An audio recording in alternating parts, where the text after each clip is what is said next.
In the shadowy recesses of time's relentless flow, the gears of fate turn mercilessly, shattering the dreams of countless ordinary souls. Shen Pingchuan, a spirit repeatedly battered by poverty and suffering, emerges from Yichun, a land once vibrant yet swiftly rendered desolate. In his childhood, he reveled in the affluence bestowed by his parents' border trade, yet this prosperity severed his ties to familial affection. The relentless blows of fate soon followed. His parents' business collapsed, and his grandfather succumbed to a terminal illness, plunging the family into the abyss of destitution. The loss of loved ones and the grip of hardship compelled young Shen Pingchuan to vow amidst the cold night. Gazing into the dim wilderness, his yearning for wealth burgeoned like rampant weeds. A path filled with uncertainty and vice unfurled silently before him. Wang Changhai, a fellow villager, introduced him to the enigmatic and taboo realm of tomb raiding like a devil's whisper. It seduced Shen Pingchuan onto a path that would irrevocable. Why alter the course of his life? This was merely the prologue to his tumultuous existence, a tale brimming with remorse, redemption, and introspection, soon to unfold. Chapter 1. Poverty. Why did you resort to grave robbing? It was only after enduring a lengthy transformation that I came to realize. Poverty can never serve as an excuse for crime. Ultimately, it is the insatiable greed within that one cannot control. Fortunately, I was not entirely forsaken. Even as I emerged on the brink of my fifth decade, I found solace in the prospect of a fresh start. Upon the restoration of my household registration, I opened a modest tea shop in my hometown. Though my earnings were meager, I sought only a simple and honest life, spending my days savoring tea and walking my dog, allowing life to settle into a tranquil rhythm. Recently, I stumbled upon the writings of a former colleague who recounted some event from our past. To be honest, I do not possess his level of talent, but inspired by his reflections, I feel compelled to share my own story. On one hand, it serves as a moment of introspection regarding my past mistakes. On the other hand, I hope that my experiences might serve as a cautionary tale for the younger genera. Tie-in: to study diligently, abide by the law, and steer clear of the path of crime. The narrative begins in my hometown of Yichun. Situated near the Big Brother, the border trade business flourished remarkably since the 1980s. In an era when it was said that one truckload of watermelons could be exchanged for a tank, many ventured from afar, laden with diverse goods, all in pursuit of wealth. The locals, particularly those in rural areas, were deeply involved, including my own parents. Consequently, my childhood was marked by a certain affluency and abundance of clothing, toys, and snacks, most of which were imported. However, this very circumstance contributed to my somewhat vague impression of my parents. Yet, these undertakings were inherently clandestine despite their reluctance. People had no choice but to swallow their grievances. It wasn't until several years later, aboard a train heading that way, that a shocking incident unfolded, capturing international attention. Coupled with the gradual phasing out of the old dual-track system, the lucrative path that had thrived for over a decade ultimately faded into oblivion. Fortunately, during that time, my grandparents were still youthful in our household. We possess a parcel of land and some savings bequeathed by my parents, ensuring that despite a decline in our quality of life, we shall not go hungry. Some assert that children without parents are bound to feel inferior. At one point, I dismissed this notion as nonsense. After all, we, the children without parents, are all quite socially adept. To be precise, we are the pride of our village. Who dares to claim we are inferior? We would show them what it truly means to withdraw into oneself, particularly those who have the comfort of parental figures. If you wish to remain isolated, we will ensure you understand the consequences of such seclusion. Should you dare to hide away, we will shatter your windows and block your chimney, plunging your entire family into a state of despair. However, as we matured, we gradually recognized that there exist far more terrifying realities than mere feelings of inferiority. The most frightening aspect is that without parents, one must endure these horrors in solitude. That winter, my grandfather was diagnosed with liver cancer. Children raised in the village understand that during that era, not only were medical facilities lacking, but there was also a profound absence of awareness regarding illness. When feeling unwell, people typically relied on inexpensive painkillers or folk remedies they had heard about, enduring discomfort until it became unbearable, at which point they would seek the services of a proper hospital. By then, a diagnosis often meant late-stage illness. Yet, even for families who chose to forego treatment, merely conducting tests or acquiring some pain-relieving medication proved to be a burden too great for most. In just a month, the medical expenses consumed all the family savings. Ultimately, my grandfather did not survive until the new year. On a frigid night in the 10th day of the 12th lunar month, he departed from this world. During those days, my grandmother and I subsisted on 2 daily bowls of thin corn porridge to conserve electricity. We refrained from lighting the lamps as soon as dusk fell.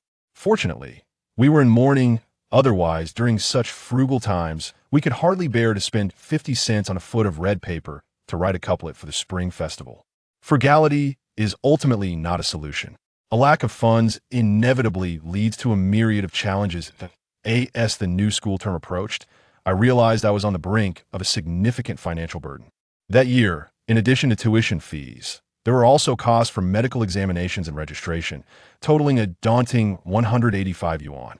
On the surface, my grandmother remained silent, but in the stillness of the night, she would occasionally sit up, draw back the curtains, and stare blankly at the firewood shed. I understood her intentions.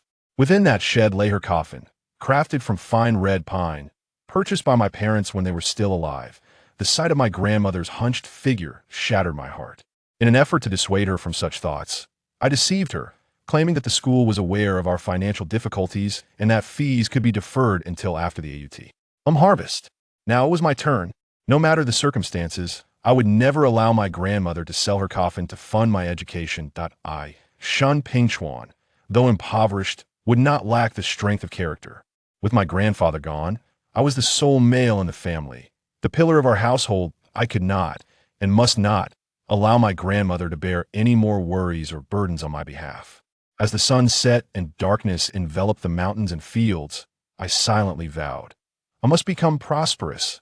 I will strive to be affluent while my grandmother still possesses her vitality. One day, she too shall enjoy the fruits of our labor.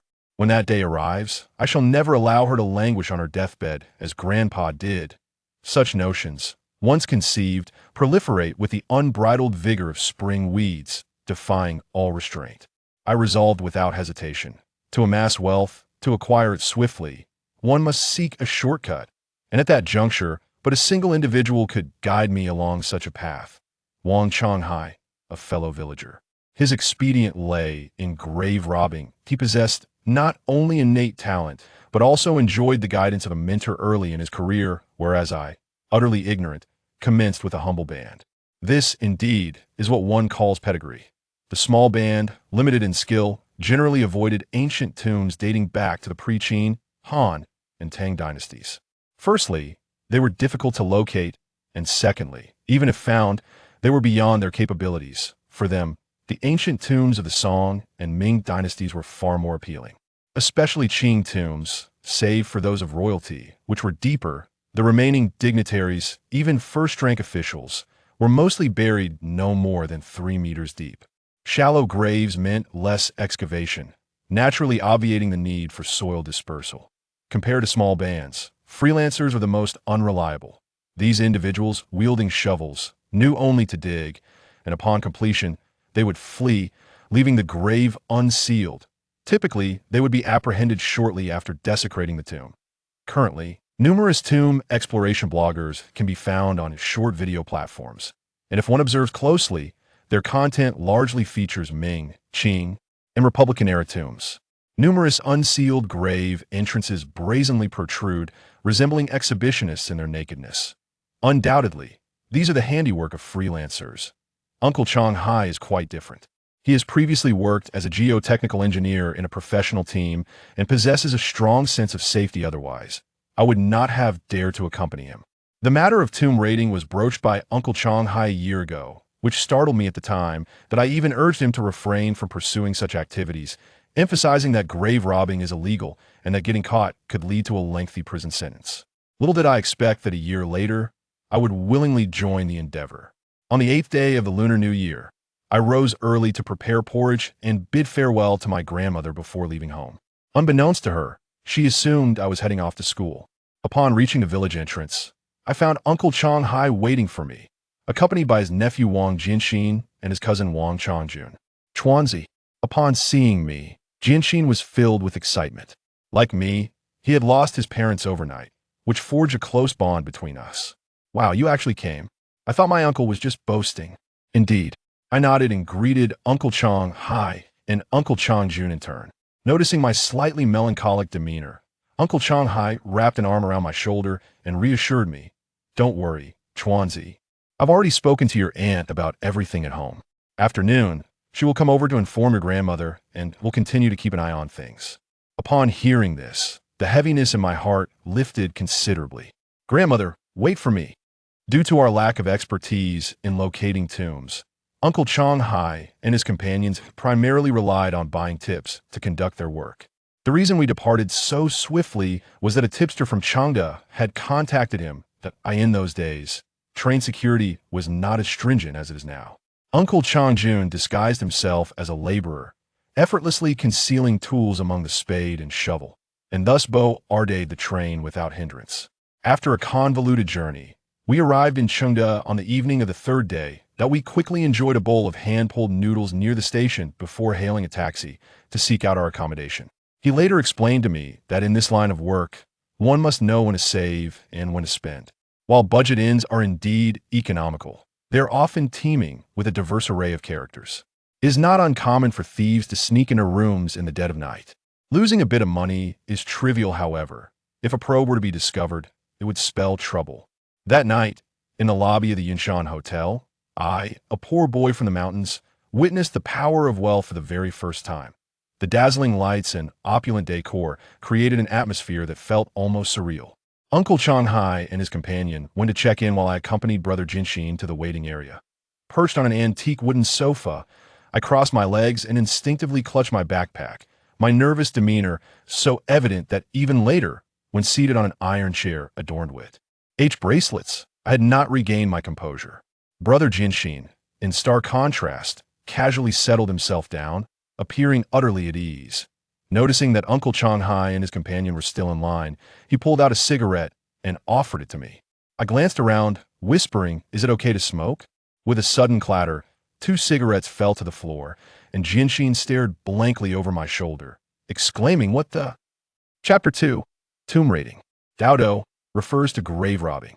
This term was once used in northeast China and around Beijing to describe this clandestine profession in contemporary film and television productions. The term daodo has been uniformly applied to describe tomb raiding, regardless of regional nuances, which is rather inaccurate.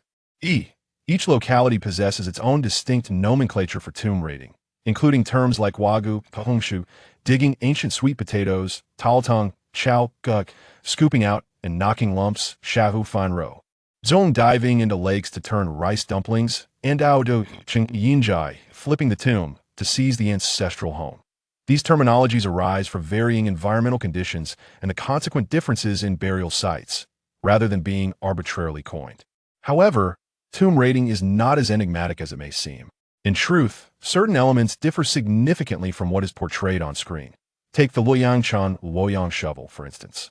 Today, it is often mythologized and even lauded as a tomb raiding artifact. Yet, the reality is that by the time I entered the field, the Luoyang shovel was already on the verge of obsolescence. It was primarily utilized by archaeologists, a few old-school teams, and those lacking expertise. In contrast, the probe has garnered much greater popularity. This tool utterly surpasses the Luoyang shovel in nearly every aspect. Firstly, it boasts superior efficiency. The probe integrates advanced technology and mechanical principles, significantly enhancing speed while drastically reducing physical exertion. Consequently, tasks that would have taken 2 months with the Luoyang shovel can now be accomplished in just a few days using a probe. Secondly, the probe is safer. With a diameter akin to that of a thumb, the small holes it leaves in the ground resemble mere black eyes, hardly raising suspicion among passersby. Most impressively, its depth capability allows it to reach depths of 30 to 40 meters underground, a feat far beyond the capabilities of the Luoyang shovel. With such formidable tools in hand, even a novice entering the field can ascertain the general location of ancient tombs by employing a grid-like method of probing. Should a professional team undertake the task, a few probing instruments working concurrently can unveil the subterranean conditions within merely a couple of hours. By the year 2000, the Four Bulls Pro manufacturing factory was established in Hunan, a region notoriously afflicted by tomb robbing, thereby leading to the rapid proliferation of probing tools within the industry and further accelerating the decline of the Luoyang spade. Wang Changhai's ability to thrive in this clandestine trade largely stems from his mastery of the probing techniques. However, technical proficiency does not guarantee substantial wealth. In the summer of the year before last, they excavated a tomb of a Qing dynasty governor in Xingqing. Upon sale, the buyers discerned their lack of expertise and insisted on misrepresenting Qing dynasty artifacts as items from the Xiantong period. What was originally valued at 100,000 ultimately fetched a mere 22,000. In the words of Uncle Changhai, just thinking about it is utterly disheartening. Thus, he sought my involvement, not because of my knowledge of antiques, but because he believed that with diligence, I could quickly become adept in the field. Does this sound somewhat absurd? In reality, such a makeshift group reflects the broader spectrum of practitioners in this industry. This is also one of the reasons I feel inferior to that particular colleague. Chapter 3. The earth mound. I turned my head and beheld a graceful figure gliding through the center of the hall. The sound of her high heels clicking against the floor echoed softly, neither hurried nor slow, until she finally paused at the elevator. No wonder Jianxin was so flustered that he couldn't even hold onto his cigarette. This woman possessed an extraordinary physique, particularly her posterior. It completely redefined my perception of that particular attribute. Indeed, a woman's figure could be remarkably alluring. At that time, the term peach-shaped bottom was not yet in vogue, and a single word flashed through my mind: captivating. Unfortunately, her attire was too concealing, preventing me from discerning her true appearance. Early the next morning, Uncle Changhai roused us, informing us that the seller had arrived. It dawned on me that he had already met with the individual shortly after our check-in the previous night. This precaution was taken for safety. Until the moment of introduction, one could never be certain whether the visitor came alone or accompanied by a throng of associates. Hence, it was imperative to keep one's true intentions veiled, lest everything unravel. The seller was known as Su Lauer, a practitioner of feng shui who occasionally took on side jobs for extra income. He drove a red Xiangyue, appeared to be in his late 30s, with a bald head and a long face, his eye bags resembling two small sandbags. Nonetheless, he was quite amiable, exuding warmth and engaging in lively conversation. As we exited the hotel, the car headed northward. Upon passing a village called Lama Temple, the mountainous terrain on the east side receded, revealing a breathtaking panorama. Instinctively, I glanced to the right and was instantly taken aback. I vividly recalled, several kilometers away, amidst the mountains, a dark and imposing structure soared towards the heavens. As the sun began to rise, casting a gentle backlight, the surroundings appeared darker and more jarring. Jianxing inquired of Su Laolu, "Uncle Su, what is that?" "What? Is that a mountain?" "Yes, haven't you seen it before? Look at its two ends, one large and one small. Doesn't it resemble a mallet?" Jianxing chuckled, "Not really. To me it looks more like a... Let's call it XX Mountain. Ha ha ha ha." I joined in laughter, as did Uncle Changhai, for we all shared the same sentiment. "Oh, what utter nonsense. If that mallet mountain were to fall, it would sweep you all away." Jianxing asked for clarification, and Su Laolu proceeded to recount the legend of the mallet mountain, which was quite intriguing, though readily available online, so I shall not elaborate further. As we ventured further north, the conditions deteriorated, with the road becoming exceedingly bumpy. Uncle Changjun, known for his impatience, asked after 2 hours of travel, "How much longer until we arrive?" Soon. Can't you see Mama Mountain ahead?" After a brief pause, he gestured toward the north, where two tall mountains stood side by side, similar in height. "The point I mentioned is just to the east of Mama Mountain." "Mama Mountain?" Jianxing and I exchanged puzzled glances, both struggling to comprehend. "Uncle Su, I could understand the mallet resemblance, but this Mama Mountain, it doesn't seem maternal at all." Su Laolu chuckled slyly. "Well, you see, this mama doesn't refer to the conventional mother. Rather, it signifies a woman's bosom. Perhaps you two young ones might not quite grasp." Before he could finish, another round of laughter erupted, interrupting him. Jianxin laughed heartily, slapping his thigh. "That's called Ja. Unso Su. It should be referred to as Zatsa Mountain. Ahem. Actually, we can also say it this way. The key is that the term isn't unpleasant, right? Moreover, Zhao is inherently a symbol of mother, so calling it mother sounds much more melodious, doesn't it? Yes. You are absolutely correct. No wonder there are ancient tombs in Chengde. Even the mountains are impressive. Do you have formidable mountains in Chengde? Damn, you're just rambling. The more you speak, the less pleasant it becomes. After more than 20 minutes, we arrived at a village named Tudo, situated at the foot of Mother Mountain.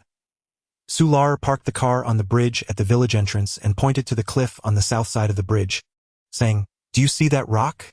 The locals call it Tiger Head Rock because this mountain resembles a tiger's head." We quickly turned our heads to look. Indeed, compared to the previous Bathtub Mountain and Mother Mountain, this Tiger Head Rock truly possessed both form and spirit. The more we gazed, the more it resembled a tiger's head. He then gestured towards a dirt ravine behind the village. The villagers referred to that ravine as Dragon Head Ravine. From here to that high earth platform, it resembles a coiled earthen dragon. As the saying goes, the azure dragon is to the left, and the white tiger is to the right. This village perfectly embodies the essence of the dragon coiling and the tiger crouching, undoubtedly suggesting the presence of a grand tomb. We observed intently, although we couldn't discern where the dragon's head was. The earth platform indeed conveyed a sense of a coiling dragon. Coupled with the Tiger Head Rock, it was strikingly similar, naturally leading us to agree with his reasoning. Uncle Changhai's eyes sparkled with anticipation as he inquired, "Old Su, where exactly is that grand tomb?" Just look over there." Following the direction of his finger, we gazed towards the back of the high earth platform, to the right of my mother's Shandong Peak. At the foot of the third mountain, there stood a particularly conspicuous mound of earth, covered with brushwood and towering at least 5 or 6 meters high. The southern side of the mound had been excavated by the villagers, transforming it into arable land. This gave the mound the appearance of a combination of a flattened cylinder and a cone from our perspective.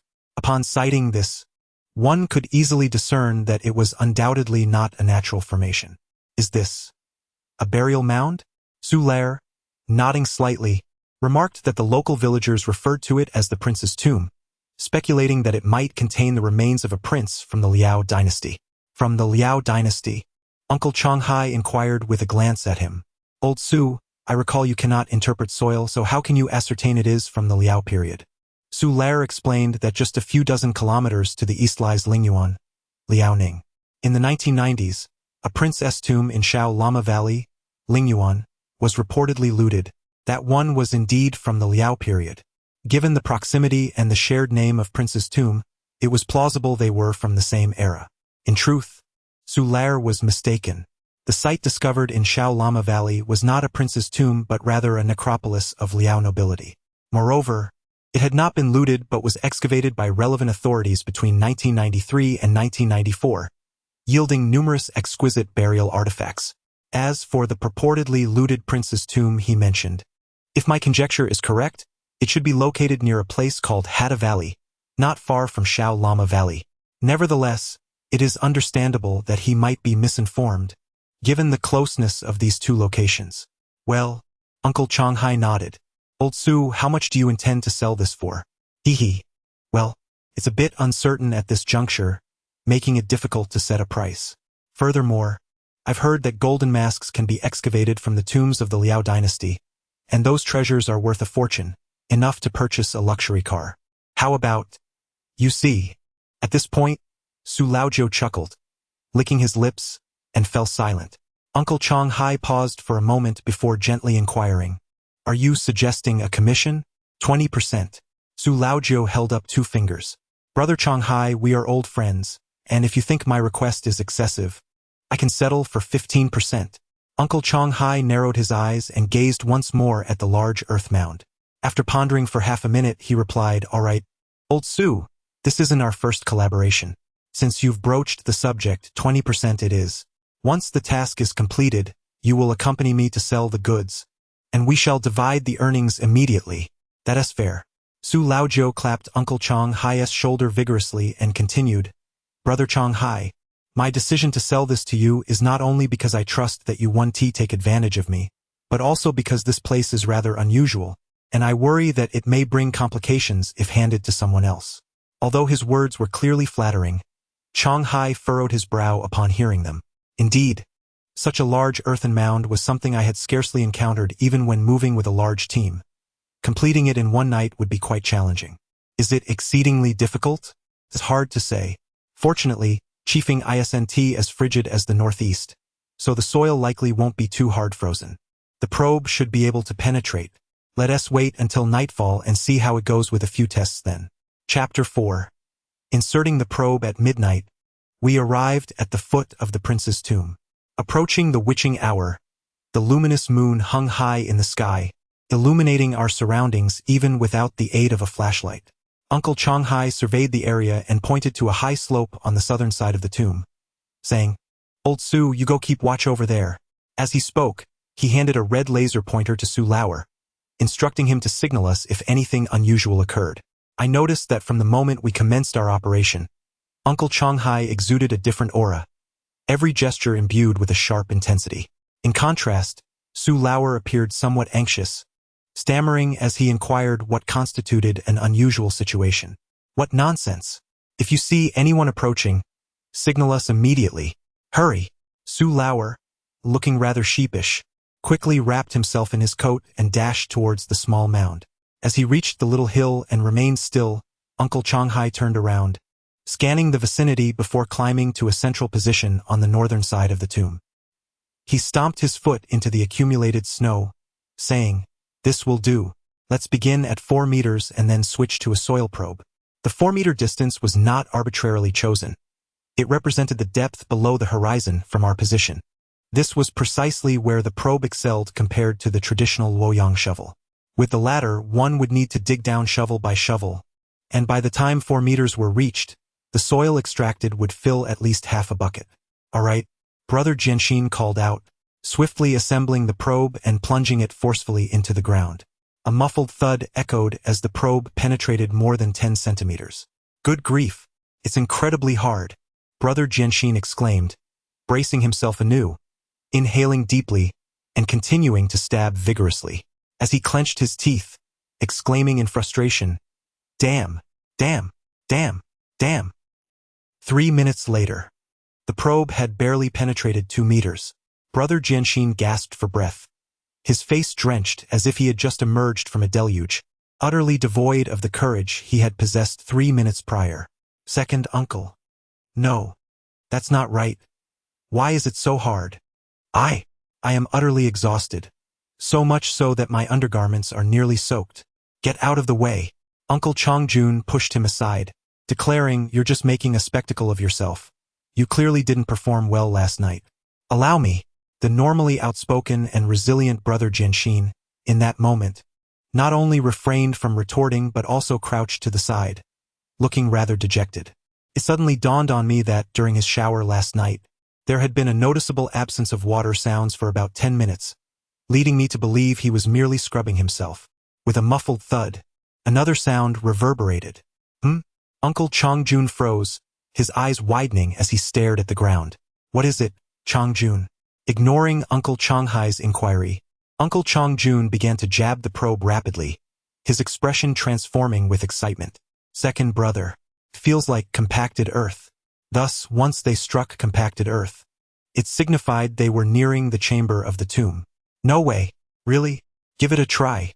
Uncle Changhai seized the probe, prodding it once before hastily withdrawing it. "Chuanzi, quickly hand me the soil extraction tool."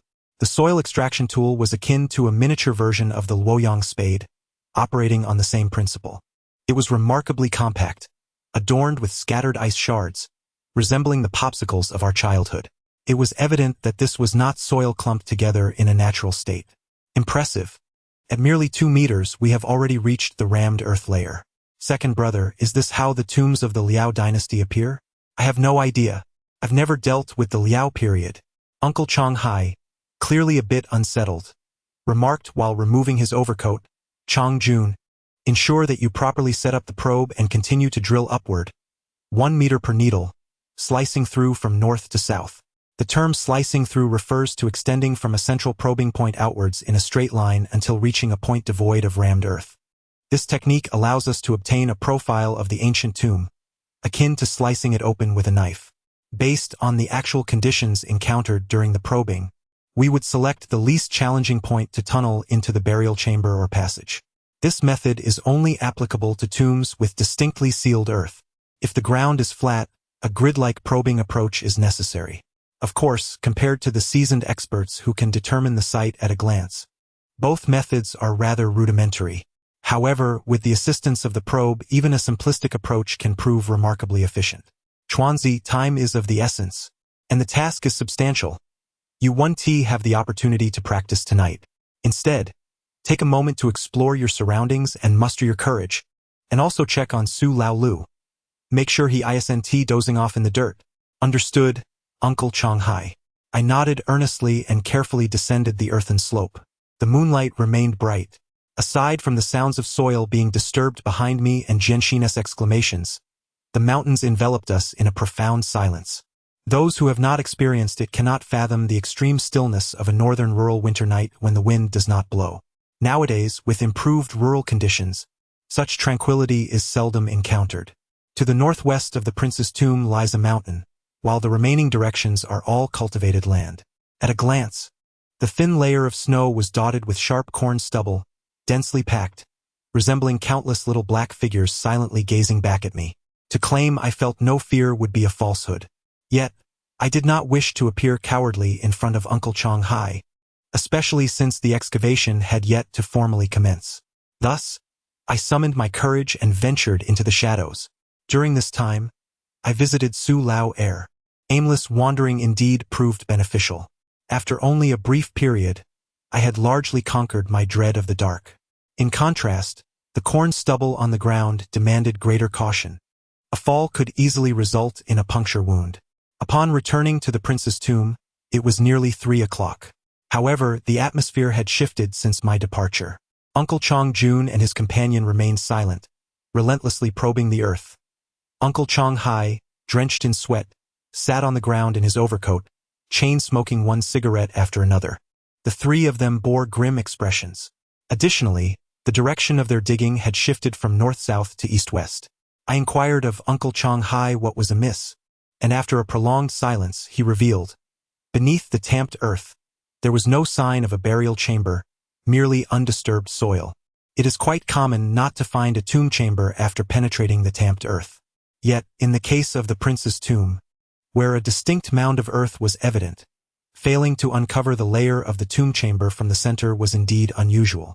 Chuanzi, Uncle Changhai suddenly spoke. Do you think it is possible this is not a tomb? Uncle Changhai explained that he had been so exhilarated after seeing the prince's tomb yesterday that his mind was consumed with thoughts of the excavation. Only after failing to locate the burial chamber did he regain his composure and realize he had overlooked a crucial point. Such an obvious mound of earth had not been disturbed. He carefully surveyed the surroundings, only to find not a single hole, let alone a theft tunnel. Could it be? I glanced around. What else could it be if not an ancient tomb? A mere mound of earth? In times when sustenance was scarce, who would have the leisure to construct such a large heap of soil? Indeed. Uncle Changhai pondered for a moment, and his eyes gradually brightened. Yes, you are absolutely correct. My impatience has clouded my judgment.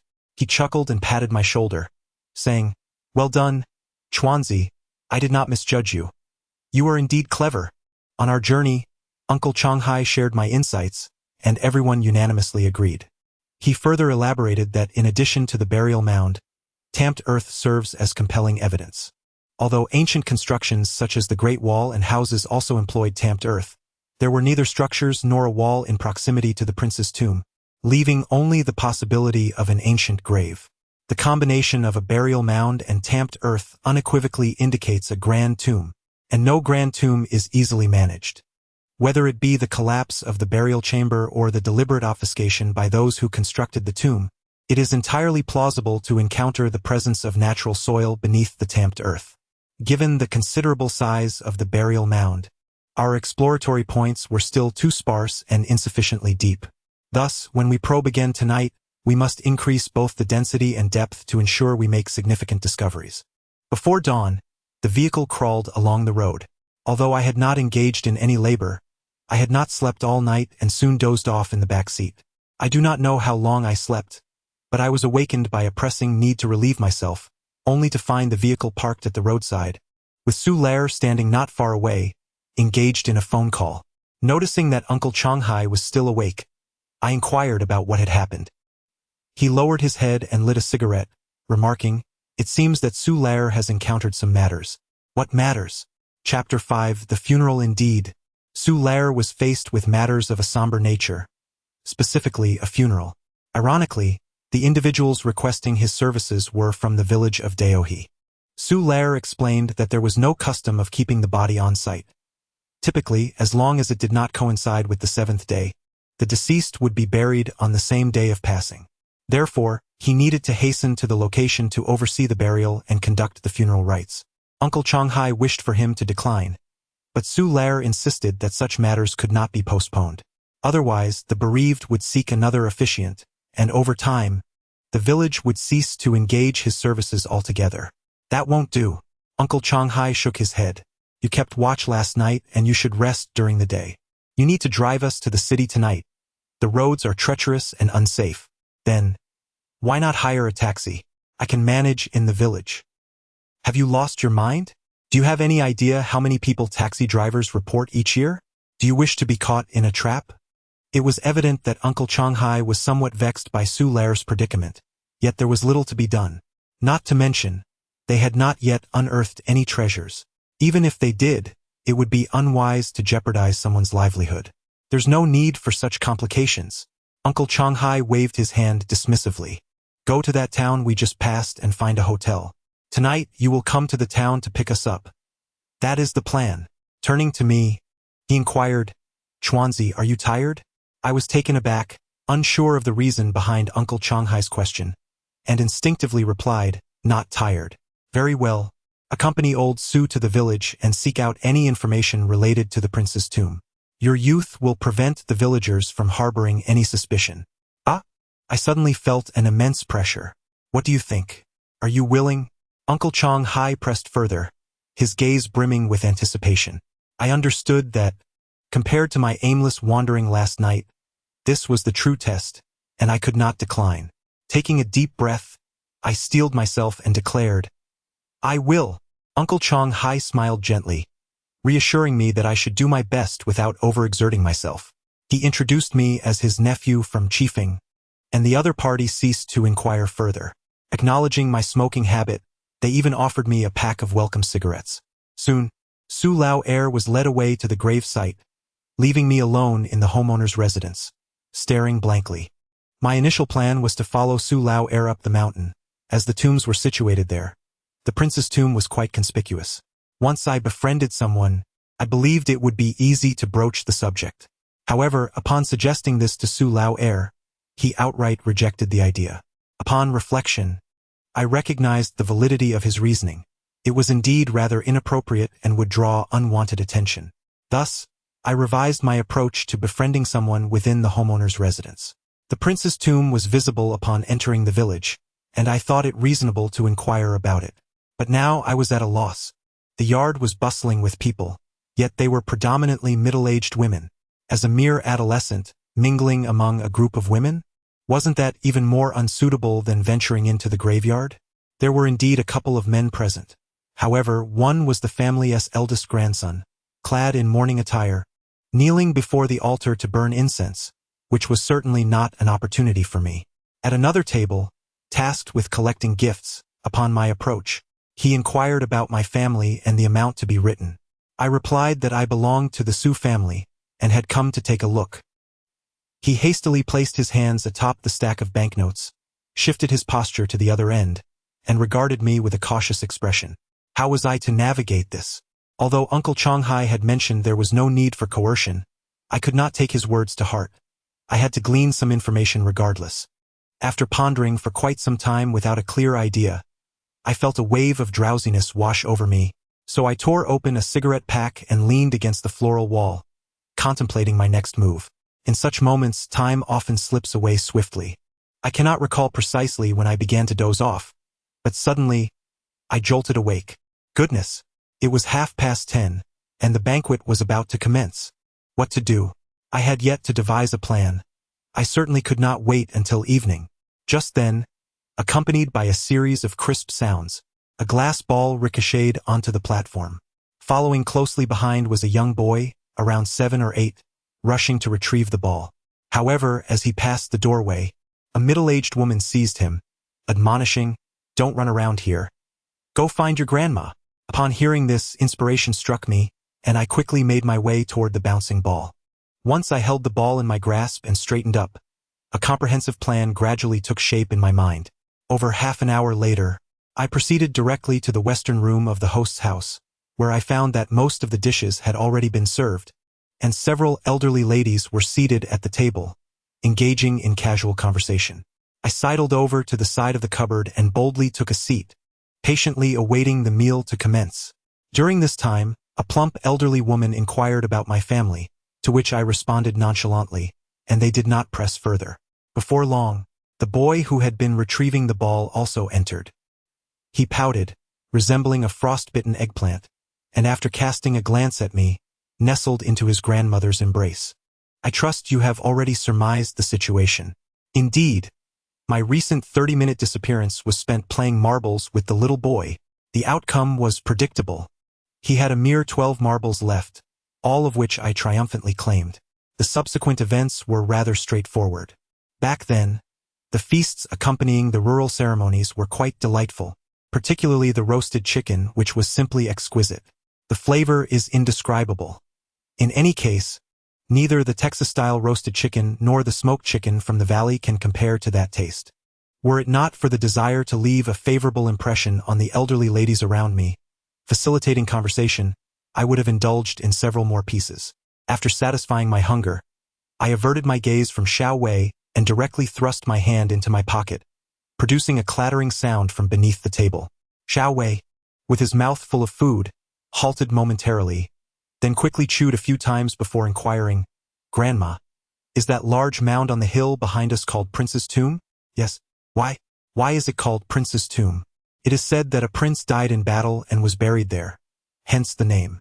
At this point, I intended to interject, but Xiao Wei blinked, clearly intrigued, and asked, "Is there really a prince in the tomb?"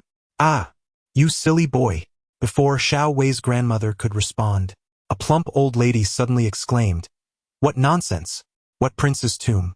That is Wolf Smoke Platform." I was taken aback and turned my gaze toward the stout old woman. She appeared completely at ease, delicately bringing a piece of pork elbow to her lips. Chapter 6, Void Traversing. The name Wolf Smoke Platform sent a shiver down my spine. I instinctively felt it was not a name one would associate with ancient tombs. Hoping I was mistaken, I hurriedly inquired of the plump old lady about the significance of the Wolf Smoke Platform. "It's a beacon tower," she replied nonchalantly. "It was used in battles. When a fight broke out, they would ignite a fire, sending smoke signals visible for miles." "Oh, young man, why has your face turned so pale?" "Cough. It's nothing. I've just overeaten. You all continue, I shall take a moment to digest. Why were there no theft holes, no exploratory pits? Why had we spent an entire night probing yet found no sign of the tomb?" All these questions seemed to converge into a singular answer at that moment. I scarcely recalled how I exited the door. When I regained my senses, Xiao Wei was anxiously pulling at me, looking as if he might burst into tears. "Chior, will you play ball with me?" In the realm of tomb raiding, the prime hours typically span from 11 at night to 3 in the morning. Yet that evening, we could not contain our anticipation and ascended to the summit of the prince's tomb before 10 o'clock. Rather than placing our faith in the old lady's words, we preferred to believe that the mound beneath our feet was a genuine grave. A truly magnificent tomb. Inside, it was surely filled with valuable burial goods, just waiting for us to unearth them and exchange them for bundles of cash. However, reality has a cruel way of shattering the last vestiges of hope, as vast amounts of soil mixed with ashes were unearthed from beneath the snow, leaving everyone in a state of disbelief. I never anticipated that a casual remark of mine would ring so true. It truly is a substantial mound of earth. An utterly solid one.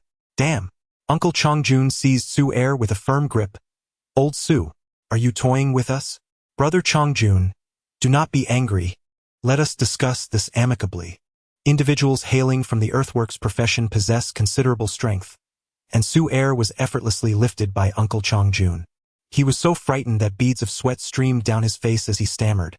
This is my fault. I will go find. Find what, you rascal? Uncle Changjuan's hand was poised to strike Su Er's face. Just as his fist was about to land, it was firmly grasped by Uncle Changhai. Enough, do not torment him. Second brother. I said do not torment him. Uncle Changhai bellowed, glaring at Uncle Changjun. What? Do you want me to repeat myself? Uncle Changjuan's hand trembled with rage. Yet upon witnessing Uncle Changhai's fury, he ultimately released Su Er. After a moment, the ire in Uncle Changhai's eyes gradually subsided. In truth, that night, both Uncle Changjun and I struggled to comprehend Uncle Changhai's actions. After all, we had traveled a great distance and expended considerable effort, only to end up with nothing. Who wouldn't feel frustrated? Although Su Er would not face severe repercussions, he certainly deserved a good thrashing to vent our frustrations. It was only when I truly understood the industry that I realized that the blame did not rest solely on Su Er. He was merely a secondary player in this game. What then were we, if not participants as well? If word of this reached the ears of our peers, it would be us who would face ridicule. Moreover, in the realm of tomb raiding, there exists a plethora of unscrupulous individuals. In contrast, Su Er is merely uniformed. Or perhaps inadequately prepared, yet not deceitful towards us. Were we to encounter a truly fraudulent situation, it would not be as simple as merely encountering a large mound of earth. Thus, it ultimately boils down to our own lack of professionalism. To what extent are we unprofessional? At that time, none among us pondered. If there are no ancient tombs in this area, why is it referred to as the prince's tomb? Is it not said nowadays that a person can never amass wealth beyond their comprehension? This aptly describes us in our earlier days. Had even one among us possessed a modicum of knowledge regarding burial feng shui or experience in locating tombs, we would not have returned empty-handed. With my current perspective, I am convinced that beneath the prince's tomb lies no prince. However, surrounding it undoubtedly exists something of value. While it may not constitute a significant excavation, starting with 5 years' worth of findings should pose no insurmountable challenge. Therefore, I shall refrain from disclosing specific locations. Tomb raiding is illegal, and the relics of the past are best left in their tranquil slumber beneath the earth. I implore you all to abandon any notions of luck that tempt you to test the law.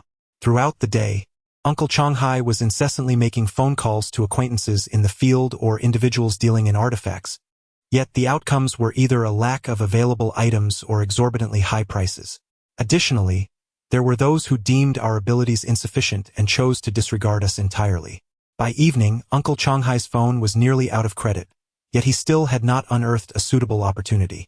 I came to the realization that tomb raiding is far from the straightforward endeavor I had imagined, and my dreams of wealth appear less attainable than I had hoped. Second brother, I believe your efforts may be in vain. Uncle Changjun suddenly exclaimed. Why the rush? Jianxin, reclining behind me, yawned and remarked, let's stay a couple more days. I still wish to explore Bangshui Mountain. Explore what? All you think about is play. He then offered me a cigarette. Chuanzi, what do you think? Well, I suppose that could work.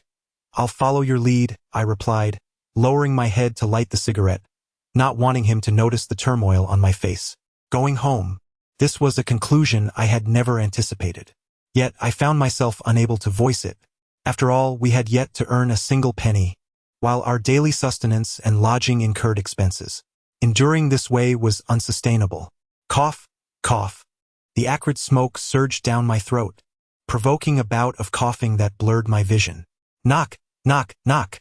At that moment, a series of knocks echoed through the room, startling us all. Uncle Changhai gestured for silence and whispered urgently, Stay calm. It may not be for us. Knock, knock, knock. This time, the sound was unmistakable. Someone was indeed at our door. Uncle Changhai tiptoed swiftly to the entrance and peered through the peephole. Admittedly, I felt a bead of sweat form on my forehead in that instant. The only thought racing through my mind was that Su Laojiu had reported us. The police had arrived. Huh? The three of us leaned forward, equally bewildered. To our astonishment, the visitor was none other than the woman we had encountered in the hotel lobby that night in Chengda. There was no mistaking her, though I hadn't seen her face at the time. Her exquisite figure had left an indelible impression. Now, she stood at the door, donning a pair of amber-tinted sunglasses, radiating an air of vivacity. Uncle Changhai looked at her with confusion. Did I knock on the wrong door? I heard you encountered a setback. Care to discuss it? Chapter 7. Gathering together encountering a setback is a colloquial term meaning a lack of results. The woman's assertion was accurate. Our recent endeavor indeed fell into that category. However, how did she come to know this? Uncle Changhai's expression tightened momentarily, but he quickly regained his composure, feigning ignorance as he asked, "What do you mean, miss? Encountering a setback? I don't quite understand." The woman responded without hesitation. A river flows between two shores, with boats navigating its waters and vehicles traversing its paths. Don't keep it bottled up. Upon hearing this, Uncle Changhai realized that she was a colleague in the same line of work and promptly invited her in. The woman moved gracefully, taking her seat with an air of elegance. As for her appearance, it was somewhat difficult to describe. She appeared to be in her late 20s, resembling the Hong Kong star, Sherry Chung, though her face was slightly longer and her features more delicate. By Jianxin standards, she would undoubtedly qualify as an unparalleled beauty. However, in my eyes, well, she was merely average, as I preferred someone like Bridget Lin. Damn it! Uncle Chong-jun exclaimed in anger, unable to contain his frustration. That dog Su-lar. Chong-jun. The woman slightly nodded. Zhou Ling, may I ask your surname? No need for formality. I am Wang. Ah, so you are Wang Baotou. Please, don't mention it. Uncle Changhai waved his hand, saying, we are merely amateurs and do not dare to claim such a title. Zhou Ling smiled, no need to be modest. If you can use a probe, you are not merely amateurs. To be frank, I have an idea in Shandong and would like to bring you all together for a collaboration. Uncle Changhai was taken aback, scrutinizing her from head to toe. From the south. The term cooperating temporarily was a southern expression. In the north, most would refer to it as carpooling. Zhou Ling, flicking ash from her cigarette, inquired, what? Aren't you calling yourself a wild card? Is there a distinction between northern and southern wild cards? Regarding the northern and southern factions, Uncle Changhai had briefly discussed it with me during our journey to Chengda, although his understanding was rather superficial, leading me to initially believe that the north represented the northern faction and the south the southern faction. It was only later that I realized the true distinction between these factions was not merely based on geographical boundaries but rather on their individual legacies.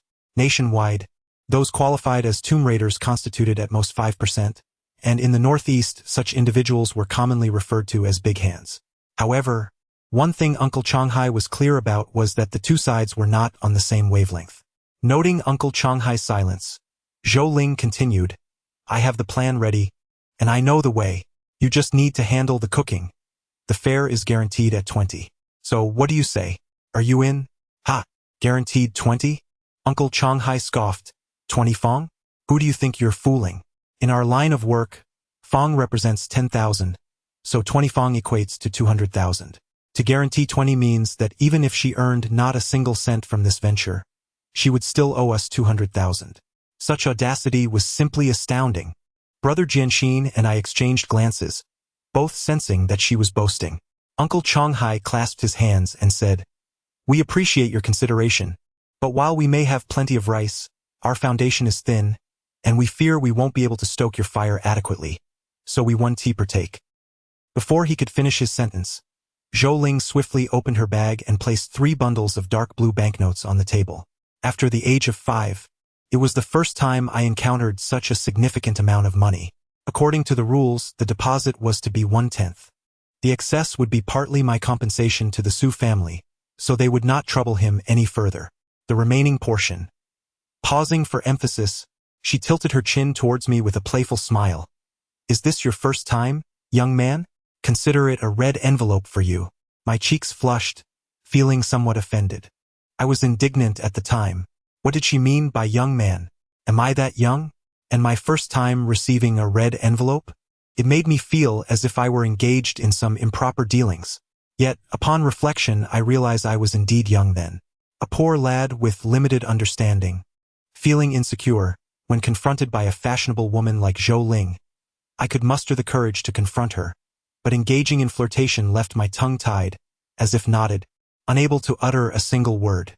If a woman dared to speak to me in such a manner now, I would undoubtedly meet her gaze and assert, I perceive that you are generous and worthy of deep acquaintance. Should you find use for a young brother, do not hesitate to ask. However, I must confess, I am rather uncouth and impulsive, and at times my actions may be misguided. Please feel free to correct me, even if it requires a firm hand. I assure you, I will always remember your kindness.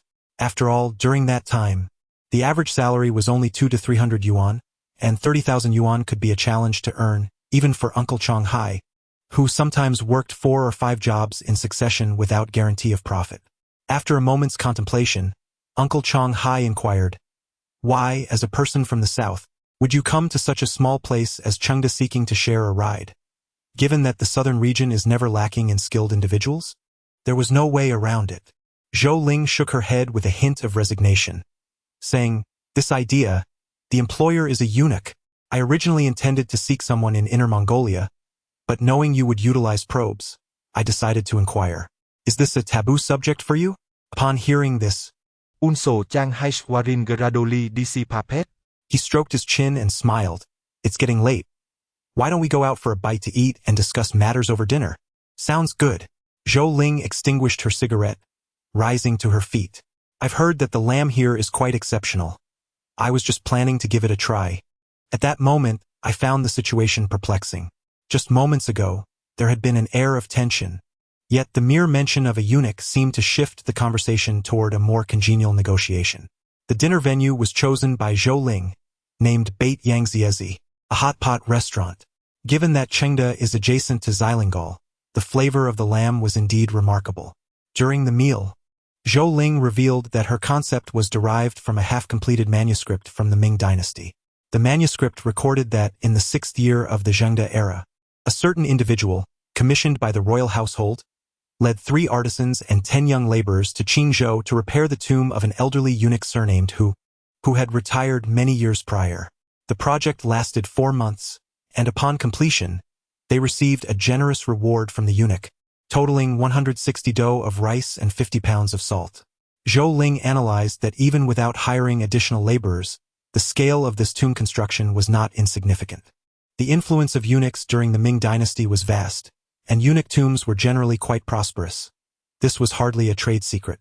Furthermore, the fact that a eunuch, after many years of retirement, could still have artisans appointed by the royal household to construct his tomb speaks volumes about his status during his lifetime. If this notion is indeed original, it transcends the mere question of its richness. It is highly likely to yield significant repercussions. Before Zhou Ling arrived in Chengda, she had already conducted an investigation in Qingzhou based on the locations documented in her notes. Yet she uncovered no signs of theft. Naturally, she also could not pinpoint the exact location. Consequently, Zhou Ling speculated that either the elderly eunuch had not left a burial mound after his interment, or that centuries had elapsed, burying it beneath sediment washed down from the mountains. Otherwise, it would be implausible to find absolutely no trace whatsoever. Therefore, this joint venture not only requires us to excavate for treasures but also to assist in tomb exploration. After a hearty meal, the rapport between both parties significantly improved. Recalling my previous curiosity, I inquisitively inquired, Sister Ling, what exactly is the taboo you mentioned earlier? I know. Just as Zhou Ling was about to elucidate, Brother Jianxin interjected eagerly, kicking the widow's door, disturbing the confinement of a postpartum woman, exposing the mute's secrets, and unearthing the graves of those without heirs. These are the 4 great taboos as per ancient wisdom, all of which bring misfortune and diminish one's virtue. The eunuch's tomb is among those graves of the childless. Sister Ling is from Jiangxi, where they are far more superstitious. Where traditions run deeper than ours. So it is understandable that she would prefer to avoid excavating this eunuch's tomb, right, Sister Ling?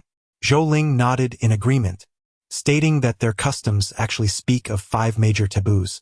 I nodded, refraining from further inquiries, while pondering. If I were in her position, I certainly would not have broached the subject of the eunuch today. In this light, she indeed appears to be rather amiable. Chapter 8. The position of favor. 2 days later, a leopard vehicle bearing the Gan license plate entered the precincts of Miaozhen in Qingzhou. In the southern mountains of Miaozhen lies an ancient village known as Yuko. According to historical records, the tomb of the old eunuch is located to the north of Yuko village, nestled within the valley across the river. "Boss, please get me 2 pounds of vinegar," I exclaimed as I entered a small grocery store, placing a large cola bottle on the counter. The proprietor, an elderly man in his 60s or 70s, twisted off the cap, took a whiff, and remarked, "Young man, why is this bottle not rinsed?" His thick dialect momentarily left me perplexed, but I quickly waved my hand, indicating it was unnecessary. He squinted at me for a moment before turning to fill the vinegar, muttering, "If it's not rinsed, how can that flavor be any good? As fine as it is," I replied dismissively, thinking to myself that it was not intended for consumption anyway. Acquiring vinegar was Zhou Ling's suggestion. She informed us that during the Ming Dynasty, tombs frequently employed a technique known as casting, wherein a mixture of earth was used to envelop the entire burial site, enhancing its solidity and seal, somewhat akin to modern concrete pouring. In such instances, conventional tools like pickaxes and chisels would prove ineffective. The most ingenious solution was to utilize vinegar. By heating the vinegar and slowly pouring it over the cast earth, even the toughest mixture would yield to a muddy consistency. Although it remained uncertain whether the old eunuch's tomb would employ this method, we deemed it prudent to prepare in advance. Otherwise, should we encounter such a situation in the dead of night, there would be no place to procure vinegar. At 10 o'clock that evening, our group of 5 ventured into the valley. After traversing nearly a kilometer, we arrived at a vast expanse of open land. Zhou Ling pointed to a northern section of the area, stating that spot is auspicious. It is the only place in the entire valley that can yield a good burial site. From here on, I will keep watch and the rest is up to you. Please communicate any developments as they arise. The air quality in Shandong does not surpass that of Chengda. However, at this moment, the moon is full, and with the clear weather, visibility remains relatively good. Although I am unfamiliar with the concept of luwei, I have observed that the area, when viewed as a whole, resembles a large dustpan with a smaller, narrow dustpan positioned behind it. The luwei mentioned by Zhou Ling refers to the location of this smaller dustpan. How extensive should the exploratory points be? After pondering for a moment, Zhou Ling suggested, "I believe we should first examine the surface for silt. If none is present, you can place the probe in the center around 7 or 8 meters square should suffice. If there is silt, we must correspondingly expand the area.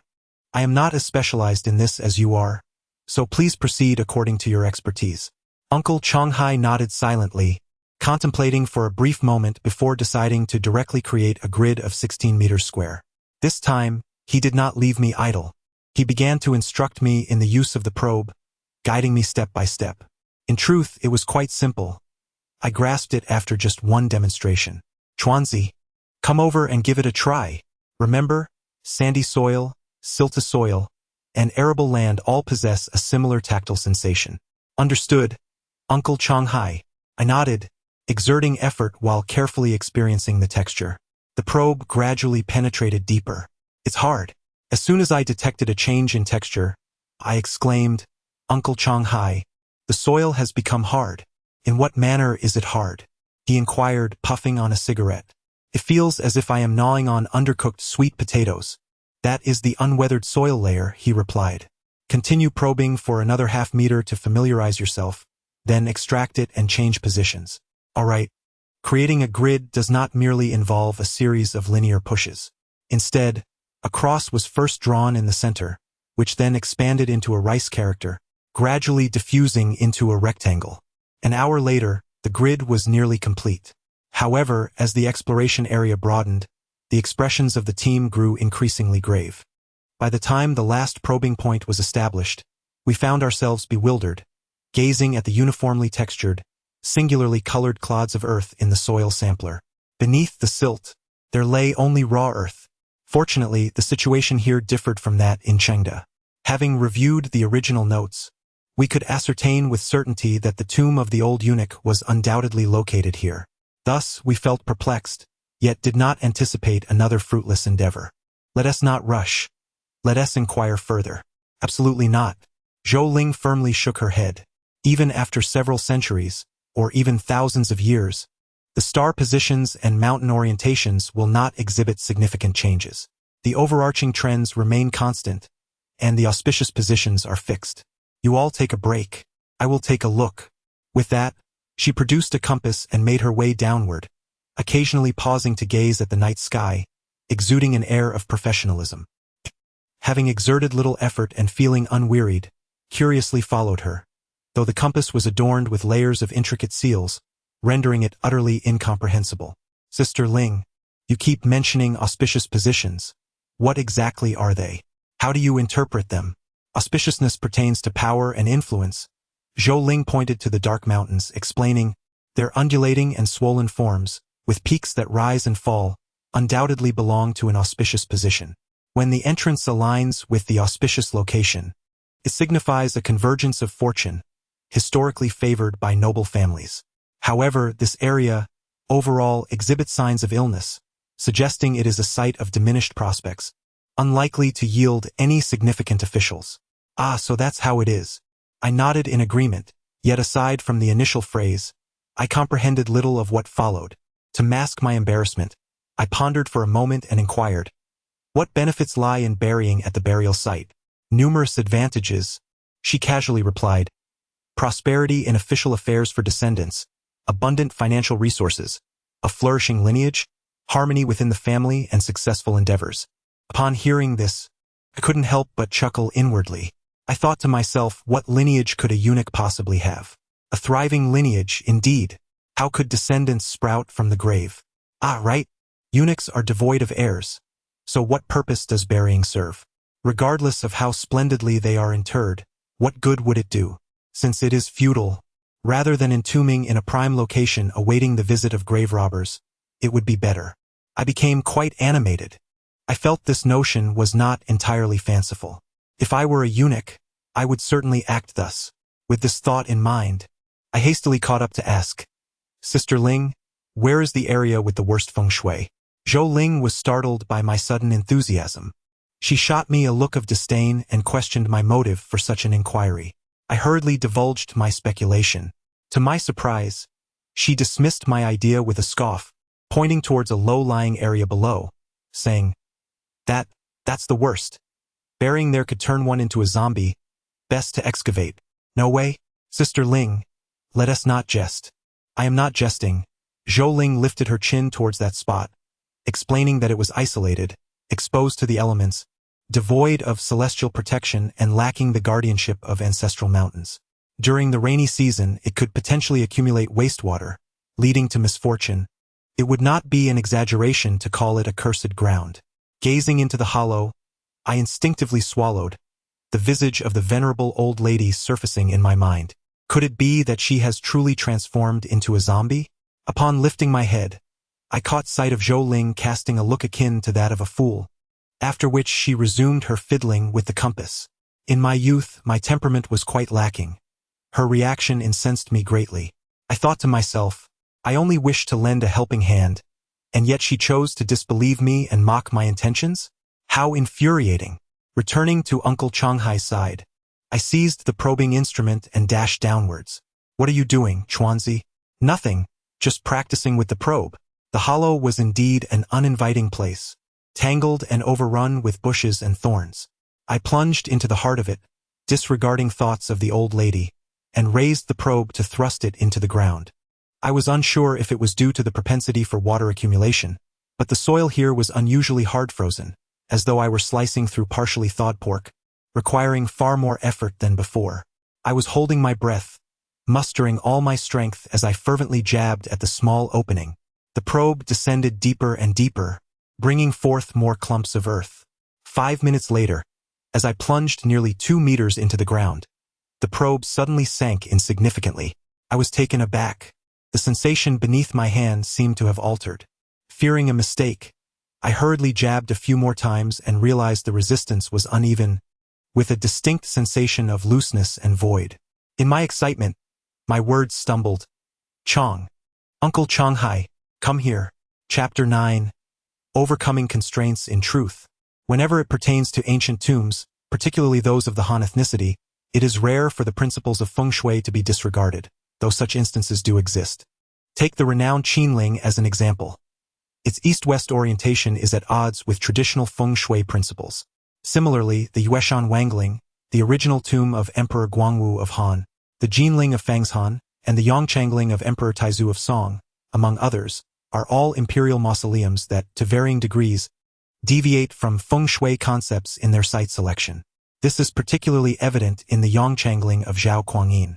It is said that he determined the burial location by shooting an arrow, and the spot where the arrow landed was not only remote but also low-lying, with mountains in front and water behind, almost violating every major feng shui taboo. Nevertheless, such instances are rare, and each possesses its own rationale. As for the eunuchs, who exclusively sought out desolate burial sites, I have only encountered that phenomenon twice to date. One can only say that when luck arrives, it is truly unstoppable. Wow! Exclaimed Jinxin. This is not merely impressive. I would say that Chuanzi's situation is akin to a small cow paired with an elephant. Truly remarkable. Alright, enough with the nonsense. Chuanzi, take a break. Changjun, it's your turn to continue. Uncle Changjun promptly took the probe and began his work. At that moment, Zhou Ling also arrived, and Uncle Changhai quickly invited her to examine the soil. Upon receiving the soil sample, Zhou Ling not only sniffed it but also pinched a bit to taste. Immediately, her eyes widened in disbelief. This is impossible. Seeing Zhou Ling's incredulous expression filled me with a sense of vindication, though I did not let it show. On one hand, I felt it was still too early to celebrate. On the other, as a man, one must maintain a certain composure, right? Good grief. As Uncle Zhangjun received the probe, he remarked, 5 meters before we encounter rammed earth. This old eunuch certainly buried it deep. To my surprise, what I saw next nearly startled me. At that moment, Zhou Ling was squatting 3 meters away, puffing smoke incessantly, her demeanor akin to someone who had been owed a considerable sum of money and was yet to receive it. A wave of unease washed over me. Could it be that I had inadvertently upset her? If so, her heart was rather small, wasn't it? After much contemplation, driven by the notion that harmony breeds prosperity, I approached her and softly inquired, Sister Ling, you're not truly angry, are you? That would be quite unnecessary. This is merely a case of a blind cat stumbling upon a dead mouse. If we encounter any genuine dilemma, I shall undoubtedly rely on you. Zhou Ling's train of thought was interrupted as she turned to gaze at me, her expression suddenly breaking into laughter. You little rascal, you're surprisingly considerate. She chuckled.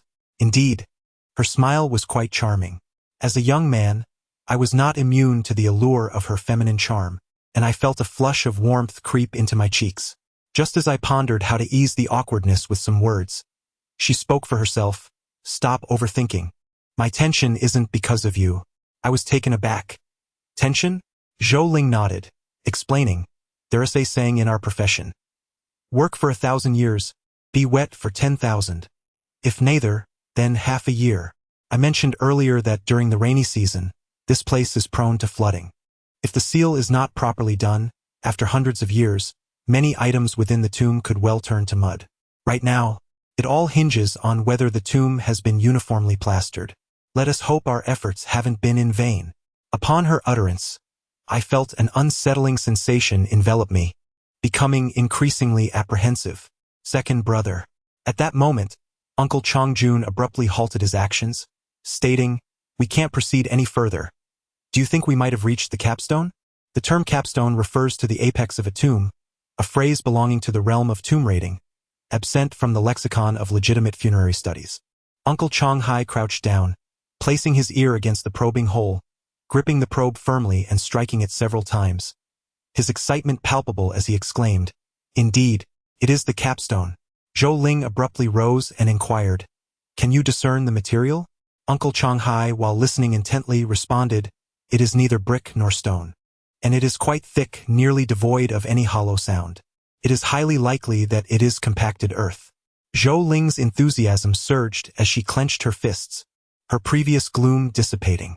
She then queried, at a depth of 5 to 6 meters, how long will it take you? Approximately an hour and a half, came the reply. Glancing at the time, Uncle Changhai furrowed his brow, stating, it will soon be 1 o'clock. We are running a bit behind. Zhou Ling shook her head, saying, there is no need to take unnecessary risks. You should continue to probe and delineate the boundaries. We shall enter the tomb directly through the entrance this evening.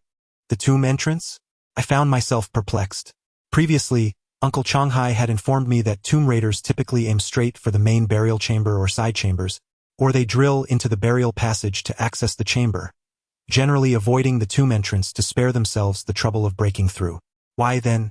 Was Zhou Ling advocating an entirely opposite approach? Could this be a custom of the southern faction? Though I struggled to comprehend, I refrained from voicing my questions this time. After all, incessant inquiries can be rather irksome. As a newcomer in this field, it is prudent to speak little while diligently performing tasks. Subsequently, we toiled for over an hour. Upon examining the periphery, it became evident that this was a rectangular pouring tomb, substantial in scale. The tomb's width exceeded 4 meters at its widest point, while its length approached 13 meters. Of course, this measurement pertains to the area of the poured structure. The actual burial chamber is unlikely to be so spacious. It is no wonder that, upon completion, we were compensated with a considerable amount of rice and salt, essentially a sealing fee. In the Ming dynasty, such actions were deemed illegal. However, for tomb raiders, encountering a tomb that has been sealed is fortuitous. The more sealed it is, the greater our delight. If it truly possesses the grandeur of an imperial tomb, we need not descend into another grave for the rest of our lives. Before descending the mountain, there was one more task to attend to, covering the probing points. Although the probes were discreet, their sheer number was daunting. Particularly near the small scoop, the probing holes, combined with soil clumps, resembled a stray dog infested with ticks, making it nearly impossible to go unnoticed. Fortunately, burying the probing holes was considerably easier than uncovering them. This process is akin to exterminating ticks. Simply stepping on the clumps to crush them, then covering the probing holes, renders them virtually invisible. Before long, a rain or snow would obliterate any traces. Once we completed the task of concealing the probing holes, it was precisely 2:30, and we descended the mountain with a sense of relief. Over 20 years ago, aside from a few industrial parks, Miaotown was devoid of any significant industry, and there wasn't even a single hotel in town, compelling us to seek refuge in the city of Qingzhou. I distinctly remember the name of the inn we stayed at that day. It was called Green Edge. This is not merely my exceptional memory. Rather, it was during our departure at night that we noticed the entrance was bustling with either tall figures or those with long hair, akin to a lively market scene.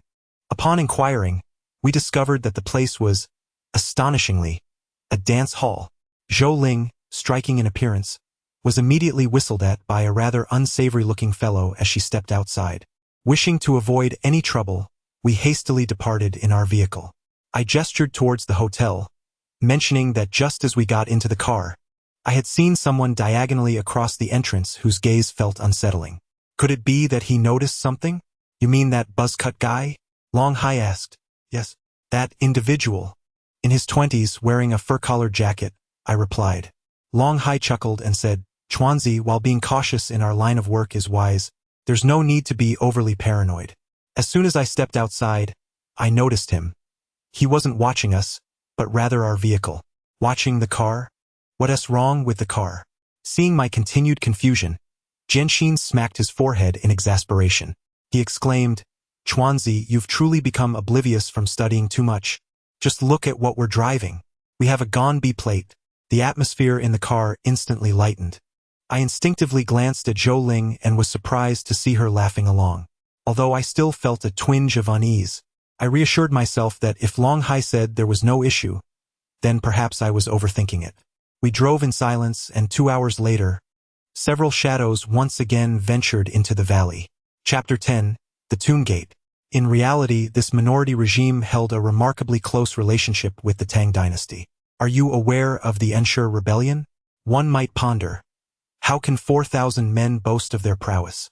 This prompts a brief elucidation on the distinctions between cavalry and infantry.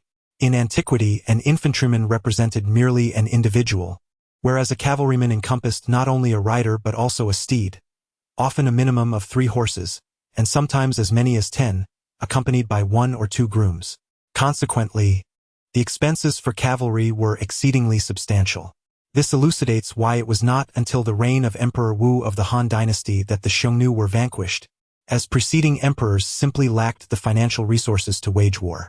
But why was it imperative to employ cavalry against the Xiongnu? because only cavalry could effectively combat cavalry. When pitted against infantry, cavalry would overwhelmingly dominate. This principle has remained consistent throughout history, persisting until the advent of machine guns during World War I, which heralded the gradual decline of cavalry's prominence on the battlefield.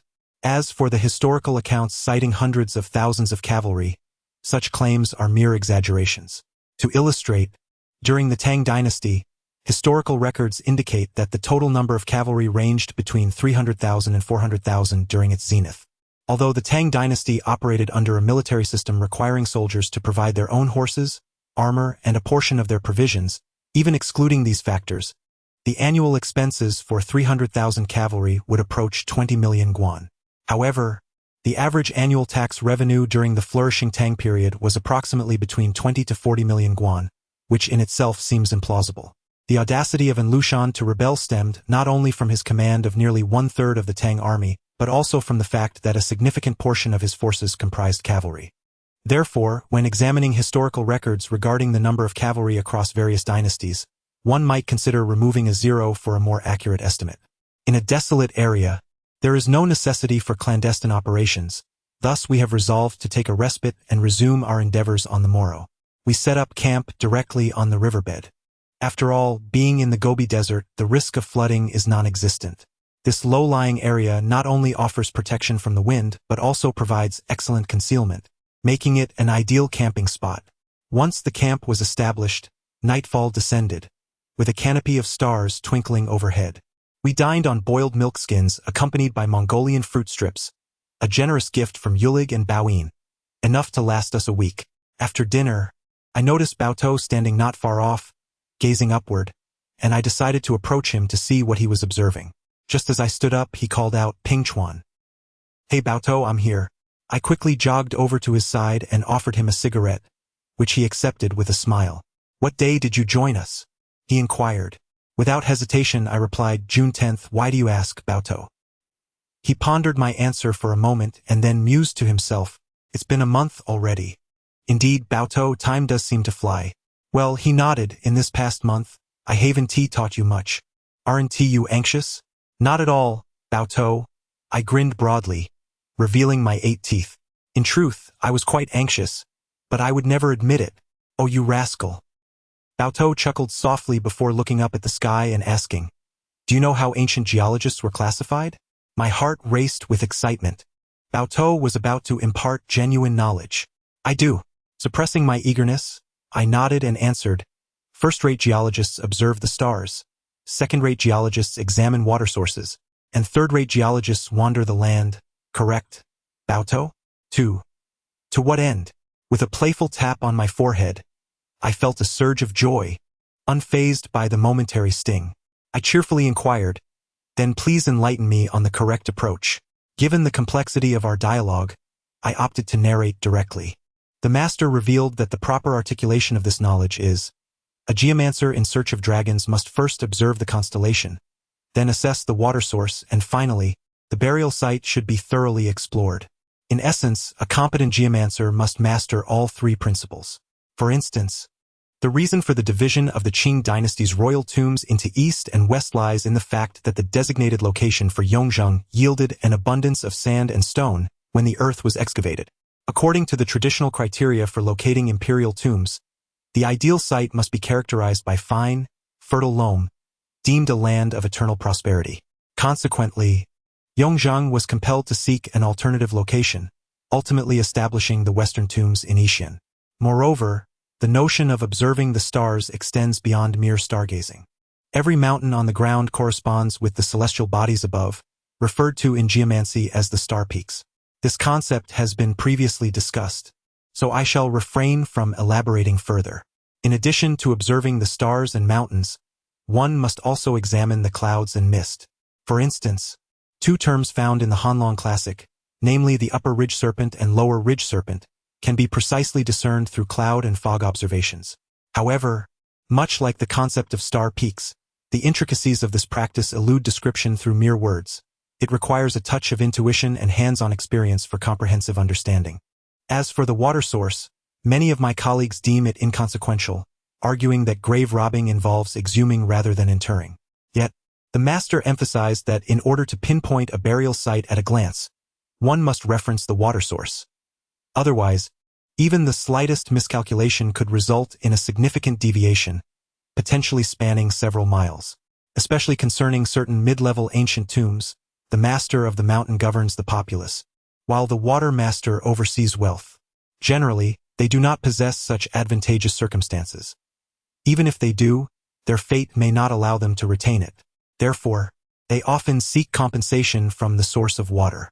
That night, under the splendid stars that adorned the night sky, I was utterly entranced, listening intently as the head recounted tales until the midnight hour, though in reality, he merely provided a brief overview. The art of seeking dragon veins and locating burial sites can be encapsulated in 4 simple characters, yet to truly master it, even for the purpose of excavating graves, one must dedicate oneself to rigorous study for at least 2 years. This revelation brought me immense joy, prompting me to feel an urge to bow before the head in gratitude.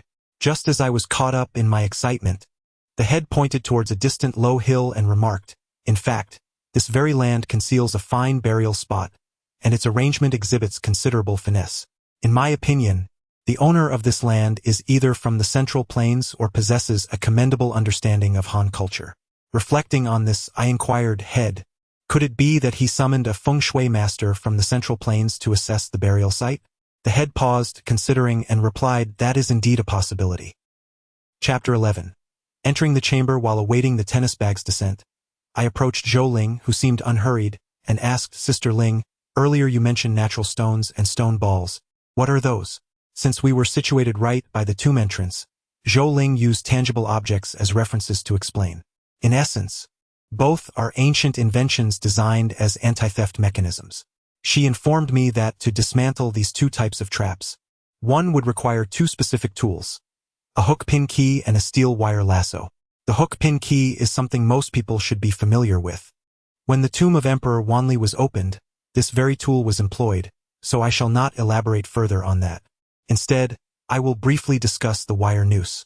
The wire noose is composed of dozens of specially crafted alloy steel wires. These wires are fine and supple, yet possess considerable strength. To dislodge the stone ball sealing the door using the wire noose, one must first utilize a hook key to secure the noose around the stone ball behind the door. Then, with careful exertion, one pulls upward to shift the stone ball, freeing it from the slot below. At that moment, the door can be pushed open, effectively dismantling the mechanism. This was precisely our method. Zhou Ling had both tools at her disposal, conveniently stored in her baseball bag. Moreover, Zhou Ling was remarkably adept. Within 3 minutes, she had set up the noose, clearly having performed this task numerous times before. "Pull!" With her command, Uncle Changhai steadily applied force to the noose, while I exerted considerable effort to push the door forward. Accompanied by the deep, resonant sound of friction between the stone door and stone ball, the tomb door, which had remained sealed for over 4 centuries, gradually creaked open. Before us lay a sloping tomb passage approximately 3 meters long and 1 meter wide, constructed from large stone slabs and featuring a gentle incline. As the light shone upon it, we could discern the 5 offerings placed in the center of the antechamber, along with the entrance to the central chamber. Next, we needed to ensure proper ventilation and confirm that the oxygen levels were adequate before proceeding. Some may question the delay. Although this trade may be deemed obscure and lowly, many experiences within it have been garnered at the cost of lives. During the wait for ventilation, we examined the mechanism behind the door. In truth, the principle was quite simple. The stone ball was not particularly large, measuring about 20 centimeters in diameter and appearing somewhat coarsely polished. At that moment, I pondered, if the slot below were to be deeper, reaching halfway into the stone sphere, and if it were to fit perfectly with the sphere, the wire lasso would undoubtedly become ineffective. Later, after becoming an apprentice, I shared this thought with my master, who imparted a profound insight. If the door is sufficiently robust, the area beyond it transforms into the door. In simpler terms, it suggested that rather than being obstinate, one should seek an alternative entry when the front door is inaccessible. 10 minutes later, the flickering candlelight remained unchanged as we traversed the tomb passage into the antechamber. Illuminated by the glow of 3 headlamps, the antechamber instantly became vibrant. I lifted my gaze and suddenly comprehended why Zhou Ling had chosen to enter through the tomb door.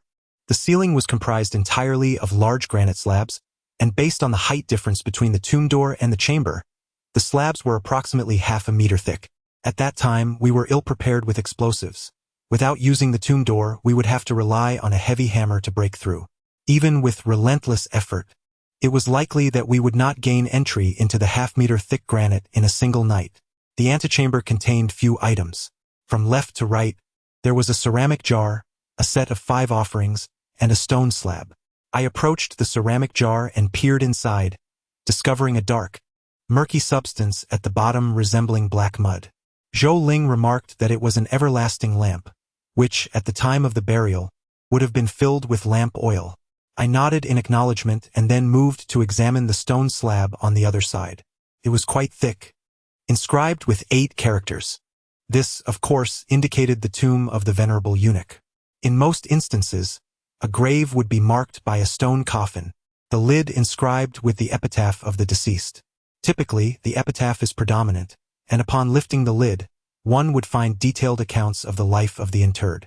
However, as Uncle Changhai remarked, the old eunuch deviated from the ordinary. His grave was epitomized by a mere 8 characters, both in style and meaning, exuding an air of nonchalance that also hinted at an underlying desolation. In addition to this peculiarity, there was also the matter of the 5 offerings. These consisted of an incense burner, a pair of candlesticks, and 2 vases, collectively termed the 5 offerings. Ordinarily, for someone of the eunuch's stature, a set of coarse earthenware offerings would suffice, yet what we encountered was an exquisite set crafted from white porcelain. At the time, my knowledge of antiques was rudimentary, and I mistook them for common porcelain. However, upon touch, Zhou Ling exclaimed in surprise, "What the hell? Is this famille rose? And it's milk white. I've never seen anything like this even in Jing Dejun. Pingchuan, make sure to pack it up." Although I was unfamiliar with the term famille rose, I comprehended the value of the item and promptly agreed. In contrast to the austere front chamber, the central chamber presented a strikingly exquisite ambience. The most prominent features were a folding screen and a table set with chairs, creating an atmosphere reminiscent of an ancient noble family's parlor. The funerary goods were notably more abundant, including stone-carved ritual vessels, models of chariots and horses, a complete set of porcelain, tea sets, bowls, plates, pots, and jars. Additionally, wall niches flanked either side, with a red lacquered wooden box placed in each corner of the northern side. Given the plethora of items, Zhou Ling decided, "Let us start packing." The Dajin Jian, known in some regions as the Zhang Jian, is responsible for appraising the value of burial artifacts and their subsequent liquidation. This task demands a keen eye, a skill that Zhou Ling possesses effortlessly. With merely a cursory glance, she can ascertain the approximate value of various items with remarkable accuracy. Brother Changhai, aside from that green stone teapot, do not take any other stone carvings. Remember to wrap the tea sets in foam paper before packing them. Alright, Pingchuan, that blue and white plum vase. Yes, the one beside you, that's a high-quality piece. Please wrap it and place it in a separate bag. Understood, Ling Ye. I'll take care of it right away. For the time that followed, Zhou Ling directed us with enthusiasm, and we worked with great delight. Hey, what's this? A piece of jade? As I packed several porcelain items, I noticed a pair of covered bowls in the corner. The light illuminated them, casting a soft glow that danced upon the wall. At first glance, I mistook them for jade, but upon closer inspection, I began to doubt that assumption. The color of the bowls transitioned from green at the base to a pale yellow, culminating in a light orange at the top, exhibiting a uniformity that seemed unnatural. Most strikingly, they were exceedingly transparent, resembling glass. My knowledge of history was adequate. I recalled that the Mid-Ming dynasty marked the onset of the Age of Exploration, during which Western glass might have made its way to China. Thus, I inquired of Zhou Ling, "Lingjie, what do you think this is? Could it be an imported Western glass tea bowl from the Ming dynasty?" The moment Zhou Ling laid eyes on the covered bowl, her gaze widened with intrigue. She gingerly took it in her hands, admiring it as she responded, "Imported glass? No, this is lioli, a product of our native craftsmanship. Moreover, who has informed you that glass must unequivocally be imported?" Our ancestors have possessed the ability to craft transparent glassware since at least the Sui and Tang dynasties. The Sui and Tang? I found it quite astonishing. Did Li Shimin actually have access to glass during his youth? Did he indulge in playing with glass marbles? Indeed. Zhou Ling glanced at another covered bowl and remarked, a pair of gradient-colored glazed vessels, showcasing a three-color gradient. The degree of color disparity being minimized to this extent was already a rare feat in the Ming dynasty. Remember to place the lid upside down in the bowl before wrapping it, and ensure it is tightly bound. Understood, Sister Ling. After attending to the funerary items scattered on the ground, it was time to address the wooden chest and the niche. The niche had been sealed with tomb bricks, requiring a certain finesse to pry open. Thus it was Uncle Changhai and his companion who handled the niche, while I was tasked with the chest. Initially, I had anticipated discovering valuable treasures within the wooden chest. Yet upon breaking the lock, I was met with an array of clothing and bedding, all of which had succumbed to carbonization, crumbling into dust with the slightest touch. Strangely, as I gazed upon these two chests filled with tattered fabric remnants, vivid images of ancient individuals adorned in gold and silver garments flooded my mind. I pondered whether there might be hidden treasures within, such as gold necklaces or silver buckles, and proceeded to delve in with a sense of tentative curiosity. To my surprise, as my hand reached the bottom, I encountered a cool object, roughly the size of a lighter. Chapter 12. Anomaly. Upon first laying eyes on that object, I was irresistibly captivated. It was a hook, the main body fashioned in the likeness of a carp, its belly supported by rippling waves, while a lotus flower graced its back. The fish's form was elongated and elegant, with lines that flowed naturally and gracefully. Moreover, adorned with the hue of crimson, the moment the light cascades upon it, my palm is bathed in an intense red glow, as though in the next instant, it would leap from my grasp and swim away freely. I found myself utterly captivated. It was my inaugural encounter with the exquisite beauty of an object. The more I gazed, the deeper my affection grew. I was completely enamored. Soon, an irresistible thought began to manifest within my mind. This is a discovery of mine. I desire this item, and I could surreptitiously conceal it within my pocket, withholding the truth from everyone. Not due to its worth, for at that moment, I was entirely oblivious to its value. I didn't even know its name or purpose. It was simply a matter of pure admiration. I clutched the hook tightly, my hand nearly slipping into my trousers pocket. Yet ultimately I refrained from doing so. Uncle Changhai cared for me, allowing me to accompany him in earning a living. Brother Jianxin treated me more like a true sibling, and Uncle Changjun, along with the newly acquainted Zhou Ling, were also kind to me. I could not betray their trust and act dishonorably. Furthermore, even aside from them, if I were to proceed with such an act, I would certainly come to despise myself. With a soft sigh, I opened my hand once more to behold the hook. By heavens! After absorbing the perspiration, it appeared even more enchanting. However, this time I did not linger in indecision. I extracted the foam paper and carefully wrapped it, placing it into a woven bag. Subsequently, I stumbled upon a jade cap, adorned with 3 dragonfly eyes the size of chestnuts, a silver hairpin, a slender agate clasp, and over 30 small coins inscribed with the characters of the Hongji era. Gazing at the myriad of foam-wrapped treasures before me, I felt a profound sense of satisfaction. I mused that Zhou Ling was indeed correct. Luck favored newcomers, for even amidst scraps, one could unearth hidden gems. Later, I came to realize that it was not merely my good fortune, but rather a common occurrence that these antique wooden chests often conceal valuable trinkets. The ancients had a tradition known as storing at the bottom of the chest. This practice was not confined to burial goods. It also applied to the chests and cabinets used by the living. Some would place items directly inside, while others even constructed compartments specifically for the safekeeping of jewelry and money. To this day, many individuals venture into the countryside, traversing streets and alleys in search of these old chests. Do not be mistaken. These collectors are not idle, but are in pursuit of the treasures left behind by your ancestors.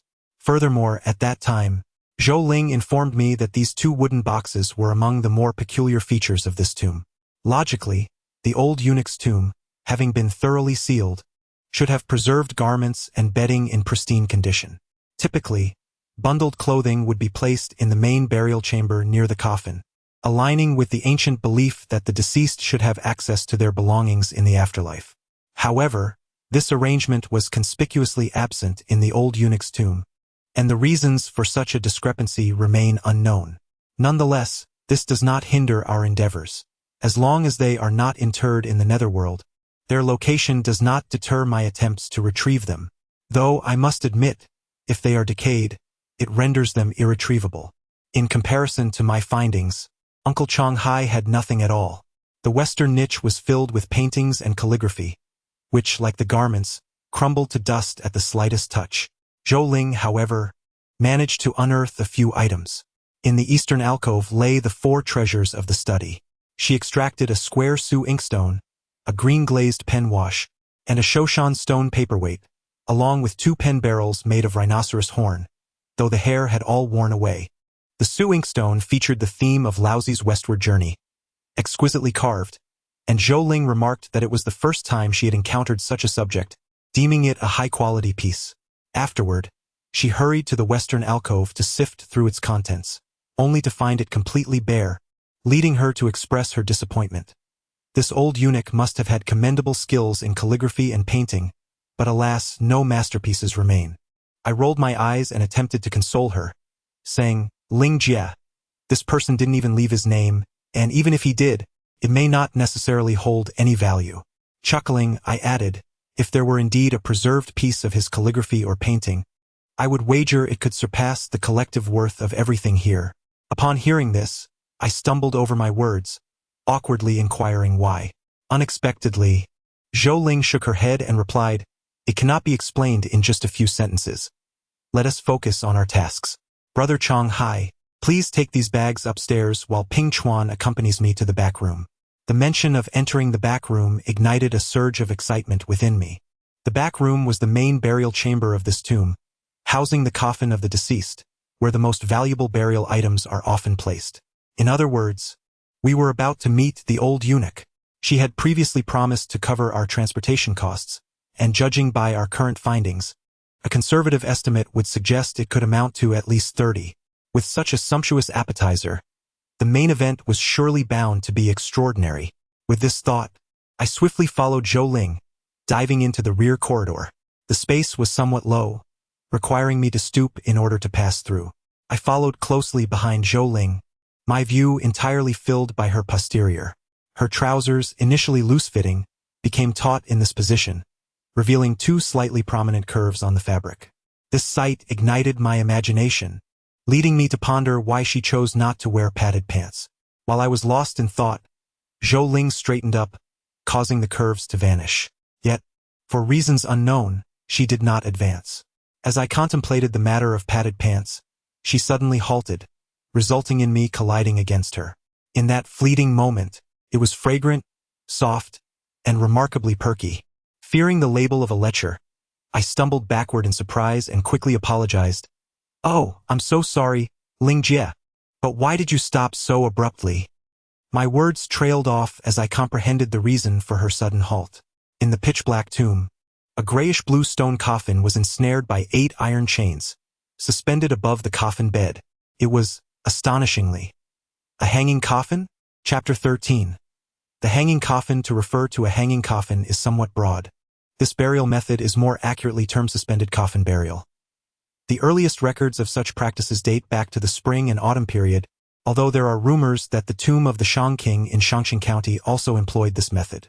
The reasons behind the hanging coffin have always been a subject of much debate. After all, the ancients valued interment in the earth, particularly the Han people, where some regions even held the belief that a coffin should never touch the ground, lest the deceased remain in limbo. A more credible explanation is the prevention of moisture, as moisture control can inhibit decay. Take, for instance, the tomb of the old eunuch. Its overall ceiling not only provides sturdiness, but also serves the significant advantage of preventing the corpse from being submerged in muddy water during the rainy season. There exists a rather intriguing notion known as the prevention of entering the dragon vein. It is said that Zhu Yuanzhang, the founding emperor of the Ming dynasty, harbored concerns that Liu Bowen, after his demise, would be interred within the dragon vein. Liu Bowen was acutely aware of this apprehension. Thus, to safeguard his descendants, he instructed his followers to suspend his coffin with iron chains in a cave located in Nanjing, ensuring that no one could usurp the dragon vein and thereby threaten the Ming dynasty's sovereignty. While this tale is undoubtedly apocryphal and lacks veracity, it is true that the tomb of Master Mao in Hunan features suspended coffins. Master Mao was well-versed in geomancy during his lifetime, lending a semblance of credibility to such narratives. However, at that time my understanding was limited, and my focus was entirely on the iron chains. A question lingered in my mind. Why would one use iron chains to secure a coffin? Was there a fear that an old eunuch might rise as a zombie and prey upon the living? The spacious main tomb, illuminated only partially by our 2 headlamps, cast a dark atmosphere around us, which heightened my trepidation, prompting me to unconsciously inch closer to Zhou Ling. As I approached, the delightful scent of her body fragrance assuaged my anxiety. "What are you doing?" In my moment of distraction, I found myself too close for comfort. I stepped back slightly and, in a hushed tone, gestured towards the coffin, asking Ling Jie, this old eunuch, could he possibly turn into a zombie? Silence. Zhou Ling shot me a glare. When we descend into tombs, refrain from uttering such words. Realizing I may have breached some taboo, I swiftly apologized. I then continued to whisper my inquiries. "So, why is it bound with iron chains and it's a stone coffin no less?" Zhou Ling nonchalantly replied, "It's merely a suspended coffin.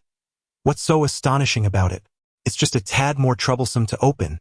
Having spoken, she approached to observe closely, and I followed suit. Soon I discerned that there were not 8 iron chains, but rather 4. Taking the one located above the southeast corner as an example, the chain was first anchored to the wall of the tomb chamber, then extended to the front right side of the sarcophagus, encircling its base, winding around the coffin, and finally secured to the wall in the southwest corner. The remaining 3 chains were affixed in a similar manner. However, the circular chains around the coffin could easily deceive the eye. Without careful scrutiny, one might mistakenly believe there were 8 iron chains.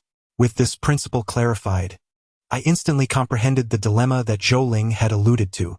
In order to open the sarcophagus, it was imperative to first untangle the chains. Yet, no matter how one proceeded, one side would inevitably come to rest first, thereby compressing the other side, which remained entangled.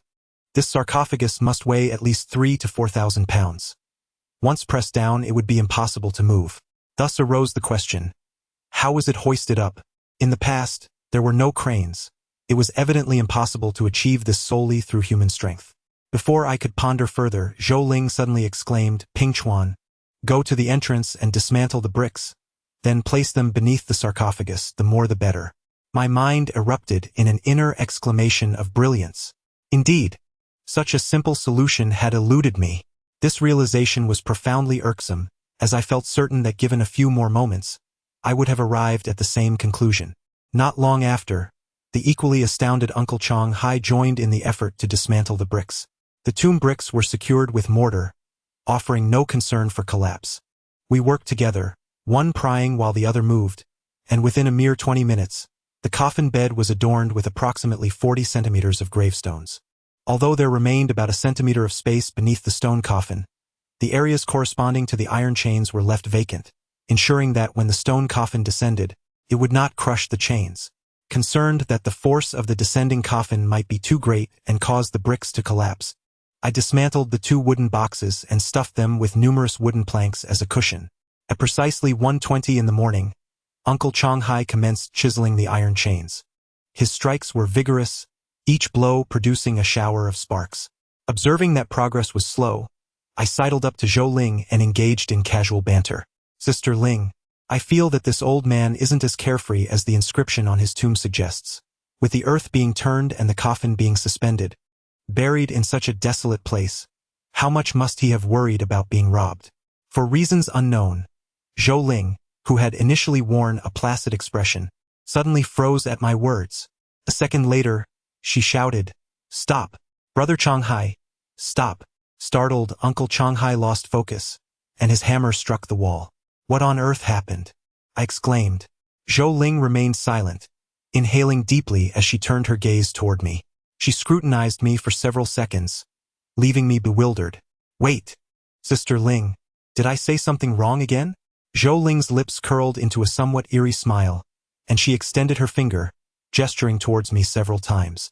Almost instantly, her expression shifted to one of intense urgency as she commanded, "Remove the bricks. Quickly." Without waiting for a response, she sprang into action, beginning to move the bricks herself. Both Uncle Changhai and I felt utterly perplexed. However, witnessing her apparent urgency compelled us to engage in the task at hand. The three of us worked with remarkable swiftness, and within 5 minutes the coffin bed was entirely cleared.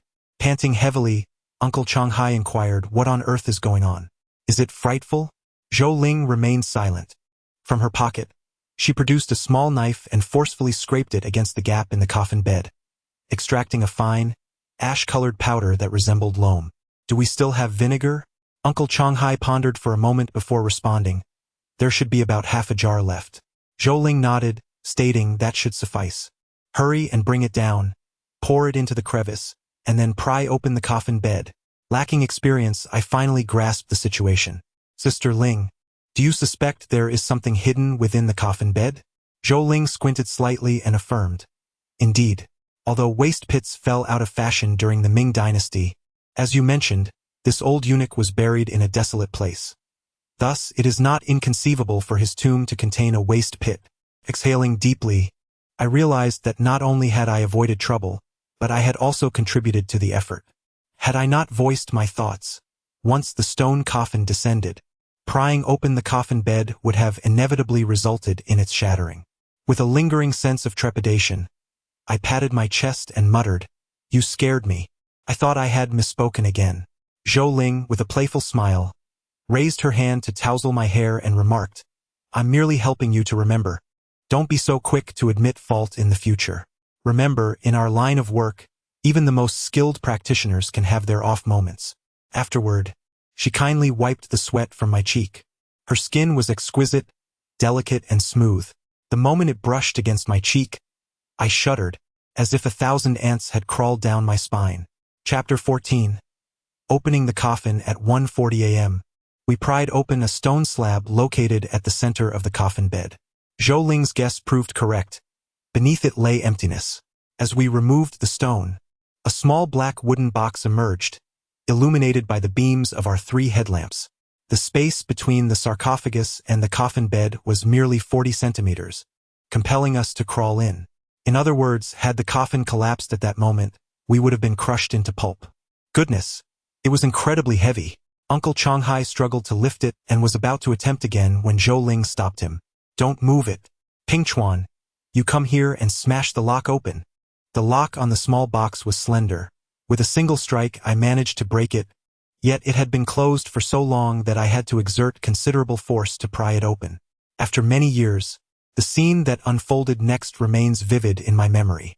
Accompanied by creaking sounds, a gentle sheen emerged from the crack, gradually widening as the lid lifted, revealing its contents to us. It was a silver ingot. This was why Zhou Ling had advised Uncle Changhai against further lifting.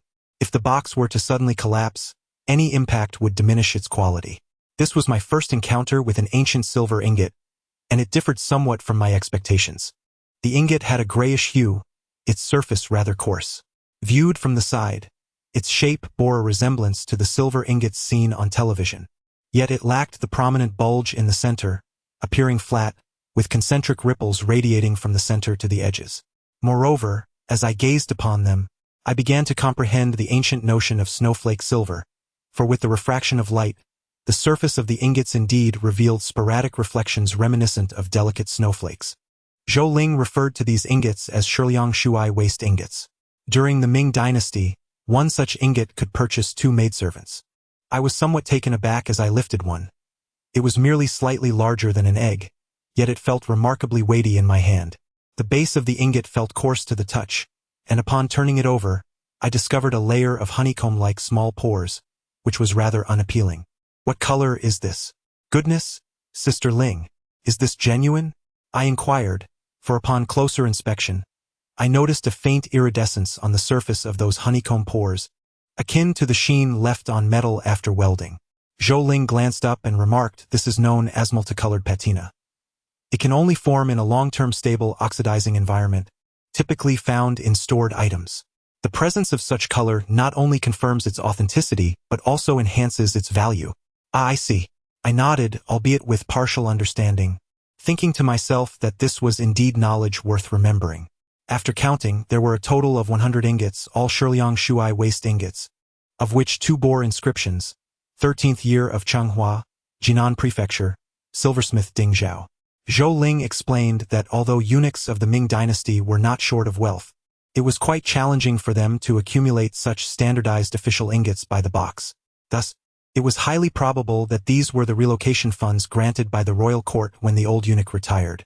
The journal recounts that the tomb was constructed in the 6th year of the Zhengde era, during which the elderly eunuch was still alive. If he had retired in the 13th year of the Changhua era, it would imply that he survived for more than 30 years after his retirement. Observing the pile of silver ingots, Zhou Ling lamented, 1,000 taels of reward silver. No wonder this eunuch dared to overstep the boundaries. At the time, I did not fully grasp her meaning, as in my childhood, I often saw on television rewards of 1,000 taels and assumed it was not a significant sum. It was only later that I realized how misleading that perception was. In the Ming dynasty, aside from exceptional circumstances such as battlefields, the act of bestowing a reward of 1,000 taels was largely reserved for the emperor, the empress, and a select few favored princes. Others, even if financially capable, could not exceed the standard. Although it was not explicitly regulated, one could infer that if the emperor typically awarded 1,000 taels, and you were to bestow 10,000, you would certainly be courting disaster. After securing the silver ingots, we prepared to open the coffin by laying bricks anew. To expedite the process, Zhou Ling summoned Jianxin to join us. The 3 of us hastened our efforts, and after positioning the bricks, we began to strike vigorously. Throughout this, Zhou Ling remained industrious, crafting wooden wedges with a small knife, which were essential for opening the stone coffin. It is crucial to note that the imagery portrayed on television of pushing stone coffins is entirely fictitious. The mere act of moving a wooden coffin requires considerable strength. For instance, my grandfather's coffin lid necessitated the effort of 3 adults to lift. To open a stone coffin, one must either resort to brute force or employ finesse, chiseling wedges into the gaps from one side to create an incline, ultimately relying on the weight of the lid itself to allow it to slide down. Prior to this, however, one must also inspect the interior for any locking mechanisms. If there are, then wedges must be placed on all 4 sides. First, lift the slot, and then elevate one side to allow it to slide down. Upon hearing this, Zhou Ling praised me, which made me feel somewhat embarrassed, so I humbly remarked that it was merely a trivial cleverness. To my surprise, she countered, "This is not trivial cleverness. You possess great wisdom. Alas, if only time permitted, I would surely enlighten her about the dialect of Northeast China." The stone coffin proved to be far heavier than anticipated. Once the right side collapsed, nearly all the tomb bricks on that side were shattered. Fortunately, Zhou Ling had foreseen this. When laying the bricks, she directed us to stack them in an interwoven manner and arrange them in a tiered formation to bolster their compressive strength. Thus, although many bricks were broken, there were no signs of imminent collapse from the brick platform. Subsequently, everything proceeded smoothly. Half an hour later, accompanied by a deafening roar, the coffin lid, bound by iron chains for over 4 centuries, thunderously fell. The lid struck the ground, raising a massive cloud of dust, prompting us all to retreat to the central chamber for safety. Uncle Changhai pulled out his walkie-talkie and pressed down. "Hello, Changjun, did you hear that?" "How loud was it?" The walkie-talkie's red light flickered, and Uncle Changjun replied, "Not bad. It sounds like a firecracker going off in the mountains." After approximately 5 minutes, as the dust began to settle, Uncle Changhai immediately called everyone to enter. The 4 headlamps hurriedly traversed the passageway, converging beside the stone coffin. Upon discerning the condition within the coffin, Brother Jianxin exclaimed, "What the hell? This old eunuch hasn't decayed." No one reproached him for his outburst, for everyone's attention was captivated by the scene inside the coffin. Indeed, it had not decayed. The skin and muscle tissue were exceedingly dry, tightly adhering to the bones, presenting a dark hue reminiscent of spiced beef jerky. What was particularly peculiar was that despite the skin's shriveled appearance and the deep-set eye sockets, the elderly eunuch bore an expression that, rather than being grotesque, exuded a sense of benevolence. His parched lips were slightly pursed, as if adorned with a faint smile, rendering his demeanor considerably gentler. This inadvertently evoked memories of my grandfather, and I couldn't help but feel that the eunuch's countenance at the time of burial would surpass that of my grandfather. This is inevitable, for my grandfather passed away in the harshest depths of winter, his body having stiffened before burial, his features contorted. Given the hardships he endured in life, it was only natural that he appeared less than appealing. Thus, I resolved to work diligently to provide my grandmother with a life of comfort, and when her time comes, I shall ensure she departs in a splendid manner to reunite with my grandfather. I recognized the eunuch's condition as that of a mummified corpse and inquired of Zhou Ling if that was indeed the case. Zhou Ling nodded, affirming that the preservation conditions, sealed and with a constant temperature, did indeed meet the criteria for mummification. However, she paused, her brow furrowing, suggesting that the circumstances were not entirely natural. Zhou Ling slightly nodded in agreement, stating that finding the necessary items was paramount, but advised to proceed with caution. "All right," I exclaimed. Suddenly, I was taken aback by Jianxin's subsequent actions as he abruptly lifted the brocade quilt and reached directly towards the eunuch's groin. How curious! This was my first encounter with a eunuch's tomb, and I was eager to examine its structure and broaden my horizons. I had anticipated that such a flagrant display of disrespect would surely elicit reprimands from Uncle Changhai or Zhou Ling. However, when I glanced at the two of them, I found them both pausing their actions, their eyes fixed in eager anticipation. Zhou Ling, in particular, craned her neck with palpable excitement. To my dismay, the three of them were met with disappointment. The dried corpse had become so desiccated that its features were tightly contracted, rendering it unrecognizable. Although I had also glanced at it, I did so passively, as I personally condemned such irreverent behavior towards the deceased. Unable to witness what they had hoped for, they resumed their search for burial artifacts. Zhou Ling, while advising them to be gentle, demonstrated a rather brutish approach herself. Noticing a white jade cap atop the old eunuch's head, she boldly yanked it off, disheveling his hair in the process. Uncle Changhai and brother Jianxin followed suit, tugging at jade pendants, prying at earrings, and pulling at signet rings with reckless abandon. If they encountered resistance, they simply exerted more force. I stood there, astonished by the scene unfolding before me. I pondered to myself, is this truly what it means to handle things gently? If this is their notion of delicacy, I shudder to think of what a heavy-handed approach would entail. I unconsciously swallowed hard, clasped my hands together, and murmured, emulating brother Jianxin's words, "Forgive us, dear master. Esteemed old eunuch, you have lain in this position for centuries. It must be uncomfortable, your backside surely numb. Consider it a massage they are providing for you. What are you mumbling about, Chuanzi? Get on with it. Huh? Oh. Right, I shall proceed." At that moment, I hesitated to touch anything directly, opting instead to search beneath the feet of the corpse. After only a few turns, I stumbled upon a jade-green stone jar, its patina thick and its size comparable to that of the almond milk from Chengda. The jar was sealed with a wooden stopper, encased in wax. A gentle shake revealed the presence of something inside. Based on the sensation in my hand, it felt like a solid object interspersed with powder. "Ling Jie, what do you think this is? A treasure jar?" exclaimed in surprise.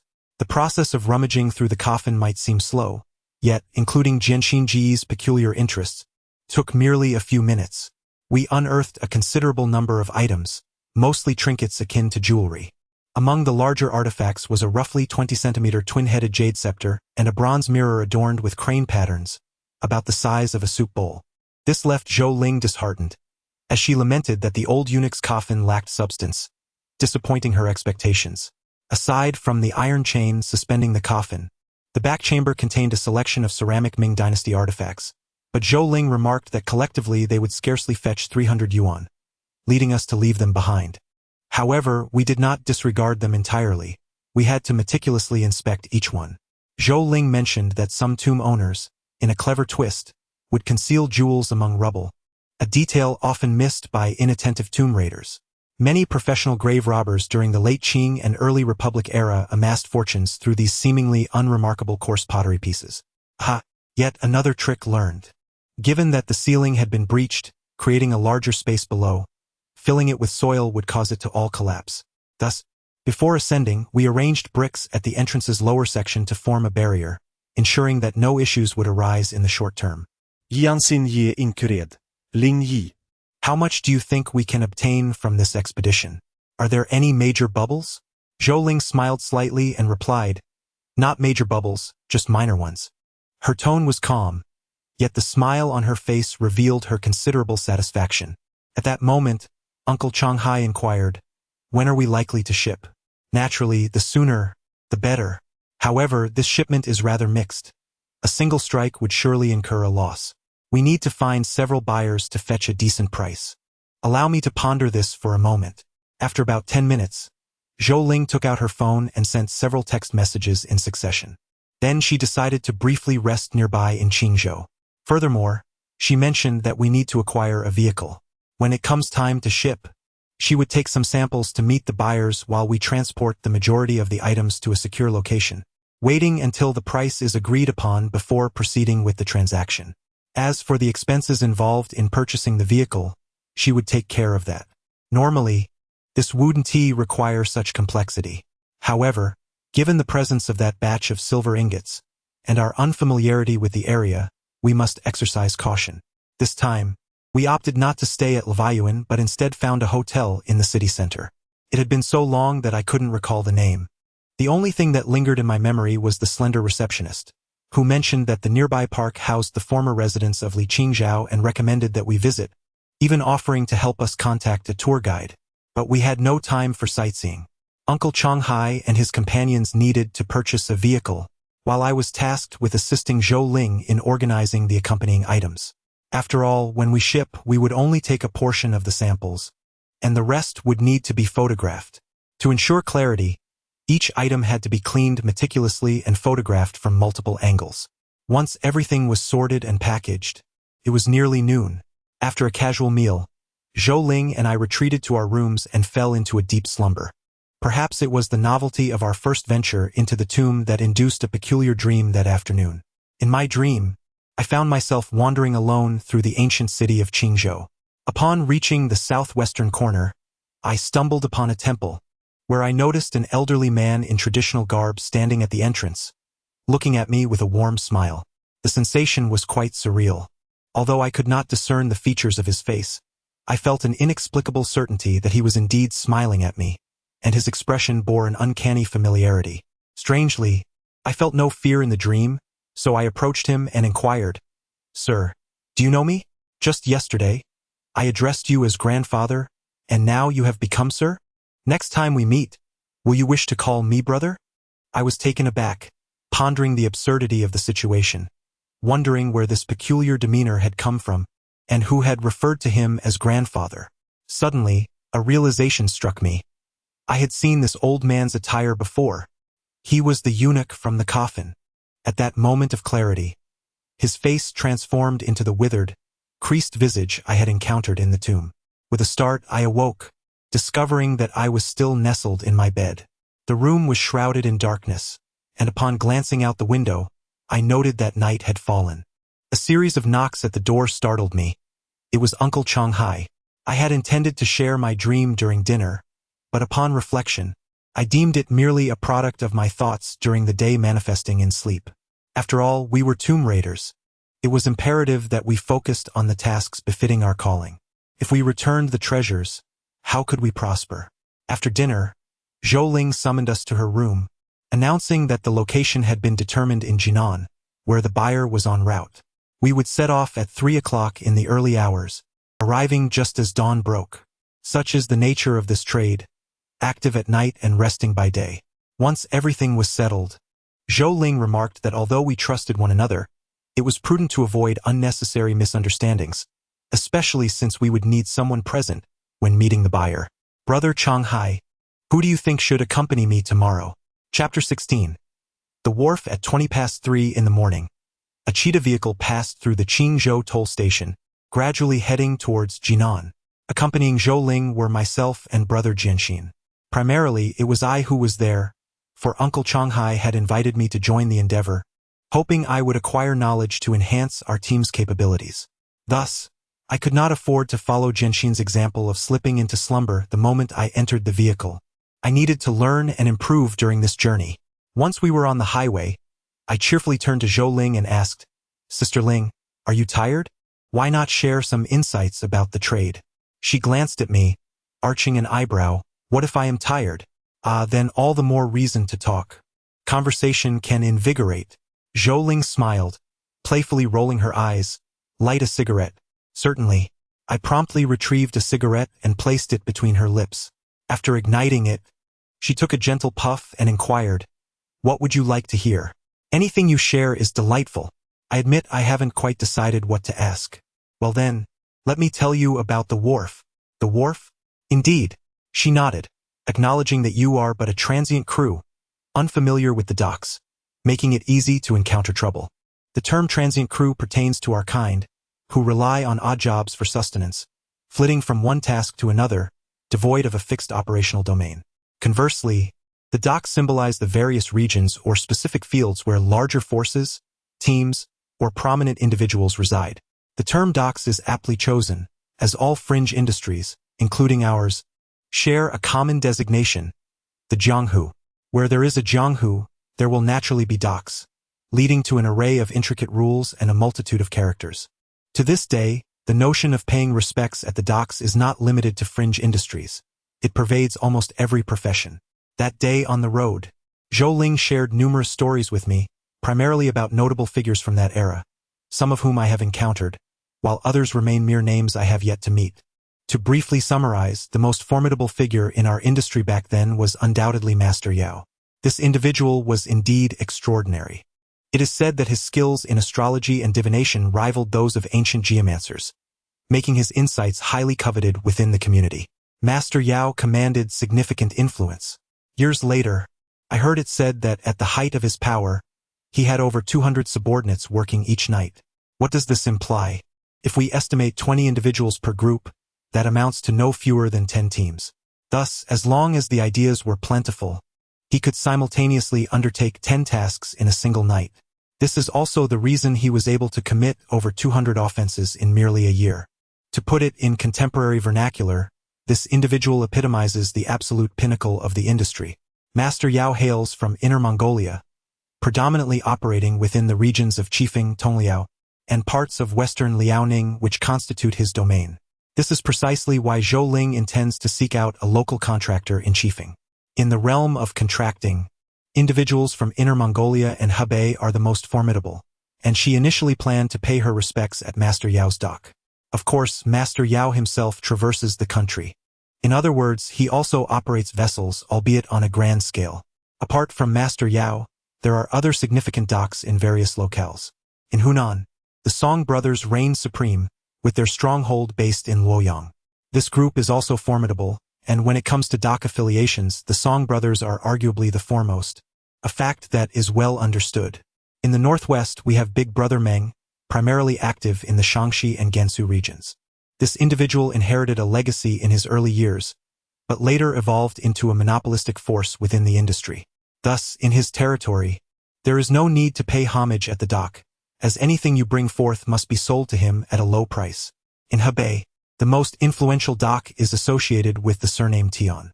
However, Zhou Ling remarked that, although this person amassed wealth through tomb raiding, he does not solely engage in such activities. He possesses a certain nature, one that commands respect from individuals across the nation. In Shaanxi, we find Big Brother Ho, whose situation mirrors that of Hebei, though his influence is somewhat diminished. As for the northeast, Zhou Ling need not elaborate. Uncle Changhai has spoken of an individual surnamed Wu. However, he cannot be compared to those aforementioned and does not represent the entirety of the northeast, having only recently entered the scene. Thus, if a small boat drifts towards the northeast, it will not pay homage to his dock, not due to his vulnerability, but because seeking his assistance is far less effective than appealing to that individual. I believe this also accounts for why Mr. Wu has not established a significant harbor. This essentially encapsulates the situation in the north. It is important to note that we are discussing the north, rather than the northern faction. On one hand, figures like the Song brothers, Old Ho, and Mr. Wu do not belong to the northern faction. They represent a more unconventional path to success. On the other hand, several legitimate leaders of the northern faction are similarly adrift. However, when they reach the dock, they do not require formalities. Merely a cordial exchange suffices to ensure respect. As for the south, in terms of renown, the Zhao family from Guangdong stands out. The Zhao family is a quintessential representative of the southern faction, possessing ancestral secrets that render them unique in both the north and south, as they have established their own dock through skill. When it comes to strength, Zhou Ling asserts that the most formidable figure in the south is Sister Qin from the Hunan and Hubei regions, with her influence extending into parts of Guizhou and Sichuan. Zhou Ling informed me that she is adept at concealing her brilliance, for if she wished, she could easily align herself with old Tian. Yet she deliberately refrains, continuing to pursue her original vocation, to the extent that those outside her circle are largely unaware of her existence. Furthermore, Zhou Ling mentioned that Sister Qin is relatively young, not much older than herself. Later, I discovered that Sister Qin does not actually bear the surname Qin. She is referred to as Sister Qin because her name contains the character for Qin. However, her excessive modesty has led many to mistakenly believe that Qin is her surname. Additionally, significant factions in the south include the Jiangxi Gang, the Sichuan Gang, and the Coastal Gang. The coastal factions mentioned are not a single force. Rather, they encompass numerous medium-sized docks stretching from Zhejiang to Guangxi.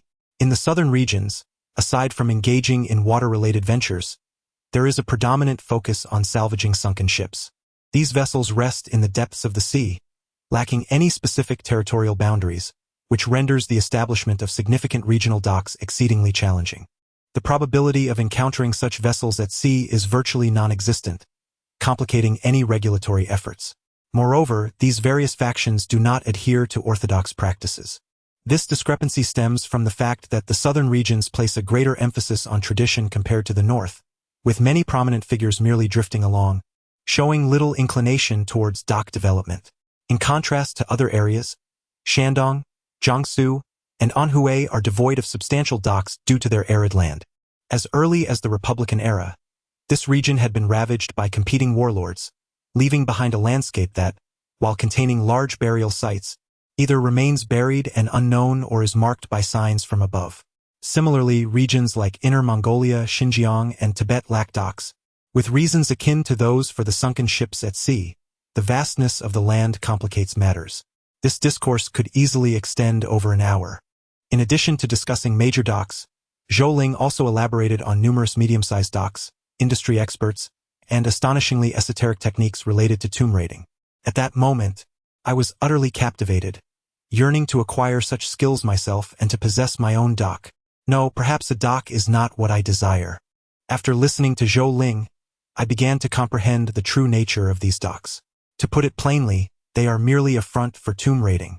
Such endeavors rarely end well, often culminating in death, flight, entrapment, and ultimately, a tragic demise. Northeasterners are particularly attuned to this reality. Is Song certain to be remarkable? The impending storm is akin to a black jujube nailed to the wall. Thus, I have no desire to cultivate any docks. I would be content with crafting a modest vessel. I shall drift wherever the currents take me, unearthing small treasures and reaping minor fortunes. Sister Ling, aside from the Jiangxi Gang, are there any experts in Jiangxi? I cannot tell if it is merely my impression, but when I posed this question, Zhou Ling's demeanor seemed to shift subtly. Taking a deep breath, she replied, "In terms of skill, the most formidable figure in Jiangxi today is likely the Zhujiang Dragon." The Zhujiang Dragon? I echoed, finding the moniker quite imposing. Zhou Ling nodded and said, "Indeed, his surname is Jiang, and his name is..." Suddenly pausing, she furrowed her brow, gazing into the rearview mirror, and asked, "Pingchuan, how long has that jeep behind us been trailing us?" Chapter 17. Pursuit. Glancing back, I confirmed there was indeed a jeep with a Weifang license plate. I'm not sure. I felt a bit embarrassed, as I had been engrossed in our conversation and hadn't taken note of my surroundings. Zhou Ling executed a sharp turn, merging into the slow lane, and reduced our speed to 60 miles per hour. I checked the rearview mirror and noticed that although the jeep had not changed lanes, it had noticeably slowed down, seemingly following us. Find the map and check which exit is next. Back then, we relied on the China Automobile Driver's Atlas, with its striking red cover, as there was no navigation system available. Keep a close watch. When we see an exit, we shall exit the highway. Also, have Jianxin call to inquire if there are any updates from Wang Changhai's side. Jianxin lay sprawled comfortably in the back seat, deep in slumber. Upon hearing my call, he drowsily wiped his mouth and inquired if we had arrived. Damn, arrived? It seems someone is tailing us. Don't fall asleep. Jianxin abruptly sat up. Who's following us? As he turned to glance, he asked if that was the jeep.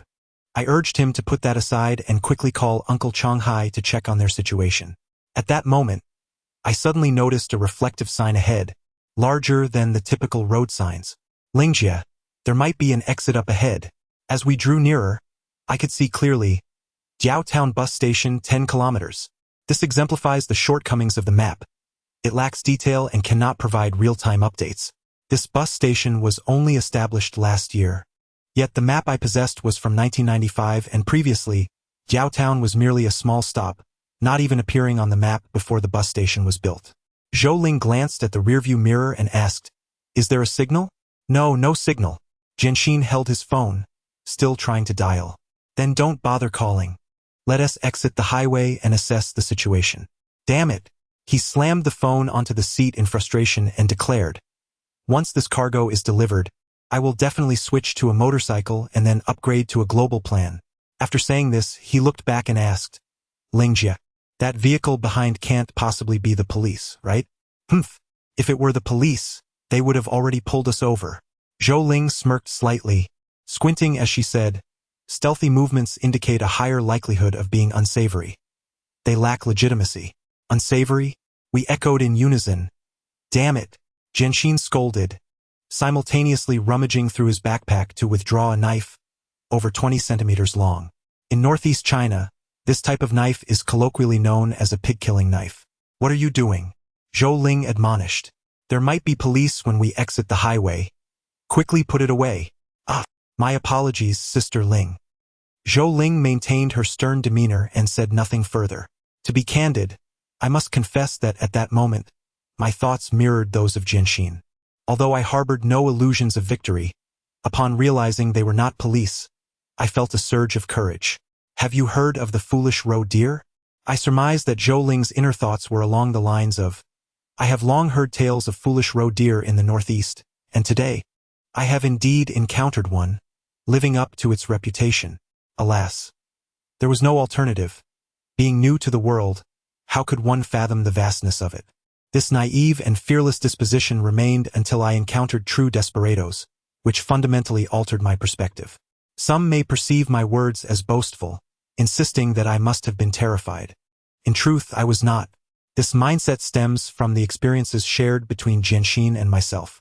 Having lost our closest support at a young age, we learned that in order to avoid being bullied, as the northeastern saying goes, you must stand tall. Not only did we stand tall, but we also banded together in solidarity. From the age of 10, I began to join others in brawls. Some may scoff.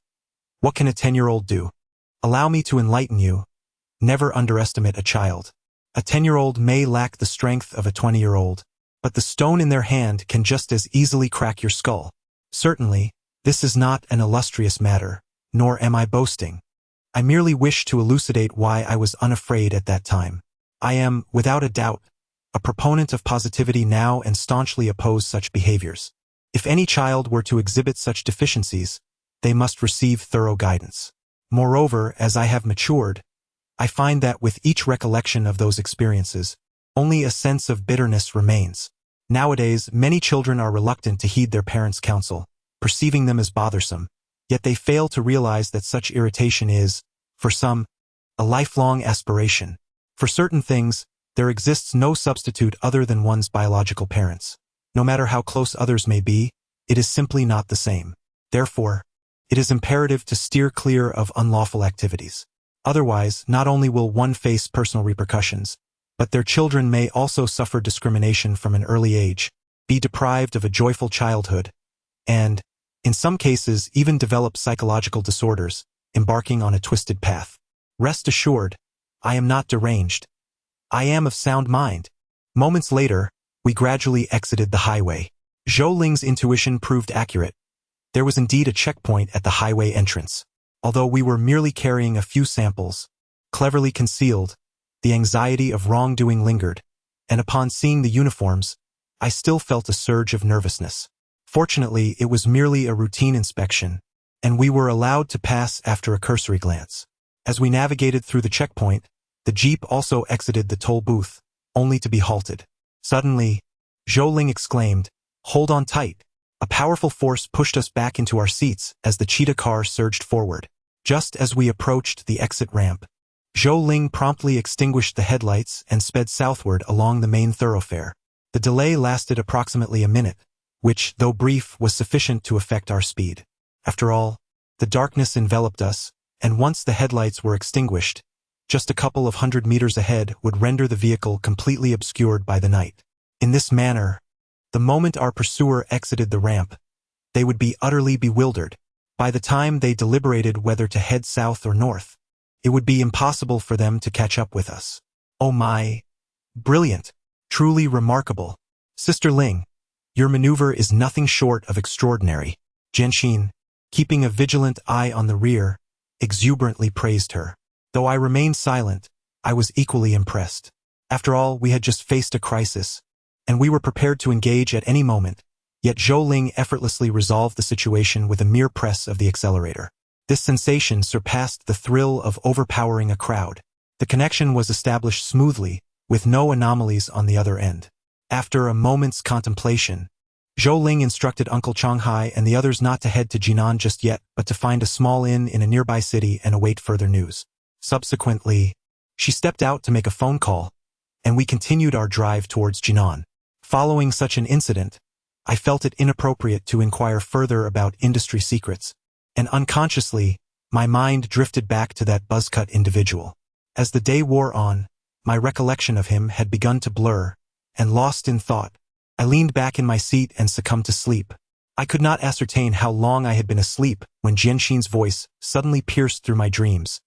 "Sister Ling, be careful." At the moment I opened my eyes, I vaguely noticed figures on both sides of the highway pouring something onto the road. Chapter 18. The northern faction. The jarring screech of brakes pierced the air, and in that instant, I discerned the treacherous spikes on the road. Triangular iron nails. Bang! Bang! Two thunderous crashes reverberated, and the front of the vehicle plunged sharply downwards. Despite Zhou Ling's quick reflexes, the suddenness of the assault, coupled with our rapid speed, led to a tire bursting. Subsequently, the car veered uncontrollably to the right, kicking up a cloud of dust and debris. "Hold on," Zhou Ling shouted as the vehicle careened off the road. With a thunderous crash, an immense force enveloped us. When I reopened my eyes, the surroundings were a hazy blur, as if the entire world had descended into a slow-motion silent film. We were left in a state of shock, our minds and bodies suspended in a daze. By the time we regained our senses, the three of us had been extricated from the wreckage and bound like dumplings. At that moment, I heard a voice, thick with dialect, exclaiming animatedly, "Look, it's Brother Liang. They really came to Jinan." Indeed, another voice chimed in, "Brother Liang's foresight is truly remarkable." Following the sound, I was dismayed to see the crew-cut man rummaging through our phones. Fortunately, Zhou Ling had been astute, instructing us to delete all call records beforehand. Aside from him, there were 5 others surrounding us. 3 were fawning over him, while the remaining 2 searched through the vehicle's contents. I glanced at Zhou Ling and whispered, "What should we do? Ling Jie, don't panic. Let's observe for now."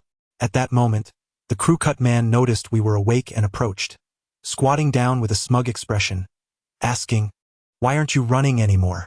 Come on, come on." Just as Zhou Ling was about to speak, a bespectacled man suddenly emerged from the car, holding a cloth bag and exclaiming, "Liang Gu, this chicken is utterly useless." "Oh, I found another one." Another individual followed suit, stepping out and raising an object, saying, "Liang Gu, what on earth is this? Have we found yet another?" I was taken aback. I had brought a total of 5 samples, all contained within the cloth bag. How could he possibly have discovered another? To my astonishment, when I looked up, I was left utterly bewildered. What did I just witness? That young man was holding a jade-green chalcedony jar, a precious vessel. Both Zhou Ling and I directed our gazes toward Brother Jianxin. At that moment, none of us considered the implications, as the item was far too peculiar, especially since Zhou Ling had remarked that it held little value. Yet, unexpectedly, he had surreptitiously revealed it. However, in comparison to this incident, the scene that unfolded next truly left me dumbfounded. The young man with the crew cut took the jar, inspected it thoroughly, and then, to my shock, he actually pried it open.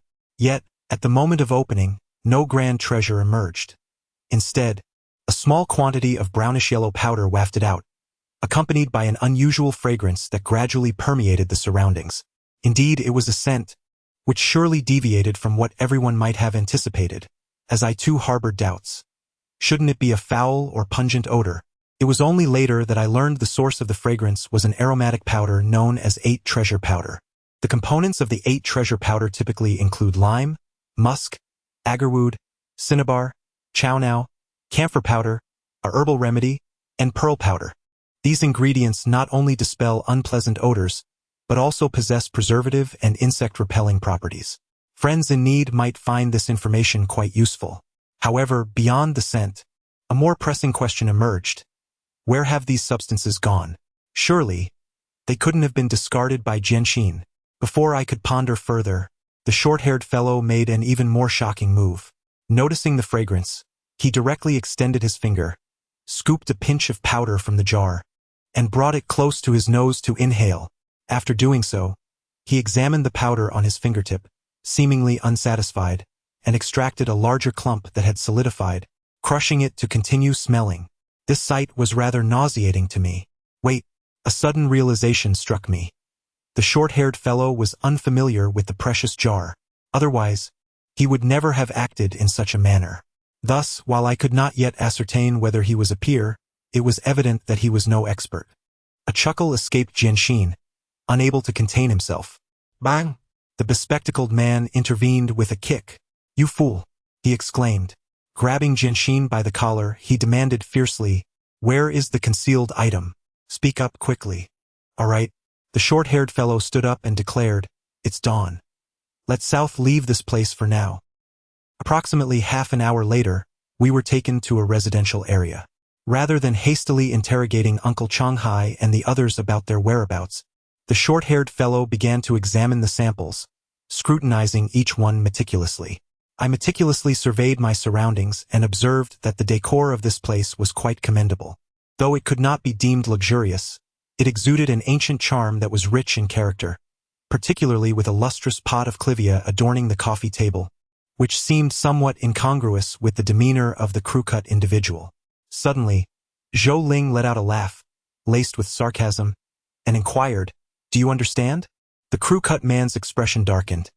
He did not respond but retorted, "You think you're quite something, huh?" This statement left both Jianxin and me momentarily stunned. Earlier, the crew-cut man had spoken in Mandarin, and we had not discerned his accent, but this abrupt remark revealed a familiar tone.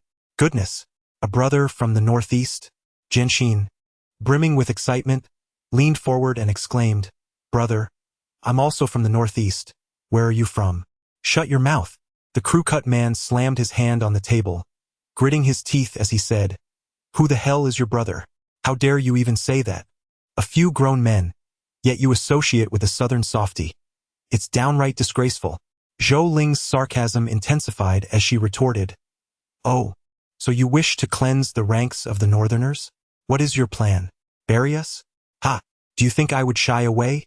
The crew-cut man's expression turned menacing as he declared, "You, a southern rat, dare to tread on our northern soil? Burying you would be nothing short of a rightful act. None of you southerners are worth a damn. I have seen it clearly." He spoke of the southern faction with disdain while praising the northern faction, clearly harboring some deep-seated animosity towards the former. I quickly nudged Zhou Ling, signaling her to temper her fiery remarks. If she provoked him further, he might resort to underhanded tactics. To my surprise, Zhou Ling only grew more emboldened. "Oh, just you?" she retorted. The buzzcut fellow was instantly agitated, leaping over the coffee table to grab Zhou Ling by her collar, bellowing, "Say that again." Concerned for Zhou Ling's well-being, Brother Jianxin and I rushed to mediate, urging him to refrain from acting impulsively and to resolve matters amicably. Yet Zhou Ling remained undeterred. With a raised chin and a playful smile, she articulated clearly, "I could repeat it 1,000 times, but you still wouldn't be worthy." Just then, the front door swung open, and a deep voice resonated. "Ha! If he isn't worthy, then am I?" Chapter 19. The rules the newcomer was a man in his 60s, lean and wiry, clad in an old-fashioned cotton coat, yet his eyes sparkled with vitality. The buzz-cut fellow's expression froze, his bravado evaporating in an instant. The old man suddenly erupted in anger, glaring as he proclaimed, "Xiaoyang, have you truly forgotten your place? Do you regard my words as mere nonsense?" With a thud, the buzz-cut fellow knelt down, trembling in fear. "I apologize, I was wrong. I won't dare to do it again. How embarrassing. You shall soon bring shame upon me."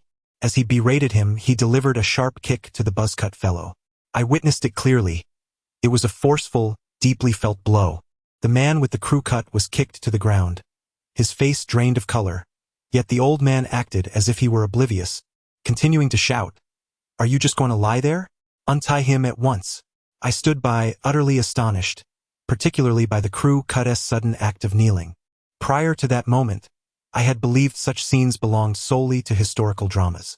It was evident that the crew cut exhibited not only fear towards the old man but also a profound respect that I found difficult to comprehend at the time. Had I not later taken on a master, I suspect I would still struggle to grasp it today. Moreover, some may wonder why the old man was so enraged, incessantly berating the crew cut for his disgraceful behavior. The reasoning is rather straightforward. Even in informal circles, one would never engage in such conduct. This is the fundamental principle of the thieving profession.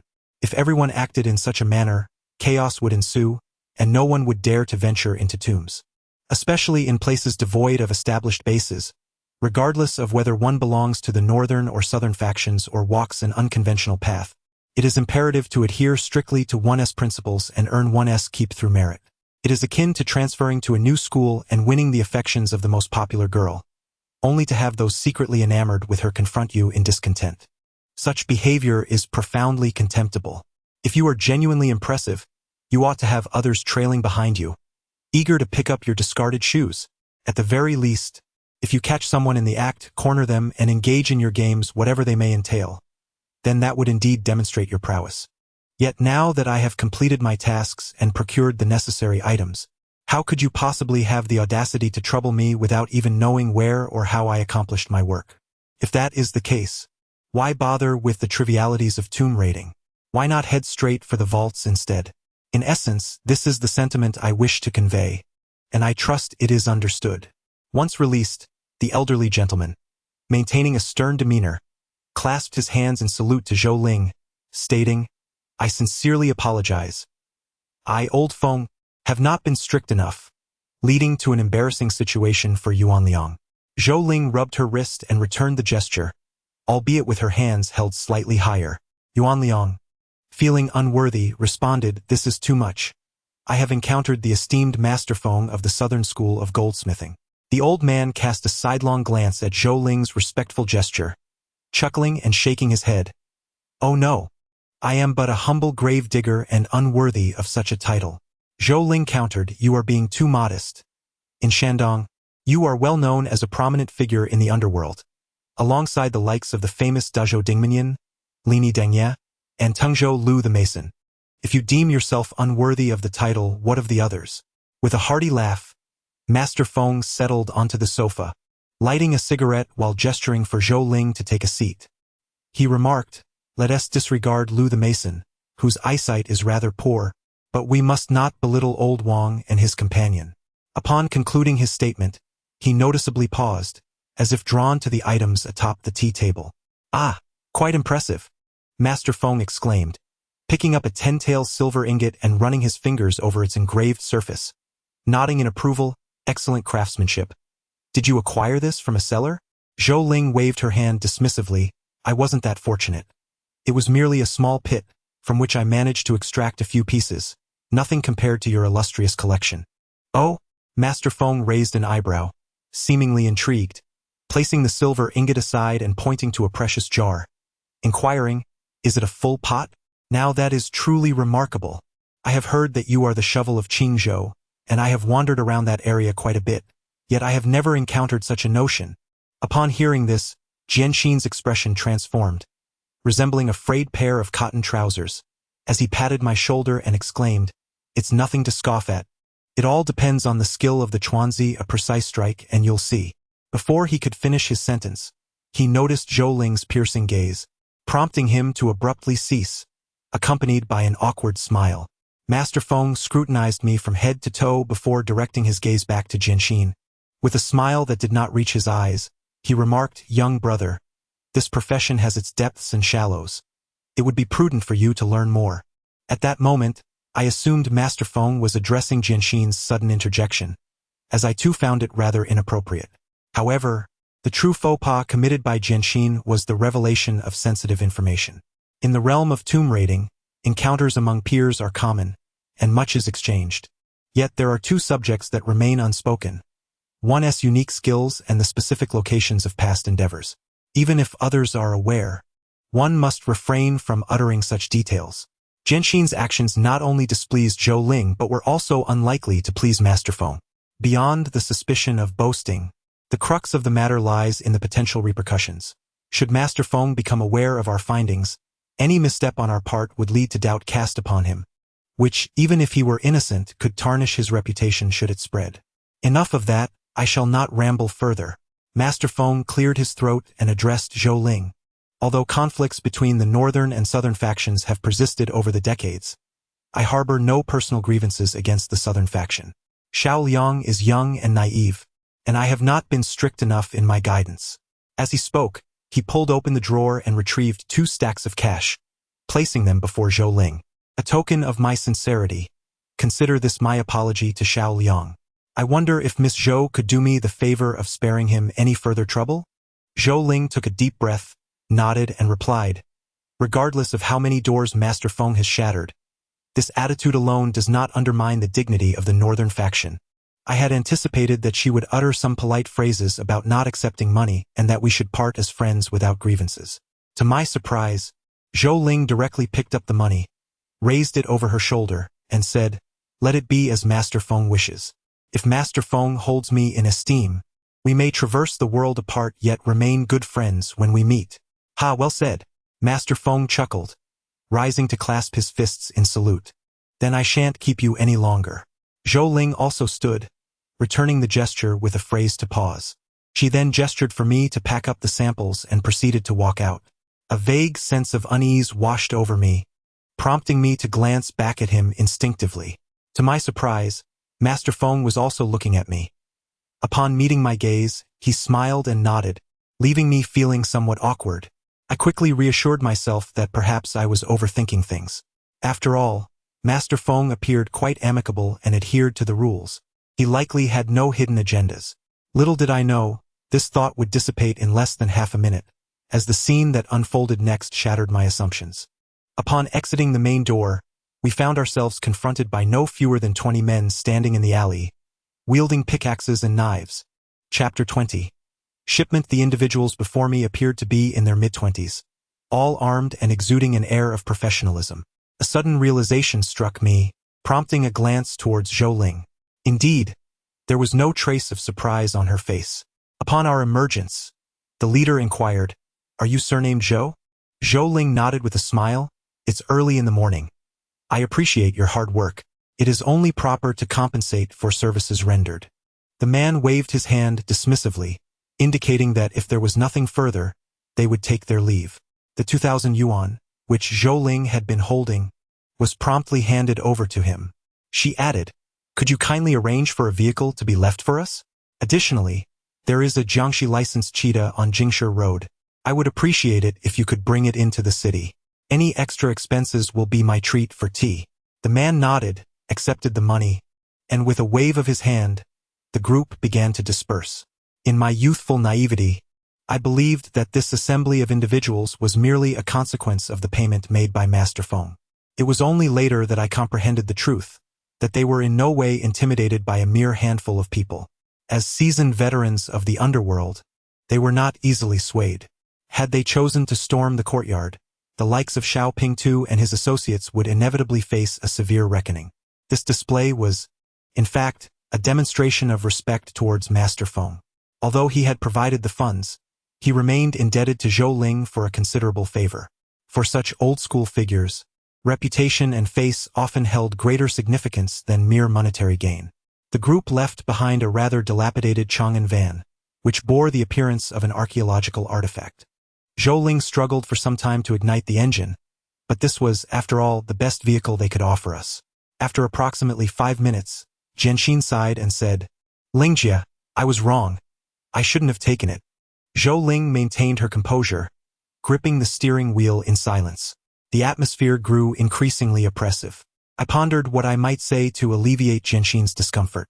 However, Zhou Ling abruptly inquired, "Pingchuan, have you noticed anything?"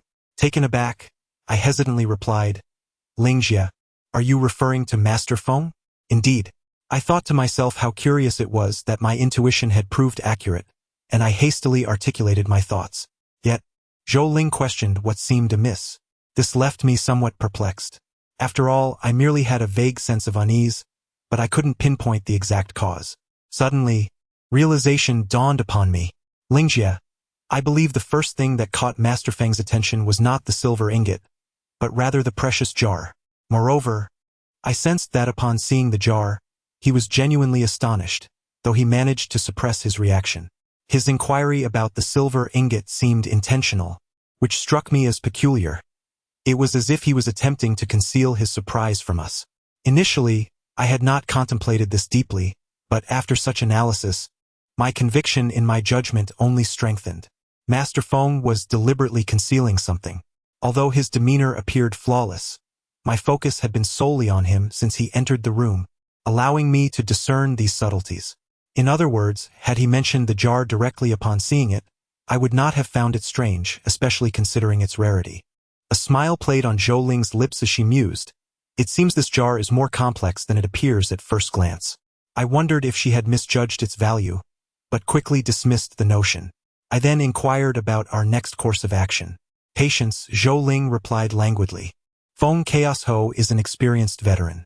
His reputation stems from his cautious nature, his penchant for acting covertly. Even if there's something amiss here, he won't make a move immediately. Thus, we shall proceed as planned. Meet the buyers and dispense the merchandise on the banks of the Qi River, in the ancient city of Springs, for individuals gradually convened in the room after 1 in the afternoon." A slight complication had arisen. Zhou Ling had originally scheduled meetings with only 3 buyers, Hao Jianmin, a local from Jinan, and Wang Xing and Qiao Zhibin, both hailing from Jiangxi. However, Qiao Zhibin had brought along another local antique dealer named Huang Bo, a lecherous fellow whose eyes incessantly ogled Zhou Ling from the moment he entered the room. While I, too, admired her, my intentions were purely aesthetic, unlike his. Qiao Zhibin explained that they had stumbled upon a rare find that morning and, fearing a lack of expertise, had enlisted temporary assistance, assuring us that there would be no issues. As Zhou Ling had previously mentioned, given the varied nature of our goods, we needed specialized buyers to fetch the best prices. Among the original 3, Hao Jianmin dealt in jade and bronzes, Wang Xing specialized in porcelain and funerary objects, and Qiao Zhibin focused on red sweet potatoes, that is, hoarded goods such as silver and gold ingots and copper coins. Therefore, our primary revenue would depend on him and the man surnamed Huang. Moreover, since Zhou Ling and Qiao Zhibin had collaborated numerous times, there was no need for further discussion. He simply gestured for me to retrieve the items. The first piece I extracted was the milky white Fahua incense burner. The moment I unwrapped the bubble wrap, Wang Xing abruptly stood up, exclaiming, "What a magnificent item!" He eagerly reached out to touch it and asked, "Is it complete?" To which I naturally affirmed. Zhou Ling then produced her camera to show him the photograph, and after a few glances, Wang Xing gestured with 2 fingers. Zhou Ling nodded in silence.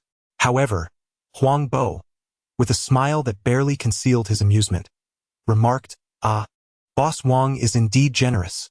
The Fahua incense burner is one of the 5 offerings. Zhou Ling had mentioned to me yesterday that if sold individually, each piece averages around 30 to 50,000 yuan, and collectively they could potentially double in value.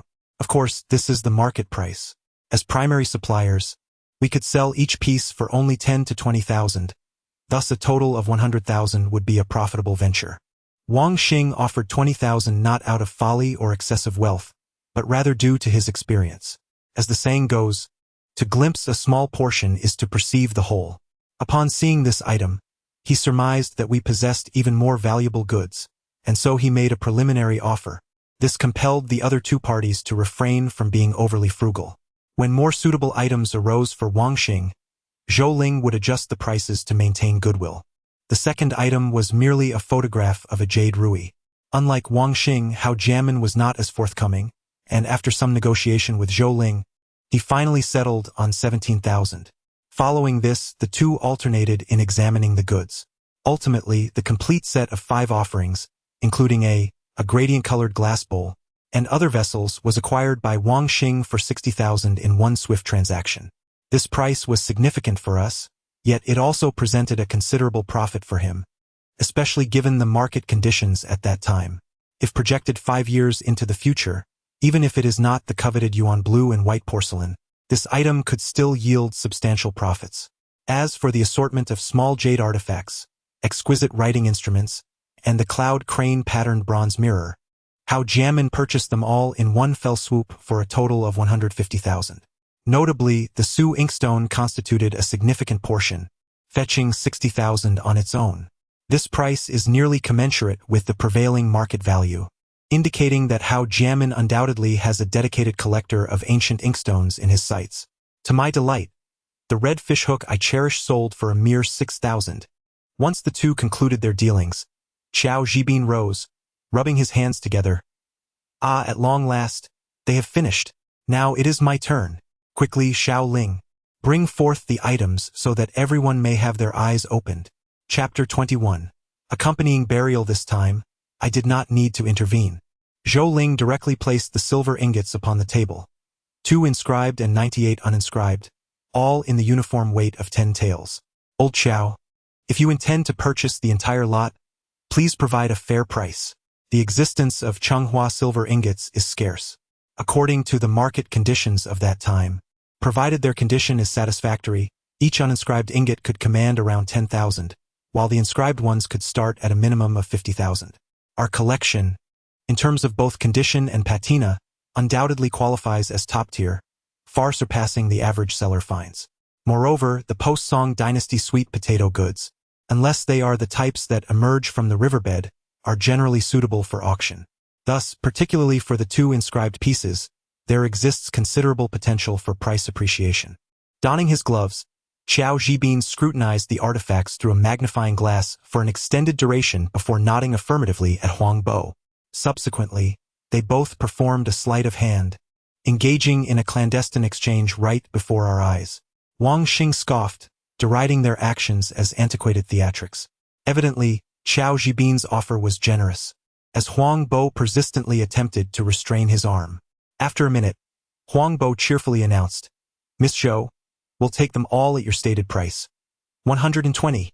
Although this sum had already met Zhou Ling's minimum expectation, it was apparent to everyone present that a higher offer could be elicited.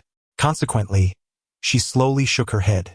Then, shall we add 10 more? Zhou Ling remained resolute, shaking her head once more. Instead, she diverted her gaze towards the window and leisurely remarked, Old Xiao, it seems your external support is rather lackluster. The smile vanished from Huang Bo's countenance. Miss Zhou, let's not be excessive. One should know when to cease. Humph! Before Zhou Ling could respond, Wang Xing interjected with a disdainful snort. What is the meaning of this? Are you attempting a forced sale? I was under the impression that the people of Shandong were renowned for their integrity. What business is it of yours? All right. Qiao Zhibin hastily rose to his feet, positioning himself between them and waving his hands in a conciliatory manner. 150. 150. Xiaoling, is that acceptable? Zhou Ling immediately flashed a beaming smile, revealing 8 teeth. Deal. Huang Bo was visibly displeased and opened his mouth to protest, but Qiao Zhibin restrained him. Subsequently, Zhou Ling cast a subtle glance towards brother Jianxin, who promptly retrieved his mobile phone, dialed a number, and handed it to me. Suppressing my elation, I spoke into the receiver, Second uncle, South Suburb Hotel. Come over. This is the previously agreed upon code. When I call out second uncle, it signifies that everything is normal. The voice of Uncle Changhai comes through the receiver. 1 hour to go. Next, we must await their arrival, exchanging cash for goods. This caught me by surprise. After all, this individual had been rather stingy during the purchase. I never expected him to pay so resolutely. At 3:30 in the afternoon, the transaction was settled. I wondered if Qiao Zhibin had persuaded Huang Bo, as he cheerfully insisted on treating us to a meal, though, of course, no one accepted. How could we possibly go? We needed to divide the money, a total of 2,250,000, all in cash. Aside from the portion that Hao Jianmin had initially provided, the rest consisted of bundles of 100,000 stacked on the bed, making it feel surreal. The cost this time was minimal, let's say 50,000. Brother Changhai, this time I'll handle the cooking and sell the rice. We'll split the proceeds 50-50, and I'll ask for a little extra. You have no objections, do you? Uncle Changhai was visibly unsettled, gasping as he replied. Chuanzi, you calculate. How well could I fare? Yes, all right. Uncle Changhai struggled to articulate his thoughts, nodding repeatedly. Some might consider our reaction to be exaggerated, but let us not forget, this was over 20 years ago. At that time, such a sum was beyond the wildest dreams of many. Yet that afternoon, it lay before us, palpably real. We were not merely excited, we were exhilarated to the point of wanting to leap from the building. Subsequently, we set off in a grand procession towards the bank. The four of us divided the money in the car. Initially, Uncle Changhai intended to give me 25, but I simply could not bring myself to accept it. I was aware that the three of them had been dividing everything equally. However, I am cognizant of my position. They are, after all, family, and I am merely a novice in this profession. Therefore, I had initially hoped that I might receive a modest fraction, which would have been more than sufficient. Yet, Uncle Changhai insisted on allocating such a substantial amount, leading to a spirited dispute between us. Ultimately, Zhou Ling made the decisive call. She posited that receiving an excessive sum of money at this early stage in my career would not necessarily be beneficial for me. Thus, she proposed a propitious and well-rounded figure, 116,800. Although this was half the amount initially allocated by Uncle Changhai, I was content and felt at ease. At the bank, I had intended to remit the funds to my grandmother, but Uncle Changhai dissuaded me, arguing that since we had been away for less than a month, sending money now would undoubtedly arouse her suspicions that I was involved in illicit activities. Upon reflection, I concurred and retained 10,000 for personal expenses, depositing the remainder into savings. Lingjia, what is your inference? Uncle Changhai and the others were still ignorant of the urn incident. Zhou Ling provided a concise account. Upon learning that Jianxin had surreptitiously taken it, Uncle Changjun erupted in anger, seizing Jianxin with the intent to strike him. Fortunately, Zhou Ling intervened promptly, stating, while Jianxin is culpable, his actions inadvertently led to a fortuitous discovery. Otherwise, we would have remained oblivious to the underlying scheme. This is my analysis. The only three things that would entice grave robbers are antiquities, ancient tombs, and money. None of these were present in the old eunuch's tomb, and the urn itself is of little value. Therefore, aside from the eunuch designation, I can conceive of no other possibility. Information. We were all perplexed. I inquired Lingjia, what kind of information does a eunuch constitute? Zhou Ling smiled and uttered two words. Burial items. As we remained in a state of confusion, she elucidated that had she not detected the anomalies surrounding Lord Feng, she would not have contemplated this matter. It is now certain that the tomb of the old eunuch is indeed extraordinary. Based on the information we currently possess, there are 4 distinctive features regarding this tomb: the royal decree for its construction, its unusual location, the use of foreign materials, and the generous rewards associated with it. For eunuchs of the Ming dynasty, the latter 2 points are not particularly surprising. However, concerning the first 2, Zhou Ling reasoned that since it was commissioned by the royal household, the burial site must hold significance beyond mere theft prevention. Therefore, she speculated that this old eunuch might have been buried alongside a certain princess or a noble prince, or even a member of a princely family. It is important to note that being a companion in burial does not equate to a sacrificial death. One does not necessarily have to follow their master into death immediately, nor do they have to be interred side by side. For instance, the cases of Chang Yaojin and Changsun Wuji exemplify this notion of companion burial. Of course, this remains purely conjectural for now. After hearing her analysis, we were all astounded. Yet, upon further reflection, her arguments appeared to be well-founded. Once we had absorbed her insights, Zhou Ling continued, "In truth, there is a significant gamble involved in this matter. It could very well be a futile endeavor. However, should we succeed, the rewards could be substantial. As for Lord Feng's side, there is no need for concern. So what shall we do? Shall we dissolve our partnership here, or continue our collaboration?" Chapter 22. Delivery Uncle Changhai did not hesitate for a moment and immediately expressed his willingness. After all, if a tomb of an eunuch could yield 100, imagine the bounty if it were indeed a companion burial. Furthermore, as the carpool journey had fostered a harmonious camaraderie, and given the current absence of novel ideas, there seemed little reason to discontinue the endeavor. Thus, Zhou Ling promptly delegated tasks. She assumed responsibility for gathering intelligence and conducting research, while Uncle Changhai and his companion were to establish a base of operations. Considering the indefinite duration of the undertaking, lodging in a hotel would prove impractical. Hence, renting accommodations and procuring the necessary household provisions became imperative. As for the two of us, our assignment was straightforward. Delivery. Hao Jiamin, a local antiquarian, possessed his own establishment, reputedly situated within the Hero Mountain Cultural Market, colloquially known as Jinan's Panjiayuan. Upon our arrival, we discovered its proximity to the South Suburb Guesthouse, merely a short, 10-minute walk across the road. However, the cultural market was then undergoing extensive construction, characterized by ubiquitous demolition and reconstruction, presenting a scene of disarray and squalor. Moreover, our late arrival, past 5 o'clock, coincided with the commencement of vendors' departures, evoking an image of refugees fleeing a war-torn zone. After an extensive search, Jianxin and I eventually located an inconspicuous storefront bearing the inscription Beirunzhai nestled in a corner. Initially appearing diminutive, no more than 7 or 8 square meters, it featured a table and chairs in the center, flanked by curio cabinets, indistinguishable from an ordinary antique shop. However, upon entry we discovered a narrow passage, less than a meter wide, concealed to the right of the entrance. The inward swinging door obscured the passage when open, rendering it imperceptible from outside. The idiom mdao, connoting hidden knowledge or expertise, was thus embodied within Hao Jiamin's establishment. While it would be imprudent to suggest that all purveyors of antiquities are unscrupulous, those who engage in such subterfuge are generally implicated in illicit activities. At that juncture, Mr. Hao was occupied with a client, and we were instructed to await his availability outside. Such is the nature of deliveries in this trade. It is not merely the act of conveyance that concludes the transaction. One must tarry until the purchaser has scrutinized the merchandise and affirmed its integrity. Within the antiquities milieu, a multitude have suffered grievous losses due to negligence in this regard.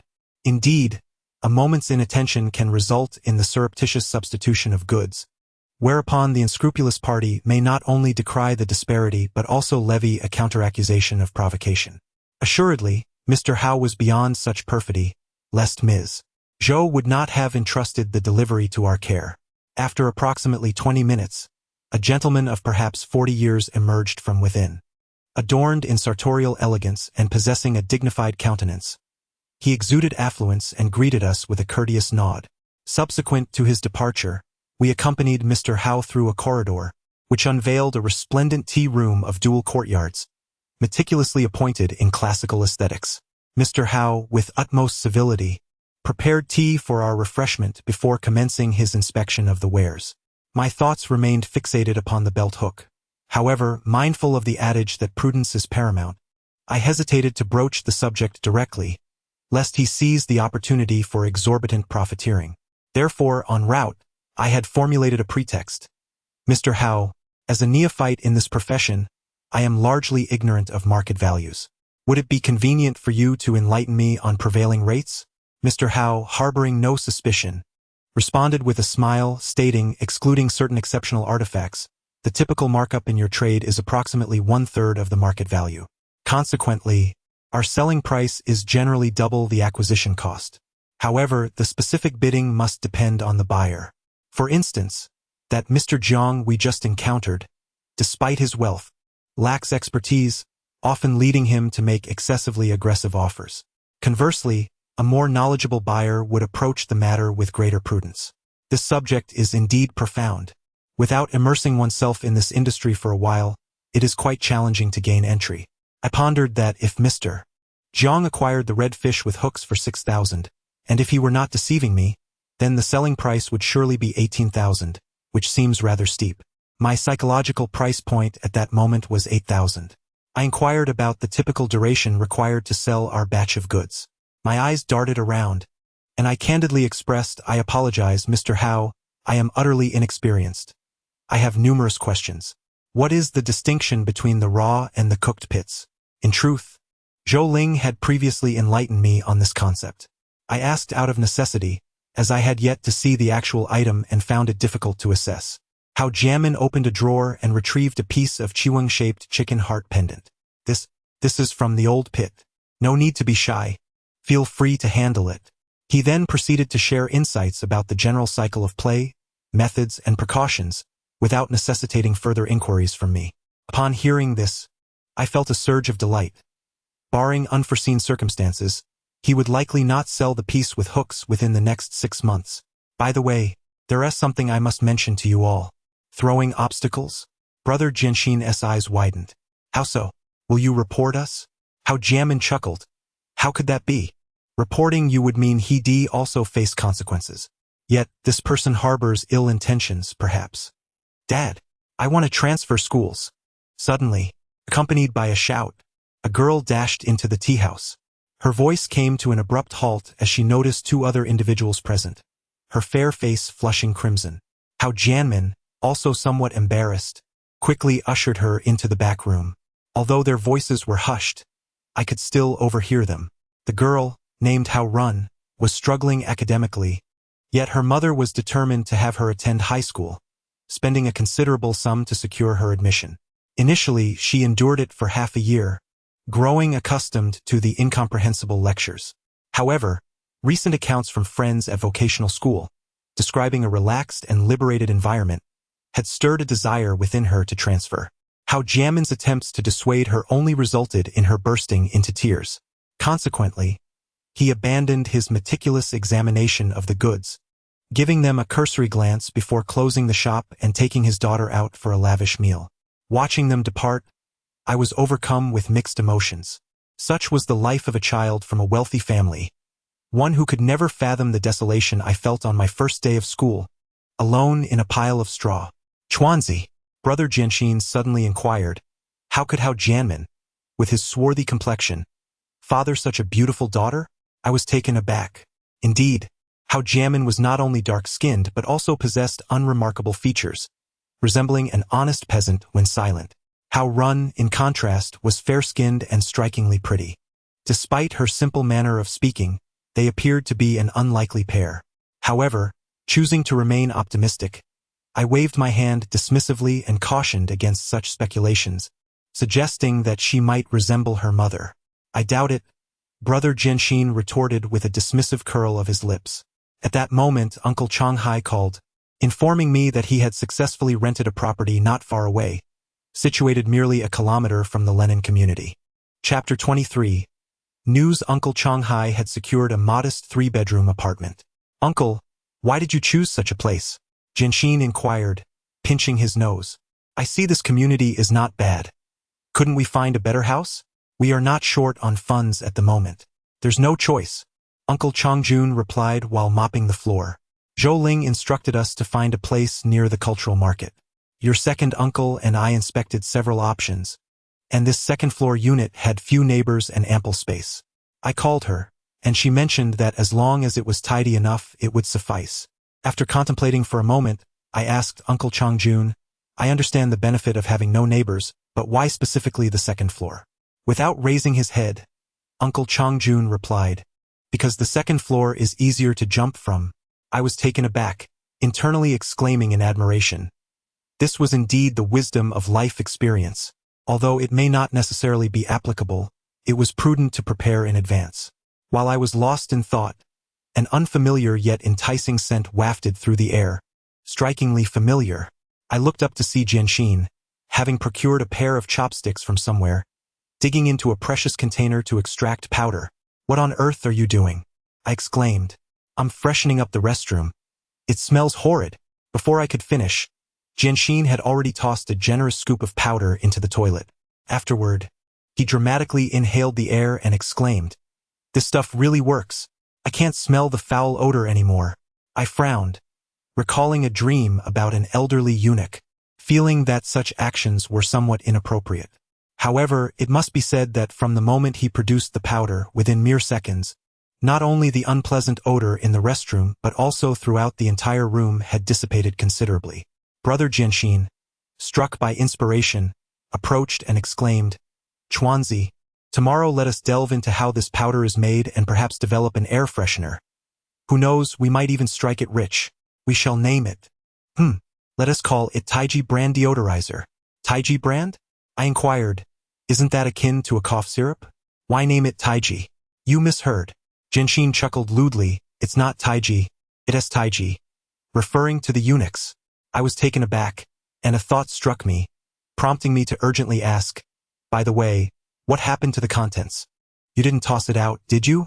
Upon discovering that the jar was empty that morning, we had already been apprehended by the crew-cut fellow, leaving us no opportunity to inquire further.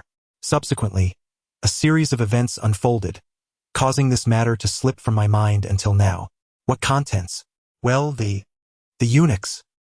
He glanced at me and then at the jar, looking somewhat bewildered as he replied, "How would I know? I wasn't the first to open it." Given Jianxin's assurance concerning his future offspring's integrity, I was convinced he had not opened the jar. Thus, the pressing question arose, where had the contents of the jar disappeared to? This enigma perplexed me for quite some time, gradually fading from my memory until several years later, when I chanced upon a senior at Panjiayuan. In a casual conversation about this very topic, the mystery was finally unraveled. In truth, it is quite simple. It has been sewn up. After all, in ancient times, it was emphasized that one's body and skin were bestowed by one's parents. Even though a eunuch held a lowly status, he too must embark on his final journey in completeness. This particular step is only fulfilled at the time of burial. Hence the cherished urn that accompanied the eunuch for many years would be interred alongside him. I immediately relayed to her how Jiamin's warning, yet she appeared utterly unconcerned. She remarked that a transaction worth less than 200,000 would hardly provoke any formidable adversary. A little caution in daily affairs would suffice, and one would handle whatever challenges arose. We then inquired if she had any news, to which she replied she had both good and bad tidings, asking us which we wished to hear first. After a moment's contemplation, I opted for the bad news. Leaning languidly against the sofa, Zhou Ling lit a cigarette and stated, "The bad news is that aside from confirming that the order to construct a tomb for the old eunuch came from the first Duke of De, we have uncovered nothing else." She elaborated that although Qingzhou was the fief of the Prince of Heng, the time frame for the tomb's construction aligns with the era of the first Prince of Heng. This individual was renowned for his adherence to propriety and modesty, which contradicts the very principle of extravagance, and moreover, the batch of silver ingots belonging to the old eunuch originated from Jinan Prefecture. Thus, the only candidate fitting the criteria is the Duke of De from Jinan. However, after perusing numerous documents such as the Ming Shirlu Jinan Fuji de Xianji and Liqing Xianji, no mention whatsoever of the Hu family eunuch or the tomb construction could be found. "Sister Ling, this hardly qualifies as bad news," exclaimed Brother Jianxin with excitement. "Now we know who commissioned the tomb, that's all that matters. Since this Duke of De had the grave built, perhaps he himself is to be buried alongside the Duke. We can simply seek him out." Your thoughts are rather optimistic." Zhou Ling cast a sidelong glance at him, retorting, "The Prince de Necropolis, reputed as the lesser 13 imperial tombs, is situated within Jinan's borders. It was thoroughly plundered 7 years prior, and the perpetrators remain unknown to this day. You propose we search there? Were it so easily located, would I need to consult archives? To seek a tomb without adequate intelligence is akin to your excavation of beacon towers in Chengde. Even a decade of probing may not reveal a single trace of disturbed earth." Rebuked, Jianxin's face flushed crimson, and he inquired with vexation. Then, what tidings do you bring that are favorable? Zhou Ling offered a knowing smile. It has snowed. Snowed? The four of us echoed in unison. Indeed, and a substantial snowfall at that, encompassing nearly the entirety of Weifang. Pray tell, how is this auspicious? We are not cultivators of the land, Jianxin exclaimed. Before Jianxin could complete his utterance, I apprehended the significance, promptly raising my hand. Ling, does this imply that the heavy snowfall will impede Master Feng's search for the tomb, thus affording us a more generous time frame? Astute. Zhou Ling snapped her fingers, exuding an air of sagacity. By the time the snow has dissipated entirely, at least a fortnight shall have elapsed, leaving no vestige of disturbance in the valley. Even were Master Yao of the Northern School summoned, they would find it exceedingly difficult to locate. What then shall we undertake next? Uncle Changhai inquired. Let us bide our time. Zhou Ling stretched languidly, having endured considerable exertion in recent days, and seized the opportunity to repose. Jinan is, after all, the provincial capital. Tomorrow, let us each explore at our leisure and find respite. I am uncertain as to why, but the mere mention of a stroll instantly ignited a spark of excitement in Zhou Ling. While I too wished to indulge in some leisure, I did not exhibit the same fervor. Her eyes seemed to shimmer with an emerald glow. I subsequently observed this phenomenon in other women, leaving me perplexed to this day. I deem it one of the great unsolved mysteries of our world. The following day, after breakfast, Uncle Changhai inquired if there were any noteworthy places to explore in Jinan. I suggested we visit the Baotu Spring, as it left a profound impression on me from Lao Xie's writings. Thus, our group of four set forth towards Baotu Spring with great enthusiasm. However, to our utter dismay, the fountain had ceased its spray. The locals nonchalantly informed us that it had been out of operation since March of the previous year.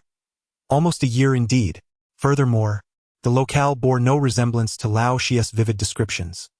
There were no markets, no tea pavilions, nor the melodious strains of the pear-flower drum echoing in the air. The 15 yuan entrance fee merely granted us a view of a modest pond. Despite the gap between expectation and reality, we nonetheless embraced the spirit of tourism. Under the persuasive charm of a photographer, we posed for a group photo against the backdrop of Baotu Spring.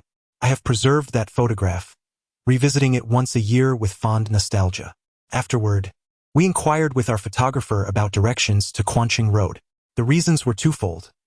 Jianxin wished to purchase a new mobile phone, and Uncle Changhai insisted that my attire was rather outdated, urging me to acquire some new garments. Even though the Lunar New Year festivities had concluded, the celebratory atmosphere lingered on Quanqing Road, bustling with life. After Uncle Changhai generously spent 5,000 yuan, Jianxin was delighted to acquire a Motorola, while I purchased my very first mobile phone, a Nokia 5110. However, obtaining a SIM card proved rather cumbersome due to long queues, and it was not until 4 in the afternoon that we completed the process. Having grown up in a village, I had never experienced the vibrancy of a night market. Innumerable novel trinkets captivated our attention, and with our newfound affluence, we indulged in a spree of acquisitions. However, as we concluded our exploration of Shunjing Street and contemplated venturing into Furong Street, an unforeseen individual materialized. Chapter 24. The chase upon entering Furong Street. My attention was drawn to a vendor purveying woven cords. As I was about to approach, Jianxin abruptly restrained me. Chuanzi, he gestured with his chin towards the right. Observe that person. Is it not Hao Jianmin's daughter? Upon closer inspection, it was indeed her. She was outside a restaurant in the alley to the right, supported by two lads of similar age, seemingly intoxicated. As I pondered the situation, a man and a woman emerged from the restaurant. Subsequently, the girl's conduct became rather peculiar. She accepted some currency and then clutched at the man's sleeve as he was about to depart, imploring him with a beseeching expression. The distance rendered her words inaudible. Smack! Now the sound was unmistakable. She had been struck. Jianxin inquired, Chuanzi, shall we involve ourselves in this affair? What a superfluous question. I retorted. We are acquainted with Hao Jianmin, after all. Had we not encountered her, so be it. But having witnessed this, we cannot stand idly by. If she were to be exploited, my distress would surpass even enduring the 8th episode of The Return of the Condor Heroes 100 times. Good heavens! Refrain from mentioning that. It evokes unpleasant memories. As we conversed, Jianxin and I hastened our pace in pursuit. However, upon reaching the alley's mouth, we discovered that our quarry had already entered a taxi. Jianxin promptly positioned himself at the roadside, beckoning for a cab. As the hour grew late, the availability of taxis dwindled. 3 consecutive cabs passed by without stopping. The 4th vehicle, however, came to a halt, yet it was not a taxi, but rather a black 3-wheeler. A glance behind revealed no taxis in sight. Gritting our teeth, Brother Jianxin and I decided to hop into the 3-wheeler. "Where to, sir?" I inquired. "Step on it. Chase that 4th taxi." With a jolt, the 3-wheeler screeched to a sudden halt. "What? Move. Don't just sit there. Drive forward," Brother Jianxin urged, pounding on the partition. "What are you doing? Be careful not to break anything," I retorted. "If you keep banging." Before he could finish, I pulled out 2 banknotes and handed them through the small window. "Hurry. If you catch up, I'll give you 200. His expression changed instantly. After accepting the money, he solemnly uttered 5 words. "Hold on tight. You too." That was the sole occasion in my life where I found myself duped while riding in a 3-wheeler. The abrupt acceleration sent me crashing against the back seat, my head striking the rear window. Fortunately, the glass of that black 3-wheeler was likely plastic, or perhaps acrylic. Otherwise, it would have shattered upon impact. Rubbing my head, I urged, "Quick, call Hao Jianmin." Brother Jianxin retrieved his phone, but his movements abruptly froze. "Damn it! What's wrong? It's not activated." At that moment, the interior of the vehicle was filled with the sound of our exasperated banter. In those days, upon activating a phone card, one could not expect immediate activation.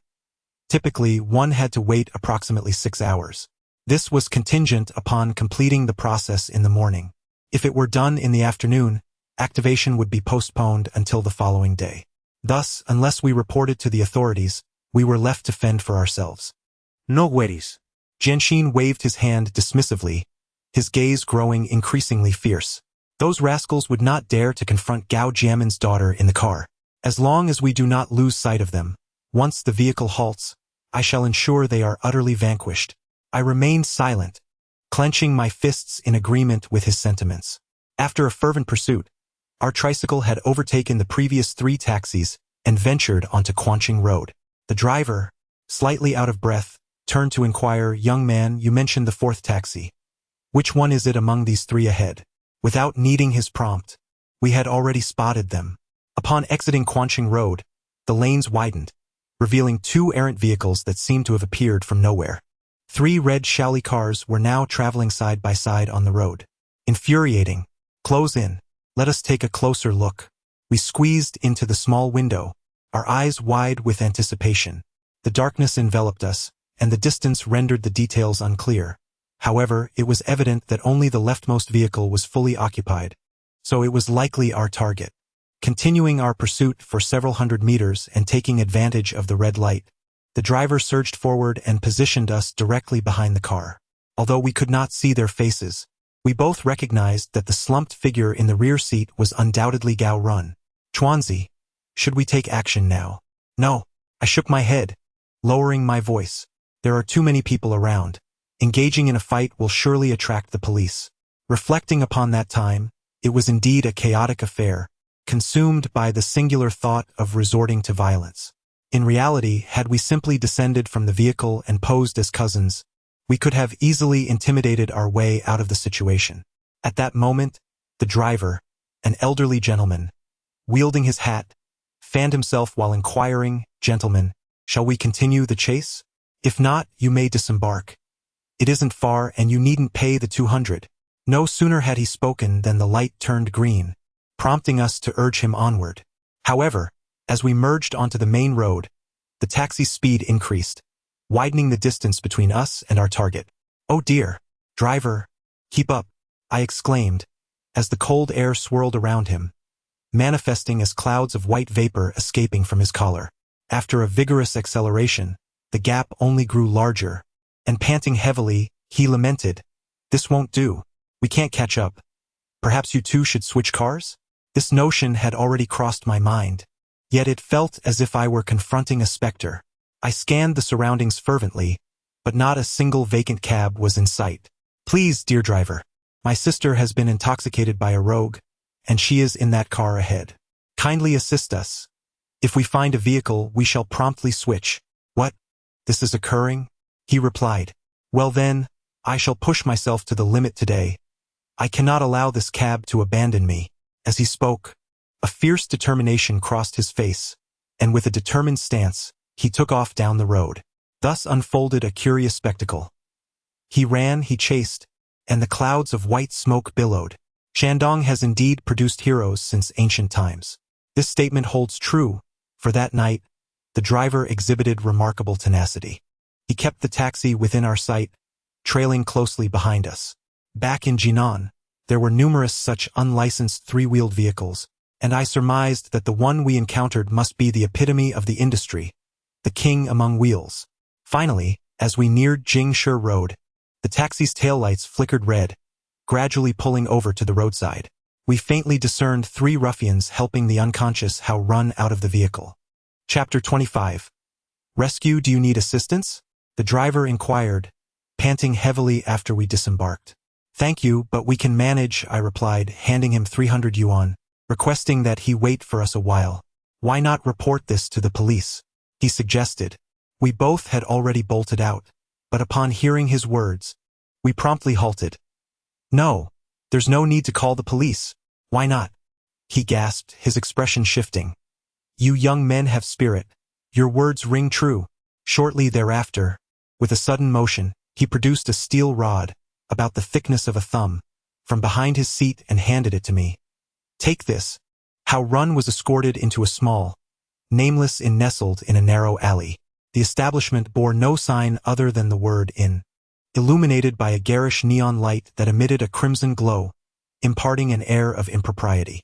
The front desk was manned by a plump young woman in her 20s, who greeted us with surprise. Oh, are you two here to check in? We're not staying. We're here to find someone, I asserted. Sensing our urgency, she prepared to respond, but Brother Jianxin abruptly slammed 500 yuan onto the counter and, with a piercing gaze, demanded, Hey, which room did that trio and the lady go to? In the year 2003, Jianxin nodded slightly and added 500 more. If you wish to avoid trouble, keep it discreet. As I ascended the staircase, a cacophony of voices reached my ears, creating an impression that every room was engaged in a game of poker. It was only later that I discovered there was a lively area nearby, where a group of young individuals, having just tasted the intricacies of human nature, had been cooped up over the holiday. Thus, upon the commencement of the new term, they eagerly emerged to unleash their youthful exuberance. Upon reaching the second floor, I realized there was no need to inquire further. The very individuals responsible for supporting Hao Run were standing at the door, their faces adorned with mischievous grins as they listened intently. In an instant, Jianxin strode over, seizing one by the hair while delivering a swift kick to the chest of another. With a thud, the latter stumbled backward, collapsing into the corner, his body curling up like a shrimp. The one who had been seized attempted to retaliate, only to have his nose collide with Jianxin's knee, receiving a solid blow. Simultaneously, I took a running leap, propelling myself into action. With a resounding crash, I burst through the door. Inside the room, that fellow was in the process of removing Hao Run's trousers, when he was suddenly startled. In a fit of rage, he opened his mouth to protest, but I swiftly brought a steel rod down upon him. To my astonishment, having previously relied on bricks, this was my first time wielding a steel rod, and I was apprehensive about causing harm, so I held back my strength. Seeing that I hadn't managed to knock him out, I followed up with a kick that sent him sprawling. Then, my gaze shifted to Hao Run, who lay sprawled across the bed, his padded jacket removed and his sweater pushed up to his neck, revealing a pair of small, clothing-clad twins. Ah! Quite a sight to behold. On the left side, there is a delicate black mole that stands out prominently. Later, I learned that this type of mole has a name, known as the peach blossom mole or wealth mole. After a fleeting moment of distraction, I hastily pulled down her sweater, inevitably making contact in the process. Perhaps due to a carefree upbringing, She seemed to have developed quite well, appearing less boisterous than Zhou Ling. Let me make it clear. I did not intend for this to happen. My heart is as steadfast as iron, unyielding. Is everything all right? As Jianxin entered, a smear of blood adorned his fist. I shook my head, indicating that there was nothing to worry about. I hadn't even begun to remove my clothes yet. Damn, who the hell are you? At that moment, the guy I had kicked over sat up on the bed, gripping it tightly. Your father! Jianxin exclaimed, swiftly delivering a flying kick followed by a barrage of punches. I leaned down to catch a whiff of Hao Run. There was no scent of alcohol, but rather a faint, pleasant fragrance that was quite delightful. However, seeing her sprawled out like a lifeless pig without any sign of waking, I surmised that she was likely drugged. As the saying goes, when someone is utterly unresponsive, I had a profound understanding of that sentiment that night. Hao Run was not overweight, yet she was quite tall, nearly 170 centimeters, weighing approximately 100 pounds. When I was in the second year of junior high, I once carried cement bags weighing 100 pounds each to the town, and they felt significantly lighter than Hao Run. The distance from the room to the tricycle was at most 70 to 80 meters, yet Jianxin and I struggled immensely, lifting and carrying her with great effort. Upon entering the vehicle, I retrieved my phone from the padded coat of Hao Run. After powering it on, I had yet to peruse my contacts when a call from Hao Jianmin came through. I briefly recounted the situation and, upon glancing up, noticed the provincial hospital. I promptly suggested we head there and instructed him to meet us at the hospital. Before long, just as we finished checking in, Hao Jianmin rushed into the emergency hall in a flurry. It was remarkable. Although the father and daughter bore no physical resemblance, their urgency mirrored one another as if cast from the same mold. Moments later, the facts became clear. Hao Run had gone to celebrate a classmate's birthday, likely the very individual who had enticed her into attending vocational school, only to find herself ensnared in a scheme. Thankfully, our timely intervention transformed a potential crisis into a mere scare. Observing my daughter, still unconscious, Hao Jianmin grasped my sleeve, signaling for a private conversation. I could discern his unspoken questions from his expression, so I earnestly reassured him, "Rest assured, Mr. Hao, we entered the room right behind her, and she merely removed her coat. Your daughter suffered no harm." I refrained from uttering the complete truth. While it was accurate that Hao Run had not sustained any significant injury, she had nonetheless been placed in a compromising situation.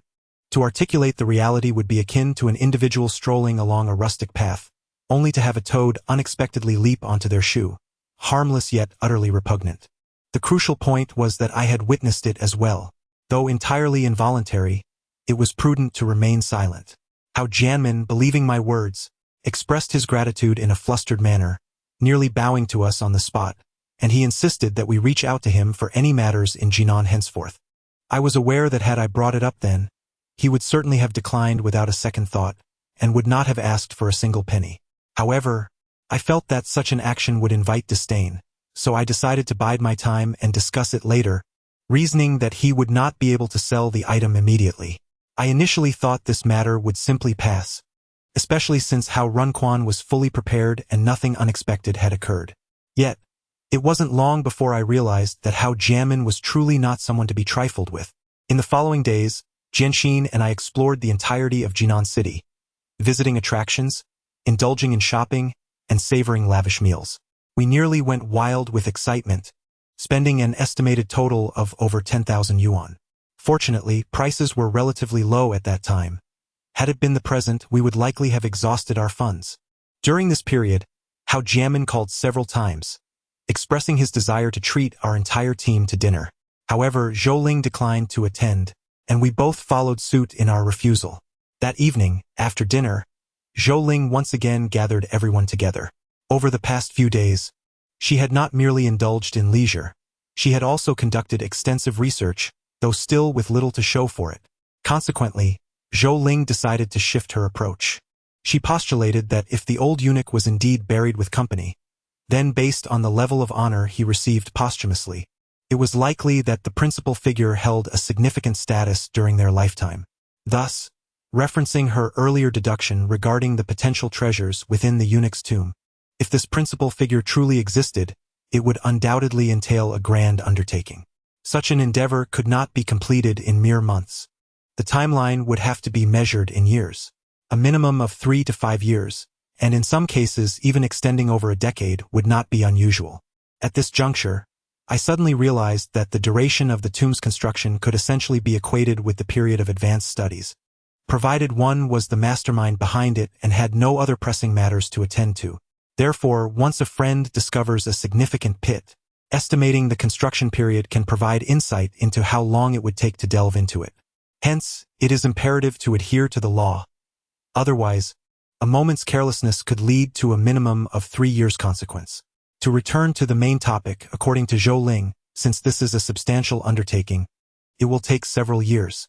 During this time, manpower and resources will undoubtedly be requisitioned from the local area, and as time passes, it is impossible not to leave some traces behind. The time frame can currently be approximated, specifically during the reigns from Chenghua to Zhengde, with Miao Town belonging to Yidu County during the Ming Dynasty. This method is commonly employed by many peers, which I have dubbed the antiquarian tomb method. Among my colleagues, the one who utilizes it most adeptly, in my opinion, is the esteemed Meng. Due to his frequent use of this technique, he has amassed a considerable collection of ancient texts, which left his uncle astonished when he attempted to seize his possessions, praising him as a remarkably learned grave robber. Moreover, this method has the added advantage of facilitating serendipitous discoveries. Chapter 26. Discovery. Following this line of thought, Zhou Ling devised a new plan. Uncle Changhai and I would be responsible for excavating the ground, specifically to gather ancient books and manuscripts in Qingzhou, while Zhou Ling would remain in Jinan to continue her research. However, Uncle Changhai reflected for a moment and suggested that the two of them would suffice for book collection, allowing me and brother Jianxin to stay in Jinan. On one hand, I could assist in the research. On the other hand, although we may be young, it is prudent for 2 young men to remain close to Zhou Ling for her protection. After considering this, Zhou Ling agreed, recognizing the validity of his reasoning. Friends unfamiliar with the antique business may not grasp why it is necessary to remain in Jinan for research when it would be more convenient to gather and investigate simultaneously in Qingzhou. This is because the Hero Mountain Cultural Market in Jinan is the largest second-hand book trading market in East China, second only to the Shanghai Confucian Temple. In other words, the ancient texts preserved here are certainly not fewer than those found in Qingzhou. Hence, from the following day, Zhou Ling and I immersed ourselves in the book area. Engaging with literature is subjective. For Jianxin, who harbors little affection for reading, he could only persevere for an hour before yawning and concocting an excuse to make his exit. However, for those who can truly lose themselves in the pages, I believe that merely half a day is sufficient to become utterly addicted. The phrase to forget to eat and sleep is no exaggeration, as one may genuinely neglect meals. Those who understand this sentiment will undoubtedly resonate with it. I presume everyone comprehends this, for those who do not are likely more inclined towards socializing than indulging in novels. Among the myriad of ancient books, I particularly relish personal journals, especially those chronicling the memories of artisans who worked on the tomb of the old eunuch. Even the most mundane accounts captivate me. I am inclined to refer to this as an encounter that transcends time and space. This may sound grandiose, yet it is remarkably apparent. Once you become engrossed in the life of a historical figure, you experience an illusion. This person has lived, standing before you in the flesh. Although conversation is impossible, one can still faintly perceive the bittersweet essence of their existence, their joys and sorrows, their separations and reunions. Therefore, if you ever have the opportunity, I highly recommend delving into personal journals. Truly, they are exceptionally fascinating. There is nothing you cannot imagine, and the myriad of surprising revelations is indeed countless. However, navigating the book area also requires a certain finesse. After all, merely browsing without purchasing can be irksome for anyone. Thus one must possess a bit of strategy. One must navigate through this oneself.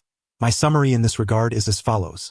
Engage in conversation with whomever you encounter, 3 parts observation and 3 parts flattery, 2 parts criticism and 1 part exaggeration, and finally, refrain from inquiring about the price. For asking about the price without the intent to purchase merely invites contention. In the initial days of my immersion, I endured considerable reprimand, relying solely on my audacity to withstand it. Furthermore, ancient texts are often incomplete and can be easily damaged with the slightest negligence. There is no secret to this, only the necessity of utmost caution. Fortunately, most of the proprietors in the book district at that time were in their 40s or 50s, rarely engaging in serious disputes with someone as youthful as myself. A few words exchanged would suffice to settle matters. After several weeks, progress finally emerged.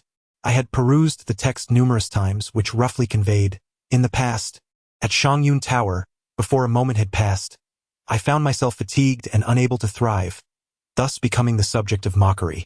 How could they know that I was recovering from a lingering ailment over the past 10 days, my vitality slowly returning, yet my spirit still unrefined?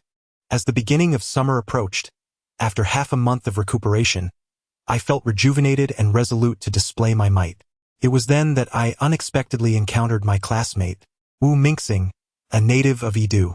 Upon inquiring about his presence in Jinan, he replied that the Wang family had summoned him, demanding 60 acres of mountainous land from his family, offering in return only 30 acres of rice paddy. Observing his troubled demeanor, I advised him to be mindful of his choices, which prompted him to invite my companion, thus lightening his mood. I perceived him as avaricious and insatiable, feigning resentment. What use is mountainous land? Is it not far inferior to the abundance of 30 acres of rice paddy? Truly, a foolish and ignorant individual.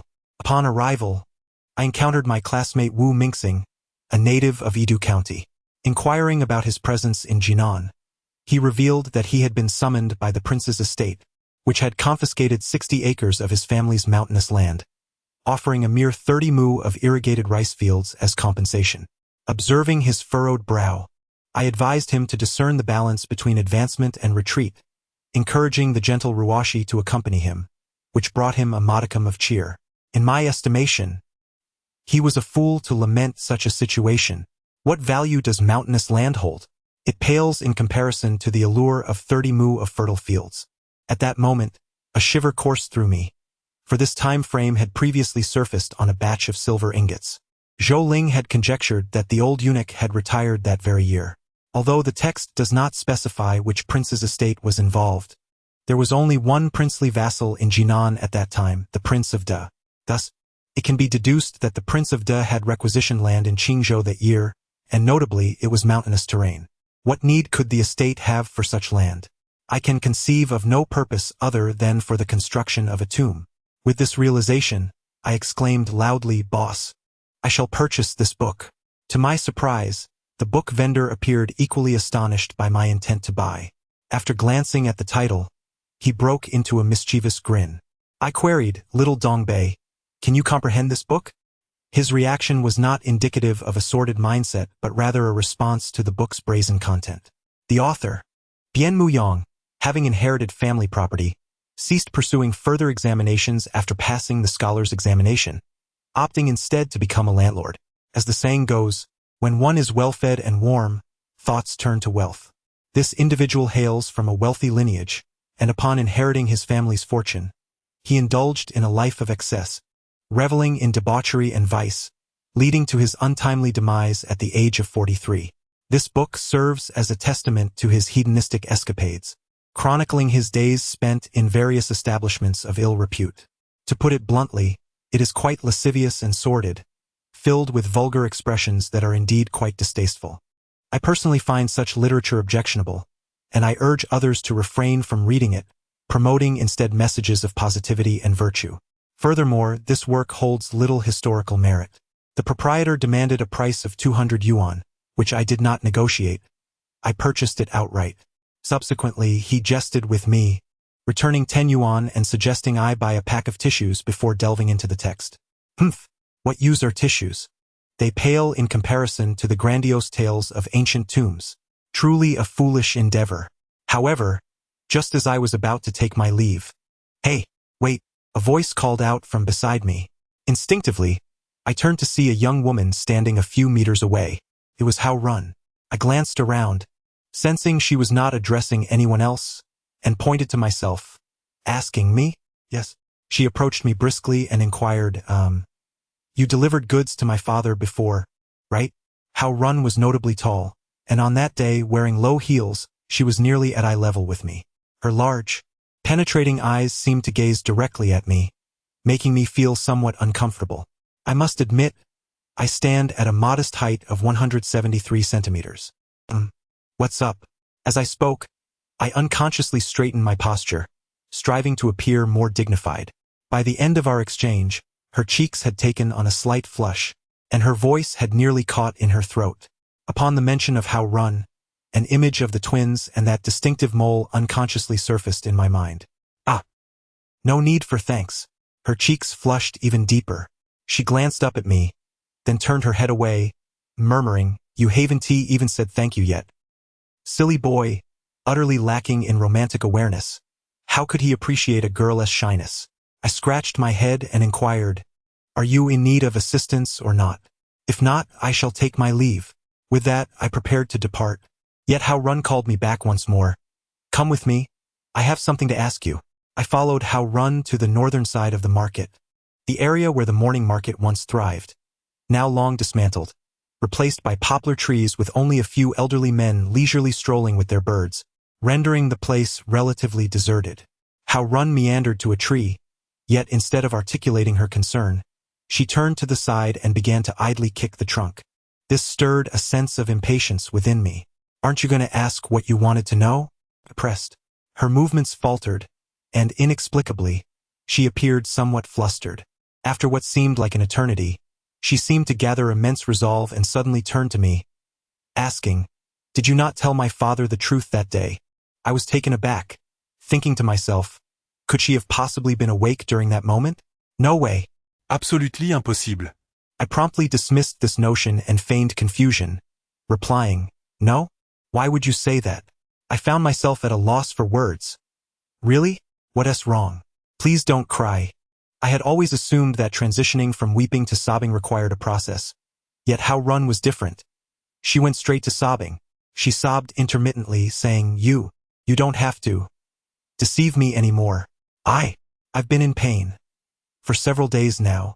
As soon as she finished speaking, Hao Run immediately covered her face and broke down in tears. At that moment, I felt as if I had been struck by lightning. I instinctively took a few steps back, stammering, How could this be? No, it's impossible." Suddenly, a dreadful suspicion emerged in my mind. Could it be that something truly happened in the car?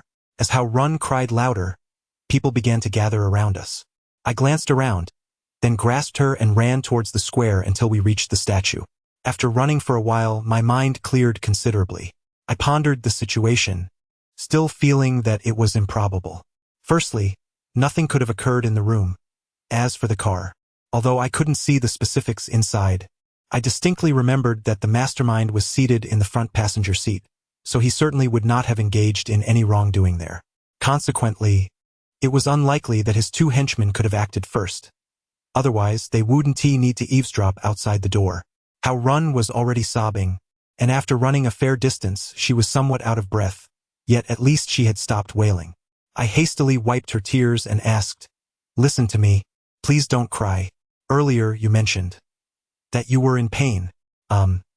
Where exactly does it hurt?" Hao Run looked at me with a sense of grievance, hesitated for a moment, and then timidly raised her hand, ultimately resting it on her rounded belly. I was taken aback, unable to utter a word for several seconds.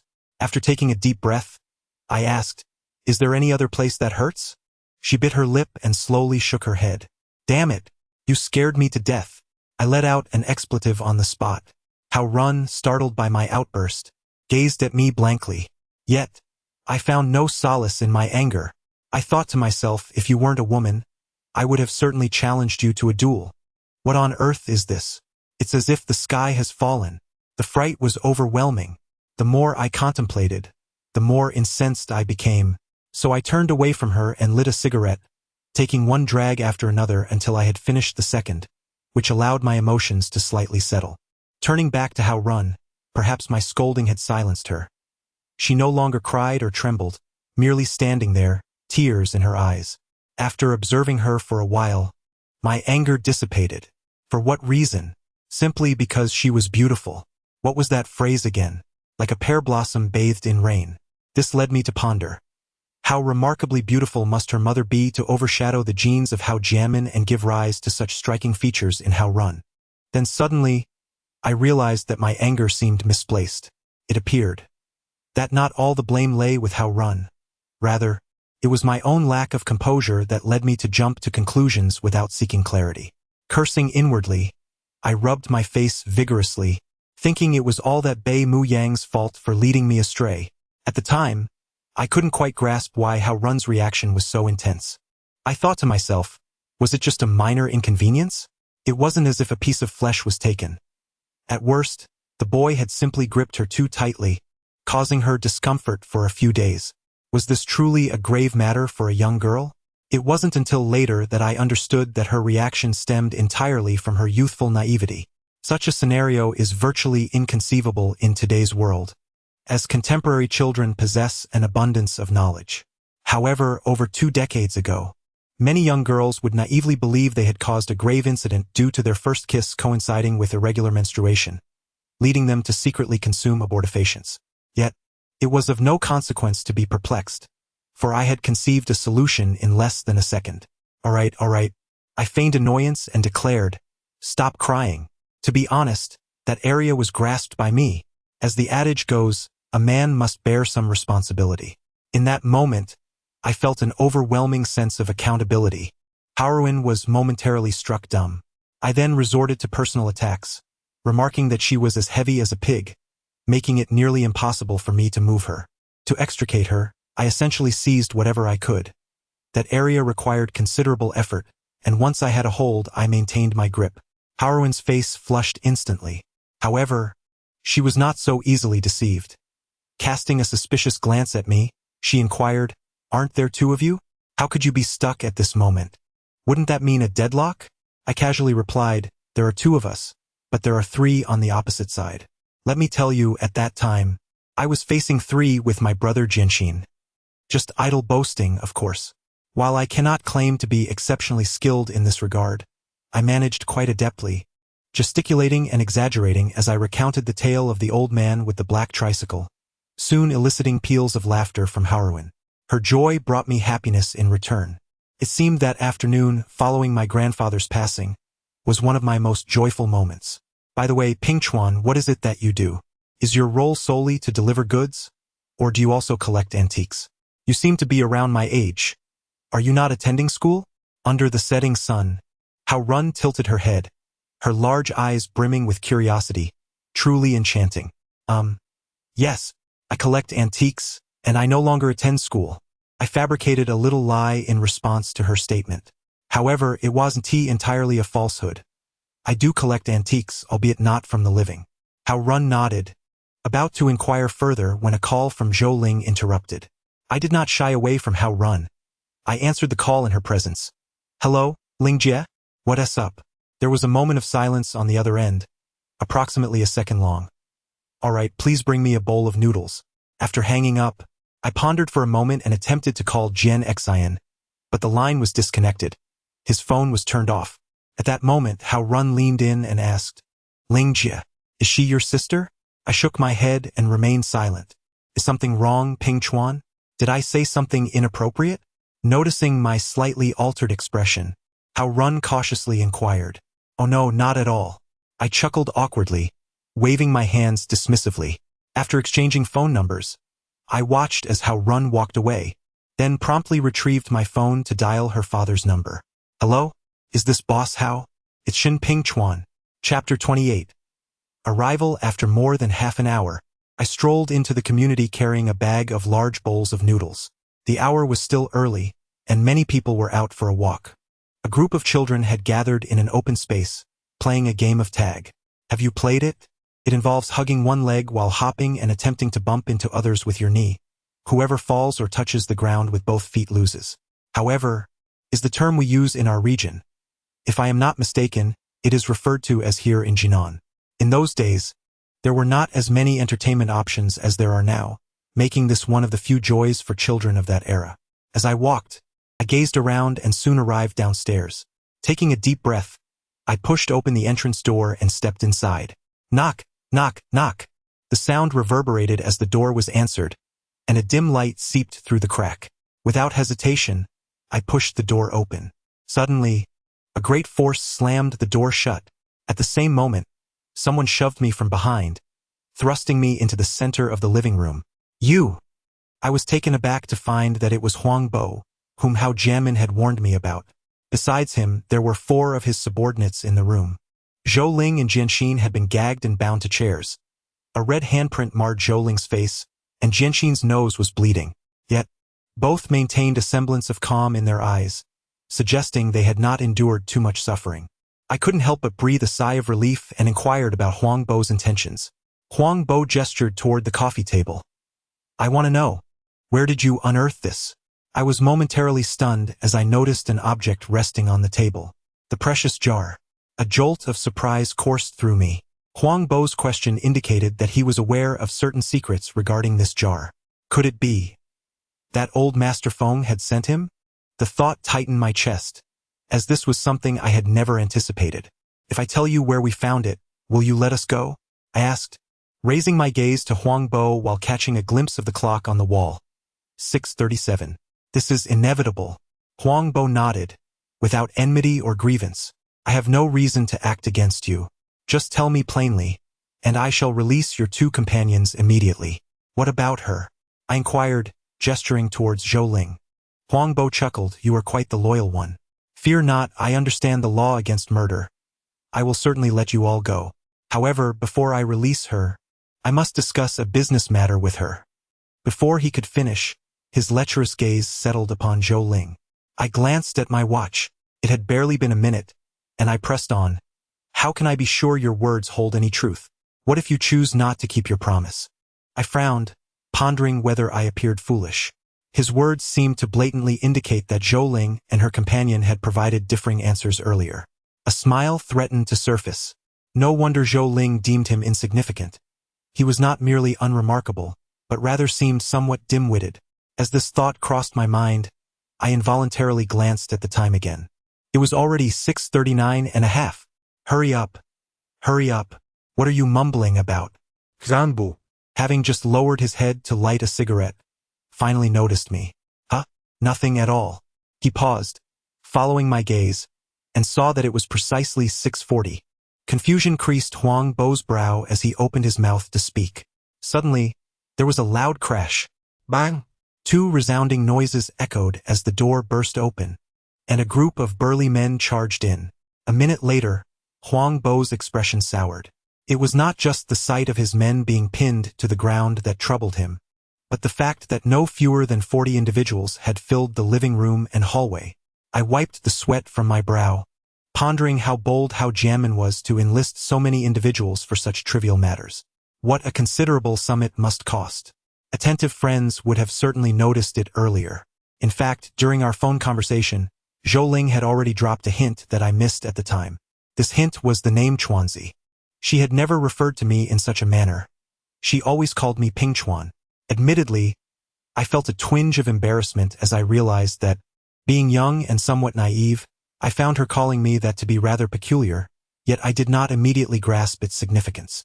Fortunately, being the considerate man that I am, I inquired further, a detail known only to me.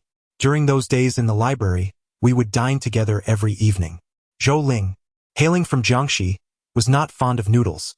She preferred plain rice. It was only then that it struck me. She had called me Chuanzi first. Realizing something was amiss, I hurriedly called Jianxin, but when I found his phone to be off, I was certain. Something had gone awry.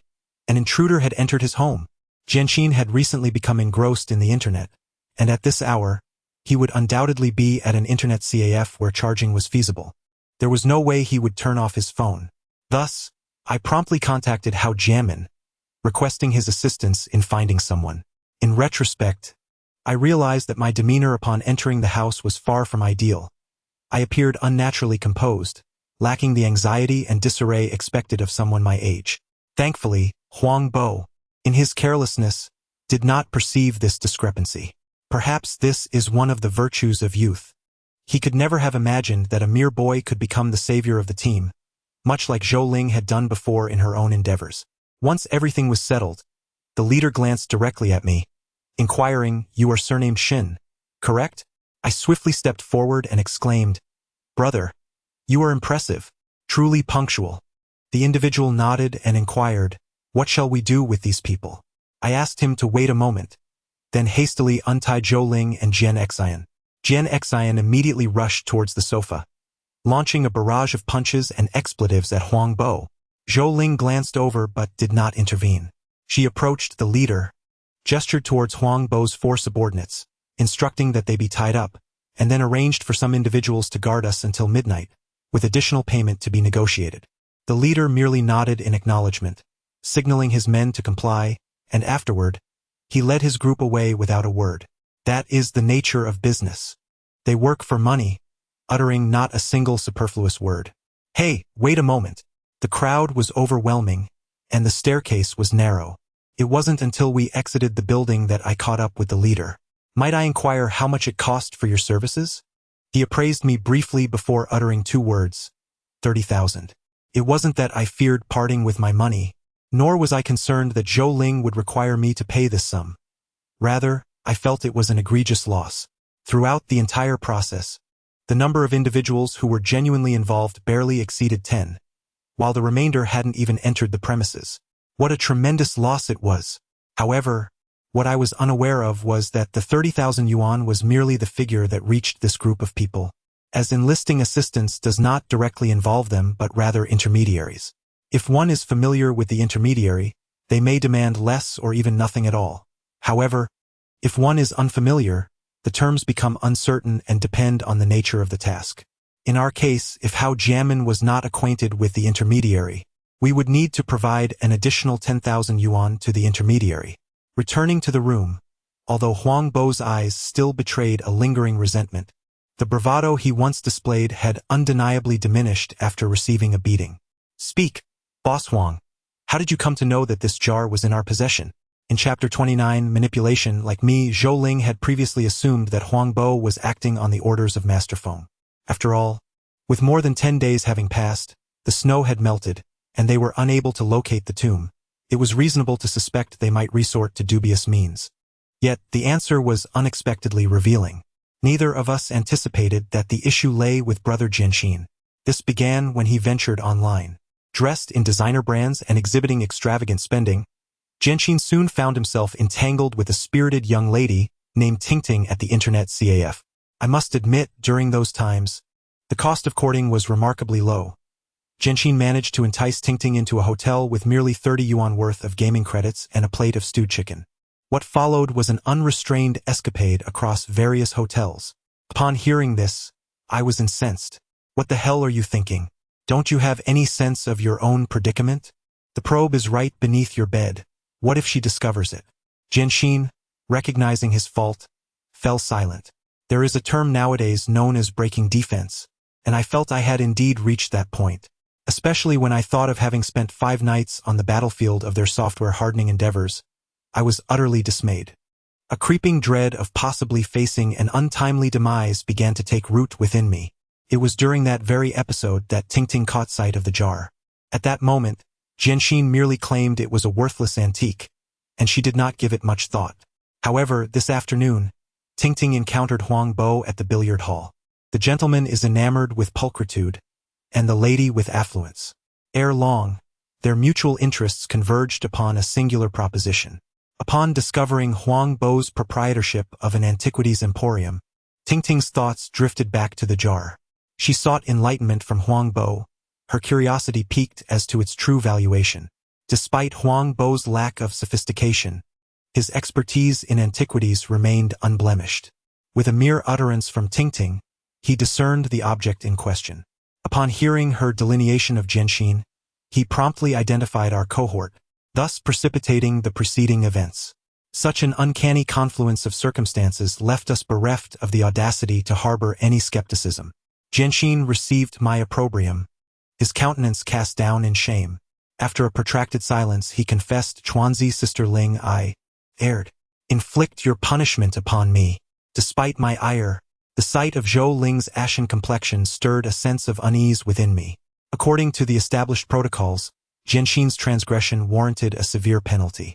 Moreover, the outstanding debt from his clandestine appropriation of the jar further compounded his predicament. A cumulative reckoning of his misdeeds threatened to exact a grievous toll. However, the moment Zhou Ling broke her silence, I realized the extent of my naivete and the imperative for further maturation. With deliberate enunciation, she addressed Jianxin. I pose a query to you. On that particular day, did you trespass into my private chamber? Behold, the chasm between maturity and immaturity, or rather, experience and inexperience. My nascent understanding and dearth of experience confined my imagination to the realm of the boudoir. Furthermore, I remained oblivious as to the rationale for venturing into Zhou Ling's chamber. Her bed, diminutive in size, offered no discernible allure. You! Zhou Ling exclaimed, rising abruptly to her feet. It was my first, and indeed the only time, I witnessed her in such a state of disarray. I was astonished that Zhou Ling, who was usually composed, rational, and at times could even be described as dignified, could display such a fiery side. Allow me to clarify that the expletives she uttered were not too sensitive to be articulated, but rather, in her moment of urgency, she unleashed a barrage of dialectical insults pertaining to the intangible cultural heritage of Jiangxi, which I could not comprehend. Hence, I have substituted them with XXX. Judging by her expression and tone at the time, they must have been the most offensive, vicious, and full of maternal references. After a full 5 minutes, perhaps due to oxygen deprivation, she finally ceased her verbal onslaught to catch her breath. Even after more than half an hour, it took that long for her emotions to fully settle. Ignoring Jianxin, Zhou Ling turned to Huang Bo and said, Boss Huang, do you acknowledge your culpability in today's affair? I couldn't tell if Huang Bo was also intimidated by Zhou Ling, for his eyes reflected a total absence of defiance. He nodded and replied, I do. What do you propose? Zhou Ling nodded in return. According to the customary practice, you either compensate or bleed. I have no interest in witnessing your bloodshed. I demand a flat fee of 2 million. Huang Bo's expression froze, his mouth agape in shock. After a prolonged silence, he managed to force out a smile that was more pitiable than sorrowful. Is there any possibility of a reduction? All right. Zhou Ling remarked with a calm demeanor, I can forgo a single penny. But should you tarnish your reputation from this point forward, do not attribute it to my relentless pursuit. The implication of her words was clear. If he failed to compensate willingly, the events of today would inevitably be disseminated. And while losing face would be a trivial concern, the more significant consequence would be the stain of a tarnished reputation. At that juncture, not only would he be shunned by grave robbers, but even ordinary peers would cease to conduct business with him. Over time, his losses would only escalate. Observing Xanbo, who was now sweating profusely, I experienced a sudden epiphany and silently commended Zhou Ling with a thumbs up.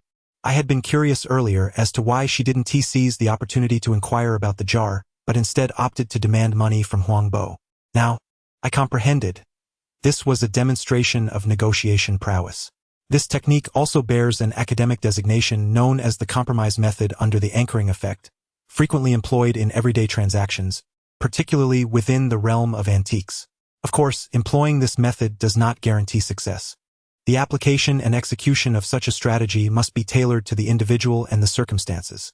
It is this nuanced understanding that truly warrants diligent study. In this regard, Zhou Ling executed her strategy with remarkable finesse. She presented 2 anchors, both of which were difficult for Huang Bo to accept, as her intention was to dismantle his psychological defenses and thwart any attempts he might make to turn the tables. To wield this method effectively, one must also cultivate the skill of reading the room, thus mastering the appropriate timing to ensure the other party is sufficiently subdued without causing an explosive backlash. Consequently, just as Huang Bo was on the brink of despair, Zhou Ling spoke up. However, I am not compelled to proceed in this manner. Huang Bo, somewhat dazed, raised his head, revealing a hint of confusion in his eyes. Zhou Ling straightened her posture, looking down at him with an air of authority, and inquired, Speak up, Jar. What do you know about the Hu family and the old eunuch? Huang Bo was taken aback, quickly lowering his head, appearing quite flustered. Yet, he must not be allowed to ponder. Thus, Zhou Ling swiftly continued, Rest assured, I shall not exploit your information without recompense. As long as you are forthcoming, you shall naturally be invited to join our ranks. Huang Bo, startled once more, stammered as he raised his head. Is it truly real? Zhou Ling smiled nonchalantly, glancing at me. Pingchuan, give him a cigarette. I too smiled, aware that the matter was settled. Huang Bo was thoroughly under our control. However, at that moment, I was oblivious to the fact that Zhou Ling's approach to Huang Bo was, in reality, inspired by a particular technique. This technique, I would later come to understand deeply, although the individuals I faced were far more astute than Zhou Ling chapter 30. Astonishing that night, Huang Bo recounted a tale of a treasure seeker. He mentioned that during the reign of Emperor Jiaqing in the Qing dynasty, a treasure seeker had visited Jinan, attempting to capture the mystical toad of Jilong Mountain. Ultimately, he failed in his endeavor, leaving with only one of the toad's eyes. Thereafter the mythical toad ceased to appear, and Jilong Mountain became a desolate place. This story should be familiar to local friends, with numerous variations, yet the essence remains largely the same. After the treasure seeker departed, he left behind a catchy rhyme about treasure hunting. In the deep mountains, a money tree sways, the phoenix flies away, sealing the gates, with golden bridges and silver roads. Outside the door lives an old recluse. Huang Bo elucidates that there are no such entities as treasure hoarders or mythical toads. They are, in fact, grave robbers. He is not mistaken in this assertion. Across the nation, numerous regions harbor similar rumors. Yet a careful analysis reveals the lurking shadows of grave robbers within many of these tales. Such rumors typically exhibit two defining characteristics. Firstly, creatures like foals or golden figures appear to be alive at night, maintaining their normal size, yet upon exposure to light, they become motionless and shrink to the size of an arm. What are these entities? Are they not merely representations of bronze galloping horses, Tang Sankai pottery, or figurines of humans and deities? As for the grinding stones and treasure vaults, they invariably feature a comrade in greed, often ending up ensnared in the mountains due to their avarice. Reflect on this: who is truly the greedy one? This includes tales of golden calves accompanying a new bride into wealth or silver ingots being cultivated by Na'vi lads to become landlords. There is no doubt. These are not ethereal or fantastical stories of the supernatural, but rather the chronicles of grave robbers' rise to wealth, fabricated justifications for their ill-gotten gains. Therefore, if there are similar tales in your hometown, it is highly probable that a significant pit lies nearby. However, this does not imply that all treasure hoarders are grave robbers. Rather, grave robbers adopt this guise to conceal their true identities. Genuine treasure hoarders often accrue rare and extraordinary materials, ethereal treasures, rather than the conventional gold and silver. Such phenomena do exist, and I have had the fortune to witness one instance. However, it cannot be succinctly conveyed in a few sentences. It is best reserved for a more opportune moment to share in detail. Returning to the main topic, the rhyme in question, particularly the line about the phoenix flying away to seal the gates, actually originates from Feng Huang Fei Zhou Feng men who, the surnames Feng, Huang, Fei, and Zhou refer to the four grave diggers from years past, a fact known by very few. Interestingly, Huang Bo is a descendant of the Huang family grave digger. Upon hearing this, a sense of excitement surged among the three of us. It aligned perfectly. Although the artisan's notes did not specify the exact surnames, the number of individuals matched, and the other person intrigued by the jar happened to share the surname Feng. Thus, it is highly probable that the hoarder of treasures is a descendant of the Fei or Zhou families of craftsmen from that time. Zhou Ling remarked, if that's the case, does the so-called money tree subtly refer to a grand tomb? Indeed. Huang Bo nodded. He continued, in fact, my father was in the same profession as you. Around the time of the founding of the nation, they extensively searched for the tomb of a eunuch in the surrounding areas but found little. According to the ancestral records, this elderly eunuch was supposedly guarding the gate for someone quite extraordinary. Extraordinary? Zhou Ling furrowed her brow and inquired, is that about the person or the tomb? Both. He replied. Moreover, it is said that this tomb might have been constructed under imperial decree. At this revelation, my eyes widened involuntarily. In just a few seconds, various clues collided and intertwined in my mind, culminating in an astonishing conclusion. A grand tomb. Without a doubt, a grand tomb. Over the past few days, besides reading, I had sought Zhou Ling's guidance frequently. I was no longer the ignorant child I once was. I understood that, in ancient times, it was not uncommon for tombs to be constructed under imperial edict. Excluding royal relatives, many meritorious subjects had been honored with such privileges. But let us not forget, The year of the 13th year of Changhai marked the retirement of the old eunuch, yet his tomb was not constructed until the 6th year of Zhengde. Zhou Ling once remarked that the old eunuch did not pass away from natural causes. Rather, an assessment of the corpse's complexion suggests he likely took his own life through poison. This raises the question: why would he choose to end his life suddenly after over 30 years of retirement? The answer lies in the completion of the main tomb. He was to commence his role as guardian. This implies that the construction of this tomb may have spanned 3 decades. What a staggering notion! This is comparable to the burial sites of any prince, even rivaling those of emperors. Upon pondering this, I swallowed hard, momentarily doubting my own deductions. Suddenly, Zhou Ling's phone rang. She glanced at the screen before heading directly to the balcony. Recalling my discovery from the afternoon, I quickly retrieved the book Floral Interludes from my pocket and rushed to hand it to her. What I could conceive, Zhou Ling undoubtedly grasped as well. After she took a moment to collect herself, I inquired, "Sister Ling, what shall we do next?" "Whatever needs to be done," she replied, taking a deep drag from her cigarette. "If what Huang Bo said holds truth, the entrance should be located around the old eunuch's tomb, likely beneath or behind the inner chamber. Whether it exists can simply be determined by excavation." I furrowed my brow, sensing a hint of discontent in her demeanor, and asked when she planned to take action. Naturally, the sooner the better, but we must first gauge Feng Chao's intentions. Feng Chao? I was puzzled. What do you mean? Zhou Ling crossed her arms and looked at me, questioning. Do you think we should undertake this ourselves? I nodded, questioning. Isn't it so? I could understand the rationale behind bringing Huang Bo into our fold. After all, he is not entirely inexperienced, and we certainly cannot eliminate him. Thus, the most prudent course of action would be to involve him. However, what was the purpose of carpooling with old Master Feng? Now that we possess a location and precise information about the Grand Tomb, we could very well undertake this endeavor independently.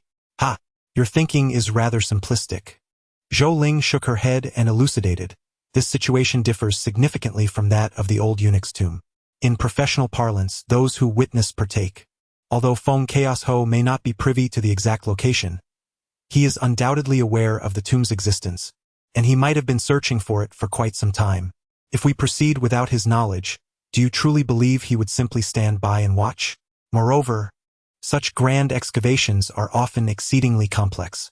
Whether it be us or Feng Chaos Ho, going solo may not yield the best outcome. Thus, carpooling may indeed be the wisest choice. I scratched my head in contemplation. I grasped the logic, yet a sense of reluctance lingered within me, prompting me to express, but if we share the journey with him, what if he deceives us? To my surprise, Zhou Ling regarded me with a knowing look and queried, Aren't you also sharing the journey with me? What if I were to deceive you? I was momentarily taken aback, instinctively responding, How could that be? How could it not? She retorted, her gaze sharpening as if she were preparing to draw a knife and stab me. I felt a chill run down my spine under her piercing stare and lowered my head to avoid her eyes. After a brief silence, a sudden burst of laughter escaped Zhou Ling. Look how frightened you are. Fear not. She gently patted my shoulder. The allure of fine sake and wealth can be captivating. Even if he intends to deceive us, that would only occur after something of value has been revealed. Chapter 31. A change of heart upon returning to the living room. Zhou Ling directly addressed the matter of carpooling.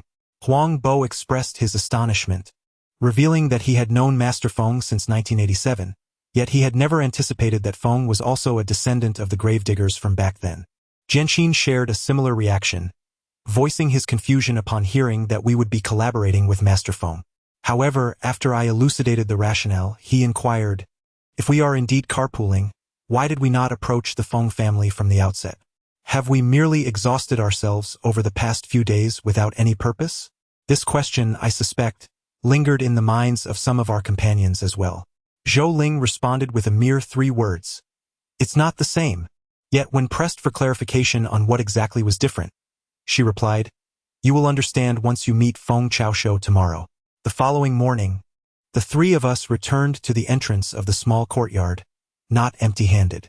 Jianxin and I were laden with various goods, from relatively upscale items like high-quality tables, huazi, donkey hide gelatin, and cordyceps, to more down-to-earth provisions such as oil cakes, millet, and pinyin flour tea. Not a penny was spent, All were gifts from Huang Bo, which truly pained him. However, he did not accompany us this time, opting instead to park the car at the village entrance. I was left wondering what Zhou Ling was scheming with her arrangements. Miss Zhou, what brings you here? At the moment the door opened, Master Feng appeared quite surprised. Zhou Ling clasped her hands in greeting, saying, Master Feng, I apologize for our sudden visit. I hope you will not take offense. Well, come in then. Let us talk. Just as it was a fortnight ago, the courtyard remains serene and elegant, with the sole distinction being the pot of glossy, vibrant clivia on the tea table now in full bloom. Once the host and guests settled in, before Master Feng could pose a question, Zhou Ling directly expressed her intentions. However, regarding the grand tomb, she did not divulge everything, mainly recounting the version of the accompanying burial from that fateful afternoon. I shifted my gaze, beginning to grasp her intentions. Upon hearing Zhou Ling mention that we both noticed his peculiar behavior while examining the precious jar, Master Feng did not appear particularly surprised. Instead, he chuckled softly, shaking his head and sighed. Ah, the youth are indeed formidable. I am truly growing old, Zhou Ling remarked. It seems the younger generation has guessed correctly. May I inquire if you would be inclined to join us for a venture? Very well. Master Feng straightened his posture, exuding an air of authority as he stated, Since you have come all this way, it would be ungrateful of me to remain reticent. You are correct. There is indeed such an idea. However, whether it is in proximity to the eunuch's grave you mentioned, we shall have to ascertain. Naturally. Zhou Ling nodded and inquired, As for this idea, might I ask what clues you possess, Master Feng? Master Feng shifted the topic. There's no rush. Since we are carpooling, why not first discuss the fare? Upon hearing this, Jianxin fell back into his old habits, exclaiming, Well, it goes without saying that the fare should be split 50-50. I quickly tugged at him, reminding him that adults are speaking and children should refrain from interrupting. Master Feng offered a slight smile, refraining from responding, and instead turned to Zhou Ling, asking, Is this your suggestion? Zhou Ling stated, If you have something to say, Mr. Feng, please be direct. Mr. Feng leisurely extracted a cigarette, ignited it, and took a deep inhalation before extending 3 fingers. 30%. Jianxin's face instantly flushed crimson, and he exclaimed, What the hell? Are you robbing us? Bang! Mr. Feng's demeanor shifted with astonishing swiftness. He slammed his lighter onto the coffee table and retorted, Watch your language. I am showing respect to her, not you. If you truly provoke me. Humph. At this juncture, a sinister smile crept across his face, and he ceased speaking. Is that so? I refuse to believe it. Jianxin rolled up his sleeves and stood defiantly. Mr. Feng scoffed. I have engaged you in conversation for this long solely because I recognize your understanding of propriety. If you find this insufficient, then let the car be forfeit. Qingzhou is not vast. We can rely on our own abilities. Whoever finds it first claims it. If you possess superior skills, I, Feng Chaos Ho, will have no objections. At that moment, his image in my eyes had completely transformed. What a so-called senior in the underworld. He was merely a greedy, cunning old fox. He assumed we were oblivious to the fact that the old eunuch was guarding the tomb, intending to engage us in a protracted tug-of-war while subtly encouraging us to conduct extensive excavations. It was evident that, if we were truly unaware, we might end up with countless probing holes scattered across the mountains. In time, we would inevitably give up, allowing him to seize the crucial lead regarding the old eunuch's tomb. How utterly despicable. Oh, Zhou Ling smiled slightly and articulated each word. Mr. Feng, those words came from your own lips. Witnessing her actions, Master Feng furrowed his brow. Yet after a moment's contemplation, he maintained a stern demeanor. 30%. If we are to proceed, then let us do so. If not, then let it be. With a series of claps, Zhou Ling rose to her feet and, after silencing her phone, declared, Excellent. Master Feng, your decisiveness is commendable. As you say, 30%. If we are to act, we shall. If not, so be it. No sooner had her words faded than the door creaked open, and Huang Bo strode in with purpose. Master Feng was momentarily taken aback. Boss Huang, you? Before he could finish, Huang Bo gave a thumbs up, exclaiming, Impressive, Master Feng. They say I am greedy, but compared to you, I am truly lacking. 3 minutes later, upon learning that we were aware of the tomb guarding matter, Master Feng appeared utterly deflated, slumped on the sofa in a daze. Zhou Ling remarked nonchalantly, "Master Feng, do not accuse me of having a dark heart, for this 30% is a price you set for yourself." Master Feng's body quivered, and after a brief pause, he weakly nodded. In that instant, he seemed to age significantly. It was also at that moment that I began to grasp Zhou Ling's true intentions. As the ancients proclaimed, the supreme strategy lies in subterfuge. The profession of tomb raiding is akin. One does not hastily enlist others for such tasks, especially with someone like Master Feng. Should action be taken, it must be resolute and unwavering. We are merely tomb raiders. Unless absolutely necessary, there is no need to drive ourselves into a corner. Zhou Ling's actions, ultimately, were not motivated by a desire for additional profit, as the treasure had yet to be unearthed, rendering discussions of shares somewhat moot. Her series of maneuvers can be succinctly summarized as a demonstration of authority. She intends to demonstrate her formidable prowess to Master Feng, so that he will genuinely regard her with respect and trepidation, ultimately postponing any treacherous maneuvers until the critical moment. When that time arrives, the decision to act will hinge upon the value of what is revealed. After half an hour had passed, witnessing Master Feng's emotional state stabilize, Zhou Ling began to discuss the action plan with him. It is worth noting that despite his avarice, this old hand's professionalism is beyond reproach. Particularly after hearing my recent discoveries, he advocated for a comprehensive approach. Subsequently, he added numerous items to the logistics list, including gas masks, portable oxygen meters, camouflage nets, folding ladders, and jacks, among others. In the end, even diving suits and oxygen tanks found their way onto the list. I was momentarily taken aback and inquired why such items were necessary, as we were not planning to excavate a water hole. He explained that the site lies adjacent to a reservoir, and the underground water levels are difficult to ascertain. Thus, it is prudent to be thoroughly prepared. I pondered this, realizing I had not seen any reservoir, but considering we had traversed the valley twice at night, it was possible I had overlooked it. Once all matters were settled, Zhou Ling presented the list to Huang Bo. "Ensure everything is ready before dusk. You will need to cover the expenses for now." Chapter 32. Listening for sounds at 10 o'clock that evening in the valley's lowland, I took the opportunity to observe closely and discovered that indeed, there was a reservoir. However, it was not large. Its width was less than a mile, and it stretched 3 or 4 miles in length. Master Feng mentioned it was constructed in the late 70s. I pressed the handheld radio to inform Zhou Ling of our arrival. She did not accompany me inside but remained outside to keep watch, for with an expert like Master Feng involved, there was no immediate need for her to descend into the tomb. The voice of Zhou Ling quickly resonated from the handheld radio. "The winds are calm. Let us commence cooking." Master Feng cast a knowing glance at the crew-cut young man, who without hesitation, seized a pointed shovel and commenced digging. His speed was remarkable. In less than 10 minutes, he had entirely vanished beneath the surface. This was undoubtedly attributable to the recently filled theft tunnel and the looseness of the soil. However, it was evident that, in terms of soil excavation, the young man surpassed Uncle Changhai. Particularly in his technique, the marks left on the tunnel walls resembled fish scales, so impeccably arranged that both Uncle Changhai and Uncle Changjun could not help but express their admiration. In merely 40 minutes, the 6-meter-deep tunnel was thoroughly cleared once more. This exemplifies the distinction between professionalism and amateurism. No amount of diligence can rival the guidance of a master. Upon emerging from the pit, the young man feigned nonchalance, remarking, "The soil is too loose, it keeps collapsing. Otherwise, I could have been even faster." Jianxin and I exchanged glances, both feeling a twinge of indignation. Simultaneously, I thought to myself, "Don't be so smug. I have already memorized your posture, movements, and even your breathing rhythm. With a bit of practice, it won't be long before I can match your speed." While the young man took a break to smoke, Uncle Changhai descended to dismantle bricks and test the oxygen levels.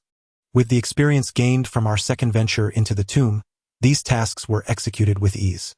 At precisely 11:10 p.m., Master Feng, the young man, Uncle Changhai, and I once more arrived at the main burial chamber of the old eunuch. Gazing at the slightly tilted sarcophagus and the scattered iron chains around it, Master Feng's face revealed a hint of nostalgia. The coffin remains undisturbed, never to be reborn. This is a resolute decision to guard the tomb for countless ages. The loyal servants of both past and present have never surpassed this commitment.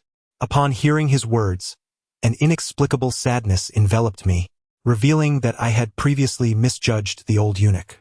At that moment, Uncle Changhai said, "Master Feng, the next step is yours."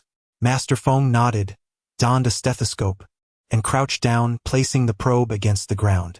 He then gestured, prompting the short-haired assistant to wrap a hammer in a towel and begin tapping the earth methodically. This technique was derived from a profound skill known as listening to thunder. Master Feng executed the task with meticulous precision, starting from the northeast corner of the main tomb chamber, listening intently after each square meter. Seizing the opportunity while their attention wavered, I discreetly retrieved a precious jar from my pocket and stealthily placed it within the coffin. Throughout this process, I intentionally kept my head lowered, avoiding any glance at the old eunuch. However, with our headlamps illuminating the main chamber, the light was ample. After inserting the jar, I inadvertently caught a glimpse of that withered, wrinkled face. I do not know if it was a trick of my vision, but in that fleeting moment, I sensed a change in the smile upon his visage. It appeared almost radiant. A shiver coursed through me, and I immediately fled. Though rationality assured me that the old eunuch would not rise to thank me, the thought of that dream lingered. It felt somewhat eerie, coupled with Master Feng's earlier reflections. I pondered whether it was indeed the old eunuch who had sent me a dream. Perhaps the object he spoke of in that dream was the precious jar, suggesting that he anticipated our return. The very notion sent beads of sweat cascading down my brow. I nestled behind Uncle Changhai, clasping my hands together as I silently murmured, "Grandfather eunuch, the coffin has touched the ground. You may now seek rebirth. Hurry and take your next life, for we now dwell in a civilized society where eunuchs no longer exist, and you need not endure the severing any longer." But wait, that part of him has already vanished. How could he be reborn without it? Wouldn't that mean there's nothing left to sever? Never mind. Let him be reborn as a woman. Though I lack such traits myself, the mere thought allows possession, and the quantity is limitless. As I indulged in these whimsical musings, my psychological dread gradually dissipated. 15 minutes later, upon hearing a sound from the central wall on the left, when the little crew cut struck the first blow, Mr. Feng's eyes widened in involuntary astonishment. "Continue," he urged. Thump, thump, thump. Mr. Feng sprang up, excitement coursing through him as he stomped his feet. "This is it. Break it open and see." My spirits soared, and I dashed to the handrail, exclaiming, "Uncle Changjun, we've made a discovery. Quick, bring the vinegar back." The tomb of the old eunuch was constructed entirely from large blocks of granite, with gaps filled with a mixture of soil and mortar that needed to be dissolved first. To my surprise, the little crew cut claimed it was his first encounter with such a mixture. Hence, I benefited from his insight and gleaned from Mr. Feng the precise techniques for dissolving the mortar. Essentially, it hinged upon thickness. The ratio was roughly akin to pouring a spoonful for every cigarette's width. Though this analogy was merely for clarity, we did not actually use spoons for this task. After all, each granite slab measured several meters in length. We would need to pry open at least 5 slabs, for the exterior was also coated with mortar. Using a spoon would take an eternity to complete the task. The process of adding vinegar should be divided into 2 applications, separated by 5 minutes. The first half-spoon initiates the reaction, while the latter half accelerates it. The dosage should be just right. Too little and it won't dissolve properly. Too much and it will become a thin gruel spilling everywhere. Have you ever seen a dry latrine? In northern regions, after the awakening of insects, the dry latrines thaw. Typically, they are emptied about a week later. At this point, the contents are a mix of dry and liquid, not yet foul-smelling, making it the easiest to clean. The same principle applies to chemically combining soil. Only with the right amount of vinegar can the soil achieve that perfect state of being both moist and firm. In this regard, neither Uncle Changhai nor Zhouling is as proficient as Grandpa Feng. I've learned another trick. However, I thought that prying open the stone slabs and the grout layer would reveal a deep, narrow tomb passage. But to my surprise, there was none. Yet, on Grandpa Feng's face, there was no disappointment, but rather a heightened sense of anticipation. "Brother Changhai, Xiaoyang, you two dig in this direction. I was taken aback, wondering if he could discern the underground conditions within a certain range. The thought startled me. If that were the case, then this old man truly had some skill. Zhou Ling once told me that the most skilled practitioner of listening to thunder in the field after the 1980s was Qin Yaohui from Hubei. Few people remember this name now, because Qin Yaohui only lived until 1994. Some say he died of illness. Others say he was involved in the Jingmen Zhuangwang tomb and ultimately met a grim fate. In reality, neither is true. Do you remember who was mentioned earlier as the most formidable in the Hunan and Hubei region? I'm certain that Qin Yaohui was killed by that person, and it is said that Qin Yaohui's listening to thunder skill had reached the highest level, listening to the sound to enter the tomb. He possesses the remarkable ability to discern the specific conditions within a tomb merely through auditory perception, distinguishing whether it is arid or submerged, whether the vessel is new or previously opened, and whether it has collapsed or remains intact. Such assessments, typically requiring careful examination by common tomb raiders, he grasps instantly upon hearing. It is crucial to note that this refers to auditory interpretation, not merely the sound of thunder, for at his level of mastery, the sounds of water, wind, and cannon fire all serve as vital indicators for his judgments. As for pinpointing locations, that is naturally well within his capabilities. Observing Master Feng's demeanor now, it is evident that he has identified something noteworthy in this direction.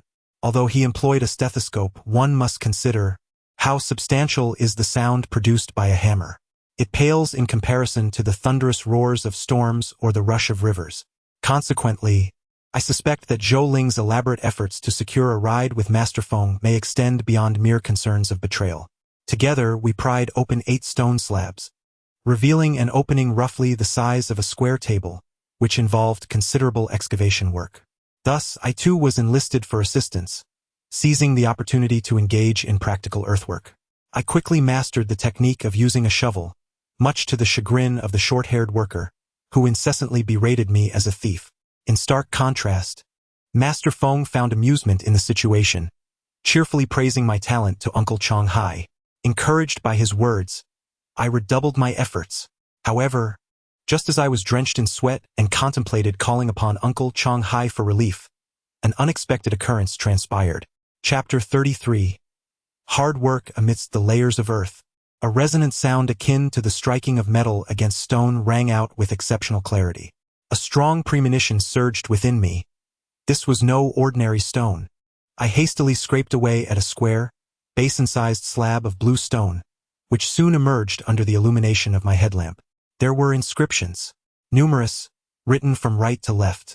Phrases such as Bing Zhu, total of 40 days in the 4th month, 8th day Ling Ling, illuminating the horse camp in Dingzhou, Yezheng residual army, on the 28th day of the 2nd month. These characters were not carved, but rather penned directly in ink, predominantly comprising dates and identification details. The sight of this artifact sent tremors through my hands. Just days prior, I had perused wind and snow at Dingling, where similar objects had surfaced during the excavation of the tomb. So what was this? It was akin to an attendance register from the time of the tomb's construction. Is an attendance register valuable? Not particularly. Yet, its existence is sufficient to corroborate the authenticity of the edict establishing the tomb, as the assorted terms like Baizong, Junyu, and Dingzhou camp all pertain to military ranks and encampments, indicating that the primary labor force for the tomb construction was directly drawn from the ranks of the army. Upon seeing this, Mr. Feng, equally thrilled, slapped his thigh, echoing my understanding. Uncle Changhai, brimming with excitement, inquired, "Shall we continue digging?" Mr. Feng pondered for a moment before suggesting we first probe the ground, extracting soil samples for analysis. He then instructed me to notify Zhou Ling, indicating that the scale of work might be substantial, and it would be prudent to establish a base camp directly. In the realm of tomb raiding, a base camp is an essential component of grand tombs, as it allows for the concealment of the surface during prolonged excavation efforts, shielding against discovery. Establishing a base camp on the mountain is relatively straightforward. One merely needs to adequately cover the excavation holes and station a couple of individuals to keep watch during the day. Transforming a village or town into a flawless stronghold necessitates several months of meticulous preparation. This could involve establishing a convenience store, constructing greenhouses, operating a sandpit, digging a fish pond, opening a restaurant, or even building a hotel. Though the latter is not mere hyperbole and is not an isolated instance, I hesitate to disclose specific locations. At that time, we proceeded in this manner. Given that the low-lying areas were densely overgrown with thorns, we utilized a piece of appropriately sized plywood, covered it with topsoil, and added some dry branches to conceal the entrance. As long as one did not approach within 2 meters, it was virtually undetectable. Yet, another issue emerged: the loose soil. This predicament was largely due to the actions of our overzealous companion, who, in a display of bravado, expanded the diameter of the tunnel to a size surpassing that of a laundry basin. Consequently, the 6-meter-deep tunnel yielded an excess of 5 cubic meters of displaced earth. In a moment of ingenuity, I suggested we simply dump the soil directly into the tunnel, for the ample space below would accommodate 50 cubic meters without issue. However, this plan proved ineffective. Time was still on our side, and it would be best to transport the soil beyond the valley and deposit it into the reservoir. This was indeed a prudent strategy. Shortly after the new year, under the cover of nightfall and with no one monitoring the reservoir, we could discreetly dispose of the soil along its edges, leaving no trace behind. Nonetheless, the volume of work was tremendously daunting. While 5 or 6 cubic meters is not insignificant, we lacked a wheelbarrow. Had we possessed one, I could have managed the task single-handedly. Ultimately, we resorted to using rubber buckets, painstakingly transporting the earth bit by bit, those buckets used on construction sites to mix cement. Anyone familiar with such labor would surely grasp the enormity of this undertaking. 1 cubic meter equates to a staggering 40 buckets. The trek in and out of the valley spanned 2 kilometers, and we could only carry 2 buckets at a time. That night, we labored to the point of near exhaustion. To ensure that our task was completed before dawn, only Mr. Feng and Uncle Changhai remained in the tomb, while the 5 of us, including Huang Bo, worked tirelessly on the surface, running and jolting until 4 in the morning. Ultimately, we still had over a cubic meter left, which we reluctantly shoved into the looting hole. To be honest, that was the most exhausting experience of my career. I was the first to awaken, stirring by noon, prompted by a call from Hao Run. That evening, in order to expedite our progress, we ascended the mountain at 9 o'clock. Our operational procedure involved digging the looting hole in its original orientation. For every meter excavated, we drilled exploratory holes in 5 directions: left, right, downward, and at diagonal angles, continuing until we reached the bare soil. On average, each exploratory hole exceeded a depth of 8 meters. The looting hole was cramped. The casing could only be inserted and removed in sections, which was exceedingly cumbersome. Furthermore, the effort required for lateral drilling increased exponentially, resulting in a painfully slow advance of less than 4 meters in a single night. However, there are advantages to this deliberate pace. Firstly, it afforded us the time to reinforce the looting hole comprehensively, a crucial task. Let us not forget, this is not merely the surface, but rather 6 meters below ground. Should a sudden collapse occur, we would have to burn more paper money to bribe the underworld officials, hoping for a swift reincarnation. With a stroke of luck, one might even become classmates with an esteemed court eunuch. Thus, reinforcement was imperative. Here I acquired further insight. The most effective combination for reinforcing a looting hole consists of willow branches, wooden boards, and 16 mm threaded steel, yielding excellent stability and efficiency. However, it is essential to note that this combination is only suitable for northern regions, as the arid climate results in lower soil moisture compared to the south. Moreover, it is preferable that the boards are not made of fragile poplar, but rather aged pine. Regardless of the efficiency, there remains a considerable amount of work to be done. After all, the length of the tunnel and the magnitude of the project are substantial. Ultimately, we labor under the stars, carrying the load back and forth.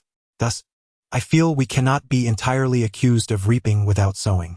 As for the second point, I have discovered that Master Feng is indeed quite professional, which emboldened me to discreetly follow in his footsteps to learn.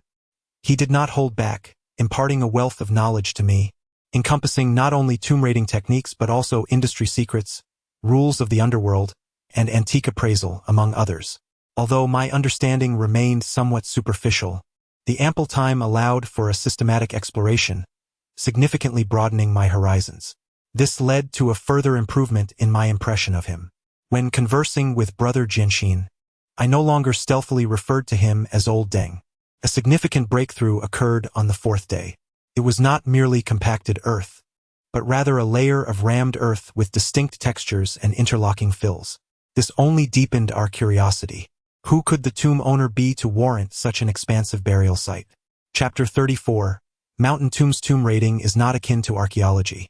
It does not necessitate identifying the tomb's owner. Yet, human curiosity prevails, especially when reality conflicts with historical records. Based on the current information available, this grand tomb undeniably reaches the level befitting a prince. However, the tomb's owner does not correspond to any of the Ming dynasty princes mentioned in contemporary historical texts. For in the lineage of the Ming dynasty, the burial sites of all named princes are well documented. While there are a few instances of unlocated graves, they are still leagues away from Shandong.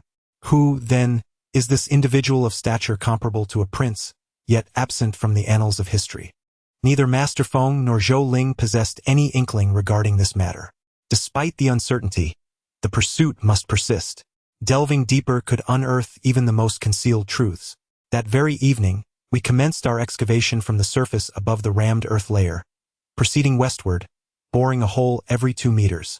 The first 5 holes penetrated deeply, breaching the rammed earth layer and extending approximately 16 meters underground. When it was my turn to drill the 6th hole, I managed to reach 10 meters, but could progress no further. The resistance was formidable, akin to a massive stone slab. Unso Changhai. Master Feng, come quickly, I exclaimed with enthusiasm.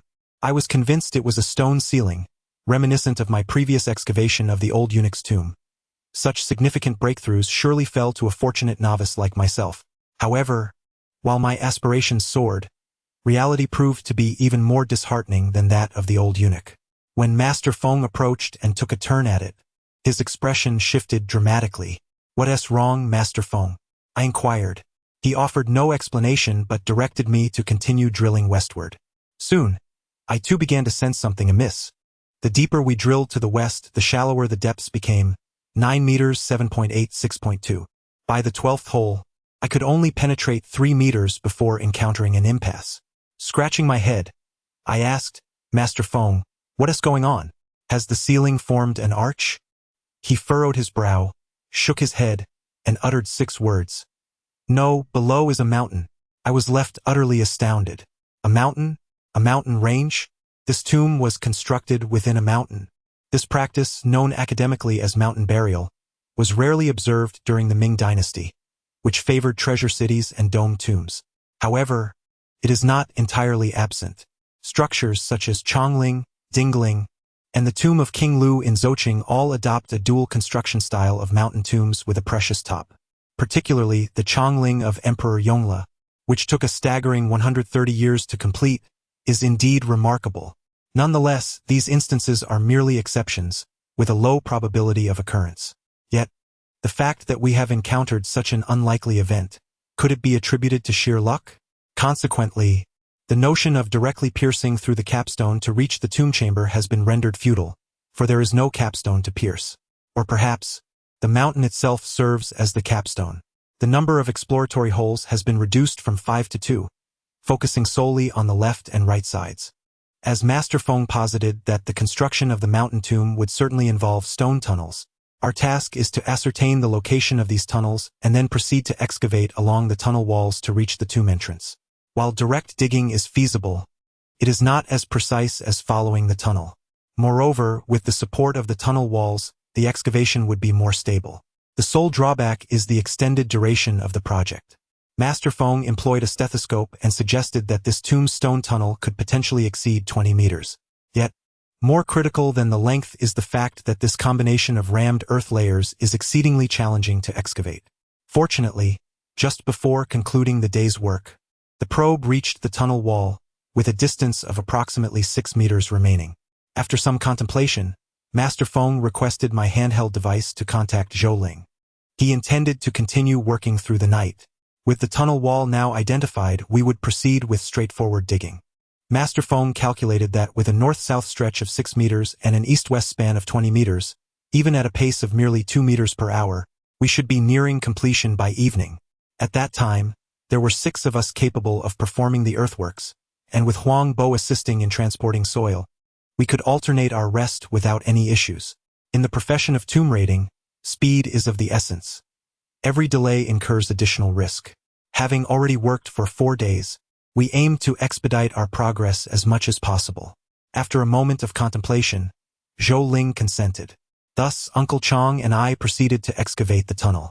Feng Yi did not engage much in the labor. He remained below to provide technical guidance. Once we concealed the excavation, we retreated to a grove on the western slope to rest. We set up a small campsite within the woods, equipped with sleeping bags and bedding. In the preceding days, we had arranged for personnel to maintain watch during the day. At this hour, it was still early, and the sentinels had yet to arrive. After toiling through the night, the 3 of us were utterly exhausted, so we wrapped ourselves in our sleeping bags and fell into a deep slumber. Perhaps due to it being my first night sleeping in the wilderness, I began to dream. I dreamt of Hao Run. Upon entering the room, she unexpectedly embraced me and playfully pushed me onto the soft couch. Then, pouting, leaned in to kiss me. Her affection was fervent and wild. Eventually, it transformed from a kiss into a lick. I instinctively recoiled, yet her tongue relentlessly pursued me, the odor growing increasingly pungent. Gradually, I felt as though I was no longer dreaming, but rather that someone was genuinely licking me. Suddenly, I jolted awake. What the hell? There was no Hao Run. Right before my eyes was a black-haired goat. I assure you, there was no exaggeration. The instant I opened my eyes, I was utterly paralyzed. It was terrifying. This experience has left me with an inexplicable fear of goat heads to this day. The foul stench and sheer terror overwhelmed me, causing an uncontrollable wave of retching as I instinctively recoiled to the side. The black-haired sheep, equally startled, bleated before darting away.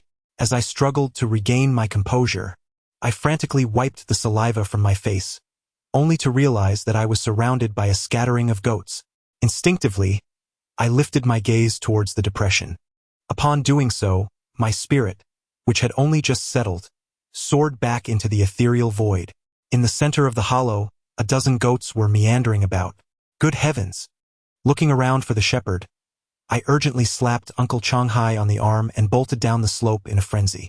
In my panic, I carelessly tore my clothes and scraped my arms and neck in several places, even stumbling and falling as I tumbled into the hollow. Upon regaining my footing and focusing, my expression shifted dramatically. Chapter 35. Peril in the center of the hollow, thorns lay scattered haphazardly, and the soft earth was marked with hoofprints. Most crucially, one side of the plywood was slightly raised, revealing its edges. At that moment, I was utterly stunned. If the goats had trampled the board, causing it to sag, such a scenario could indeed arise. However, it was equally plausible that it had been deliberately lifted by someone.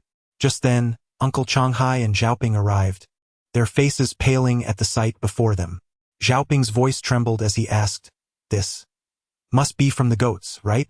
I hesitated. I don't know. I didn't TC. It should be, perhaps. Only Uncle Changhai managed to maintain his composure. After surveying the area and finding no sign of the shepherd, he instructed me to promptly notify Grandpa Feng and the others to ascend. This was the most prudent course of action to prepare for the worst. Those who have released sheep surely understand that herding sheep differs significantly from tending to cattle. Cattle are docile, whereas sheep are notoriously unruly. When a flock of sheep is set loose on the mountainside, if not monitored vigilantly, they can stray far within the span of an hour. Currently, the absence of the shepherd suggests that he may have discovered a breach in the fence and has gone to alert the authorities. Unexpectedly, just as I was about to communicate using my walkie-talkie, it ran out of battery. Damn it! I charged it just yesterday. In a flurry of anxiety, I pressed the buttons repeatedly, but the red light refused to illuminate. I need to make a call. Uncle Changhai immediately retrieved his phone to dial, cautioning that there might be no signal below, urging me and Xiao Pingtu to attempt our calls as well. I hurriedly fished out my phone. The screen lit up, revealing 2 missed calls from Zhou Ling. Uncle Changhai's deduction proved accurate. There was indeed no signal. Listening to the disorienting static almost drove me to despair. Fortunately, at that moment Xiao Pingtu managed to get through. "Hello? Hurry up. It seems we've been discovered. By whom? I can't see anyone. Soon, chaotic footsteps echoed from the breach, prompting us to swiftly remove the cover and lower the rope. I'll go first. Damn it. Don't you dare push ahead. No way. Let me go first. Stop shoving. One at a time. As Xiao Pingtu and I peered down, we observed Huang Bo and Uncle Chongjun nearly at each other's throats. In that instant, I was both anxious and furious. What were they thinking at a time like this? Just as I was about to intervene, Uncle Changhai suddenly bellowed into the hole. Stop! Don't come up yet. Someone's here. Upon observing that the two individuals remained oblivious, the quick-witted individual with a crew cut swiftly seized a handful of soil and hurled it into the hole, simultaneously widening his eyes and gesturing for silence. In an instant, the thieving den was enveloped in silence. Following the gaze of Uncle Changhai, I spotted a shepherd clad in a long coat, limping towards the valley while brandishing a sheep prod.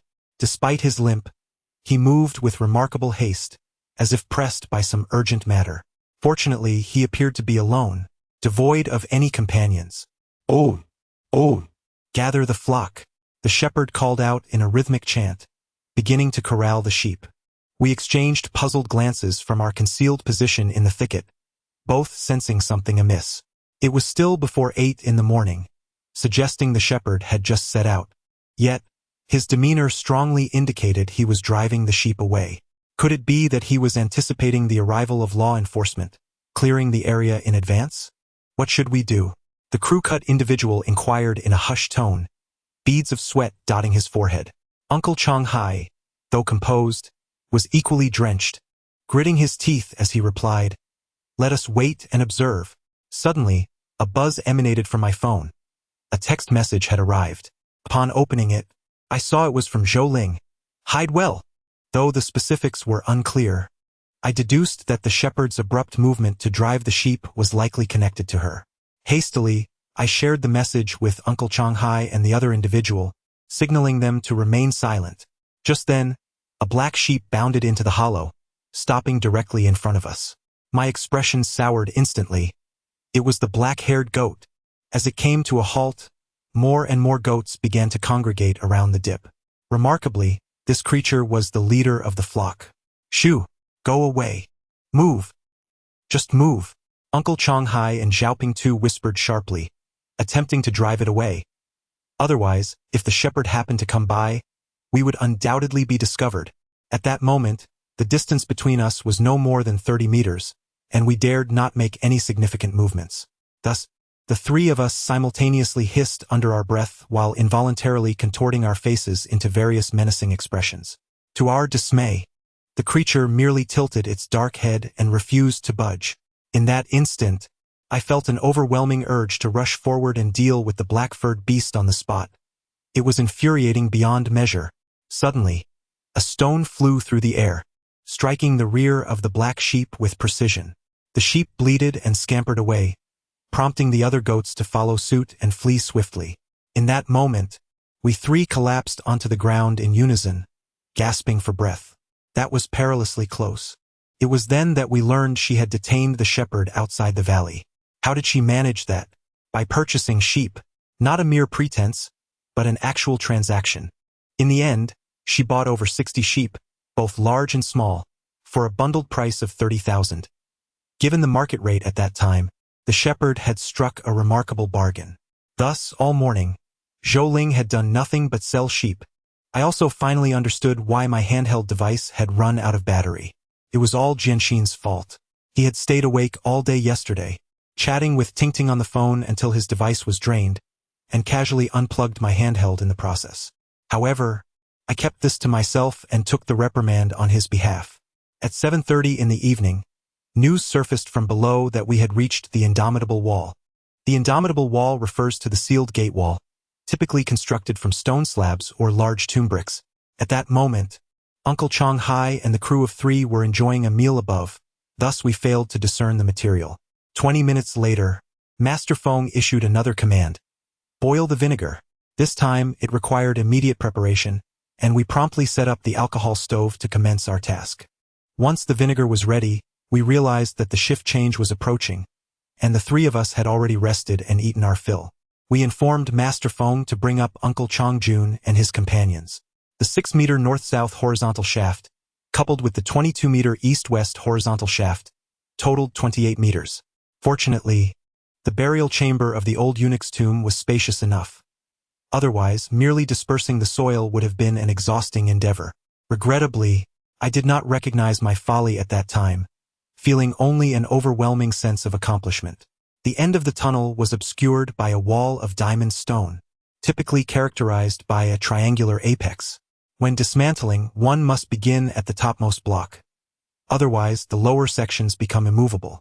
Upon our arrival, Master Feng was seated against the ground, dozing. He had been stationed there for an entire day and night. Although he must have had moments of rest, his advanced age, coupled with a face covered in dust, imparted an indescribable aura of desolation. "Ah, you're here." Upon being roused, Master Feng rubbed his face vigorously. Witnessing this scene, the crew member with the buzz cut felt a pang of concern. "No rush, Master You. You should rest a bit longer."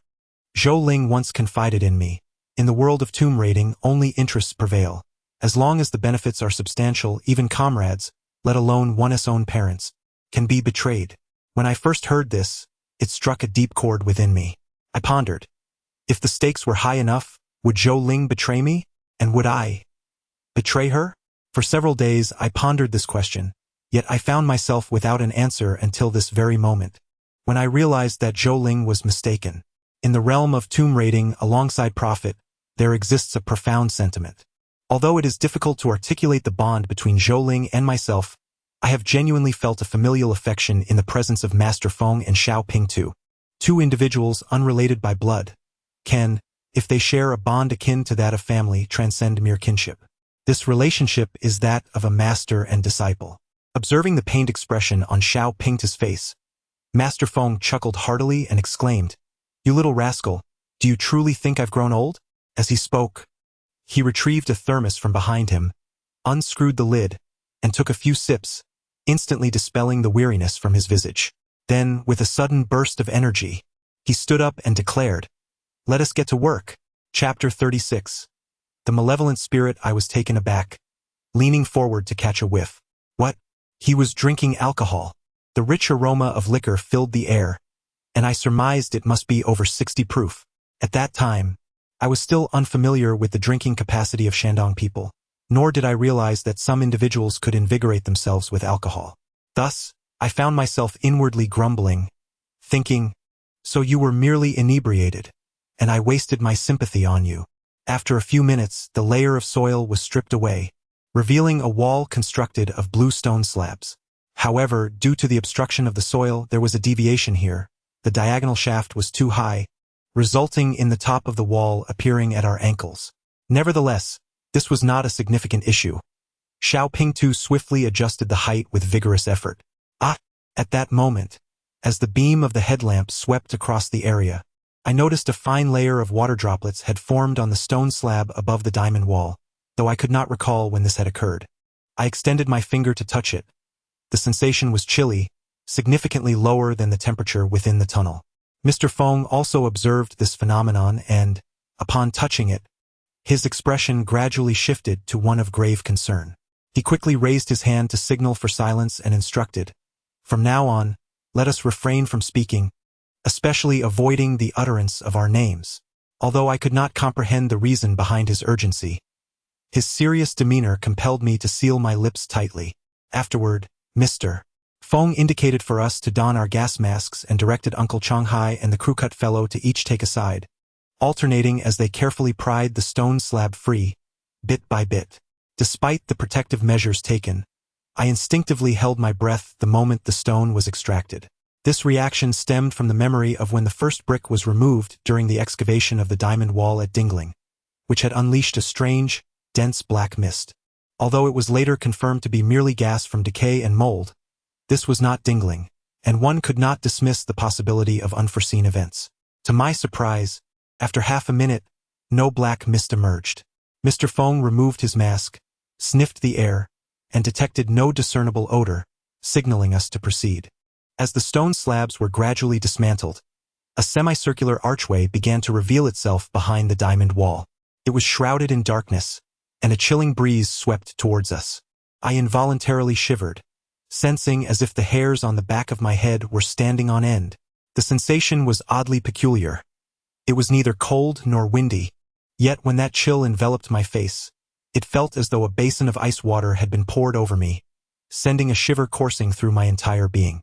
Even more enigmatic was the fact that when the headlamp illuminated the entrance, the beam barely penetrated 3 meters before being wholly consumed by darkness. It was as if the depths of the entrance were not merely the mouth of a grand tomb, but rather a passageway to the netherworld. Little Flathead instinctively felt compelled to utter the word head, but upon realizing the implications, he swiftly covered his mouth. Master Feng's eyelids twitched violently, suggesting that should Little Flathead complete the utterance, some ill fate would surely befall us. The chill in the air grew increasingly palpable. In mere minutes, droplets of water on the stone had coalesced into grains the size of rice, beginning to trickle down, while the area near the outer edge of the diamond wall was even more startling, adorned with a delicate layer of frost. Master Feng, his expression taut, signaled to us and promptly turned to leave. Upon returning to the main burial chamber of the old eunuch, he halted, retrieving a cigarette and lighting it. I observed him closely. His hands trembled slightly as he ignited the cigarette.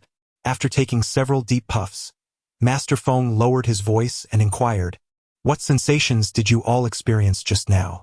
And you, Pingchuan? How do you feel?" I scratched my head and replied that I felt fine, aside from the notable chill.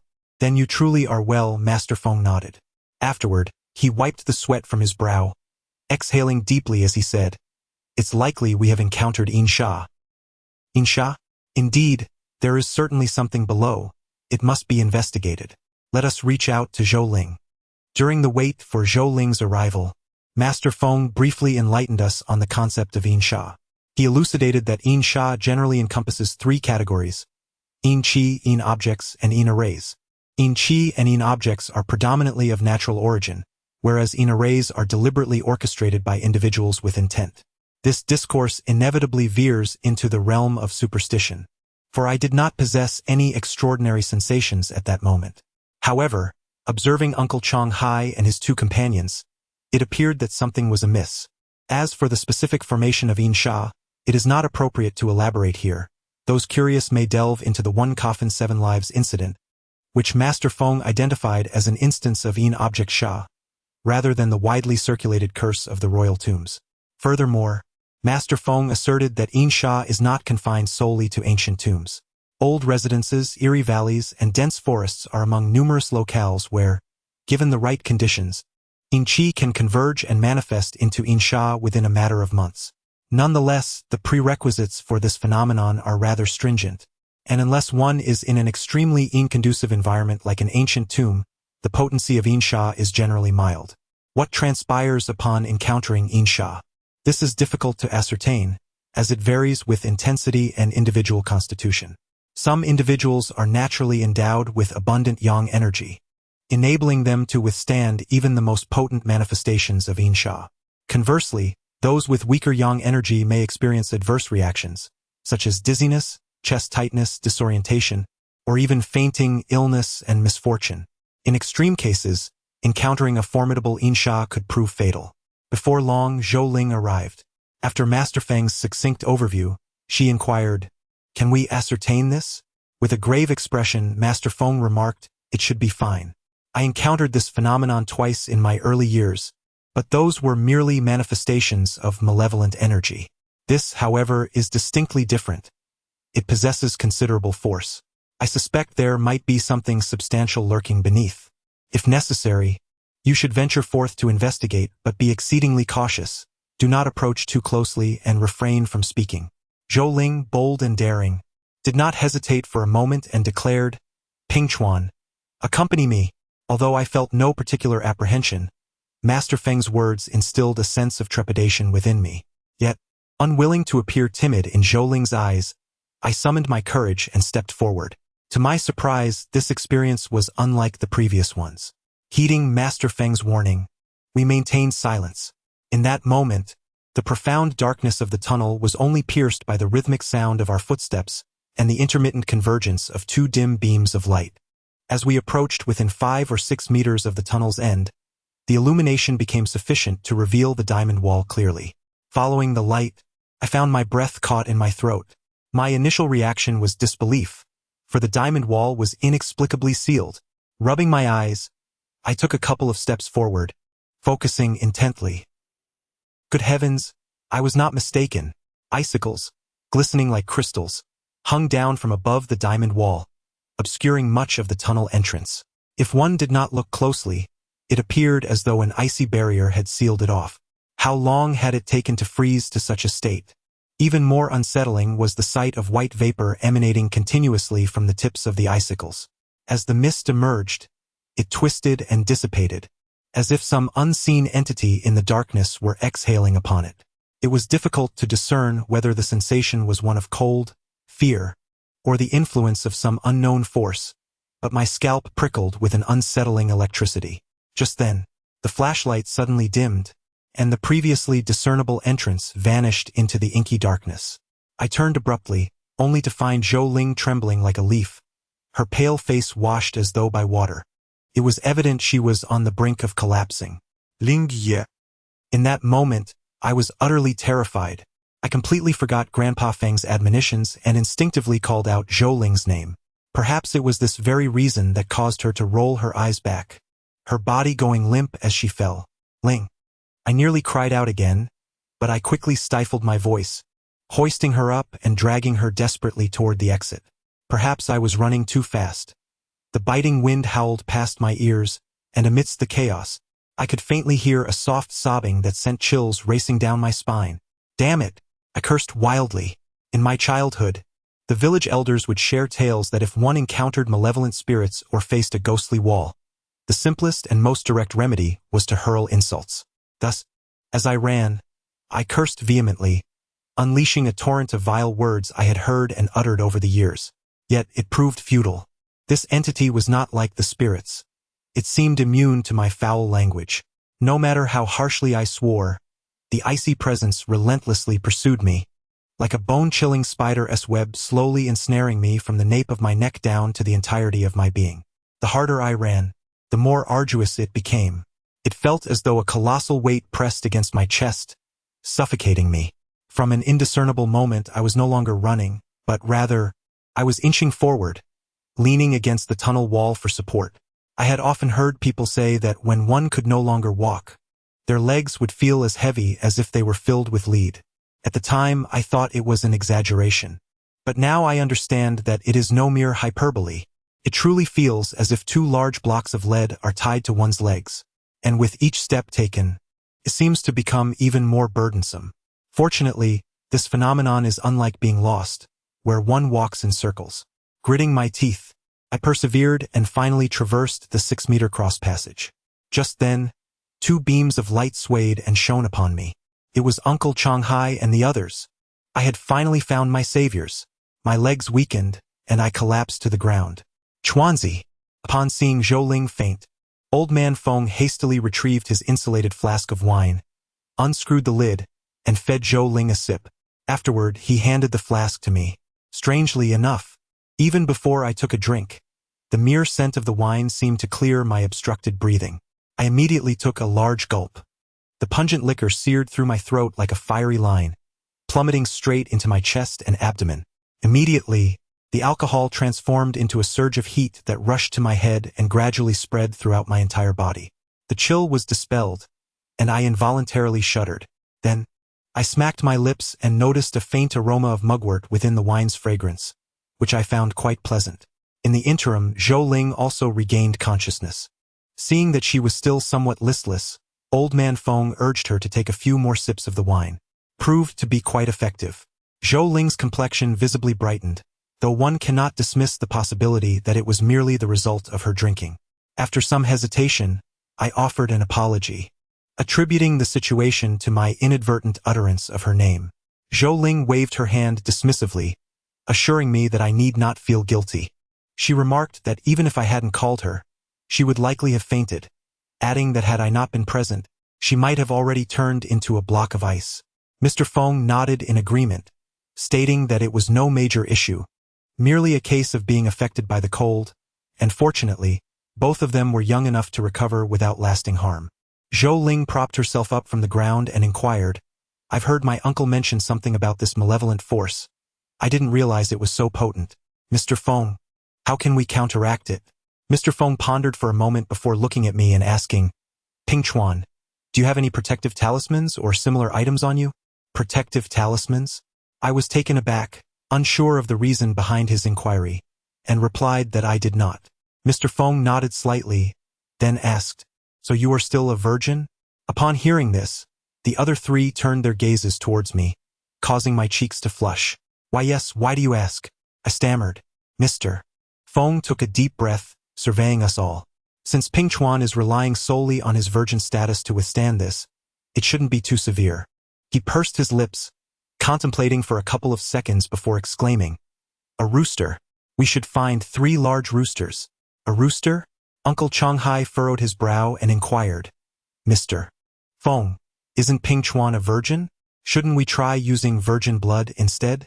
I've heard that virgin blood can. Before he could finish, Mr.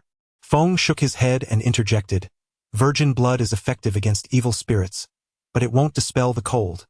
We need live roosters to lead the way. But on such a late night, where could one possibly procure a lively rooster? Humph. Regarding the concept of malevolent spirits, I have since exchanged thoughts with several individuals. In truth, this notion is not entirely rooted in superstitious beliefs. There exists a scientific perspective as well. It pertains to magnetic fields, microorganisms, and the psychological effects on individuals. He articulated that in environments characterized by unstable magnetic fields or dim, damp conditions, individuals naturally experience a sense of fear, which can subsequently lead to abnormalities in blood pressure and heart rate. Furthermore, such places tend to foster mold and microorganisms, adversely affecting the respiratory system, thus resulting in individuals experiencing breathlessness, chest tightness, or even fainting upon encountering these malevolent forces. Therefore, during such instances, it is particularly crucial to refrain from speaking, lest one exacerbates the environmental impact on the respiratory system. As strong spirits possess germicidal properties, after consuming alcohol, Zhou Ling and I gradually regained our composure. How should one interpret this? Professor Zhang's theories hold validity in certain aspects, while faltering in others. Whether it is science or metaphysics remains a matter of personal perspective. However, I can share a small piece of wisdom imparted to me by a practitioner later on. Upon entering an environment where inexplicable discomfort or fear arises, the wisest course of action is to depart immediately. Remember, do not be stubborn, nor should you indulge your curiosity. Curiosity may not kill the cat, but it could very well lead to your own demise. Yet, if circumstances prevent departure, focus your mind, perform the sun seal or the firm seal, and sincerely chant the sacred name of the Thunder Ancestor. This is remarkably effective. Truly, do not dismiss it lightly. The beliefs of our ancestors, cultivated over millennia, cannot be easily refuted by a mere couple of centuries of unfounded rhetoric. Furthermore, one should dismiss any opposing rumors. I have heard such claims before, and they are nothing but sheer nonsense. To even reference a classic purchased from a bookstore is indicative of a lack of culture. After all, that version has been edited numerous times, and if it were truly valuable, it would not be devoid of usefulness. Procuring chickens is not as daunting as one might imagine. After all, not far beyond the valley lies Yuko village, and it is still relatively early. Many homes have their lights aglow.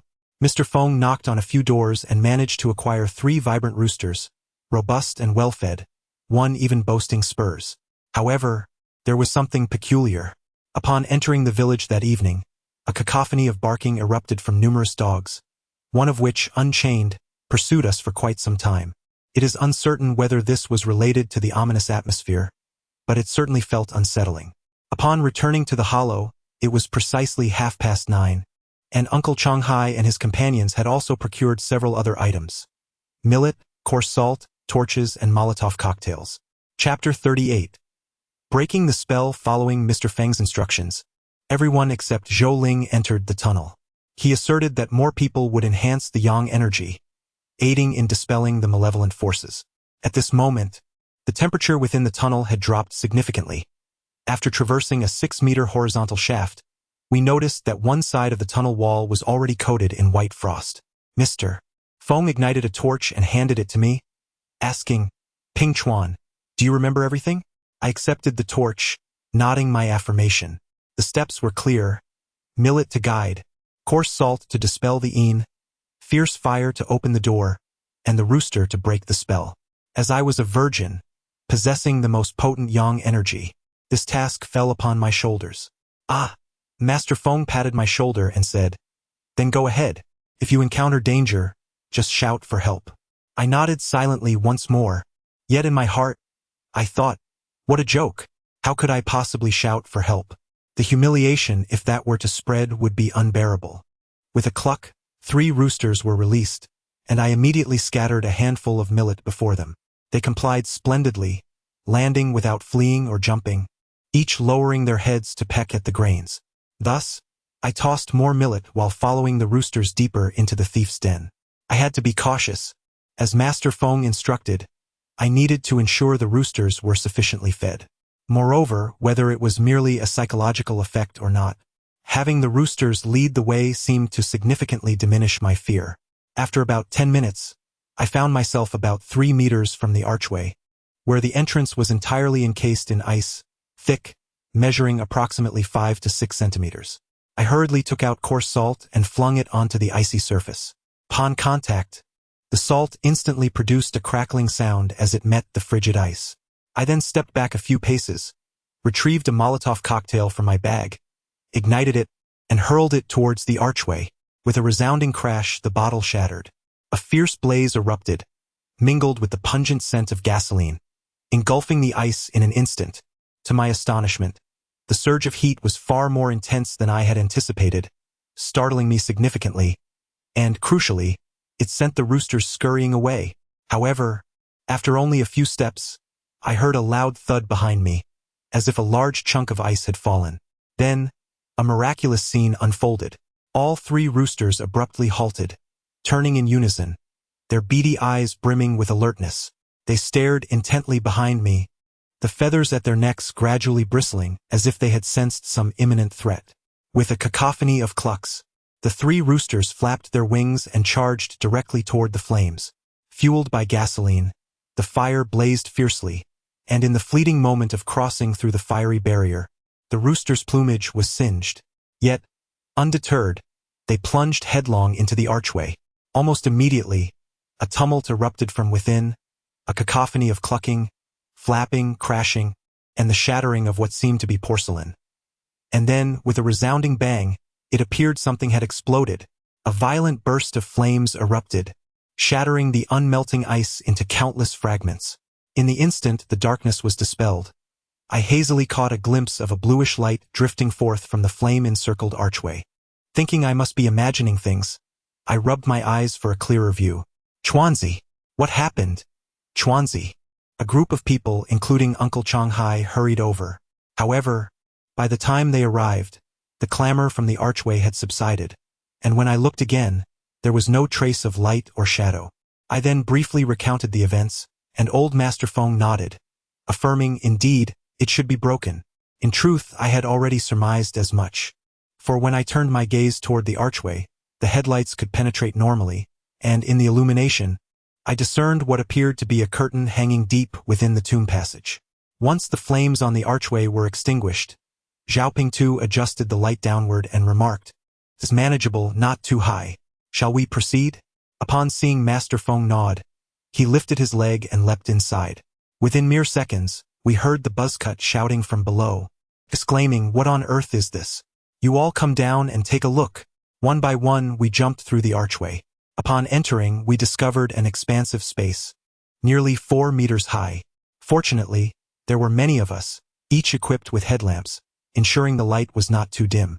At that moment, the buzzcut was standing 5 meters away, amidst a disordered array of wooden frames, some upright, others collapsed in a heap.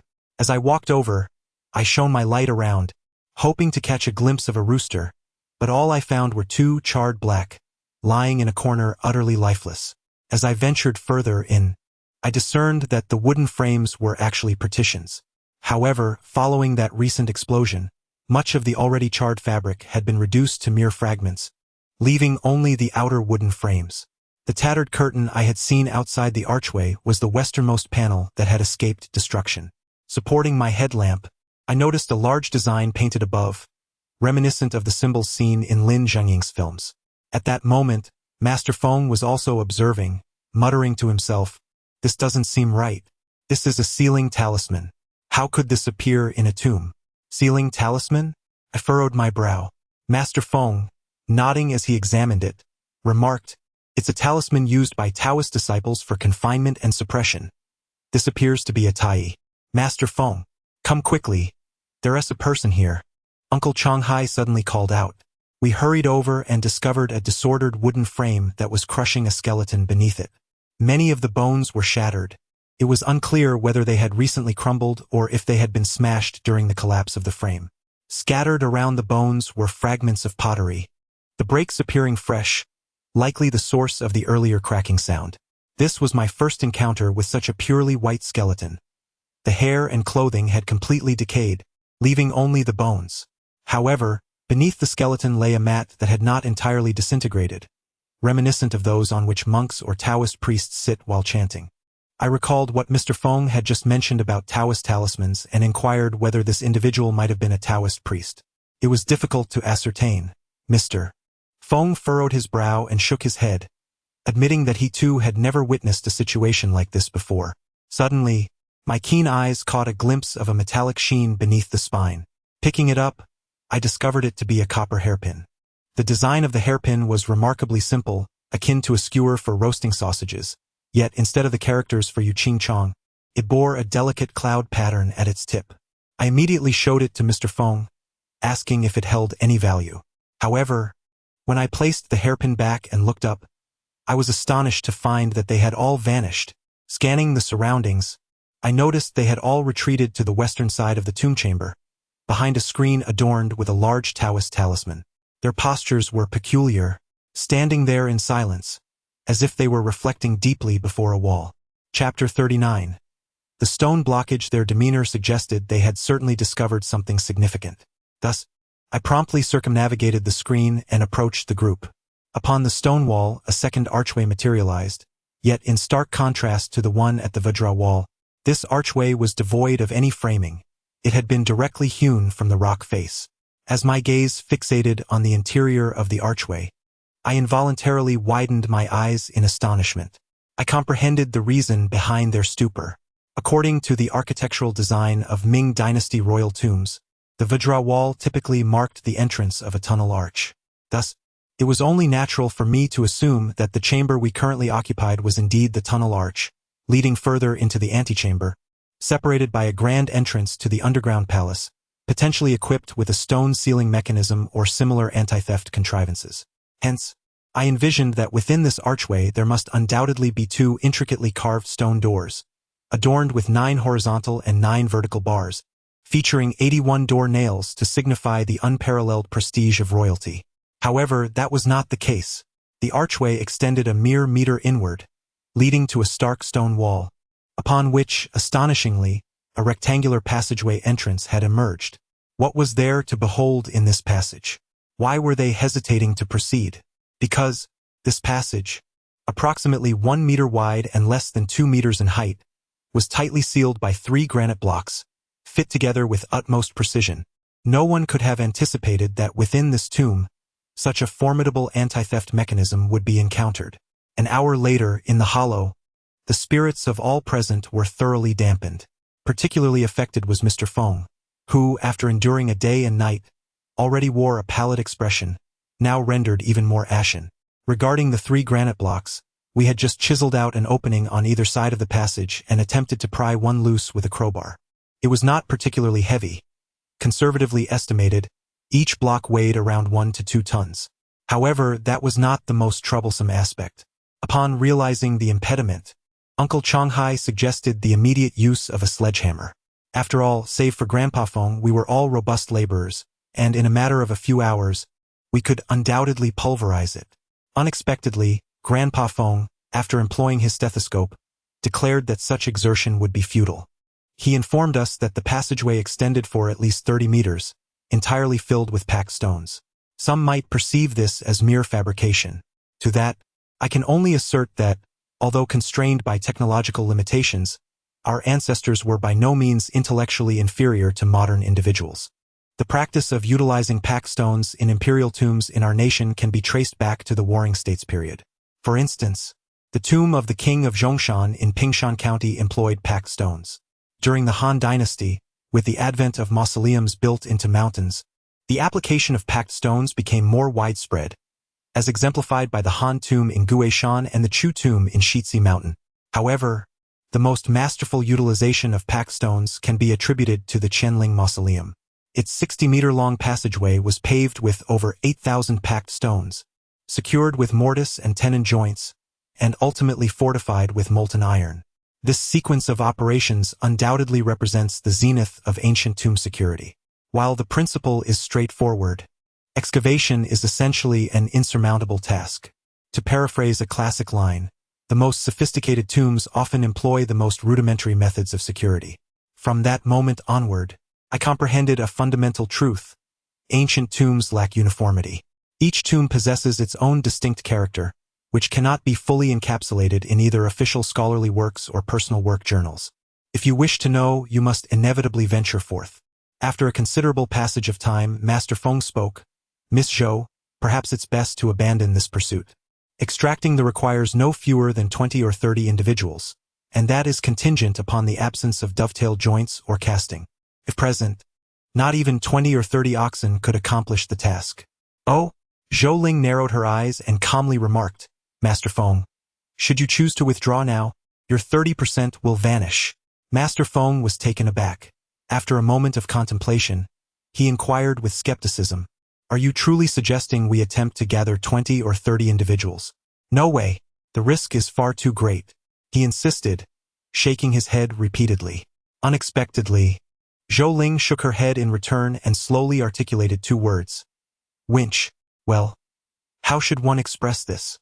Indeed, the ancients were wise, yet it is improbable they could foresee the advent of rotary drills, winches, gearboxes, and generators, these myriad high-tech inventions that would emerge centuries later. So, what should be our next course of action?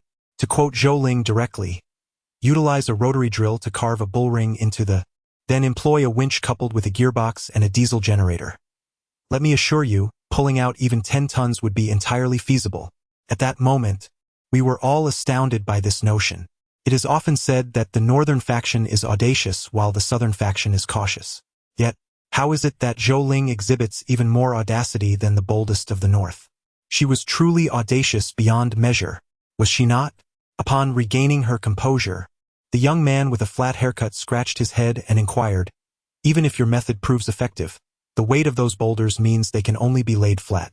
Although the tunnel is spacious, it measures at least 30 meters in length. What if the boulders cannot be released once extracted? Zhou Ling smiled and replied nonchalantly, your skills in earthwork are commendable. If they cannot be released, we shall simply excavate. The young man was momentarily rendered speechless. Indeed, this was not a problem. If space is insufficient, a shovel can remedy that. As long as we dismantle the adamantine wall, the compacted layers can be excavated at will. It merely entails transporting a few additional loads of soil. If it is just the two of us working together, I suspect that before we even carve out a single impressive ring, we will have already excavated a space for the boulders to be placed. Moreover, the boulders consist of 3 layers, each approximately 60 centimeters thick. We only need to extract 2 layers or even just one to gain entry. Viewed in this light, the workload does not seem particularly daunting. What do you think? Are we in? Zhou Ling's gaze was intense as it swept across the faces of the crowd. Boldness is one thing, but one cannot deny the efficacy of her approach. No matter how heavy the boulders, they were still lifted by human strength. Surely, they cannot compare to machinery. If one set of equipment lacks sufficient pulling power, we can simply bring in another. Following this line of reasoning, we might even disregard the constraints of mortise and tenon joints and casting altogether. A minute later, Feng Yi, Uncle Changhai, and Huang Bo nodded in succession. All right. Zhou Ling slowly nodded in affirmation and added, however, before we officially commence, we must first attend to 2 matters. Chapter 40. Confusion. What are the 2 matters? First, to contract the mountain. Indeed, we must secure the rights to this valley. Zhou Ling remarked that she had gathered information when purchasing sheep. There are numerous livestock farmers in the vicinity. As spring approaches, the number of cattle and sheep herders will inevitably increase. Today, one may graze their livestock and tomorrow another. It is impractical for us to continuously acquire cattle and sheep. Furthermore, aside from livestock, people will also ascend the mountains, collecting firewood, foraging for medicinal herbs, gathering wild vegetables, and so forth. It is simply unfeasible to purchase people as well. Therefore, it would be more prudent to directly lease this area and erect barbed wire and fences around it. In this manner, we would have justifiable grounds to expel not only livestock but also any intruders. Zhou Ling inquired about the leasing prices for mountainous land, which range from 50 to 150 yuan per mu annually.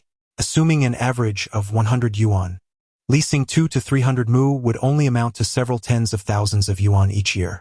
Secondly, familiarity with equipment is essential. It is not sufficient to merely learn how to operate the machinery. One must also possess a degree of repair skills to ensure that minor malfunctions do not halt operations. This aspect is of utmost significance. To illustrate, I recall a rather illustrative example.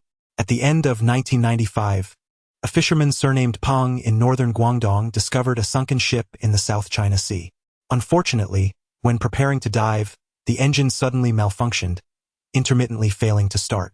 At that time, their team was embarking on their first deep-sea venture and, fearing that the vessel might become stranded, they refrained from making any hasty repairs, opting instead to return to shore to rectify the issue. To their dismay, upon consulting a technician, they learned that the problem stemmed from a leaking intake pipe, which could have been resolved with a simple tightening of a screw. However, this delay inadvertently drew the attention of coastal factions, and the group led by Peng was swiftly apprehended. The sunken vessel, of course, became famously known as the Huajiao No. 1. Those outside the industry are often unaware of just how remarkable this ship truly was. Before the year 1998, prior to the attention drawn by the authorities, countless lives were sacrificed by various coastal factions in pursuit of this sunken vessel. It was truly a spectacle of one party performing while another took the stage. Yet, when the official excavation commenced, an astonishing array of over 10,000 artifacts emerged, illustrating the remarkable richness of the site. The group led by the surnamed Peng not only failed to recover any valuables but also lost their lives, with the initial cause being a mere few screws, a rather unfortunate turn of events. It seems they inadvertently fed the fish. Otherwise, once the news of the Huajiao No. 1 surfaced, they might have been haunted by the shadow of those screws for the rest of their lives. Therefore, it is imperative to adhere to the law and refrain from grave robbing. Considering the importance of the equipment, Zhou Ling decided to take personal charge of the matter, delegating the land leasing to Feng Yi and Huang Bo. Both being locals, they should be able to leverage their connections to secure a short-term contract of a year or two without much difficulty. While these two tasks may appear intricate, upon closer examination, the actual investment would amount to approximately 100,000 yuan. In contrast, the greater concern lies in the time commitment involved. After pondering briefly, Feng Yi inquired, "Once the contracting and fencing are completed, won't it still take over a month?" "There's no rush," Zhou Ling replied with a wave of her hand. "When staging a performance, one must do so in full. This location is in close proximity to the village. If we hastily erect the fence without any activity, and people see individuals lingering about every day, it will undoubtedly raise suspicions. Thus, whether it involves planting or breeding, we must introduce something into the area. Good things come to those who wait. Since we are leasing land, it would be wiser to proceed cautiously and wait until the weather warms and the vegetation flourishes before taking action." Upon hearing her words, Master Feng pondered for a moment before nodding solemnly. Tomb raiding necessitates swift action. However, it must also be contingent upon specific circumstances. Presently, with at least several tens of tons of obstructive stones in the way, even if Sun Dianying were to employ all his might and explosives, it would likely take a month or more to resolve the situation. Therefore, since urgency was not an option, a shift in strategy was imperative, approaching the task with meticulous care to ensure absolute success. Given that Qingzhou was still underdeveloped at that time, procuring equipment such as winches and gearboxes was exceedingly challenging. To my surprise, it was not only Qingzhou that faced this difficulty. Jinan proved to be equally unyielding. After returning, we spent nearly 2 days in Jinan. Although we managed to locate a generator and a gearbox, we were unable to find a winch. The only winches available in Jinan were small, vehicle-mounted models with a maximum pulling capacity of no more than 5 tons. What we required, however, was a mid to large-sized electric winch, firmly affixed to the ground, with a pulling capacity exceeding 10 tons. Fortunately, Zhou Ling possessed extensive connections. After some inquiries, she reached out to an individual from Qingdao, who not only had a complete range of models but also assured us that, should we be willing to pay, he could provide instruction on operation and maintenance. I found myself somewhat skeptical, questioning whether it might be a ruse. However, Zhou Ling reassured me that the individual specialized in this field, servicing clients primarily comprised of tomb raiders engaged in underwater excavations and shipwreck recoveries. Thus, not only could he procure a mere winch, but he could also source professional salvage vessels if needed. On the eve of our departure, Uncle Changhai summoned me to his room. To be honest, I was eager to visit Qingdao and gaze upon the vast ocean. However, Uncle Changhai's perspective is not without merit. I ventured out with the intent to earn, not solely to indulge in leisure. Now that an opportunity presents itself, I must seize the moment to enhance my discernment, thus enabling me to contribute to the team and, in turn, earn greater rewards. Once I have amassed sufficient wealth, there will be ample chances to gaze upon the sea, not only for myself but also to accompany my grandmother. With this thought, I nodded earnestly and assured, "Rest assured, Uncle Changhai, I will diligently apply myself to learning." Uncle Changhai chuckled warmly, "There is no need for haste. The appreciation of antiques requires gradual comprehension. With time, advancement will surely follow. Also, you and Jianxin should take the time to learn driving. Traversing the world without the ability to drive can be quite inconvenient. Furthermore," he paused momentarily, lowering his voice as he continued, "Master Feng has expressed his desire to take you on as a disciple after this task is completed. He asked me to inquire if you would be willing." I was taken aback, momentarily questioning whether my exhaustion had led to auditory hallucinations. "What? Master Feng wishes to accept me as a pupil?" Noticing my bewilderment, Uncle Changhai gently patted my shoulder and reassured me, "Chuanzi, do not lack confidence. Though you are young, you possess keen intellect and a thirst for knowledge, far surpassing that of Xiaoyang." This is a statement made by Master Feng himself. He mentioned that upon first meeting you, he sensed a unique vitality within you, indicating that you are inherently suited for this vocation. Just a few days prior, during our excavation of the tamping layer, I had stepped away for a moment. Listening to Uncle Changhai's words, I gradually fell into silence. Through these past days of interaction, I cannot claim to harbor any animosity towards Master Feng. However, that does not imply I have forgotten his conduct on the day of negotiation. Thus, when Uncle Changhai unexpectedly mentioned taking on disciples, my first reaction was to wonder if this might be a trap. Could it be that Mr. Feng felt incapable of dealing with Zhou Ling and intended to use us as a breakthrough? After much contemplation, I couldn't arrive at a satisfactory conclusion, so I resolved to inquire with Zhou Ling. However, upon further reflection, I sensed that such an action would be rather inappropriate. Asking Zhou Ling would essentially betray Uncle Changhai, and I could perceive that Uncle Changhai harbored hopes for my agreement with Mr. Feng. After wrestling with my thoughts without any viable solution, I decided to set this matter aside for the time being. After all, the next undertaking was at least 2 months away. Even if Mr. Feng had some nefarious plan, it would not come to fruition until then. Perhaps, in the interim, I might devise a suitable strategy. The following day, under the watchful eyes of Jianxin and me, Uncle Changhai and his companions set off towards Qingdao. Initially, everything had been planned perfectly, but as soon as they departed, Jianxin and I intended to enroll in driving school.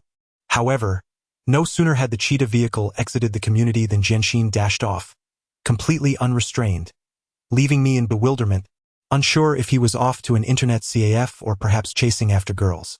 Truly a misfortune. Uncle Changhai mentioned that aside from collecting old books, they had also acquired a portion of literature on antique tombs and similar subjects, all prepared for my benefit. Chapter 41.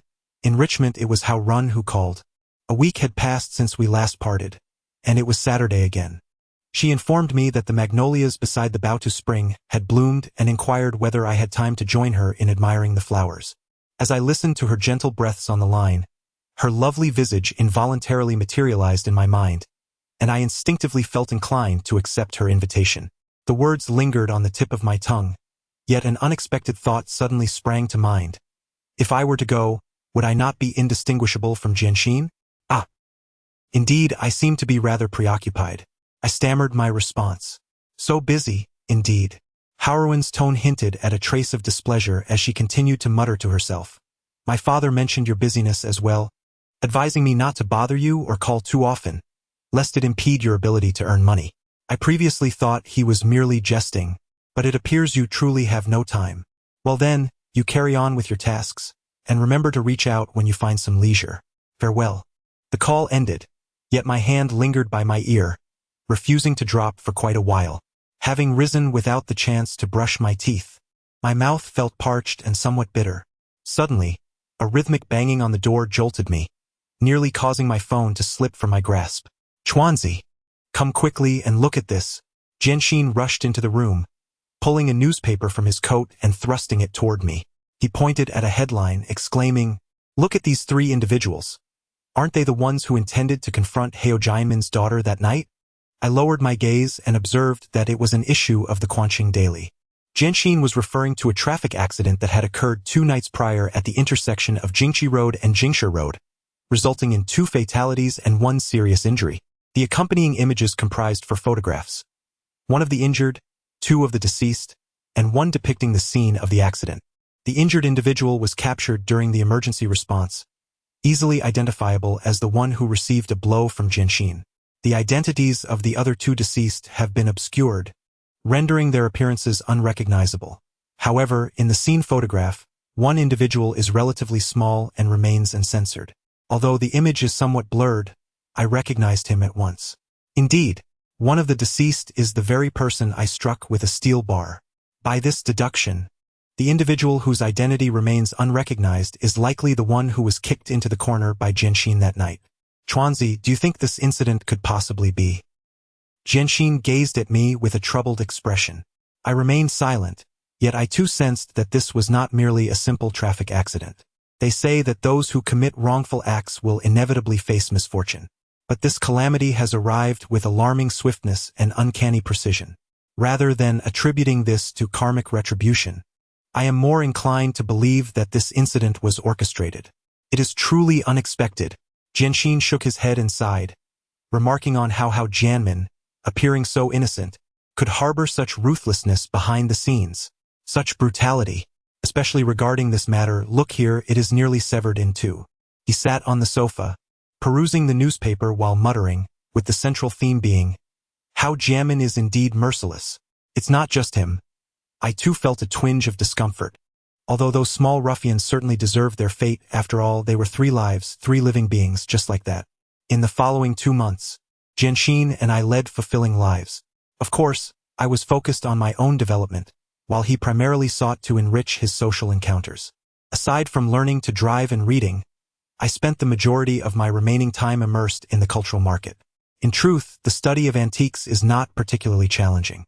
With dedication, a keen eye, and a willingness to observe, listen, and compare, one's discernment naturally develops over time. Particularly in the realm of dating artifacts, it becomes quite straightforward. Each period possesses distinct styles and characteristics. Once one becomes familiar with these traits, identifying the era becomes effortless. The true challenge lies in authentication. This skill requires substantial time to cultivate and involves examining both genuine and counterfeit items, for without the latter, one cannot fully grasp the extent of forgery techniques that exist in the world. To illustrate, many objects encased in glass domes are indeed replicas. While the current situation may be unclear, 2 decades ago, incidents of guardians pilfering were relatively rare, yet counterfeit goods were plentiful. The reason?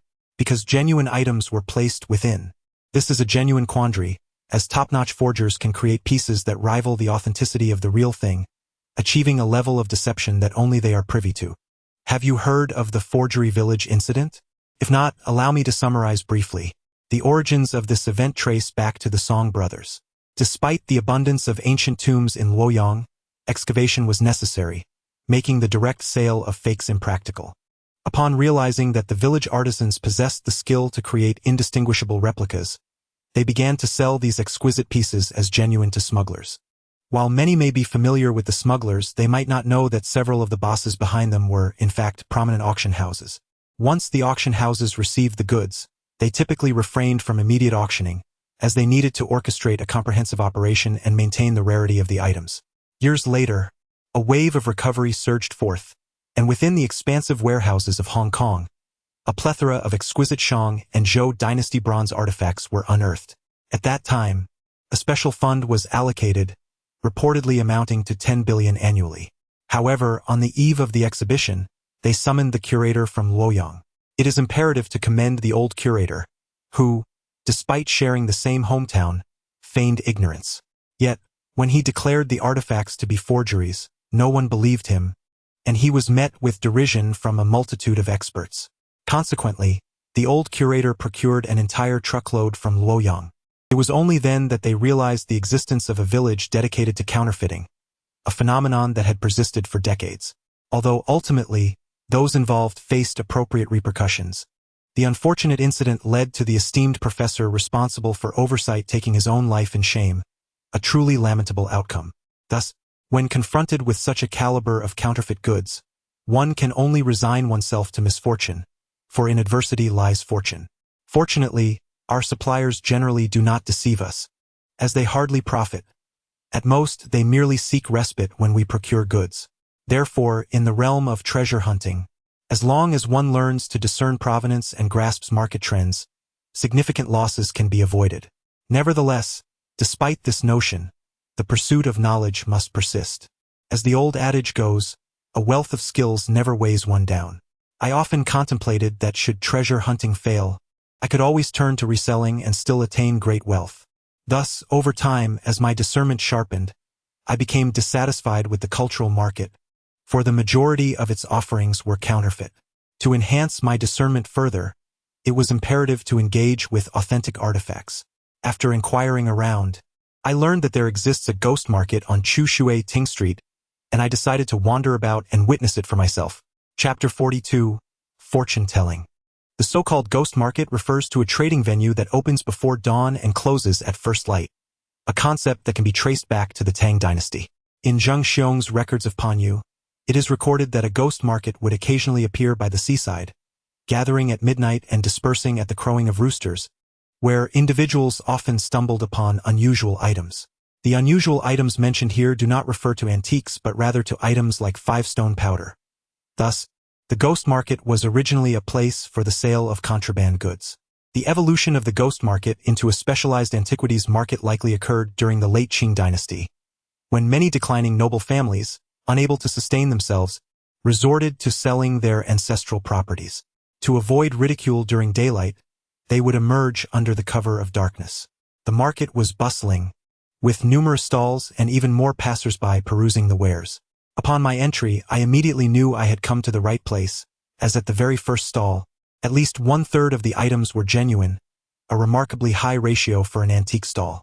The other stalls were similarly abundant with authentic artifacts, and a few even boasted high-quality goods.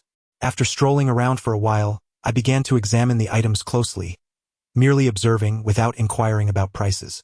2 hours later, daylight had fully arrived, and I felt I had made significant discoveries. Many of the items I had previously been uncertain about suddenly became clear. However, as the sun rose, the antique vendors began to pack up, giving way to daytime market sellers. I stifled a yawn, contemplating a return the following day, when suddenly a voice called out from beside me, "Young man, wait a moment." I turned my head and discovered that the speaker was an elderly man with graying hair.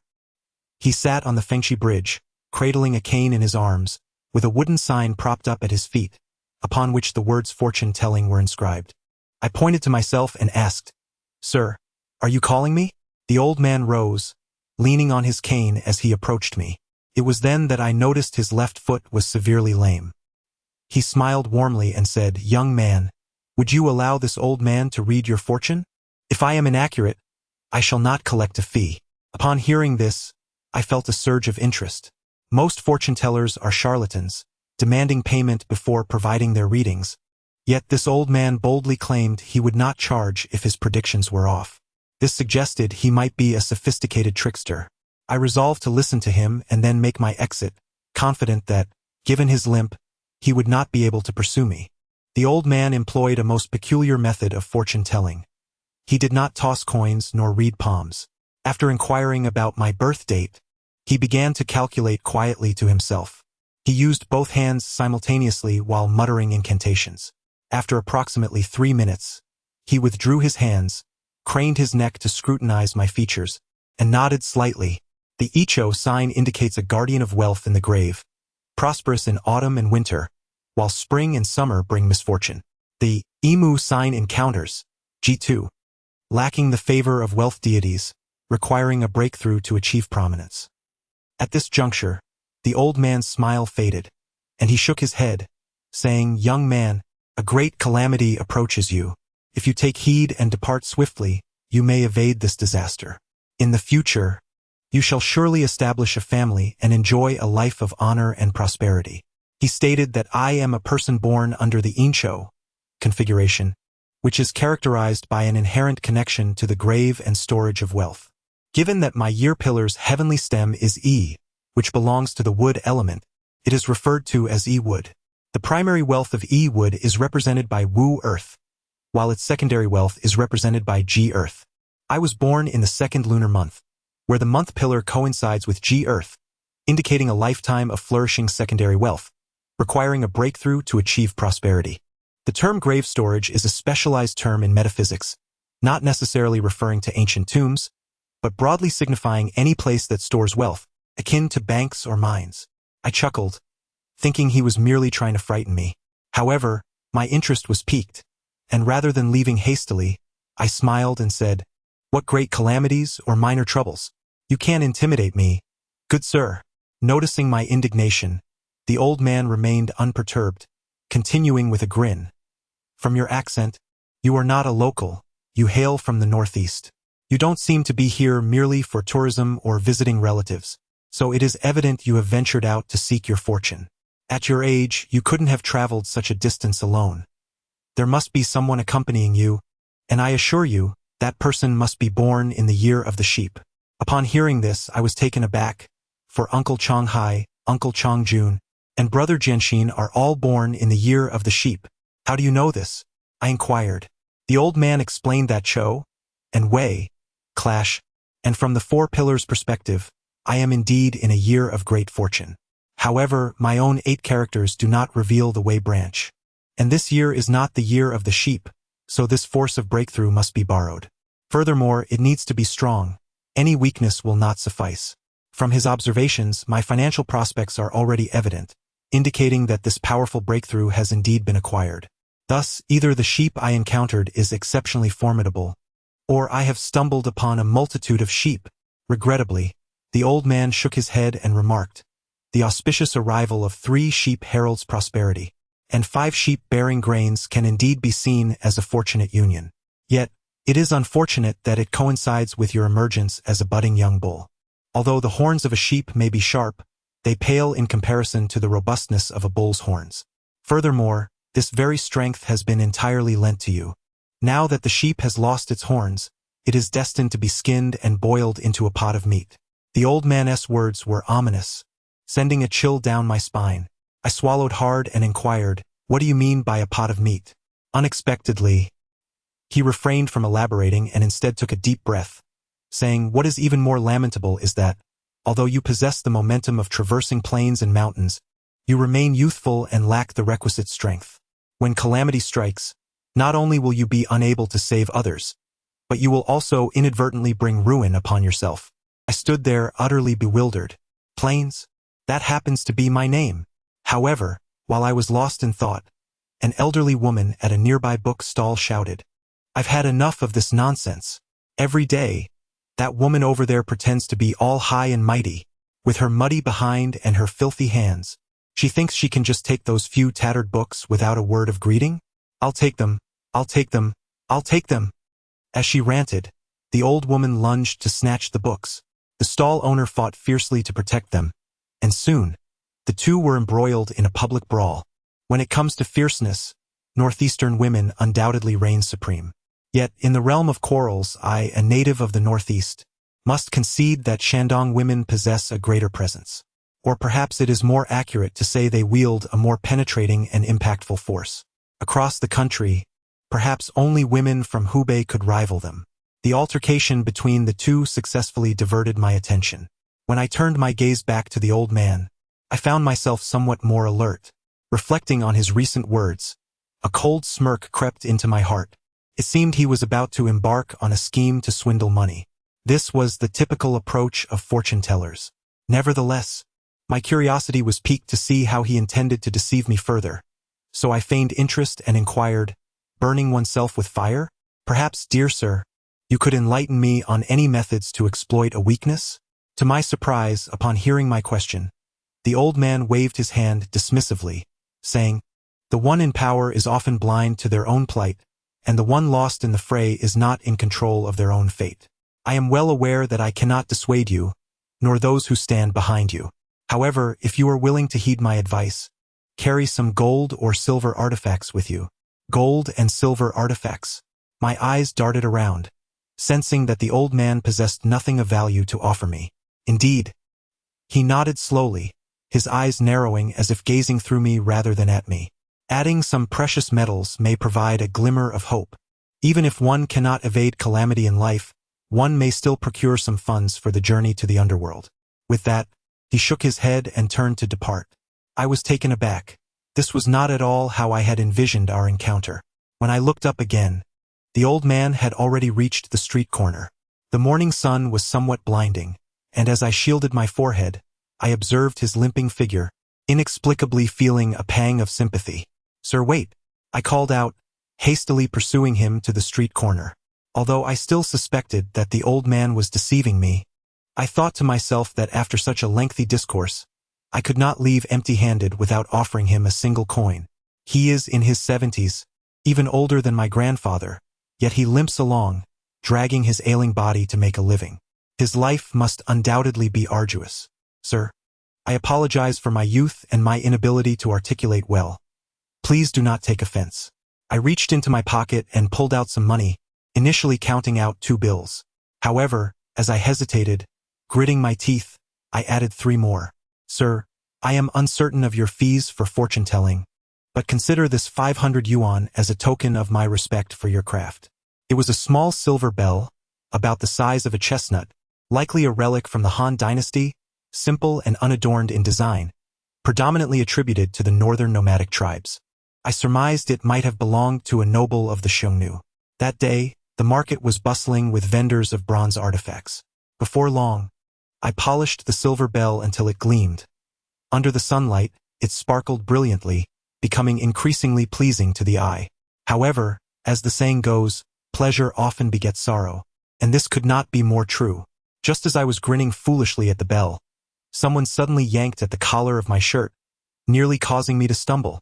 Steadying myself and glancing back, my expression froze in shock. It was Run. Chapter 43. Bronze artifacts. I had nearly lost my balance, a mix of surprise and anger surging within me as I prepared to unleash a torrent of curses. Yet, upon recognizing Run, my indignation dissipated. Over the past 2 months, she had attempted to contact me numerous times. Initially, I would answer and engage in conversation, but eventually, I ceased to respond altogether. Run is rather naive and oblivious to the implications of her father, Jiamin's actions, yet that does not imply I am equally oblivious.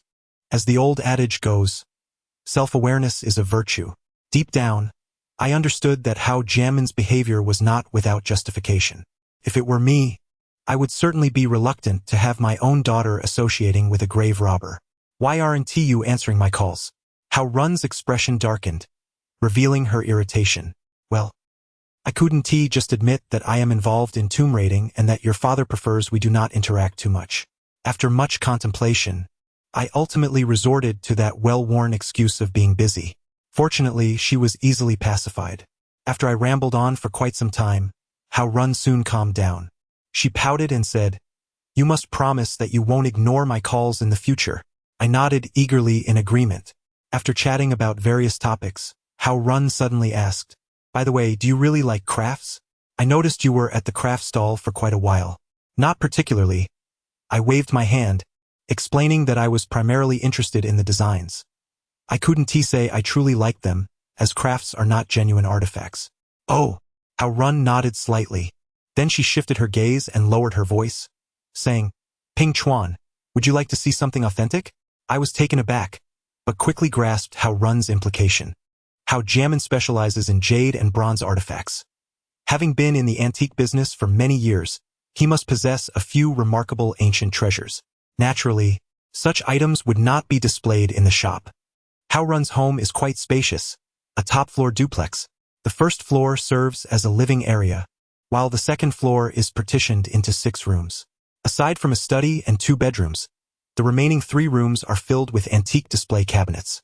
It was indeed worth the visit, because Hao Jiamin possesses not 1, but 2 complete sets of Han Dynasty antique bronze, both of which are bona fide bronze artifacts. Some may find my statement perplexing. Allow me to elucidate.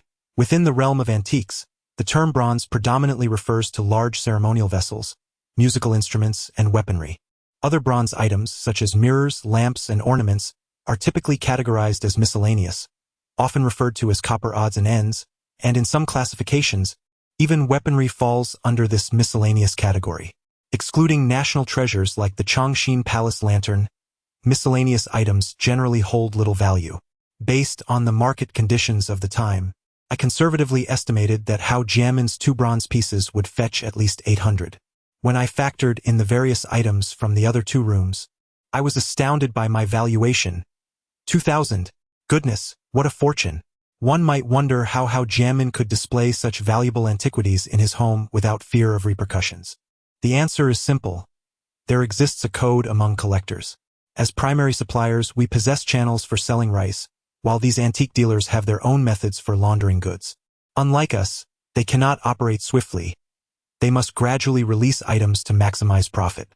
Therefore, anyone bold enough to display such treasures at home has assuredly ensured their legitimacy. Unless there is a concerted effort to target them, even if reported, they can ultimately prove their collection to be lawful. Of course, this was the case back then. It would surely be different now. "Ah, who is this?" Just as I was about to examine a small 3-legged round ding placed high above, my hand brushed against a photograph. Upon closer inspection, I discovered a black and white photograph featuring a middle-aged man in his 40s, with thick brows and large eyes, exuding an undeniable handsomeness. Hao Run glanced at it briefly and remarked, "This is my great-grandfather." "Your great-grandfather?" I inquired. "Indeed. My mother refers to him as Dry Dad. Hence he must be my great-grandfather." After scrutinizing the photograph a bit more, I pondered and then asked, "Have you ever met this great-grandfather of yours?" I wonder if others have experienced this sentiment. Photographs seem to require the perspective of outsiders. At that moment, the man in the picture struck me as the very image of Hao Run's biological father. The only discrepancy lay in the age. While I had never encountered Hao Run's mother, I surmised she was likely in her early 40s, although the man in the photograph appeared to be of similar age. The photo itself bore the hallmarks of antiquity, reminiscent of the 1970s. Thus, if we calculated, it would imply that when Hao Run was born, this man could not have been younger than 50. Suddenly, a thought seemed to dawn upon Hao Run. She tapped my shoulder and said, "Follow me. There's another item in the study's safe." "In the safe?" I queried. "Yes." She nodded as she moved towards the door. "The safe contains nothing but that one item." The safe she referred to was cleverly concealed within a compartment of the bookshelf. Its design was exceedingly discreet. One had to remove several books from one side and grasp a hidden handle inside, causing the compartment to swing open like a door. Observing her deftness in revealing the compartment, I curiously asked, "Your parents actually informed you about such a concealed place?" As Hao Run twisted the combination lock, he shook his head and said, "It wasn't revealed to me by them. Rather, I discovered it by chance when my phone was confiscated. While stealthily searching for my phone, I stumbled upon it." "So how did you ascertain the password?" "I just tried. My mother's birthday, my father's birthday, our wedding anniversary." Before he could finish speaking, a distinct click echoed as the lock released. The safe was equipped with an interior light that illuminated upon fully opening the door. Upon gazing inside, my pupils dilated in astonishment. Inside the safe lay a bronze ritual vessel. Chapter 44. Escape. The cold light filtered through the outer glass cover, casting its glow upon the surface of the bronze vessel. It was a square-shaped container, a form not characteristic of the Western Han dynasty, but rather belonging to the Shang or Zhou dynasties. Moreover, the vessel's surface displayed a rare purple lacquer patina. Upon witnessing this hue of rust, I was convinced of its authenticity. Indeed, it was a genuine artifact. Even more astonishingly, there were inscriptions, a total of 2 lines, comprising 14 characters altogether. At that time, my knowledge of inscriptions was limited. I could only ascertain that the script leaned towards the Great Seal style and barely discerned 3 characters. Ho Jiyang. This was remarkable, for preceding Ho Jiyang was a singular character, which must surely represent the name of a feudal state. If this character were pronounced Shen, it would read as Shun Ho Jiyang, the name of a ruler from a certain dynasty of the state of Shen. This indicated that this object originated from the tomb of a noble ruler of a vassal state during the Western Zhou period. It was a national treasure on par with the esteemed square zun of the 4 rams. The mere thought of this made my heart nearly cease its function. The matter at hand transcends mere monetary value. It is an affront to the very essence of antiquities to find such an object in the possession of a dealer.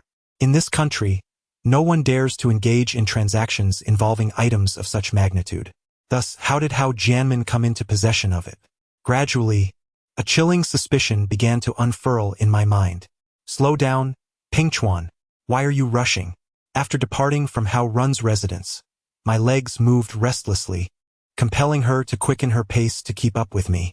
Although certain questions remained unanswered, they seemed trivial now.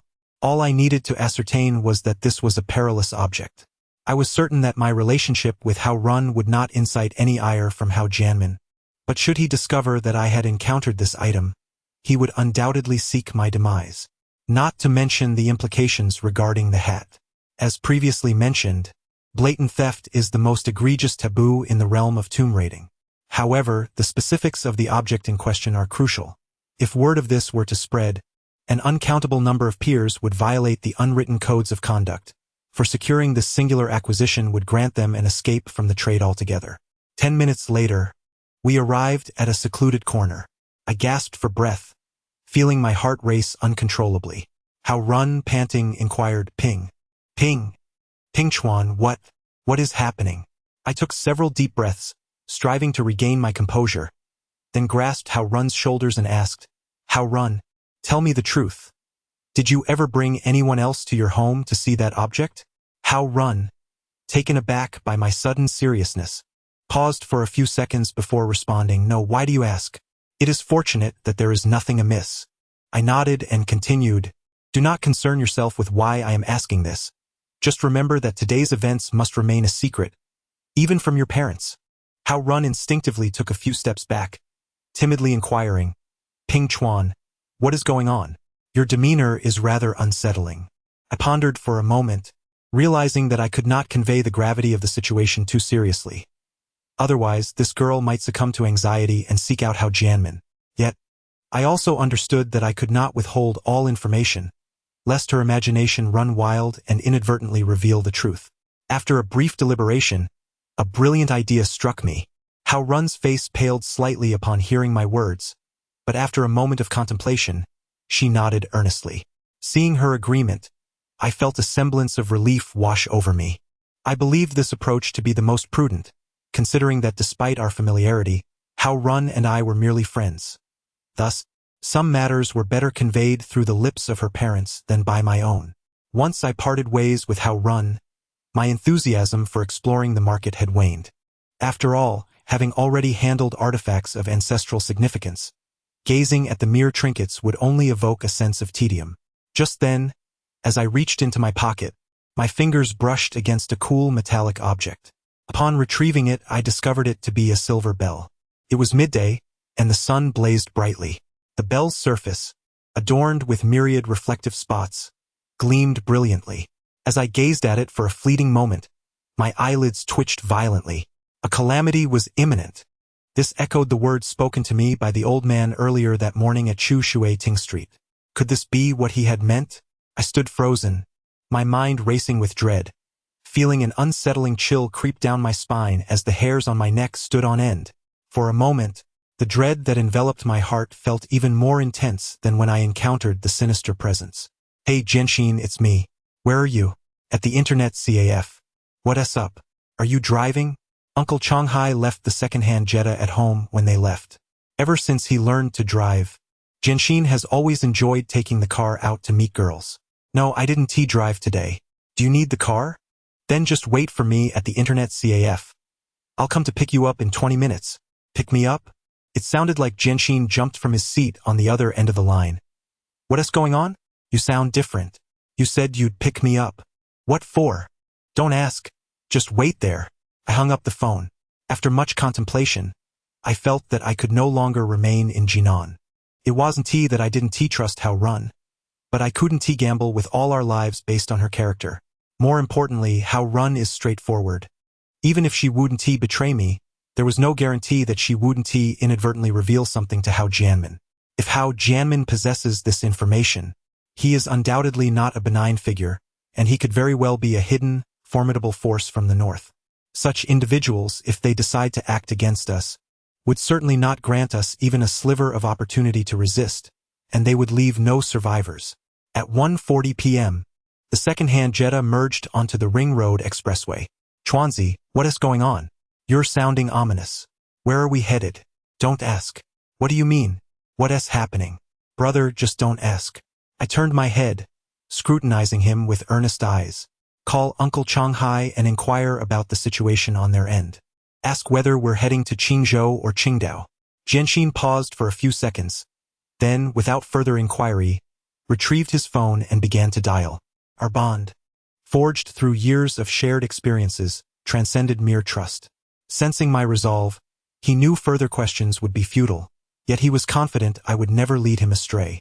As for the bronze incident, it was a secret I would carry to my grave, unless I one day ascended to a position where I could disregard Hao Jianmin. And How Run. Alas, if fate allows, our paths may cross again. In reality, I suspected such a reunion was unlikely. I was but a humble tomb raider, seeking only to earn enough to provide a comfortable life for my grandmother, with no aspirations for grandeur. Perhaps this was for the best. A fleeting romance. Destined to be short-lived, was better ended sooner rather than later, for both our sakes. Huh? Why is second uncle's phone off? Probably out of battery. Changhai uncle's dilapidated phone should have been replaced long ago. Try calling Changjun uncle. Chapter 45. A sudden turn as the car came to a halt. I engaged the handbrake. Jianxin turned to me, his expression a mask of bewilderment. Damn it! Third uncle's phone is off too. I blinked, and without a word, immediately dialed Zhou Ling's number. After a series of busy signals, a recorded message echoed. I'm sorry, the number you dialed is currently switched off. Please try again later. What? Is Sister Ling's phone off too? Jianxin asked. I remained silent, my spirits plummeting. One person's phone being off might suggest a drained battery. Two phones off could be mere coincidence. However, when three devices are simultaneously unreachable, a more ominous explanation is likely. Jianxin, also sensing the gravity of the situation, grew anxious. Chuanzi, tell me honestly your frantic state. Do you know something has befallen second uncle and the others? His misunderstanding was not unfounded, given the confluence of events and my reticence. I inhaled deeply and responded, don't let your mind wander. I've encountered some personal trouble, but it has nothing to do with Uncle Changhai and his crew. Doesn't? Jianxin queried, his brow furrowed. Good heavens! Abruptly, his countenance shifted. Chuanzi, could it be that second uncle and them have been apprehended? Apprehended signifies capture. No, I gestura dismissibili. If they were indeed apprehended, their phones wouldn't be switched off. Hats would be anticipating our call, ready to seize us as well. Ah, right. Jianxin nodded repeatedly, then added, well, should we contact Grandpa Feng and the others to inquire? I have Flathead's mobile number. Grandpa Feng. He was already poised to dial. No, not yet. I swiftly grasped his wrist. Subsequently, I ignited a cigarette, lowered the car window, and inhaled deeply, striving to maintain composure. After a moment of deliberation, I inquired, "Have you contacted Uncle Changhai in recent days?" "No." Jianxin shook his head vehemently. "You're aware of my situation. The moment I call, second uncle reprimands me." I nodded, contemplating the potential circumstances. Jianxin is unreliable and frequently scolded, which is why they don't call each other often. However, I contact Uncle Changhai every week to discuss progress and report on learning outcomes. At the end of March, Uncle Changhai informed me that their progress was moderate because the equipment operation was easy to master, but maintenance was a bit difficult to learn and could not be completed for a while. On the other hand, everything was going smoothly in Qingzhou. The land had been contracted and they were preparing to build fences. About half a month ago, Uncle Changhai said that they could handle small equipment problems, but not complex ones, but it was no problem to start work because we would have brand new equipment which would not be easy to break down. As for Qingzhou, the fence had been completed, and a seedling cultivation cover was used to the outside world. As long as some seedlings were planted, we could consider taking action. The most recent contact was 3 days ago. Uncle Changhai called and said that there was no problem on either side, and he planned to start after May Day. This means that at least 3 days ago, Uncle Changhai and his people were still in Qingdao. So, did they encounter any trouble in Qingdao? Or did they go to Qingzhou in the past 2 days? And is it related to Qingzhou? After thinking for a moment, I think the latter is more likely. Although Zhouling said that Master Feng would betray after taking out the things, she also said that experts also make mistakes sometimes, so her judgment may not be wrong. What's more, after 2 whole months, it is inevitable that people will be restless, and Master Feng may not be able to restrain himself and act in advance. I feel like there's nothing wrong with my thinking. So, with the current situation unclear, contacting Master Feng directly is too risky. I shared my thoughts with Jianxin and inquired about his perspective. "Chuanzi, do you still not know me?" Jianxin scratched his head and replied, "With this brain of mine, I can think about women, but if you ask me to ponder ideas within half a minute, it will inevitably revert to thoughts of women. However, I believe your point is valid. Let us first head to Qingzhou. If that old biding is indeed up to no good, I swear I will bury him alive." After contemplating for a moment, I suggested, "Then it's settled, we shall go to Qingzhou. However, I believe we should change vehicles before we depart." "Change vehicles?" "Indeed." I nodded, recalling how Xiaoping Tu intercepted us by focusing on our car. "If we drive the Jetta, it's quite possible that upon our arrival in Qingzhou, Master Feng will already be aware of our presence. Is that really necessary?" Jianxin glanced at his watch, his urgency palpable. "It's not even 2 o'clock yet. If we hurry, we can arrive before nightfall." I patiently responded, "I too feel the urgency, but haste will not serve us well. If Uncle Changhai and the others encounter trouble, rushing over will be too late. If no trouble has arisen, then we must be adequately prepared and cannot simply deliver rice." Nevertheless, I sensed the likelihood of trouble was minimal. Just consider, if Master Feng were to betray us, he would still need to enter the tomb. He wouldn't be able to complete the stone blocking in a short time. Moreover, Uncle Changhai and the others have been trained on the equipment for 2 months and are ready at hand, so I suspect they may have been restrained. "Goodness!" Jianxin exclaimed, slapping his forehead. "You're absolutely right. Impressive. Chuanzi, your daily reading is certainly paying off. All right, I'm with you. Let us first change vehicles." 3 hours later, the second-hand Jetta was exchanged for a used Xiaoli, which was in commendable condition. After all, we had invested a considerable sum. Aside from the Jetta's trade-in value, we had additionally forked out 5,000. The Jetta was inherently superior to the Xiaoli, and to put it bluntly, that 5,000 was pure profit for the dealer. Yet, it was precisely for this reason that he covertly provided us with 2 counterfeit license plates, thus enabling a complete transformation. Subsequently, the 2 of us set forth towards Qingzhou. In truth, beyond our arrangement with Old Feng for carpooling, there was another notion I had not disclosed to Brother Jianxin.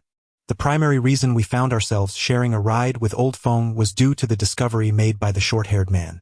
If he could uncover our whereabouts, others might too. Since arriving in Shandong during the Lunar New Year, this idea had been lingering intermittently for nearly 4 months. In the land of Qi and Lu, where hidden talents abound, how could it be that Old Feng was the sole grave robber? Take Hao Jianmin, for instance. Before witnessing the bronze shrine, Who could have anticipated his remarkable prowess? Who would have guessed that this seemingly honest antiquities dealer could very well be a grave robber with a history that stretches back to the Western Zhou dynasty? Thus, it is not entirely implausible that other professionals might intervene in our affairs. It is even conceivable that this rival could be none other than Hao Jianmin himself. My thoughts on him are not born from paranoia. Rather, prior to visiting the Hao family this morning, I had inquired about Hao Jianmin's whereabouts. After all, I was going to their home to secretly observe, and it would be unwise not to ascertain the situation beforehand. What if I were cornered? Consequently, while Hao Jianmin was not currently in Jinan, whether he had truly ventured to Dazhou remains a mystery. Should he indeed involve himself, I shudder to contemplate the potential consequences. At 9 o'clock in the evening, the Xiaoli came to a halt downstream from the reservoir. As I lifted my gaze, I was surprised to see a small boat gliding across the lake, possibly engaged in fishing. Jianxin and I shared a cigarette, then started the vehicle, slowly making our way toward the valley. Chapter 46. The incident 5 minutes later, the car crept past the mouth of the valley. We needed to pick up the pace. Moving so slowly was far too conspicuous. I sat in the passenger seat, my eyes wide as I peered to the right. The valley entrance was eerily silent and shrouded in darkness. To avoid detection, we refrained from using the headlights, unable to discern if anyone was keeping watch. However, I could make out 4 vehicles parked there. Once we sped past Tang village on the southern side, we finally halted the car. Jianxin inquired, "Are you certain there are 4 vehicles?" "Indeed," I replied, although I couldn't clearly see the license plates. "I can identify one as Zhou Ling's Cheetah and another as Huang Bo's Lexus. The other 2 do resemble 212 jeeps from the rear. What shall we do now?" After a moment's contemplation, I suggested, "Let us wait until later in the night. We can turn on the headlights and take another look." The waiting was excruciating. I was now convinced that something had gone awry. It was inconceivable for a 4th vehicle to appear without reason. I silently prayed that Feng had turned against them, for in that case, Uncle Changhai and Zhou Ling would likely still be alive. If it were another associate, perhaps they could momentarily be subdued and coerced into compliance. My greatest fear was of Hao Jianmin, not merely due to his ruthlessness, but because his daughter is Hao Run. Jianxin was not significantly stronger than I. Orphaned since childhood, he was raised by Uncle Changhai. It was only after the family enjoyed a comfortable life from his newfound fortune that Uncle Changhai married a proper wife. Although he often scolded and sometimes even hit him for his waywardness, their bond resembled that of a father and son. As time passed, one inevitably succumbs to wandering thoughts. Jianxin secretly wiped away tears several times, and I feigned ignorance. Under the illumination of the summer car lights, 4 vehicles at the valley entrance gradually came into focus. 50 meters, 30 meters, 10 meters. Wait, although the vehicles were still over 20 meters from the roadside, the reflection of the blue license plates and silver numbers stood out starkly against the dark night. Shangxi Ji, a vehicle from Shangxi? After a moment of surprise, we did not linger, for we not only discerned the license plates but also spotted a shadow crouched atop a small ridge at the valley entrance, puffing away at a cigarette. Judging by the silhouette, it was evident that this individual was not part of our carpool. "Chuanzi, did you see that?" "Yes, 2 vehicles from Shangxi, and one of them has a lookout. What's going on? Is that the Shangxi man that old Feng found?" I pondered for a moment and replied, "No more guessing. It's pointless. Hear us the plan. Tomorrow, we'll pretend to be fishermen and keep watch at the reservoir to ascertain the situation." "All right, I'm with you." With the plan set, we headed straight to Qingzhou City to gather some fishing gear before returning. As I passed downstream of the reservoir, I inadvertently turned my head towards the lake area and, in a daze, it seemed as though I could still see that small boat paddling back and forth. At that time, the economic conditions of the small county were indeed rather dismal. Just as dawn began to break, the 2 of us drove around the streets, but after over an hour of fruitless searching, with the sun already high in the sky, we still had yet to find a shop selling fishing gear. Eventually, when our hunger became unbearable, we decided to have something to eat. While enjoying our breakfast, we inquired with the shop owner and discovered that the flour factory's storefront had fishing rods for sale. How shall I put it? When misfortune befalls a person, even drinking cold water feels like a curse. On the 3rd and 8th of every month, there is a grand market in Miaotown, and that day, according to the lunar calendar, was the 28th, coinciding perfectly with the bustling market. Those in the city may not have witnessed it, but over 2 decades ago, the large market at the township level was undeniably a scene of throngs of people, not to mention the crowd of shoppers. The vehicles of vendors arriving from all directions had already lined up a mile outside of Miaotown. Jianxin, in a fit of frustration, was visibly agitated. However, no amount of urgency would change the fact that it was impossible to drive through before the market dispersed. Yet waiting was equally unfeasible. Not only Jianxin, but I too could not afford to wait. Get out. Let us walk. I gritted my teeth. It's barely 20 kilometers. We can make it in about 2 hours, even with some jostling. Anxious as we were, the throng of people only added to our haste, and we hurried along with our fishing rods, enduring a fair share of scoldings along the way. After enduring countless reprimands, the crowd began to thin, and we were nearing the edge of the street. Just then, a sudden sound of shattering pottery reached my ears. Instinctively, I turned my head to look, and I was instantly taken aback. At the entrance of a lamb soup restaurant on the right side of the street, a young man in his 20s stood covered in lamb soup and offal, desperately shaking himself off. Goodness gracious, it's scorching hot. What kind of clumsy fool walks around without looking? Shouted the young man, whose flat haircut revealed his identity as Feng's apprentice, Shi Xiaoyang. His voice resonated loudly, as if he wished for the entire street to hear, and he deliberately spoke in a Shandong dialect. During their second expedition, he had spent 5 or 6 days with the flat-headed boy without uttering a single word in Shandong dialect, making his intention quite clear. Besides the flat-headed boy, there was a burly black man seated at the same table. Upon witnessing the young man scalded, the black man immediately rose and approached him. However, his actions were somewhat peculiar. Rather than tending to the flat-headed boy, he instinctively grasped the young man's shoulder, as if fearing the boy might flee. "Chuanzi, let us go," I thought to myself, keeping my voice down. I knew that if I let Jianxin see this now, he would undoubtedly lose his composure, so I deliberately waited until we were out of the street before telling him. As expected, Jianxin couldn't contain himself upon hearing the news. But I couldn't blame him. If it were my grandmother's life at stake, I would probably go mad as well. I briefly explained the situation to Jianxin, stating, given the flat-headed boy's reaction, we can be fairly certain that Feng hasn't betrayed us. Otherwise, he wouldn't have deliberately let us discover him. I suspect it's likely that other competitors have intervened, and since the flat-headed boy is unharmed, Uncle Changhai and the others must be safe as well. Upon hearing my words, Jianxin appeared considerably calmer, nodding in agreement. Yes, Chuanzi, you are absolutely right. Damn it, it was indeed precarious. I found myself in a perilous situation that nearly spiraled out of control. In a fit of frustration, he suddenly slapped himself. I lit a cigarette for him. Chapter 47. Collaboration. As I returned to the street, I spotted the buzzcut fellow from a distance. There was no escaping his conspicuousness, for he had shed his upper garment and was sitting there bare-chested. After considerable deliberation, I resolved not to let Jianxin approach him. Otherwise, should any unfavorable rumors about the buzzcut fellow emerge, he would undoubtedly lose his composure. As I drew nearer, I observed that the buzzcut's chest and back were vividly inflamed, with several areas blistered. Alas, the audacity of this scoundrel. He truly went to great lengths to capture my attention.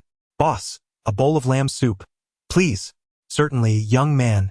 Please find a place to sit. While I spoke, the buzzcut fellow was applying ointment to his wounds. Upon noticing me, he feigned ignorance and immediately diverted his gaze elsewhere. It was then that I discerned the extent of his injuries. His face was bruised and swollen, sporting a prominent pair of black eyes, clearly the result of recent altercations. Taking a seat opposite him, I silently observed. Yet, he seemed oblivious to my presence, persistently applying the ointment with hissing and chuckling sounds, which began to frustrate me. In truth, I was simply misinterpreting the situation. His hands were engaged in a rather peculiar gesture, but due to the redness of the hand making the sick sign, I presumed it to be a natural response. It was only 2 minutes later that a sudden realization struck me. Could it be that he was attempting to request my phone number? Promptly, I mimicked his gesture and placed my hand near my ear.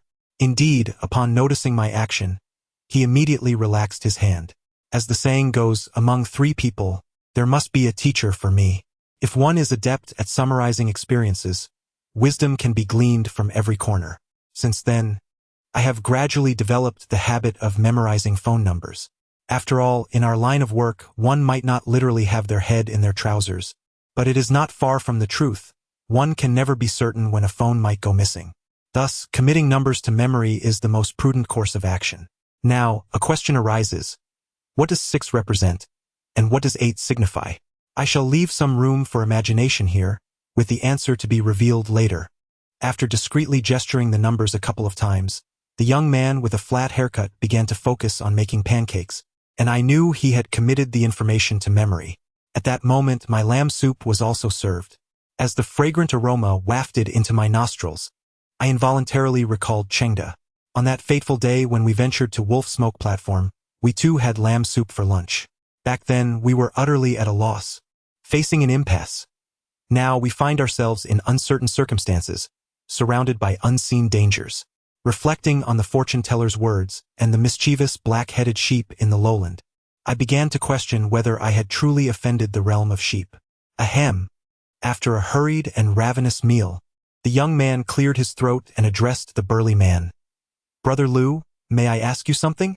The burly man had a considerable appetite, consuming only the solid food and scarcely touching the broth.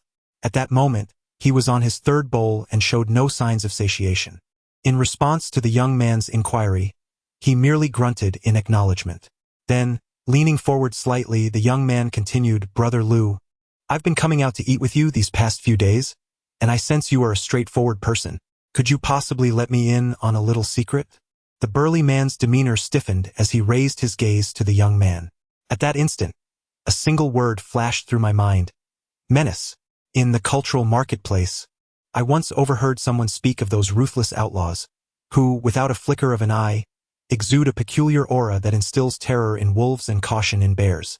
This aura is what films and television refer to as the aura of death.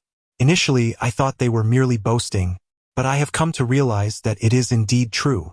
The man with the crew cut appeared visibly shaken. He swallowed hard and stammered, "So, after this is over, does Boss Han? Does he not intend to spare us?" The burly man revealed a faint, sardonic smile. "Kid, whether you die sooner or later, still death. While you're alive, indulge in your food and drink." The crew-cut man's face stiffened, betraying a genuine fear. After a moment of silence, he suddenly remarked, "Brother Liu, I heard last night that you and Brother Wu were scolded by Boss Han." The burly man's gaze sharpened, and that formidable presence intensified. "Wait, don't rush. Please let me finish." The crew-cut man frantically waved his hands and quickly continued, "What I mean is, if you truly want something, I have a solution." The burly man slowly narrowed his eyes, a sardonic grin spreading across his face as he inquired, "What? Do you want me to let you go?" The crew-cut man displayed a hint of bitterness, shaking his head as he muttered to himself, "I'm not foolish. That's not what I mean. What I wish to ask is..." At this point, his expression grew increasingly lewd. "Could you possibly take me along?" The burly man was momentarily taken aback, and that menacing aura vanished instantly. The crew-cut man continued, "I'm far stricter than Boss Han. I haven't been with a woman in nearly 2 months. Brother Liu, we are both men. This is but a small request. What do you say? Is it possible?" I was utterly astonished. What in the world is this?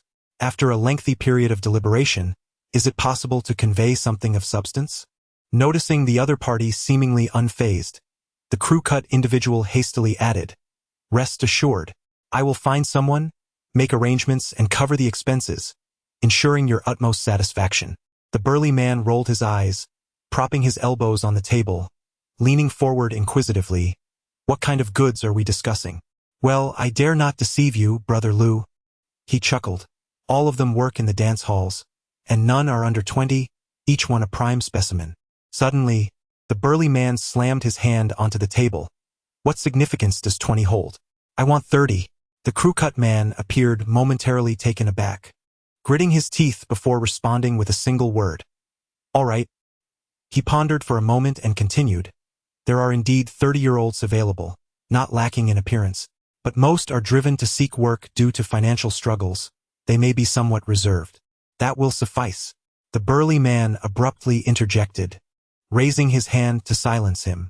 He then stood up and ordered 80 pancakes and 5 bowls of mutton soup from the proprietor. At that moment, the crew-cut man seized the opportunity, casting a glance in my direction while discreetly tapping the table. Once the two had moved away, I quickly approached the table. It was littered with nothing but napkins and grease stains. After a moment of contemplation, I flipped the table over to discover a crookedly scrawled character at the edge. Ding!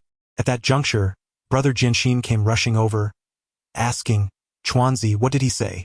With no time to explain, I was puzzled about the crew-cut man's intentions. Yet I understood he would surely contact me, and I must cooperate with him at all costs. Jinshin and I dashed away once more, enduring another round of scolding along the way. I took a deep breath, suppressing my gasping. "Who is it? Hello, is this Manager Zhang from Green Edge?" I was taken aback. The voice was not that of the crew-cut man, but rather that of a burly fellow. Manager Zhang. Still youthful, still inexperienced.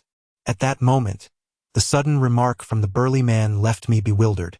Fortunately, in a moment of quick thinking, I snatched the cigarette from Jinshin's mouth and took a deep drag. It was during that brief pause of inhalation that I gradually composed myself and organized my thoughts. Chapter 48. Encounter. I made an effort to amplify the sound of smoking. Once I exhaled the smoke, I rasped, adopting a tone that was both gruff and seasoned. "Who are you? I believe you have the wrong number. There is no one by the surname Zhang here." As I spoke, beads of sweat formed on my forehead. It was indeed a precarious situation. This fellow was exceptionally vigilant. Thankfully, the crew-cut man had prepared thoroughly and provided a hint. However, I surmised that this must have been something that old Master Feng had entrusted him with long ago. Having spent several days together, I was well aware of his capabilities. He was adept at his work, and when it came to carrying out tasks, there was no need to involve Brother Jinshin. After I finished speaking, the burly man responded, apologizing. "Ah, my apologies. This is indeed Green Edge. May I ask your surname?" "Ding. What can I do for you?" There was a brief pause on the other end, and then the conversation switched back to the crew-cut man. Engaging with him posed no challenge. The topic revolved around what he had previously discussed with the burly man, centered on a singular theme: girlfriend. As for the specific timing, requirements, and even the names of the staff involved, he communicated everything with utmost clarity.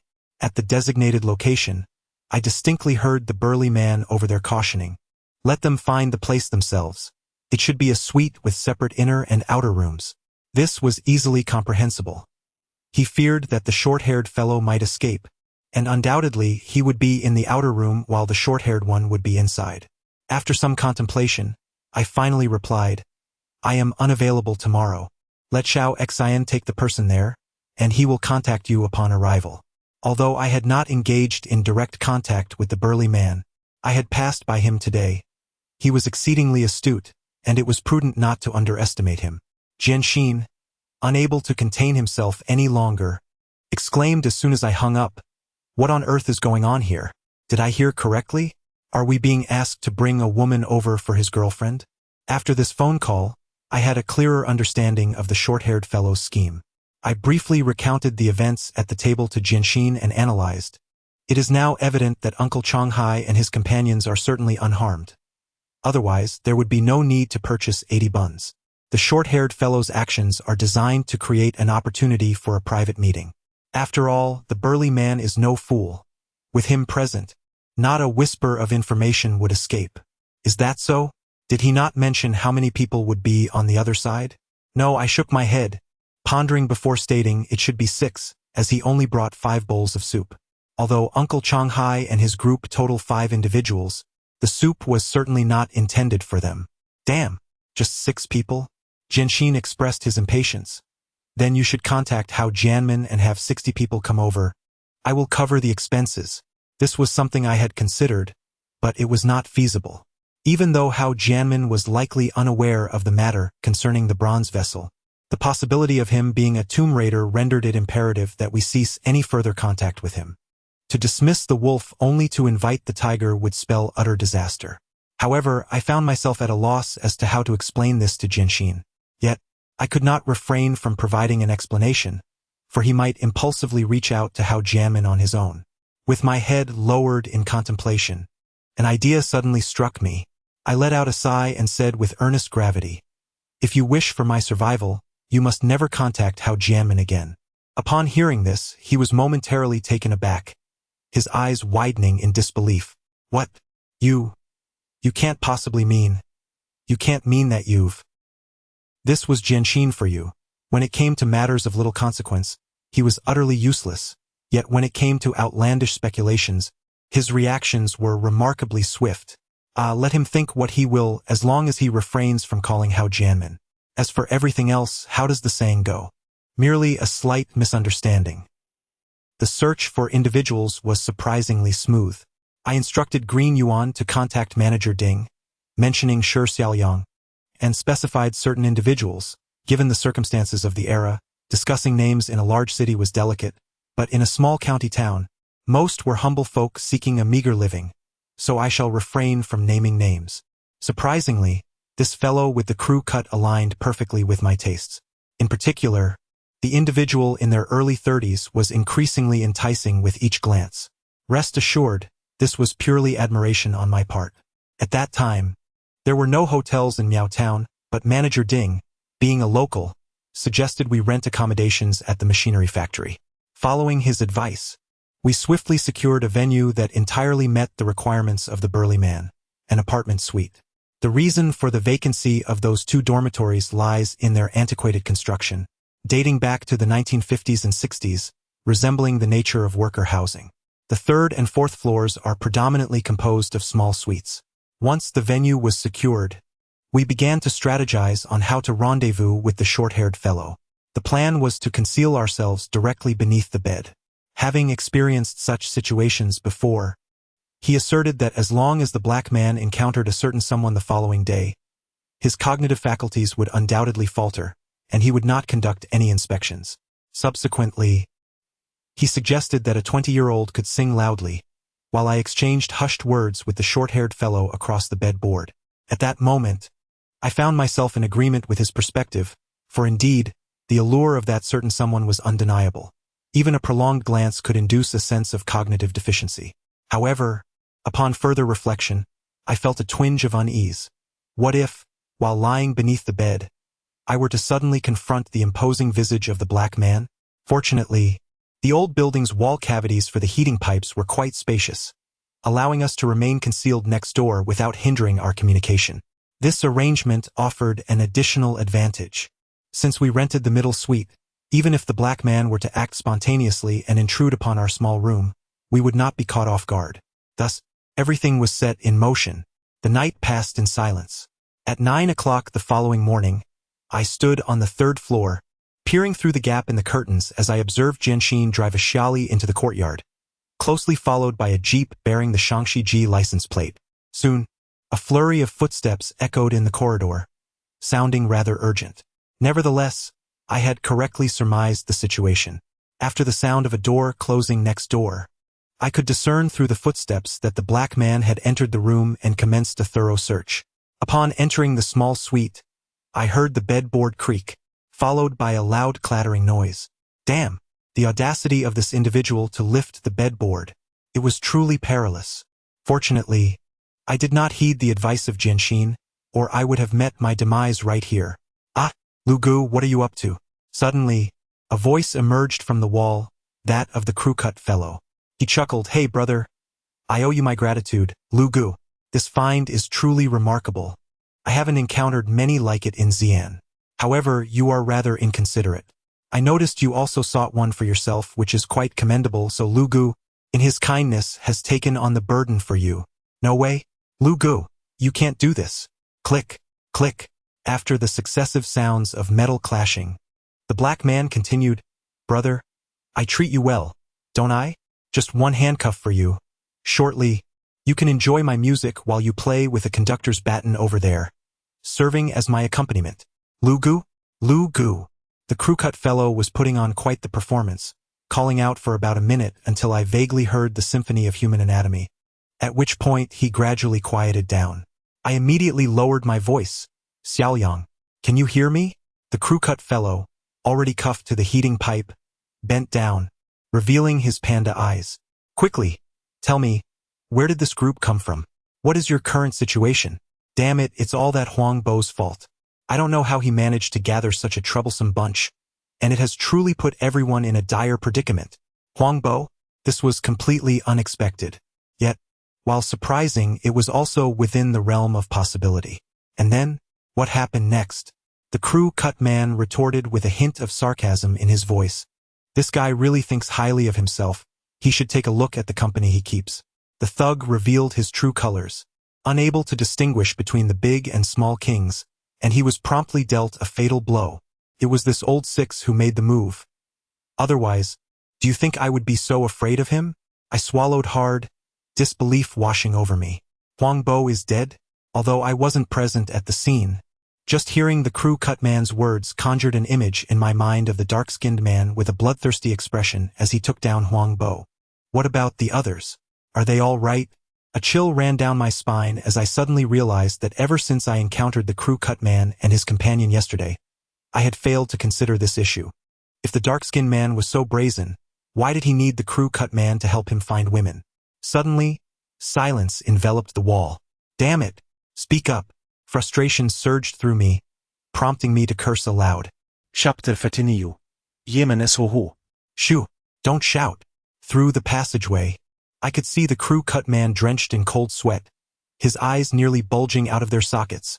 We both held our breath, straining to listen to the situation next door. It wasn't until half a minute later, confirming we hadn't been detected by the dark-skinned man, that he finally exhaled. Then he immediately cursed, "Damn, are you trying to get us killed? Do you have any idea? That dog sleeps with a gun by his side." I recognized my own earlier recklessness, but this was not the moment for such reflections. So I took a deep breath and inquired, "Continue, what happened to the others?" The crew-cut individual cast a glance at me, irritation evident in his tone as he remarked, "Aside from Zhou Ling, everyone else is currently unharmed." As he swayed slightly, a wave of dizziness washed over me, prompting me to instinctively grasp the windowsill. Though I had anticipated this, the reality of hearing it struck me as utterly unacceptable. With a trembling voice, I inquired, What happened to her? Don't even mention it." He responded, shaking his head, his expression a complex mix of emotions. "That woman is truly formidable. The night Huang Bo perished, we were all paralyzed with fear. The men, captivated by her beauty and figure, forced her into the woods, and within 5 minutes, a gunshot pierced the air. When the one surnamed Han sensed something amiss, he summoned others to investigate. And when we learned that Zhou Ling had outwitted the men, rendering them utterly powerless. At that moment, we were all restrained and couldn't see the specifics. But the third one claimed that after Zhou Ling fled to the valley and realized escape was impossible, she leapt into the reservoir. Since none of them could swim, she was never found. A flicker of hope ignited within me. So, does that mean it's uncertain whether she is alive or dead?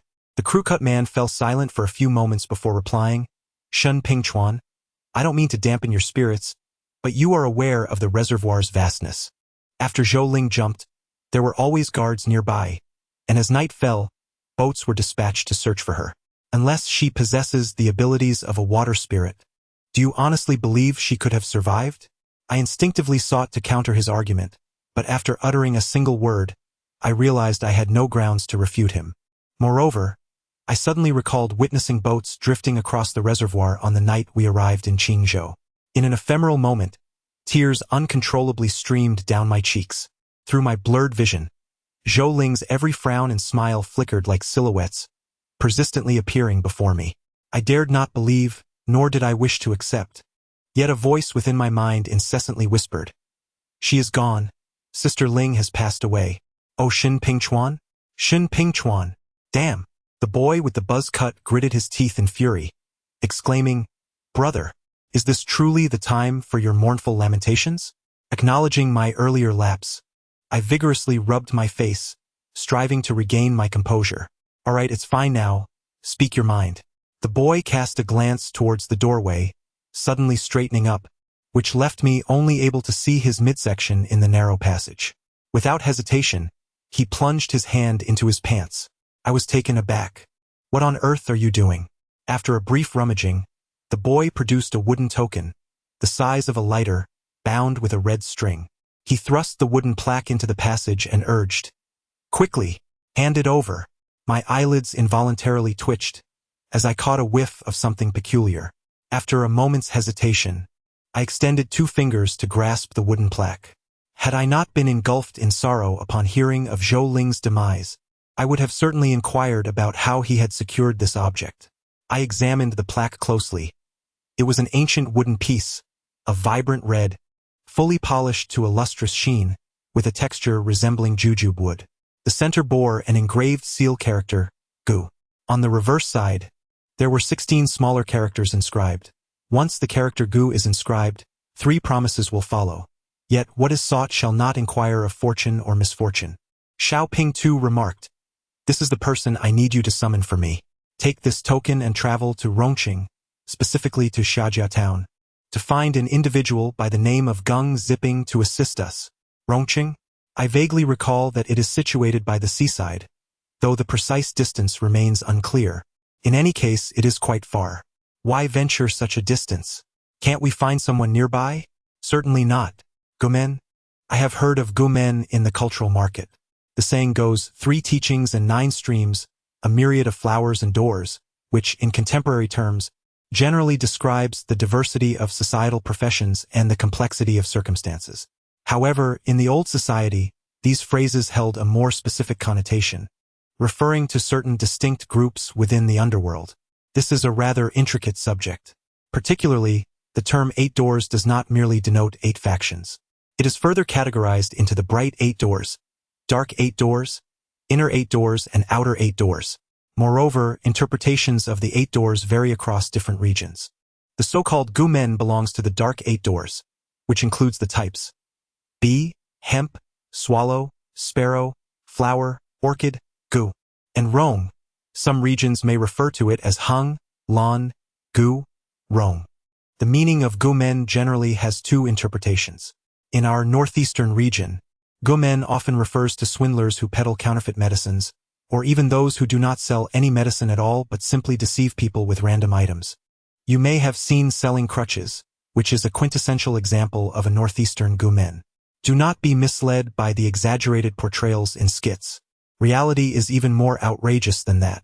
However, in Shandong, Gumen takes on a different character, relying solely on brute force to engage in illegal enterprises, rather than mere verbal trickery. In simpler terms, a high-level operator, not only possessing formidable strength but also a broader range of expertise. Whether it involves protection, combat, robbery, destruction, or assassination, as long as it is a straightforward test of martial prowess, you merely need to consider the financial remuneration. The short-haired man, perhaps fearing I might forget, reiterated, "Remember this, Rongqing, Xiajia town, surname Gung, named Gung Zipping." I furrowed my brow and nodded, sensing an air of unreliability. Wasn't there a phone number from Masterphone? The back and forth could lead to delays. No phone. The short-haired man interrupted my thoughts, stating that his superior had not been in contact with this individual for over 30 years, and back in their day, they communicated via telegram rather than phone calls. In essence, he insisted that I should simply take the wooden plaque to seek assistance, assuring me that upon seeing the plaque, the other party would naturally come to our aid. I was bewildered. Over 30 years? Does that imply this person is of the same generation as Masterphone? What could possibly be achieved? At that moment, the short-haired man continued, "Rest assured, time should be on our side. They have just completed the ground anchors, and the cement has yet to dry. It is likely that we won't officially commence the dragging of stones until tomorrow night, and we will do our utmost to delay our work." Furthermore, he cautioned that upon locating Gung Zipping, it was imperative to convey the situation clearly. Despite their lack of experience with overnight porridge, they are not to be underestimated. It is said that the notorious Meng from the northwest has suffered losses at their hands.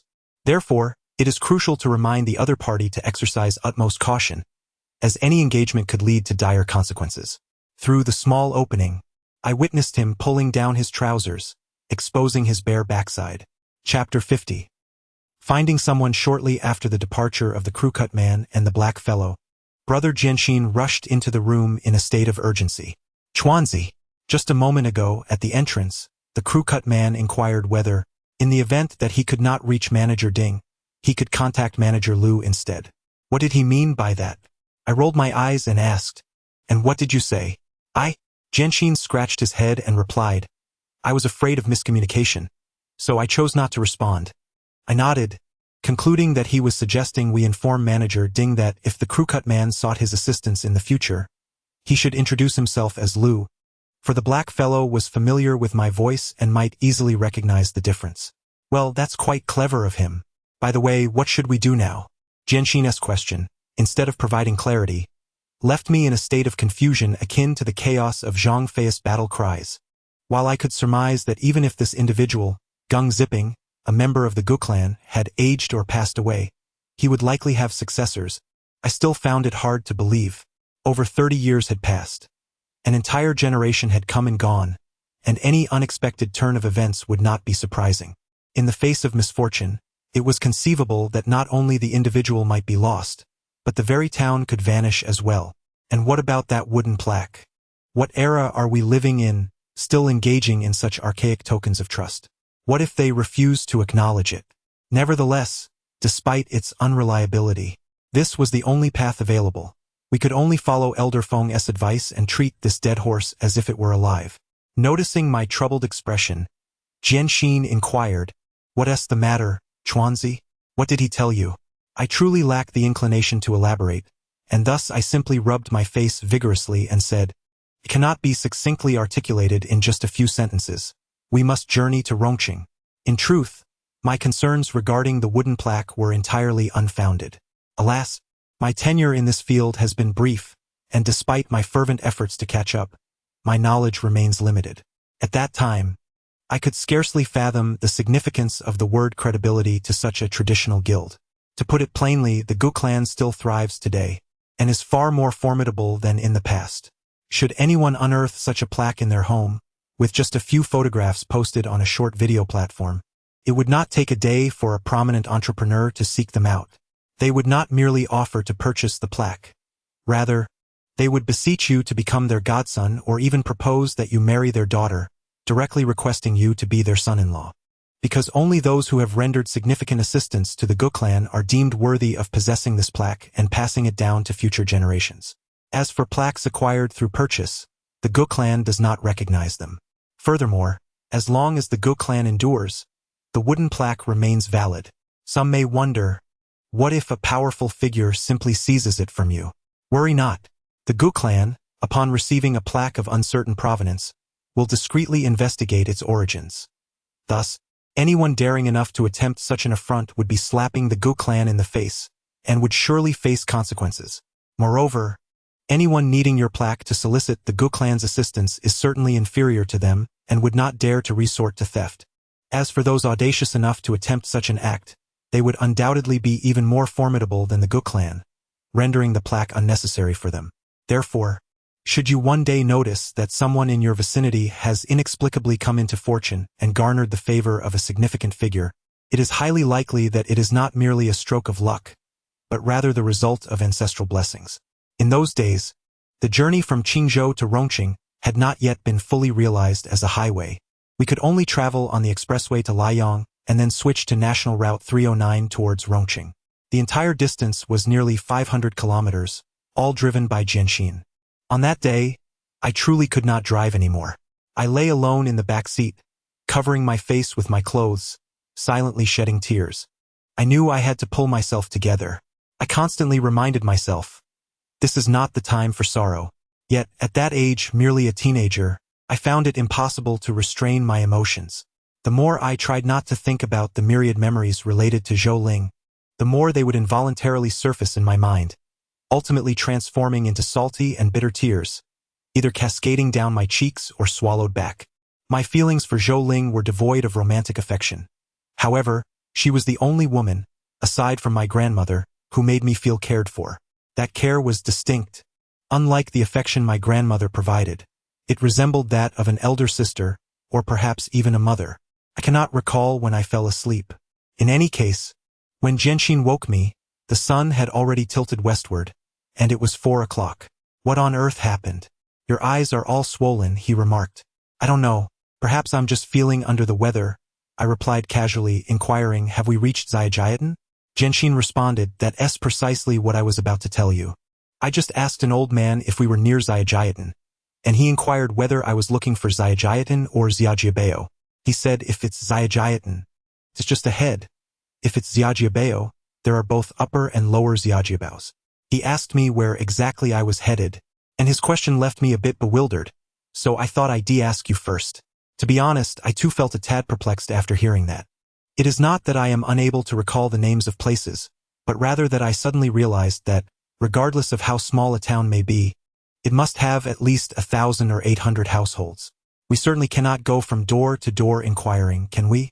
Moreover, what if he does not reside in the town itself, but rather in one of the subordinate villages? That would complicate matters significantly. After pondering for merely half a minute, an idea struck me. Let us head to the town and locate a shop that sells funeral wreaths and burial garments. How did I proceed? Quite simply, I fashioned a mourning ribbon around my arm and made my way directly to the relevant personnel at the household registration office. My reasoning was that my grandfather had passed away, and I had come to report the death of an old friend whom I had not seen in over 30 years. I am uncertain whether my demeanor had become somewhat disheveled after my prior endeavors, but initially, the individual I approached regarded me with suspicion, scrutinizing me for quite some time without making a move. As I glanced at the mourning ribbon on my arm, I thought to myself, Sister Ling, you have no descendants nor siblings. I shall address you as sister in tribute. This thought, once it emerged, unleashed a torrent of pent-up emotions that had been building for nearly a day.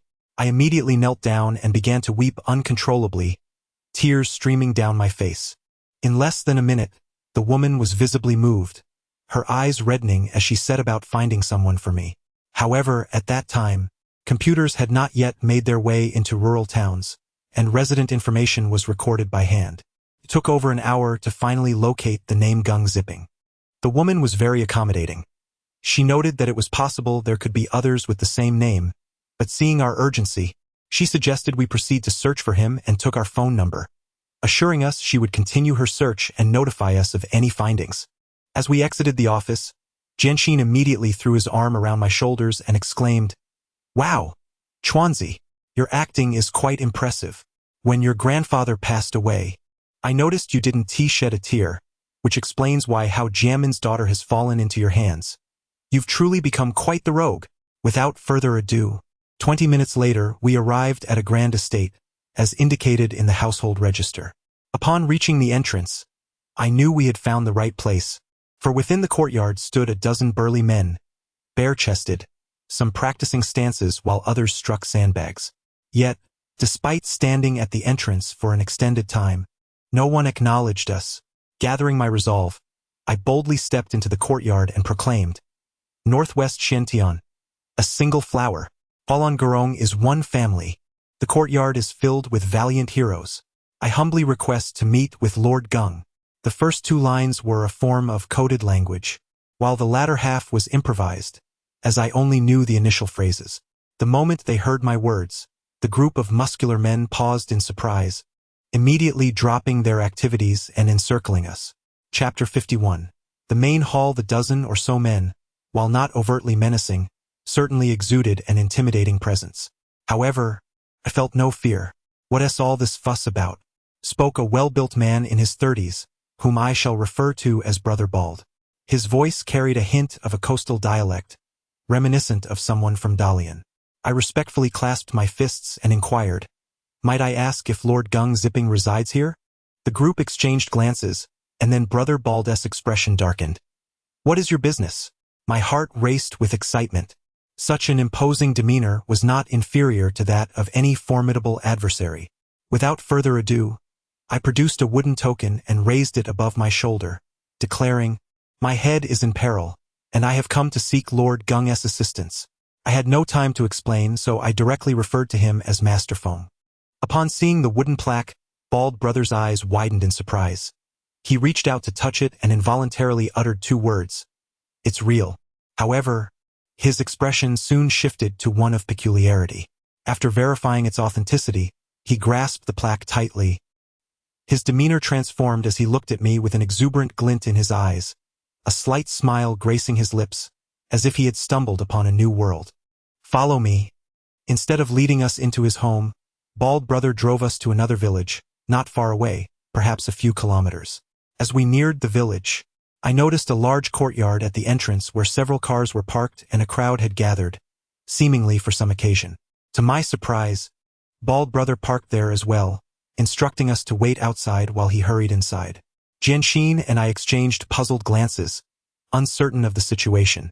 Suddenly, he clapped my shoulder and leaned in to whisper in my ear, "Chuanzi, look at that girl next to the Benz. She's stunning." I had already noticed her without his prompting.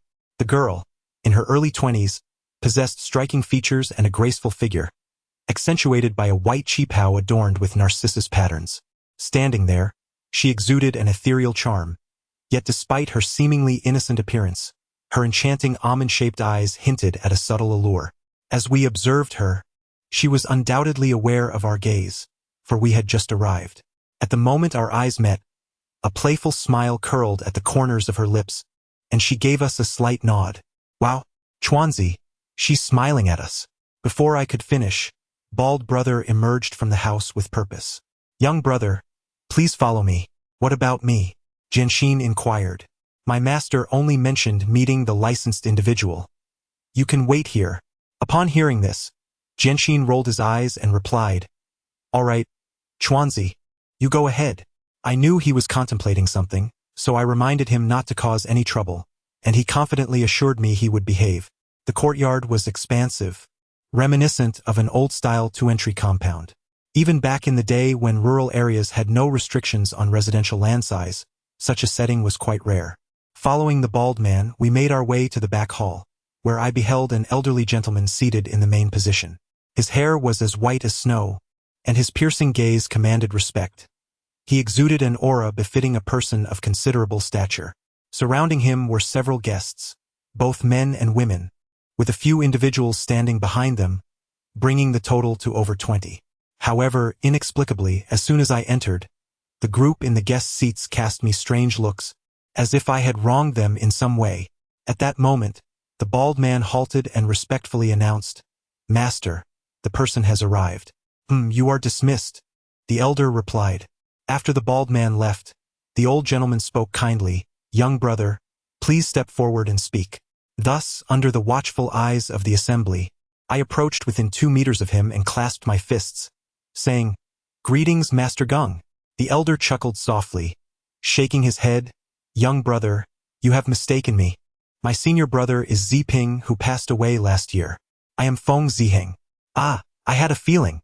Yet I remained composed. After all, the fact that he was willing to meet me suggested that there was still hope for this matter. Indeed, before I could pose my inquiry, Feng Ziheng spoke with assurance. "Rest assured, you arrive with a license. Regardless of the challenges that lie ahead, my Gu family will take on this task." I exhaled deeply, contemplating my next words, but he raised a hand to interrupt me. At that moment, a young man approached, gesturing for me to follow him to a nearby tea house. It was evident that there was something of great importance at hand, so I refrained from further discussion. The upper part of the tea house was adorned with intricately carved wooden railings, offering limited privacy. Once seated, Feng Ziheng raised a wooden plaque and declared with robust authority, "I trust you are all familiar with this item. The Gu family stands by its word, and today, with someone bearing a license in our presence, even the gravest matters must take a back seat." While I could not discern the expressions of those seated on my right, the individuals to my left visibly darkened at his words. A middle-aged man seated third in line scoffed, "I am well aware of the Gu family's rules, but I fear, Mr. Feng, that you may be orchestrating this spectacle for your own amusement." Feng Ziheng narrowed his eyes, a menacing aura emanating from him. He nodded and replied, "You dare to insinuate that I mock ancestral traditions? Very well. I shall remember your words. You may take your leave." "You!" The middle-aged man barely uttered a word when, from the back hall, the ear room, and both wings of the courtyard, A group of young men clad in black martial arts attire surged forth, encircling the main hall with an impenetrable barrier. Most of the guests stood up in alarm, and one among them inquired, "Master Feng, what is the meaning of this?" Feng Ziheng pointed at the middle-aged man and proclaimed, "He insulted my ancestors. You all heard it. Therefore I shall address him alone, not any of you present." After a brief pause, he feigned surprise and exclaimed, "Oh, why are you all standing? It's as if I intended to target you as well." "Not at all. Please, sit down and enjoy your tea." In such a tense atmosphere, the group found little inclination to partake in tea. After one person led the way in taking their leave, others followed suit, departing in a flurry. Yet as they exited, several turned their heads back towards the tea house. Although I could not discern their precise intentions, I surmised that my arrival had disrupted their plans. The thought filled me with unease.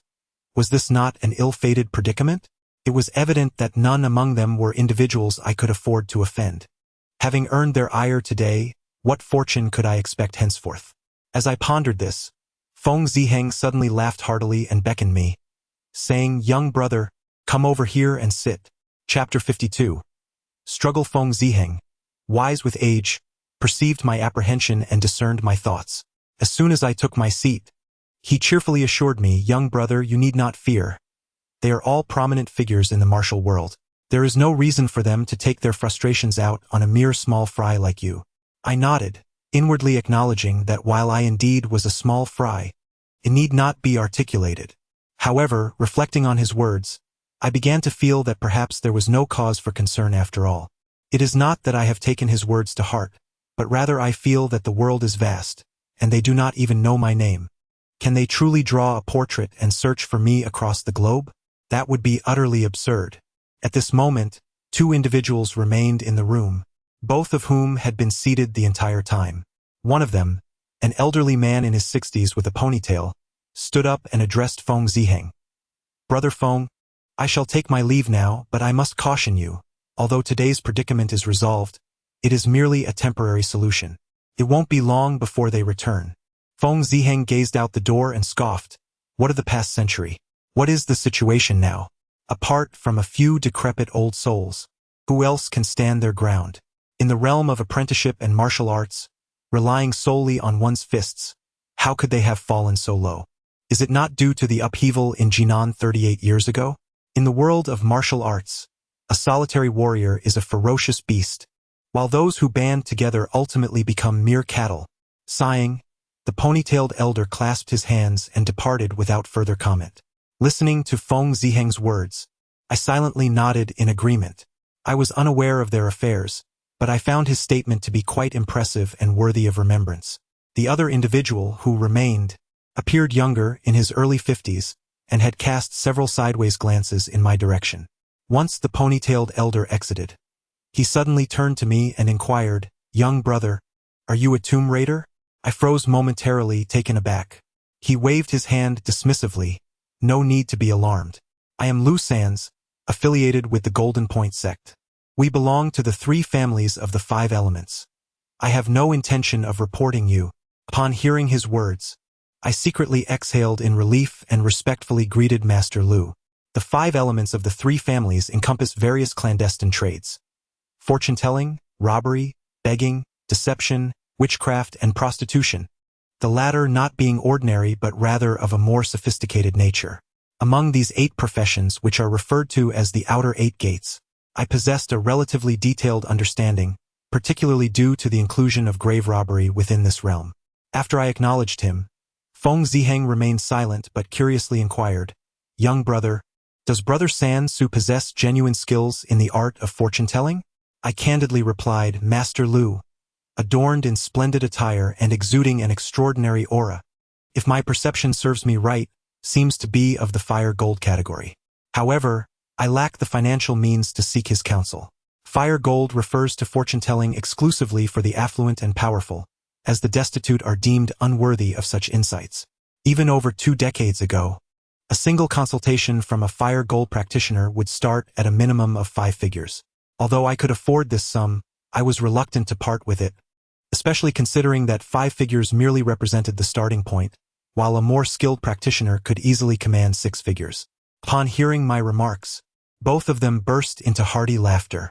Following this, Feng Ziheng patted my shoulder and remarked, "I didn't expect you to possess quite a bit of knowledge." Shortly thereafter, Lu Sansu squinted and scrutinized me closely before nodding and saying, "Young man, your temperament is commendable. To be honest, had you boldly asked me for a reading in front of Brother Feng today, I might have made an exception. Rest assured, I have taken a brief glance at your situation. It appears that aside from the realm of official fortune, you possess little else. However, in other aspects, the forthcoming decade holds promise, particularly this year, as you are on the verge of encountering significant benefactors. In 10 years' time, you shall achieve wealth and prosperity, and when that day arrives, feel free to seek my counsel, for I shall grant you a divination free of charge." I was momentarily taken aback. Not bad within 10 years. How did this contrast with what the limping elder from Chu Shuiting had proclaimed? Noticing my perplexed expression, Lu Sensu furrowed his brow and asked, "What?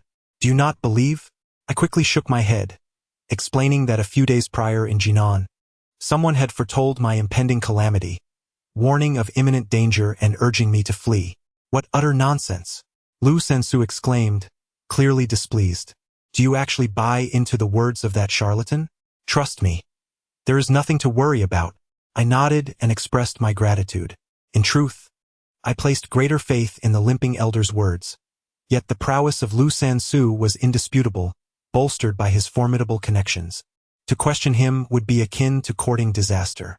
To my surprise, Feng Ziheng seemed to have caught on to my thoughts. "You think so little of me, do you?" he remarked, gesturing with his fingers in a sign of 8. "In essence, you are merely reminding me of this aspect. Correct? Very well. This time I shall embark without it." I was left utterly dumbfounded. "Wait, Feng Yi. To go unarmed would be akin to a fragile egg confronting a stone." Feng Ziheng smiled slightly, responding with an air of confidence. "Indeed, you are correct. However, I am the stone and that group you speak of is merely the eggs." I was about to persuade him further when he abruptly dismissed me and strode into the courtyard, calling for Xiaoxing and Xiaomei to come over. It was 9 o'clock in the evening when a Xiali and a Santana slowly emerged from the village. We walked ahead while Feng Yi trailed behind. Once in the car, Jianxin could not contain himself and exclaimed, "Chuanzi, isn't that old man in the back a bit eccentric? With so many burly men around, he chooses to bring along a young couple. Did you clarify things with him?"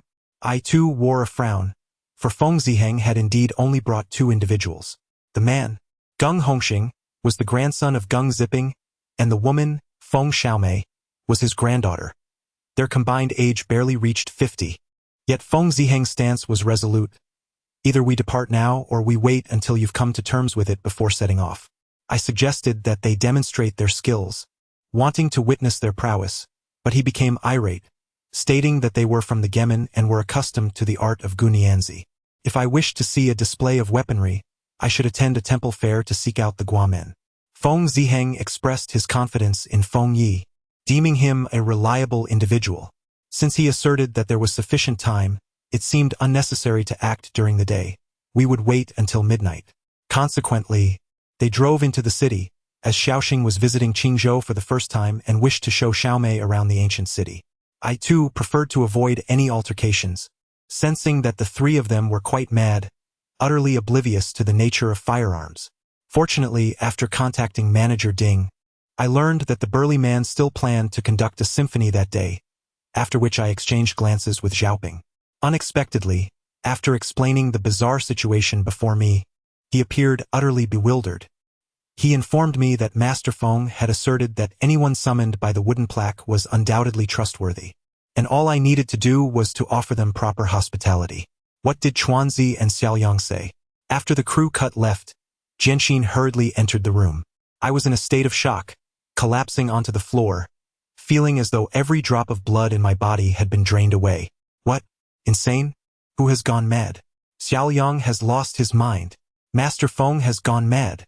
The 3 from Rongqing have also lost their senses. They all believe that a person can withstand a bullet. I was overwhelmed with despair, suddenly unleashing a primal scream. Jianxin stepped back in shock, rendered speechless for what felt like an eternity.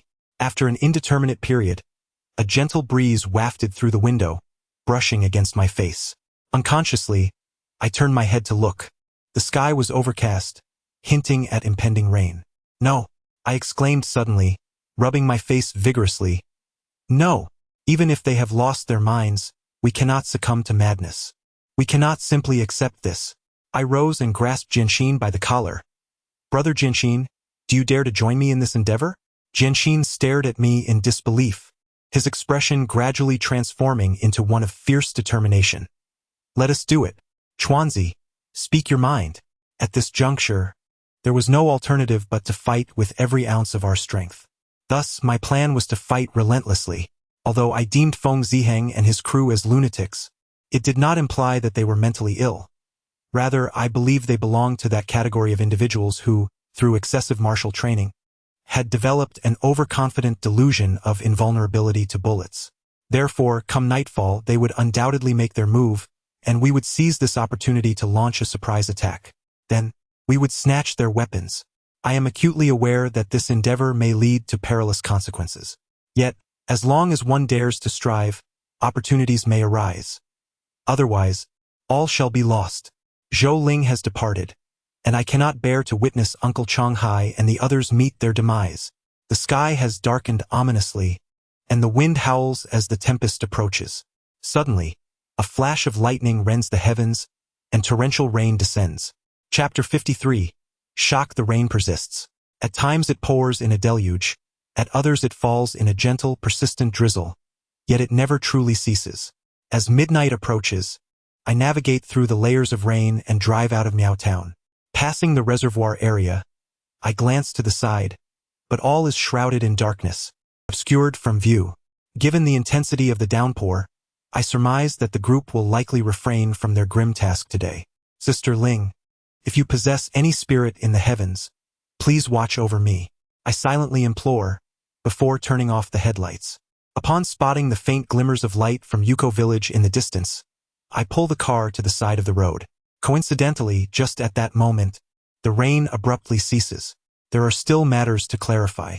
After exiting the vehicle, I approach Feng Ziheng and say, "Master Feng, I inquired this morning, and there will be a lookout at the valley entrance.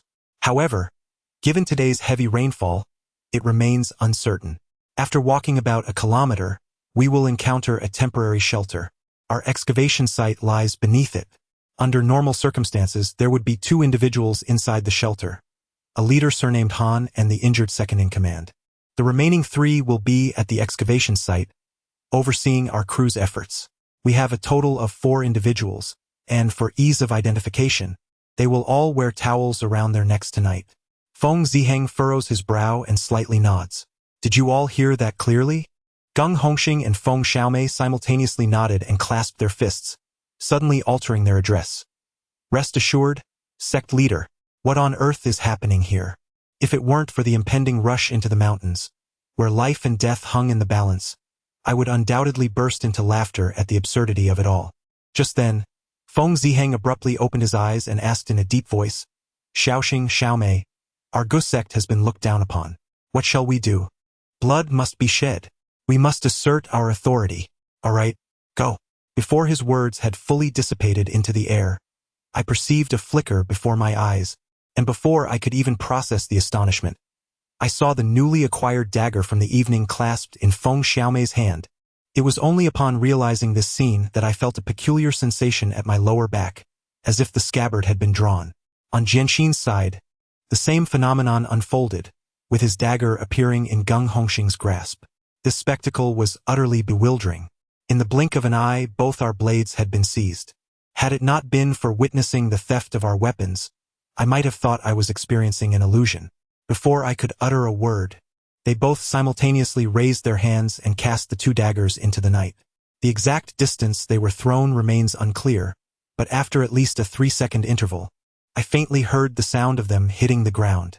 Subsequently, they swiftly stepped into the valley, one after the other, leaving Jianxin and me utterly stunned.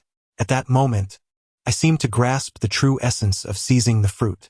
If she could snatch my dagger in an instant, she could just as easily take my head within the same span of time.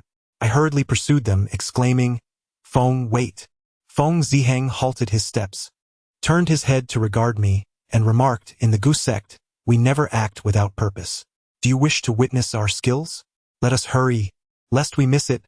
Jianxin and I exchanged a brief, bewildered glance before dashing inside. Within mere minutes, Jianxin stumbled, losing his footing and tripping over something. My goodness! What on earth? Oh no! Our faces instantly turned ashen. What was it? A man. A rugged figure in his 40s, his face obscured by stubble. He was still alive, though not for long. A metal skewer was embedded in his neck, and his front bore the marks of a sharp blade. He lay on the ground, desperately clutching his throat, yet his efforts were in vain, as a dark liquid gushed forth relentlessly. It seemed he had planned to emerge and keep watch once the rain had ceased, only to encounter Gung Hongxing and his companion, leading to his unfortunate demise. Gazing upon this gruesome scene, I involuntarily swallowed hard. It was not fear that gripped me. Having witnessed corpses over 4 centuries old, I had grown accustomed to the macabre. What truly unsettled me was the wave of nausea that washed over me, particularly the agonizing sound of blood choking in his throat, a grotesque noise that made my heart race, culminating in a sickening sensation that lodged itself deep within my core. I hastily supported Jianxin, crouching as we pressed further inside. Ugh! Chuanzi, he wasn't exaggerating. If we had moved slowly, we truly would have missed it. Ugh! Please, do not speak to me. The moment I open my mouth, I feel the urge to retch. Thankfully, it was dark, sparing us from the jarring sight of crimson. Otherwise, we would have surely been overwhelmed. After a tumultuous journey, stumbling and rolling for several hundred meters, I spotted Gung Hongxing and Feng Xiaomei standing beneath a tree, intently observing. We were merely 60 or 70 meters away from the depression, and with the gas lamps illuminating the area outside the prefabricated house, visibility was fairly decent. Contrary to what Xiaoping Tu had mentioned, Uncle Changhai and the others were indeed on the ground. The 4 were either filling in the holes or digging trenches, while the burly man and another stood by, watching. It was evident that after a night of rain, water was cascading down the mountain. The prefabricated house was situated in the hollow, and if the rainwater continued to accumulate unchecked, the theft tunnel would soon collapse before dawn. Upon seeing our disheveled appearance, Gung Hongxing revealed a hint of mockery. There was no way around it. Until one personally experiences certain situations, it is impossible to fathom how one might react. This was not cowardice. Rather, it was a natural response. Yet regardless of the reasons, humiliation remains humiliation, and one could only endure the ridicule in silence. I whispered, if everyone is on the ground, it complicates matters, doesn't it? Should we take a detour, or perhaps we could distract them before I could finish? Gung Hongxing shook his head decisively. No, it's actually better that they are all on the ground. Otherwise, I would have to crawl into a grave, which is quite terrifying to contemplate, right, Xiaomei? Feng Xiaomei remained silent. To my astonishment, she boldly strode towards the prefabricated house without any attempt to hide. Gung Hongxing quickly followed, hastening his steps to catch up with Feng Xiaomei. What transpired next profoundly shook my worldview. The 2 accelerated their pace. In just a few breaths, they were less than 30 meters away from the prefabricated house. Who? The burly man turned his head and suddenly noticed the approaching figures. His reaction was remarkably swift. Upon spotting the individual, he instantly drew his weapon. Yet Feng Xiaomei was even quicker. With a whoosh, a steel dart shot through the air, aimed directly at his throat. By the time the burly man reached for his gun, his throat had already been pierced. It was ferocious. The dart punctured through, and blood gushed forth like a geyser as he clutched his neck and fell backward. As for the other man, he was in a worse predicament. Facing away from us, he was just about to turn around upon hearing the burly man speak when he silently collapsed. This dart was launched by Gung Hongxing, who, unlike Feng Xiaomei, aimed directly for the head. There was no fierce combat, no perilous struggle. It transpired quietly and with lightning speed. Bang! Just then, the gun fired. It was the burly man, desperately pulling his weapon in a final act of defiance. Not to shoot anyone, but to send a warning. Chapter 54. Farewell. As the gunshot rang out, Uncle Changhai and the others immediately dropped to the ground, scuttling away like large rats. Fourth, grab your weapons. A thunderous shout erupted from the wooden house. Simultaneously, Gung Hongxing lifted the body of the fallen man and hurled it through the window. Bang, bang, bang. Gunfire erupted in succession until, after a few seconds, someone shouted, "Stop, it's the third." However, it was already too late. From their shouts and the gunfire, Gung Hongxing and Feng Xiaomei had deduced their positions within the house and relentlessly pressed the attack. The hardness of the magnesium phosphorus board was already poor, and with the rain causing it to dampen, it could not withstand the sharp steel darts. In no time, the air was filled with the sounds of anguished screams. It was truly horrific. Due to the obstruction of the temporary housing, it was impossible to strike at the heart of the matter directly. Thus, Gung Hongxing and his companion did not cease their efforts. Bang! Bang! Bang! The gunshots rang out once more, yet they were merely firing indiscriminately, utterly ineffective.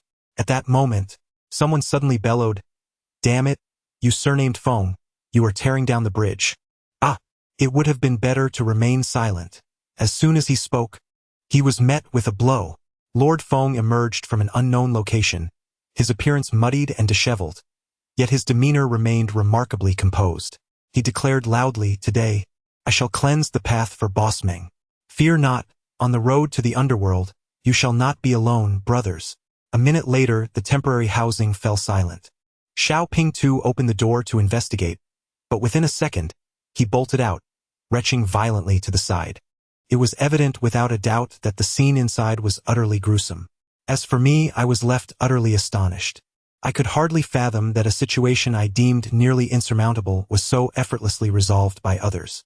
Two individuals, mere youths in their 20s, managed to accomplish this feat in less than 3 minutes. Suddenly, a word flashed through my mind. Kung Fu! Yes, this was Kung Fu, true martial prowess, astonishingly formidable. Alas, the path is indeed difficult. At that moment, Feng Ziheng's voice echoed from behind. "Hey, kid, how's it going? Are you holding up?" Noticing my silence, he inquired with feigned seriousness, "What's wrong? Are you not satisfied?" I took a deep breath and, with sincerity, clasped my hands together, stating, "Lord Feng, I was ignorant before. I did not understand the situation. I apologize for my mistakes.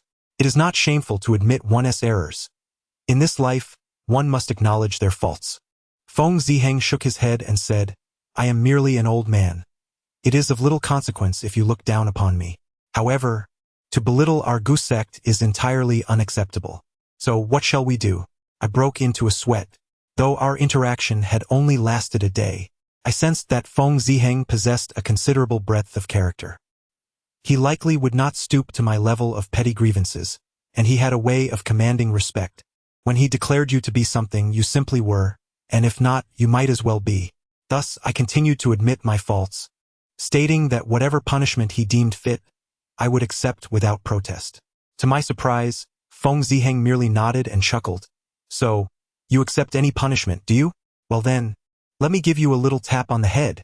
A tap on the head? I was taken aback, furrowing my brow. I thought to myself, what a playful old man he is, to suggest such a thing as a mere tap on the head for punishment. Even if his skills were formidable, a simple tap could hardly be lethal. But wait, just as I was about to lean in for him to give me a tap, old Master Feng approached, clasping his fists in greeting. "Feng, of the Northern School, pays his respects to Master Feng of the Gu sect." Feng Ziheng glanced at him, nodded slightly, but did not return the courtesy. He then lifted his chin towards the valley and inquired, "Will you handle this, or shall I?" Old Master Feng replied, "I would not dare trouble Master Feng, but I do have one request. Might I ask for a moment of your time?" Feng Ziheng nodded and followed Old Master Feng to a nearby grove. At that moment, Jianxin learned of Zhou Ling's demise, and he immediately fell to his knees, weeping uncontrollably. Hearing his cries weighed heavily on my heart, prompting me to leave the valley and retreat to my car for some solitude. Around 3 o'clock in the early morning, 2 vans arrived at the valley entrance. We assisted in loading several burlap sacks into the vehicles. During the process of lifting the sacks, I learned from Xiaoliang that Master Feng had one last chance with that wooden plaque, and he intended to use this opportunity to secure 2 skilled individuals to ensure the completion of our task. Employing the plaque to engage Gumen's services did not incur any cost, Yet out of respect, Master Feng promised 30 for each person. Feng Ziheng acquiesced, allowing Gung Hongxing and Feng Xiaomei to remain. No need. Feng Ziheng shook his head, gesturing towards me. I have an old friend to meet here in Weifang. Just have him take me to the train station. At 6:30, we found ourselves at the Qingzhou train station. The matter of whom to send off required careful consideration. Individuals of Feng Ziheng's stature certainly warranted more than a mere farewell. I procured a ticket for him, and noticing that time was ample, I proceeded to purchase 4 meat pastries. He was unreserved in accepting them, squatting to the side and consuming them with gusto. One would not have guessed that the old man possessed such a hearty appetite. I felt that 2 pastries would suffice to satiate me, yet he devoured all 4 in one go and washed them down with half a bottle of mineral water. Ah! Comfortable. Master Feng, do indulge in a smoke. I produced a large cigarette and offered it to him, lighting it for him. After he took a puff, I inquired, Master Feng, do you have something to convey? Feng Ziheng exhaled a puff of smoke, chuckling, Ha! You lad. You certainly have the fortitude to remain composed.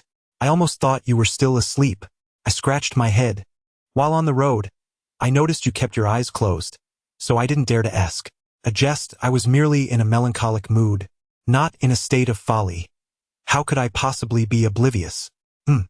Feng Ziheng nodded slightly and said, I heard that someone named Feng intends to take you as a disciple? I was taken aback, unsure of why he inquired about this. Master Feng, please elaborate, I urged. He flicked the ash from his cigarette and instructed, Listen carefully. Do not agree. At this point, my confusion deepened.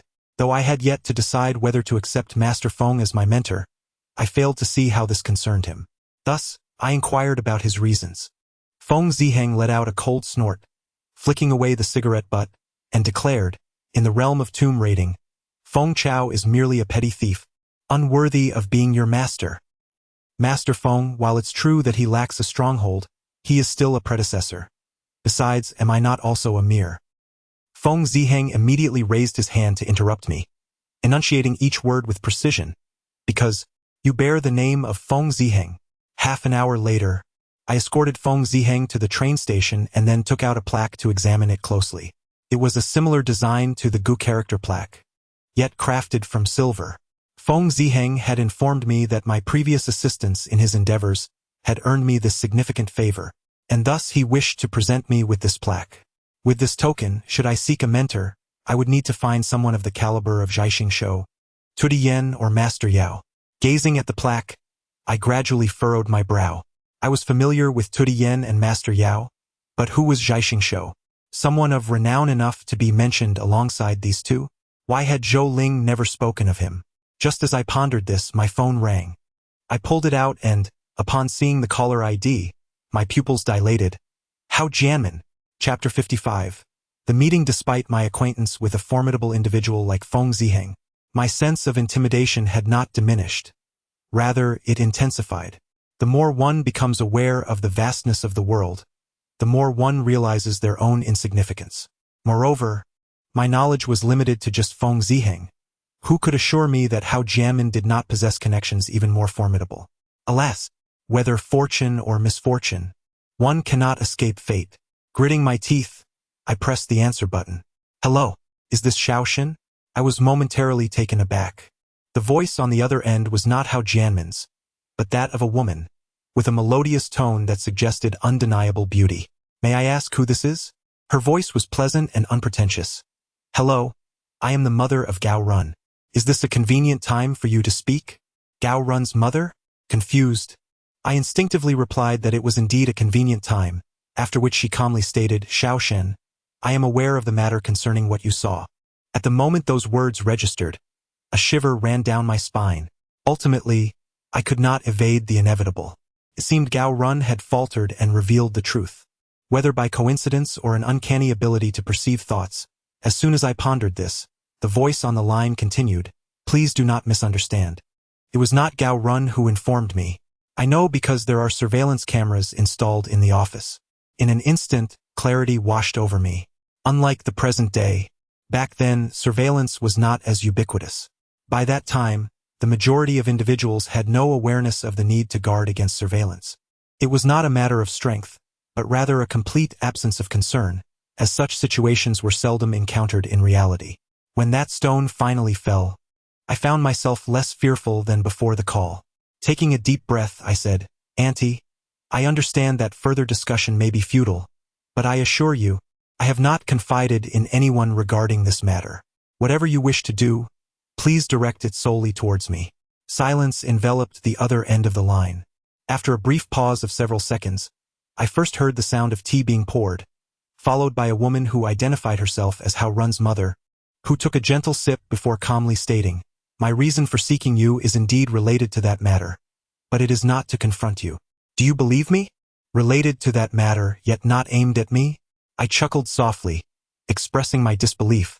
However, merely a minute later, the amusement faded, leaving me utterly bewildered.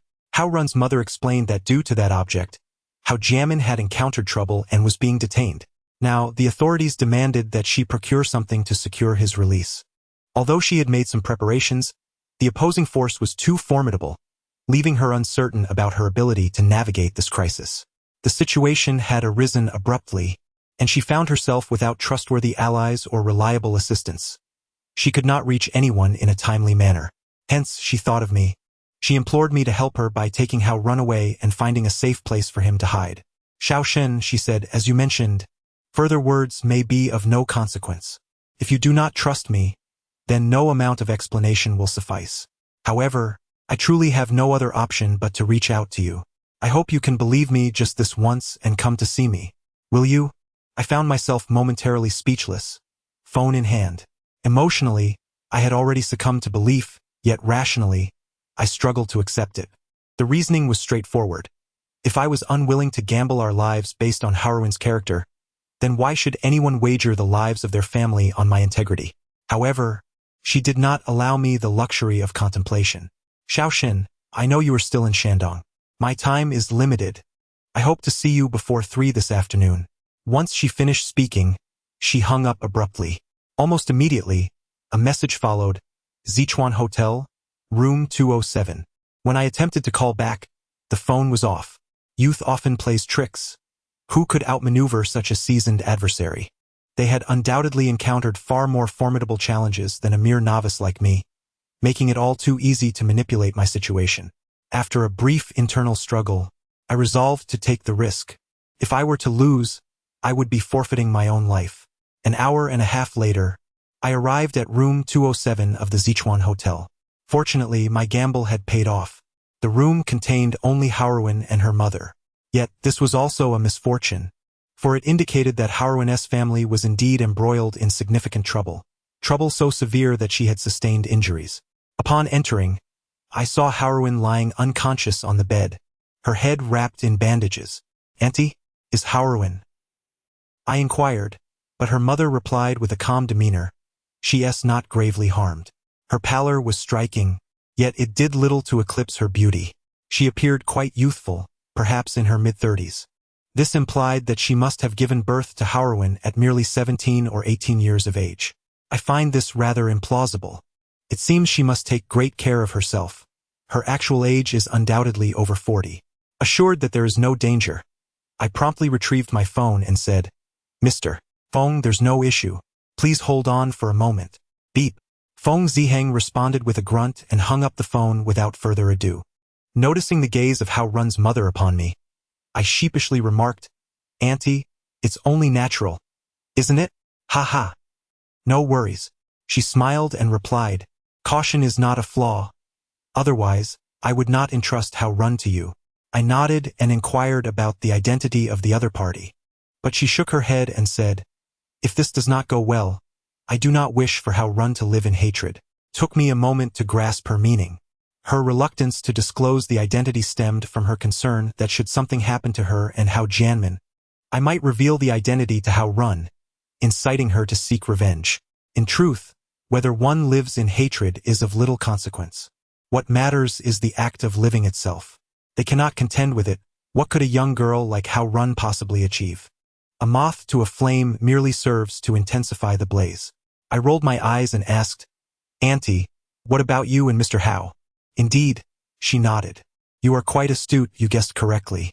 We are in the same profession, but we ceased our endeavors once Hao Run was born. Oh, I see.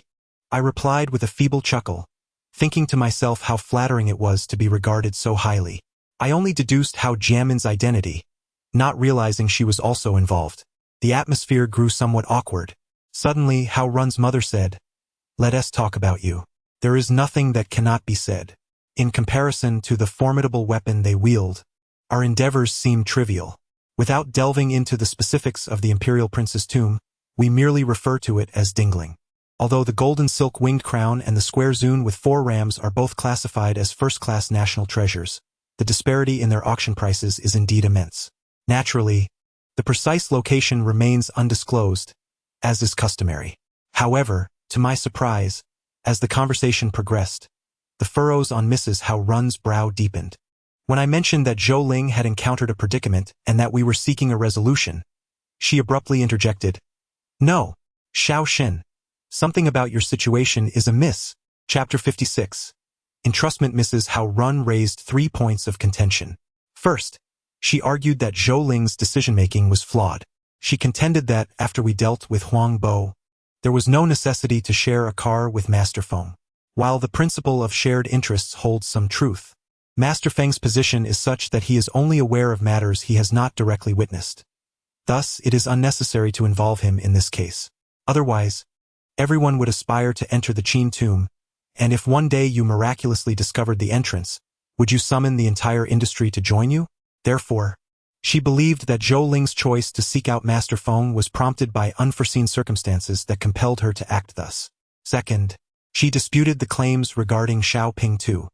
She informed me that Huang Bo was not the sort of individual who would struggle to distinguish between a king and a minor piece with a gun to his head. She posited that Huang Bo's connections with this group from the northwest were undoubtedly orchestrated by Master Feng, who was testing Zhou Ling's contingency plans. Thus, Huang Bo must have been eliminated directly. Third, the circumstances surrounding Zhou Ling's incident were rather peculiar. However, it is not unusual for a skilled individual to be able to discern such subtleties. Otherwise, those individuals would not need to retrieve bodies from the reservoir daily. After addressing these 3 points of concern, she earnestly remarked, "Xiao Shen, there is indeed a 4th issue, but it is one I cannot articulate. You are an intelligent individual. I trust you will deduce it." I gazed at her, my breath heavy and my expression somber as I lowered my head. Yes, I had thought of it. The 4th point, which she could not voice, had occurred to me immediately after she highlighted the first. Yet I truly did not wish to believe it. "Let us go," suddenly interjected Hao Run's mother. She then handed me a brown paper bag, saying, "It is not much, just 200, but sufficient for you and Hao Run to find a place to hide for a few years. If you wish, you may bring your grandmother along. Xiaoshen, I entrust Hao Run to you because, as an outsider, they would never suspect you. Thus, I will not harm you. Your presence here signifies your trust in me. Trust me once more. It is not that I look down upon you, but rather that you are too young to contend with Feng Chaoshou, and you cannot save the one you wish to rescue." By the end of her words, she was almost pleading. I took the brown paper bag and sat in a daze for quite a while before finally managing to utter a single word. "All right." 10 minutes later, under the watchful gaze of Hao Run's mother, I stepped out with a large suitcase in hand. I knew that, behind the curtain, that young mother was undoubtedly in tears, experiencing a poignant farewell. Yet they had not been able to say their goodbyes properly. Drawing a deep breath, I did not linger and headed straight to the parking lot. "Oh, aren't you the one who digs up graves? What's this? Have you changed your profession? Venturing on a long journey now?" Feng Ziheng pointed at the suitcase in my hand and remarked that eating the long road was a euphemism for human trafficking, also referred to as kidnapping in some regions. I chose not to elaborate, simply placing the suitcase into the trunk. It wasn't until we had departed from the Yichun hotel and found a secluded alley that I brought Hao Run into the car. I then clasped my hands in a gesture of respect towards Feng Ziheng. Before I could utter a word, his expression darkened, and he unleashed a tirade of curses. "You little brat, are you never satisfied?" I recognized the inappropriateness of the situation but felt powerless. Mustering my courage, I said, "Master Feng, I sincerely apologize, but I must implore you to see this through to the end." Regardless of my pleas, he retorted, "Damn it, do you take me for a babysitter? Even with the silver token, I won't take responsibility. Nevertheless, Feng Ziheng ultimately acquiesced. He stipulated, however, that today would not count towards my silver token usage, as long as I promised to owe him a favor, including my journey to Yichun. Upon returning to Miao Town, I rented 2 suites in the mechanical factory dormitory. Hao Run remained unconscious, and Feng Ziheng checked his pulse, stating that he wouldn't awaken until at least midnight. Unable to wait that long, I placed a piece of craft paper beside Hao Run. This paper contained not only the 2 million left by his mother, but also a tape recorder and some documents. Once Hao Run regained consciousness, he would be informed of the events that transpired. Feng Ziheng would notify Feng Xiaomei to come and keep vigil, alleviating any concerns of mishaps. As for the valley, he would arrange for someone else to replace Feng Xiaomei. I chose to disregard the advice given by Hao Run's mother. Even experts may overlook details. This truth applies to everyone. Hao Run's mother believed that once I uncovered the 4th point, I would be disheartened and take Hao Run away to a distant place. Yet, she was mistaken. She was unaware of Jianxin's existence, whose shameful actions were so disgraceful that I refrained from mentioning him altogether. So what is the 4th point? Some astute friends might have already surmised it. Indeed, it pertains to Uncle Changhai. He has betrayed us, aligning himself with Master Feng. This occurred the very day we dealt with Huang Bo. I recall that evening when Zhou Ling received a phone call, after which her demeanor shifted dramatically. She had asked me, "We are carpooling. What if I end up betraying you?" In hindsight, what she truly meant was, "What if you betray me?" Consequently, she chose to seek out Master Feng, taking preemptive action. This explains Master Feng's initial assertiveness. He had already secured his position, which is why he pushed for the carpool to collapse.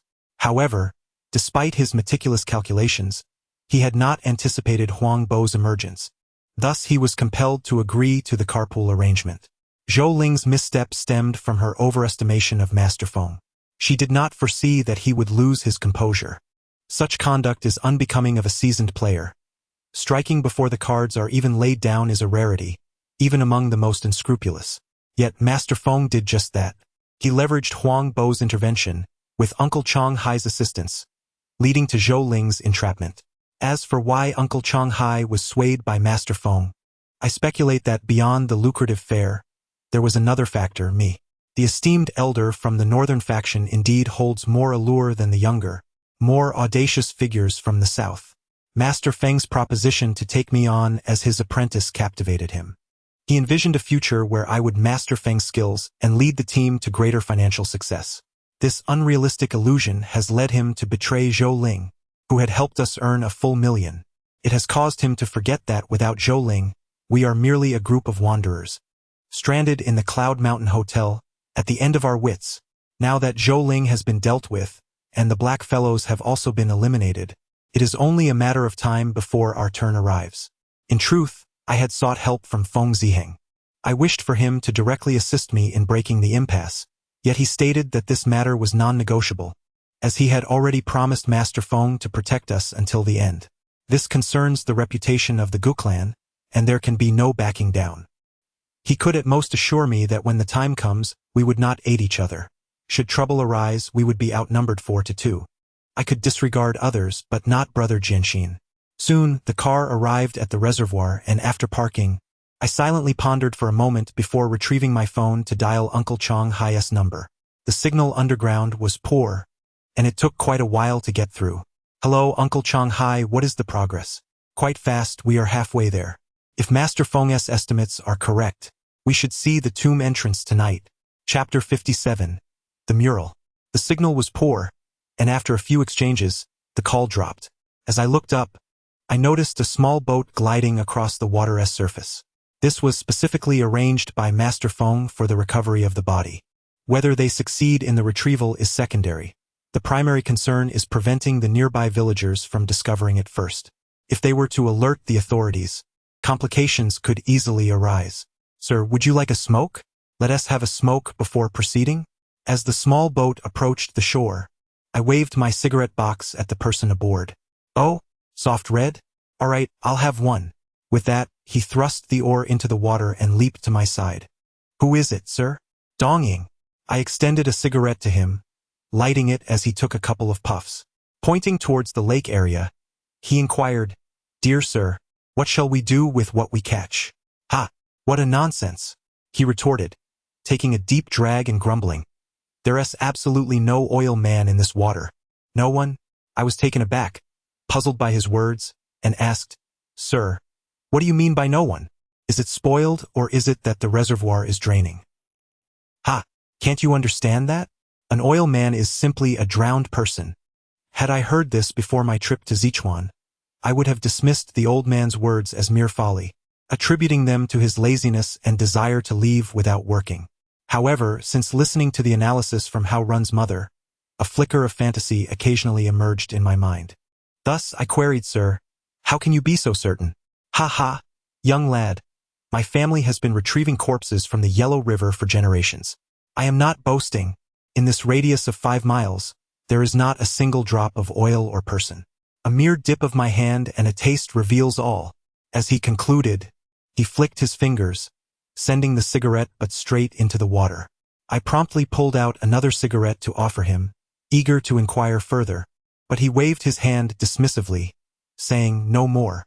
"Fong the head said whether we catch something or not, the pay remains the same. We must not be lazy or cunning, young man. Thank you for the cigarette." Without waiting for my response, he swiftly leaped to the bow of the boat and began to paddle towards the heart of the lake. Watching the receding boat, I gradually furrowed my brow.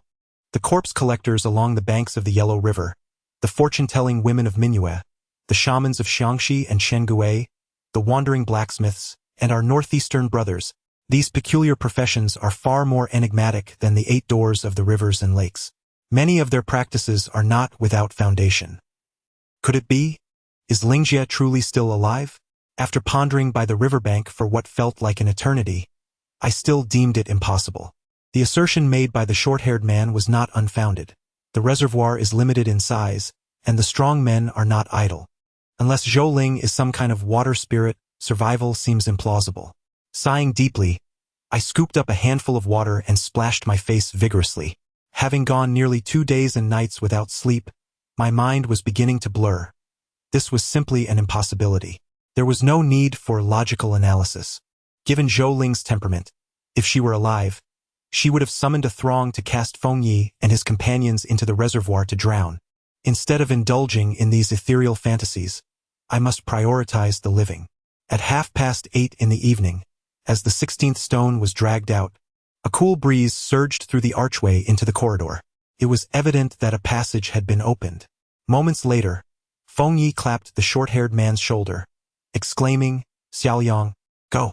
The short-haired man promptly adjusted his headlamp and entered with the oxygen meter, followed closely by Feng Yi, then Uncle Changhai and myself. This was not as I had anticipated. I had assumed that Feng Yi would take action against us tonight.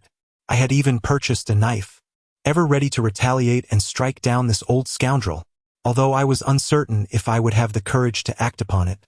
At least that was my intention in the plan. Unexpectedly, both he and Xiaoyang descended into the tomb, leaving Jianxin and Uncle Changjun above to keep watch. This indicated that he did not intend to act against us for the time being. I surmised that he likely held us in low regard, believing we were easily manageable, thus temporarily retaining us to assist with his endeavors. The passage extended 32 meters in length. We had only moved a layer of stones and were crouching, which hindered our speed. It was not until over a minute later that Xiaoyang halted, propping his headlamp forward. "Wow, look at that ceiling. It's enormous." The moment those words escaped his lips, the sound reverberated within the vast tomb chamber. Indeed, it was immense. The height approached 7 or 8 meters, and the area likely exceeded 200 square meters, resembling a grand hall. While it may not compare to the 3 main halls of the Dingling tomb, it undoubtedly surpassed any known Ming Dynasty princess tomb. Uncle Changhai whispered, "Master Feng, this is astonishingly large. How many years would it take to excavate this by human effort alone?" Master Feng shook his head with a serene smile, "Not necessarily all by human labor. Look, quickly, look over there." For beams of light converged, illuminating the view ahead. For a moment we were all stunned. The spectacle was profoundly striking. Dark lines nearly covered the towering walls. Layer upon layer, densely packed.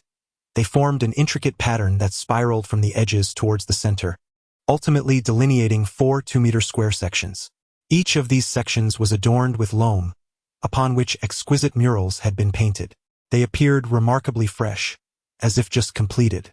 Set against the cream-colored walls, they appeared resplendent. Moreover, the content of the murals is rather unique. It does not depict the usual processions, feasts, religious myths, or landscapes with flowers and birds. Instead, the 4 paintings collectively form a cohesive narrative mural. The first mural appears to be set in an ancestral hall, where an individual clad in an official robe is proclaiming a royal edict, while a large family kneels below, though I did not count them. There must be around 100 or so. However, the attire of this family is somewhat peculiar. They do not resemble the people of the Central Plains, but rather seem to belong to the ethnic minorities of the southwestern region. The male head of the family, kneeling at the forefront, maintains a composed demeanor, yet the several women behind him exhibit a stark contrast, offering each other support and comfort, seemingly in tears. The second mural portrays a wedding scene, with a vibrant red sedan chair, a lengthy procession, and an array of dowries being carried amidst a cacophony of drums and gongs, creating a lively atmosphere. Strangely, this joyous occasion unfolds amidst towering mountains, and at the tail end of the procession, several women are seen weeping as they bid farewell. The third mural depicts a wedding ceremony. Although the setting is splendid, within a resplendent hall, the number of attendees is surprisingly sparse, with only 5 or 6 individuals present, and it is evidently nighttime. Most notably, there is no groom in sight, only the bride, who holds a red silk ribbon with one end tied to a large rooster cradled by a maidservant. As for the fourth mural, good grief, the fourth mural has vanished, because I have somehow entered into the painting. Chapter 58. The pattern has completely disappeared. I find myself in a brightly lit yet exceedingly spacious hall, which is precisely the scene depicted in the third mural. My attire has also changed. It is no longer the familiar ensemble of canvas shoes, jeans, and a hoodie. Instead, I find myself adorned in a striking crimson ceremonial attire. This vision is utterly surreal. The scene is so bizarre that I immediately ascertain I must be experiencing an illusion. I swiftly shut my eyes, yearning to deliver myself a couple of resounding slaps to awaken from this bewildering state. Yes, a slap. Yet, just at that moment. Good heavens, no. As I summon the strength to raise my hand for those slaps, a wave of terror washes over me as I realize that in my grasp. I seem to be holding something. Thump, thump, thump. At once, the only sound that fills the air is the rapid beating of my heart. Although my eyes are closed and I cannot see, an inexplicable certainty arises within me regarding the object that has unexpectedly appeared in my hand. No. This cannot be real. This is all a figment of my imagination. Gritting my teeth, I slowly lower my head and suddenly open my eyes wide. My goodness. The first thing that meets my gaze is not my hand, but rather the flowing red hem of a dress. From a standing position, I have now bent forward in reverence. And indeed, I was not mistaken. What I am holding is the very red silk ribbon depicted in the mural. I stiffly turn my neck to the left and behold, the other end of the ribbon is held by the hand of a bride from a minority ethnic group. How fortuitous! From this angle, her veil drapes down, revealing a portion of her face. It is pale, yet her lips are a vivid red, reminiscent of consuming the blood of a rat, and it seems she is smiling. Suddenly, a soft sound reaches my ears, reminiscent of a child's laughter. It is faint, perhaps from someone around 10 years of age. I instinctively followed the sound, raising my gaze to discover a small boy hiding behind a pillar in a corner of the hall, his head peeking out with a mischievous grin directed at me. Suddenly, a violent retching echoed through the air, accompanied by a nauseating, sour stench that assaulted my nostrils. In an instant, darkness enveloped my vision, and when it returned, goodness, I was overwhelmed with emotion, tears streaming down my face. I had emerged. For the first time, the tomb felt so welcoming, truly endearingly familiar. Ugh! The retching continued, intensifying. As I turned my head, I saw Uncle Changhai, Grandpa Feng, and the boy with the flat top, all leaning against the stone wall, heaving uncontrollably. The pungent odor enveloped me in an instant. Without hesitation, I fled. As I ran, a chill swept over me, and I realized I had been drenched in sweat. Only when the retching of the others began to subside did I dare approach, holding my nose. Uncle Changhai, what happened to you all? He wiped the sweat from his brow, weakly responding, I don't know, just looking at it made me sick. Indeed, my head spun, and a wave of nausea surged, unable to be contained. Shen Pingchuan, how come you haven't thrown up? The boy with the flat top asked, leaning against the wall. Grandpa Feng waved his hand dismissively, stating, this is bizarre. It raised my blood pressure. Pingchuan, you didn't vomit because you weren't looking, right? Huh?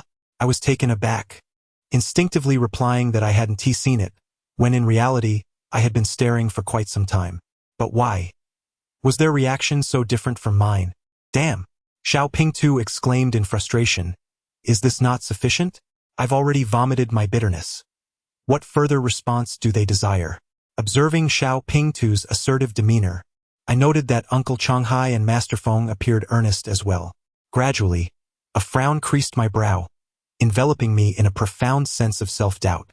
After approximately half an hour, the three of them began to regain their composure, when suddenly Master Feng smacked his forehead and exclaimed, Oh, I remember now. This seems to be something related to Luo Jiao. Luo Jiao? The three of us echoed in unison. After a brief pause, Xiao Pingtu, perplexed, inquired, What is Luo Jiao? Is it the naked sect? A sharp slap from Master Feng met his forehead in response. He then elaborated, Luo Jiao, also known as Luo Daojiao, is a folk sect from the Ming dynasty, which amalgamated the philosophies of Taoism, Buddhism, Confucianism, and even some Western teachings. It once flourished among the shipping community, but was subsequently suppressed due to its threat to the imperial authority, gradually evolving into sects like Qinglian, Jinkong, and Chongsheng, which still persist in certain rural areas today. Uncle Changhai pondered for a moment and remarked, From what you say, this Luo Jiao should belong to the orthodox sections. How could there be anything so sinister? Master Feng waved his hand dismissively, stating, The nature of a thing's malevolence is unrelated to its classification as orthodox.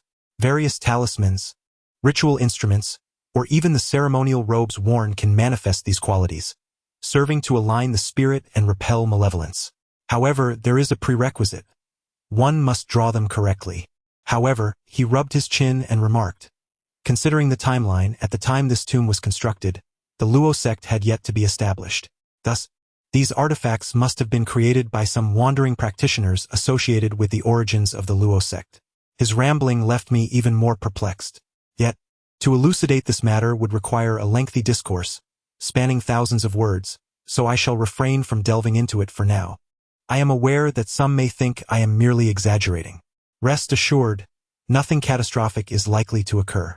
The explanations provided above are grounded in scientific reasoning, yet whether there exists some unknown force, I cannot definitively say. Furthermore, I was entirely ignorant of these matters at that time. Unexpectedly, I noticed in the upper right corner of the third mural, there was indeed a depiction of a child. He was leaning against a pillar, his head peeking out, adorned with a mischievous smile, as if he were grinning at me, or perhaps at everyone. Despite the absence of further hallucinations, the sight of his smile still unsettled me, prompting me to shift my headlamp and gaze upon the fourth mural. Chapter 59. Glazed tile. In stark contrast to the previous three murals, the fourth one bore a much heavier tone. Its subject matter was that of a funeral. The scene was grand, likely attended by no fewer than 100 individuals, all clad in mourning attire and filial caps, traversing a frigid, snow-laden landscape. At the center of the procession, a massive vermilion coffin stood out prominently, its vivid hue clashing dramatically with the white-clad mourners and the pale backdrop. Yet, this striking crimson, while intensely vivid, rendered the entire mural even more pallid and mournful. I endeavored to connect the themes of the four murals: marriage by decree, distant brides, the propitious marriage, and funerary sacrifices. This narrative not only reflects the exploitation of women under the old societal norms but also illustrates the oppression exerted by the imperial central authority over the peripheral powers during the feudal dynasty. Suddenly, the short-haired individual interjected, Why is there nothing in such a vast tomb chamber? Is it merely an empty pit despite the grandiose thunder? Furthermore, he recalled a previous remark made to Brother Changhai regarding the possibility that not all labor was human. What do you mean by that? If not human labor, then what else could it be? There were no impact drills or stone crushers back then. Upon hearing this, I felt a surge of irritation. How dare this impudent fellow refer to Uncle Changhai as brother? Was he attempting to usurp my and Jianxin's place? Truth be told, I had little desire to engage with Feng, the hand of fortune. Yet, in light of the second comment from the short-haired man, I decided to provoke him. Is that even a question? The fact that we have yet to encounter the grand door of the crypt suggests we have not yet entered the true tomb chamber. I paused, fixing my gaze upon him. When you pass on, would you place your burial goods outside your grave?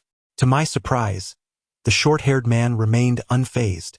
He failed to grasp my jibe and instead began to illuminate the surroundings with his headlamp, exclaiming, "Yes, yes, where is the grand door?"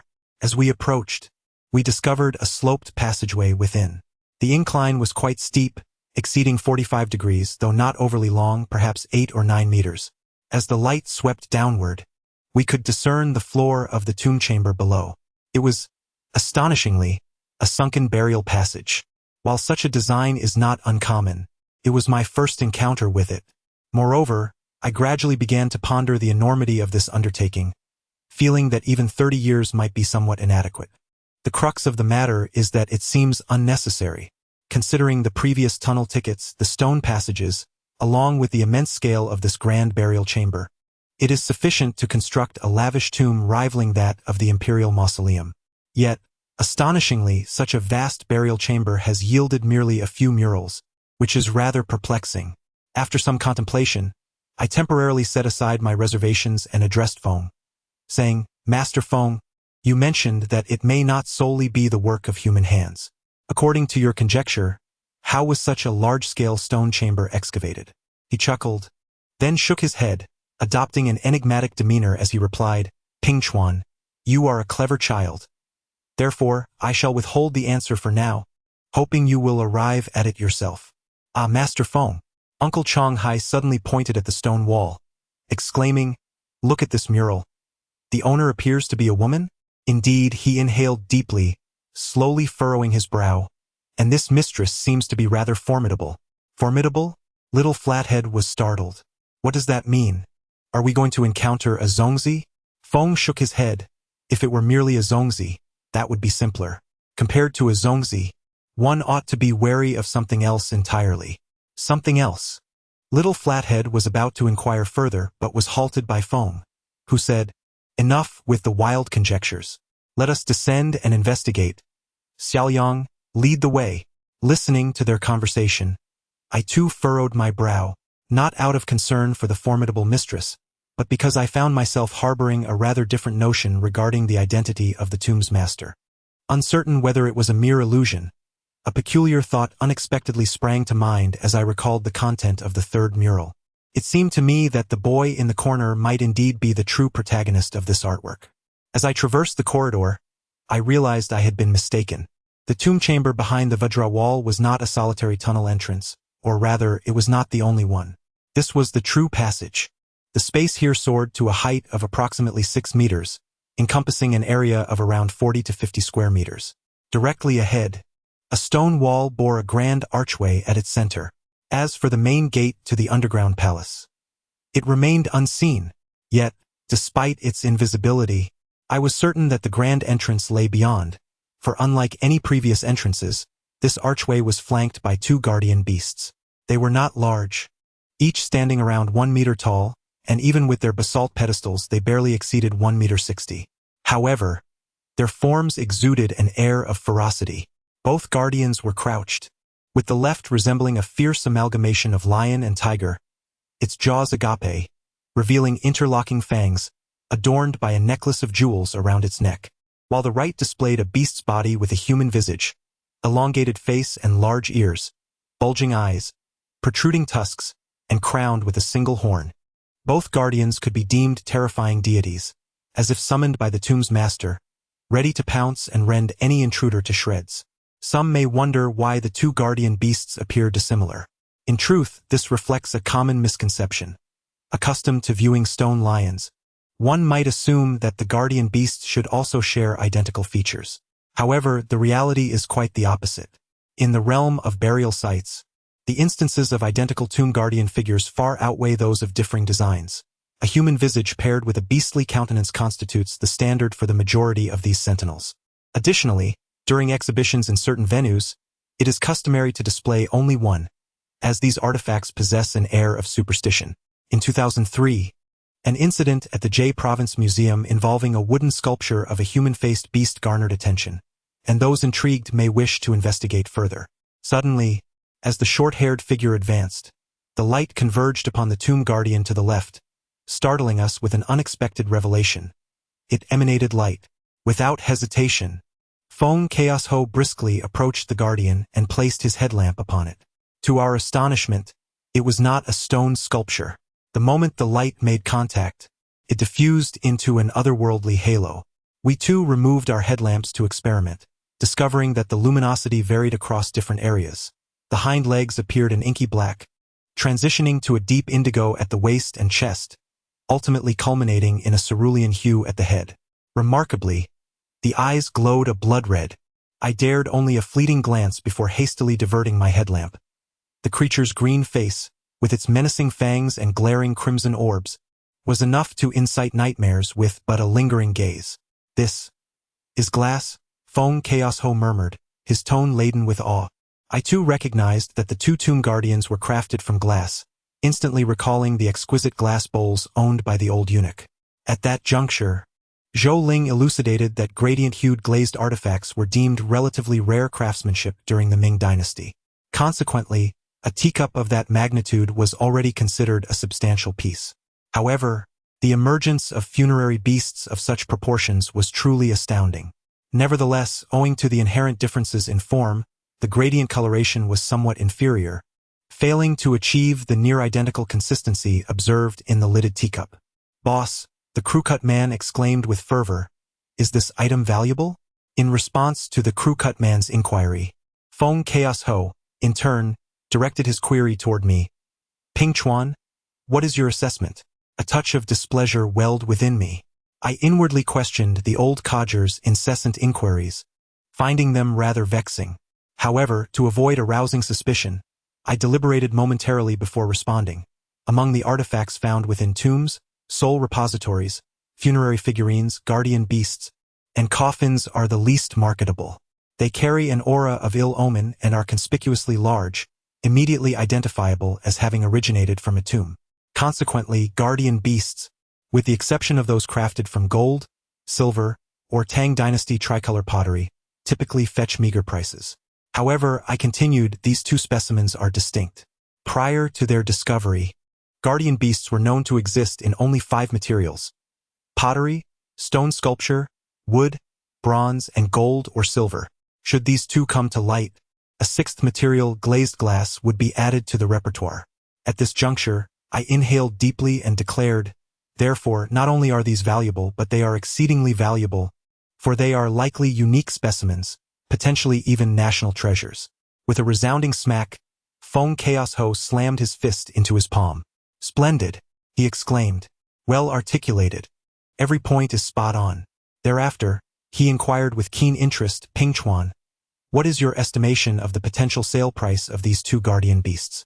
I furrowed my brow, for this question perplexed me. As it is a unique item, devoid of precedents for reference, the pricing is largely contingent upon experience and the buyer's circumstances. Should one encounter a dedicated collector of exquisite glass or an antique dealer specializing in tomb guardian beasts, it is highly probable that the price could soar to astronomical heights, potentially reaching several $100,000. Conversely, should one cross paths with an uninformed expert, they might dismiss it with 3 disparaging words: mere imitation. Allow me to elaborate briefly. Within the current industry, there are indeed some individuals who are utterly ignorant, akin to a half-filled bottle clattering about aimlessly. As the saying goes, no one is perfect. Even the director of the Palace Museum has undoubtedly encountered objects of which he is unaware. Thus, if one cannot discern the authenticity of an item, it is far more honorable to admit such, rather than to feign expertise. Regrettably, some individuals do not share this integrity. They may touch an item, feel it is right, Yet upon realizing they have never encountered its form before, they can only stare in confusion and then scoff at the collector. This is an imitation, purely an imitation. This is utterly irresponsible, is it not? Such behavior not only neglects the trust of those who have sought their opinion but also disrespects history and culture. Individuals of this ilk will inevitably face their due reckoning. Their spouses may well adorn them with a green hat. I apologize. My emotions have carried me away, and I have digressed. At that moment, I pondered for quite some time and suddenly recalled a conversation I had overheard at the cultural market, where two vendors mentioned that a pair of tricolored tomb guardian beasts from Baoji had once fetched an astounding price of 600,000 in 1991. In contemplating rarity, the exquisite quality of the glass material far surpasses that of the three-color glaze. Regarding craftsmanship and form, both are impeccable. The valuation of 600,000 from 1991 is indeed comparable to the current 2 million. Thus, I declared, should the stakes align, I would be willing to offer 700 to 800, ultimately aiming for a deal between 400 to 500. Upon hearing this, Feng, the adept, nodded in satisfaction, affirming, "Well said, young lad. I knew I had not misjudged you. You possess great insight." I couldn't help but smirk internally, realizing he was attempting to sway me with grand illusions, yet I was resolute in my skepticism. Upon hearing that this item could fetch 500, the short-haired fellow leapt with excitement, eagerly inquiring, "Shall we proceed to elevate this item?" "Not so fast." Feng gestured dismissively. "This is merely an appetizer. The main event lies ahead, so let's advance." He then directed his gaze toward the heavy drapery adorning the archway. "Xiaoliang, Longhai, you two carefully remove this item and ensure it remains intact.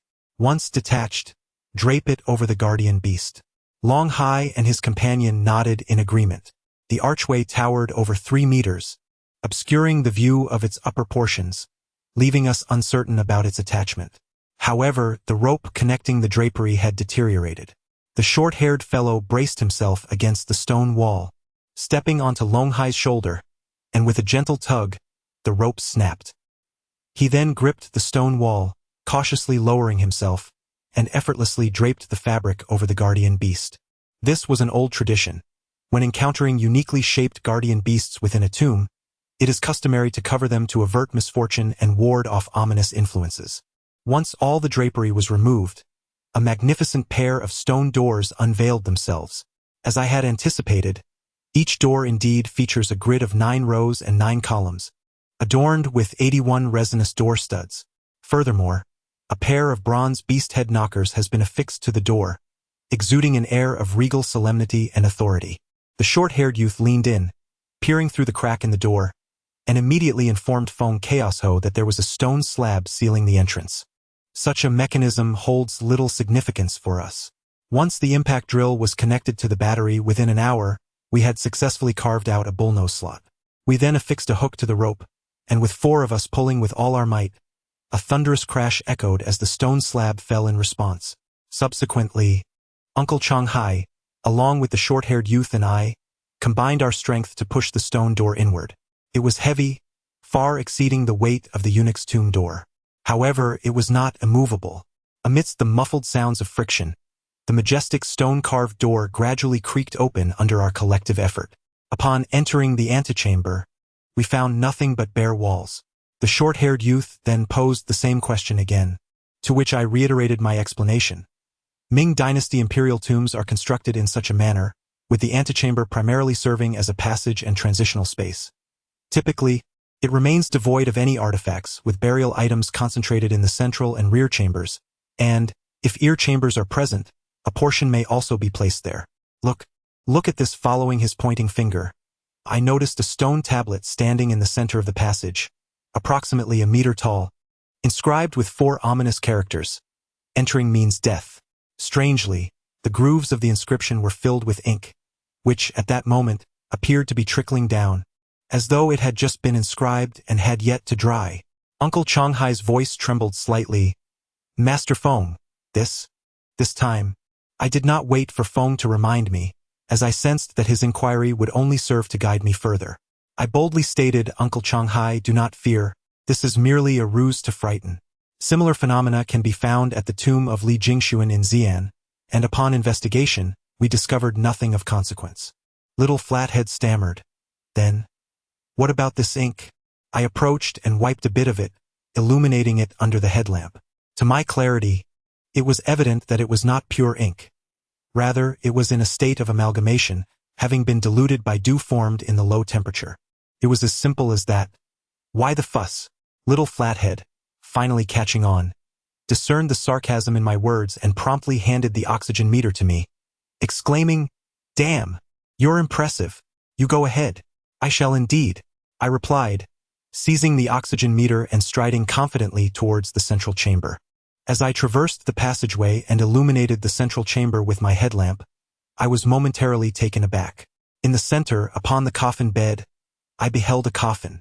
Not merely any coffin, but a remarkable one constructed from sturdy vermilion-painted wooden planks, assembled into a grand structure. This was a well coffin. Chapter 61. Prosperity. The thick planks, each a foot in width and 4 meters in length, were arranged in a crisscross manner upon the coffin bed, forming a towering mortuary chamber nearly 3 meters high. Coupled with the height of the coffin bed, the entire structure appeared even more imposing.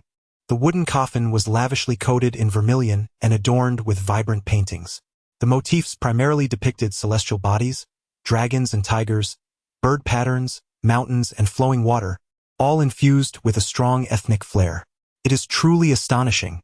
Not only is the scale immense and the style remarkably diverse, but I am utterly taken aback to discover such an ancient burial structure within a Ming Dynasty tomb. How ancient, you may wonder, even predating the era of the 3 sovereigns and 5 emperors. The emergence of the well-shaped coffin can be traced back to the Neolithic age. Its design, resembling the character for well when viewed from above, is hence referred to as the well-shaped wooden coffin. There are numerous theories regarding the origin of this structure, yet I find them all unconvincing. I believe that the root of the well-shaped coffin's origin lies in the primitive society's late stage, where production capabilities were exceedingly limited, restricting wood to mere rudimentary processing. The concept of mortise and tenon joints was far beyond reach, rendering the creation of proper coffins impossible. Consequently, the only viable method was to construct the coffin chamber through the stacking of timber. As productivity advanced, box-shaped coffins emerged, leading to the gradual decline of the primitive well-shaped coffin from the annals of history. Among the larger and more recent discoveries, the well-shaped wooden coffin from the Han tomb of Lady Xinjue at Mawangdui is widely recognized. Her coffin chamber exemplifies the classic well-shaped wooden coffin.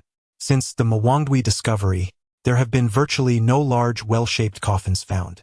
Why is this? It is not solely due to the popularity of box-shaped coffins. Rather, it is attributed to the mature brick-making techniques that emerged during the Western Han Dynasty, which even gave rise to specialized brick artisans. This advancement significantly facilitated the transformation of burial structures. Thus, the simple well-shaped wooden coffin was swiftly superseded by more elaborate and open residential-style tomb chambers. In essence, the ancients regarded death as a continuation of life, and thus, even in the afterlife, they sought to maintain a sense of grandeur. Regardless of how magnificent the wooden coffin may appear, it remains merely a wooden box buried in the earth. In contrast, the brick tomb is an entirely different matter, akin to a bona fide subterranean villa.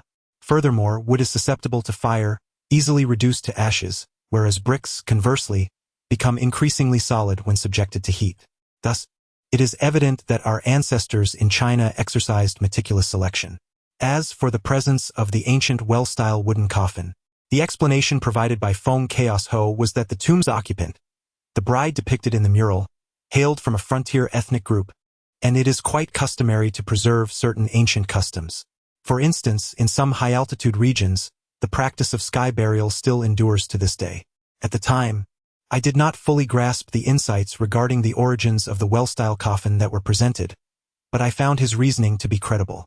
Reflecting on it now, there may be some merit to his perspective, albeit limited. The primary constraint likely stems from the narrow passageway. With a width of less than 1 meter and a height of under 2 meters, the coffin cannot simply alter its dimensions, rendering anything excessively large impractical for entry. In addition to the grand well-style coffin, the central chamber contained a set of bright yellow glazed offerings, a stone-carved throne and table, a large ceramic oil lamp, and hundreds of uniquely styled painted terracotta figurines. Most notably, positioned against the walls on either side were 10 wooden boxes of varying sizes, adorned with gilt lacquer. Tomb robbers are often driven by avarice. I certainly was at that time. Thus, upon encountering such an abundance of burial treasures, all caution, vigilance, resentment, and animosity were swiftly cast aside. My astonishment peaked upon sighting the large ceramic jar. Could it possibly be a Changhua Dotsai porcelain? There is a saying in the antique trade, Changhua lacks large vessels. The first reason is that Emperor Changhua, Zhu Jianshan, possessed a gentle disposition and a refined aesthetic sensibility, which led to the prevalence of smaller items in the realm of Dotsai porcelain during that era. The predominant forms included jars, vases, bowls, boxes, plates, dishes, and cups. Secondly, larger pieces are difficult to preserve. After 4 to 5 centuries since the Changhua period, with the dynasty having undergone several changes, the survival of large porcelain artifacts is nearly impossible. Consequently, the exquisite examples of Changhua Dotsai porcelain that remain today are predominantly small items, such as the famed chicken cup, the scholar's cup, the Tianzi jar, and the Sancho cup. However, the absence of such large pieces today does not imply their non-existence in history. This grand tomb, with its mountainous burial site, stone fillings, and coffered wooden coffin, has yielded many unexpected discoveries, making it entirely plausible for a large piece of Dotsai porcelain to surface. I rushed over, my mind racing with thoughts of the chicken cup that had fetched an astonishing 30 million at auction in Hong Kong the previous year. If this large jar were indeed Changhua Dotsai porcelain, one could scarcely fathom its potential value. Yet, I had overestimated the situation. It was not a piece of Changhua Dotsai porcelain, but rather an ordinary colored porcelain from a local kiln, albeit with commendable craftsmanship, likely worth around 3,000 yuan. Nevertheless, while Dotsai porcelain may have been absent, other treasures were in abundance. Notably, there were 10 gilt lacquered wooden boxes.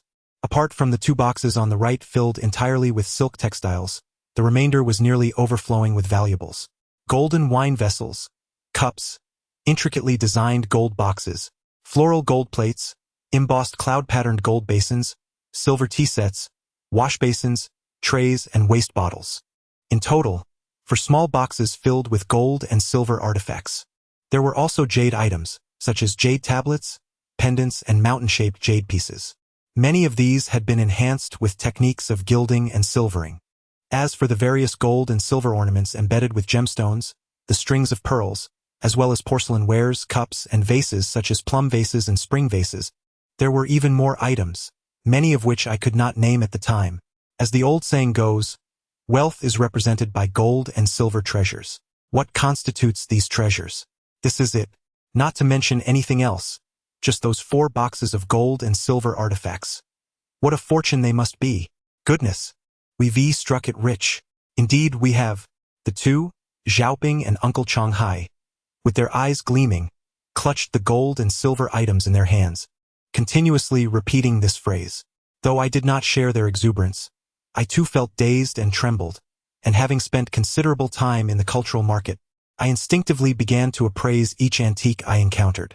One estimate after another, 60, 140, 190, 430, 530, 960, 1020, until, after evaluating over 20 items, I inadvertently miscalculated.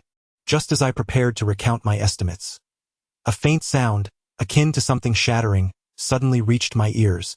The sound originated from my left, seemingly from the direction of the back room. I instinctively turned my head to glance. About 7 or 8 meters away, the entrance to the back room was shrouded in darkness, obscuring my view. Yet, whether due to insufficient light or merely an illusion, I could vaguely discern a thin layer of white mist hovering at the entrance.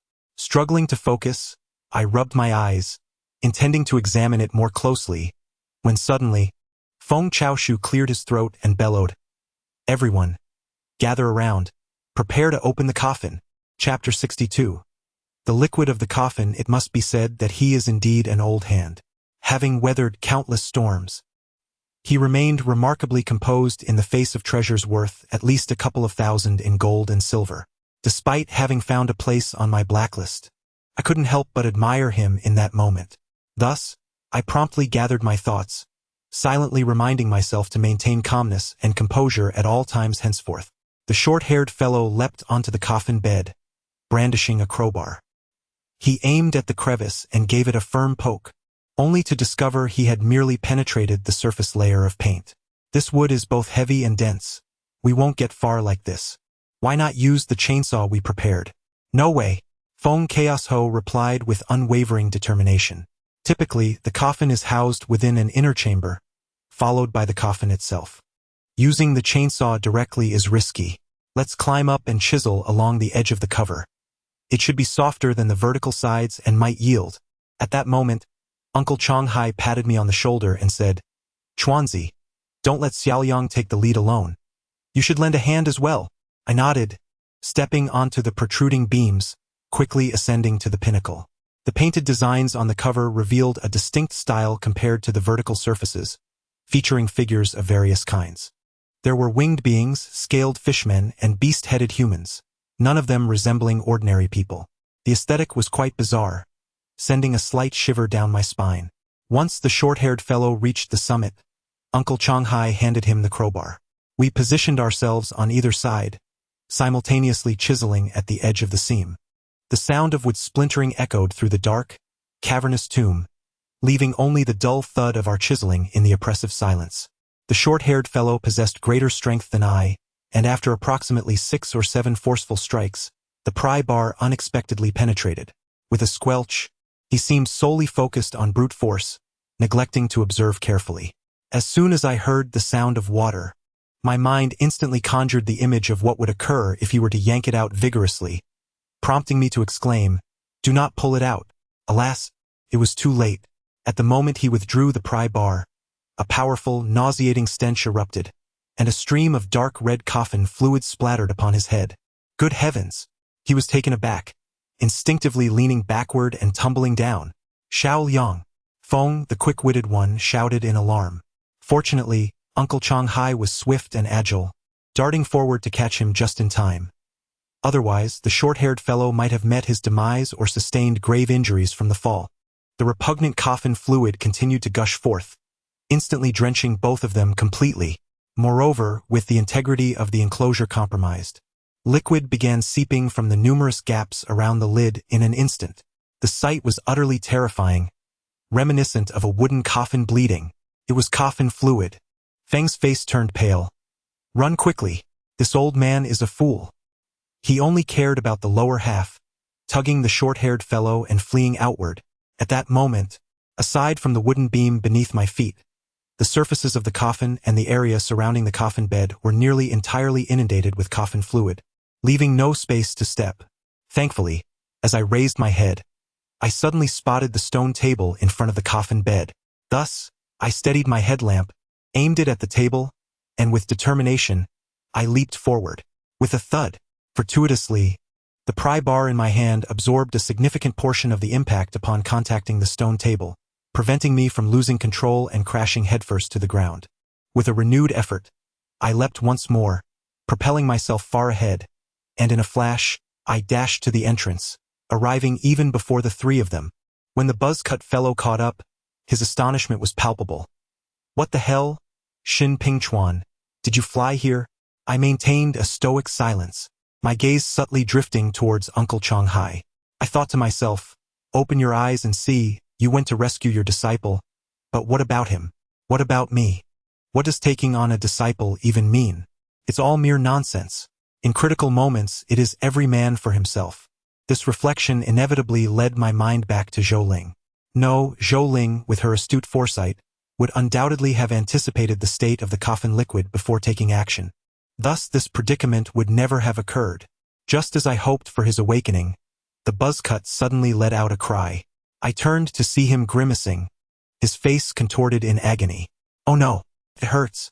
The skin on his face visibly reddened.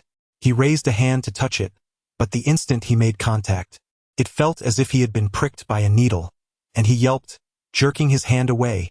"Hiss! Oh my God!" Uncle Changhai also emitted a strange cry, his body twisting violently. "Chuanzi!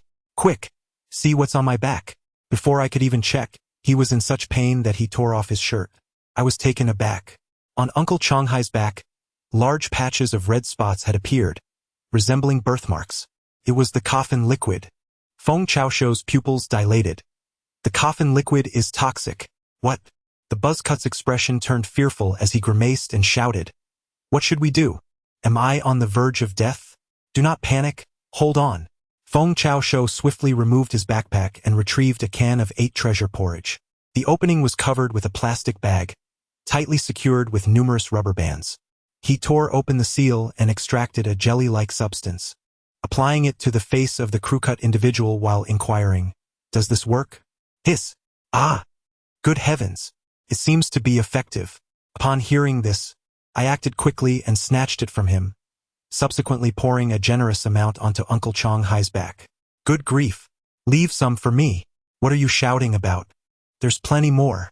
Approximately 15 minutes later, their symptoms subsided, although the redness on their skin had not yet faded, leaving the crew-cut fellow resembling a calico cat.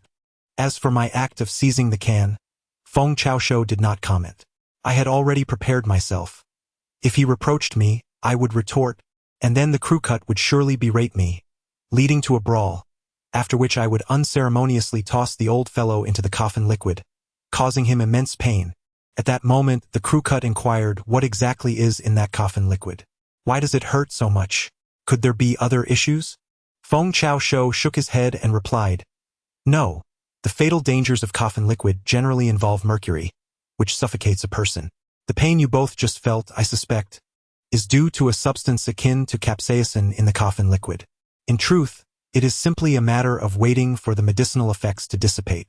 The pain will naturally fade. Feng Gu. Then what shall we do? Uncle Changhai pointed to the coffin. This thing cannot be touched. How do we proceed? Feng Chaoshuo contemplated for a moment before exclaiming, A power drill. He meant that the coffin fluid was toxic, and there was undoubtedly a substantial amount of it remaining within the wooden coffin. Therefore, the plan was to first drill a hole to release it, and then ignite it with fire.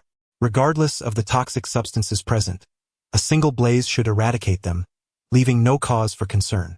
As he spoke, I instinctively furrowed my brow, recalling the bride in the mural.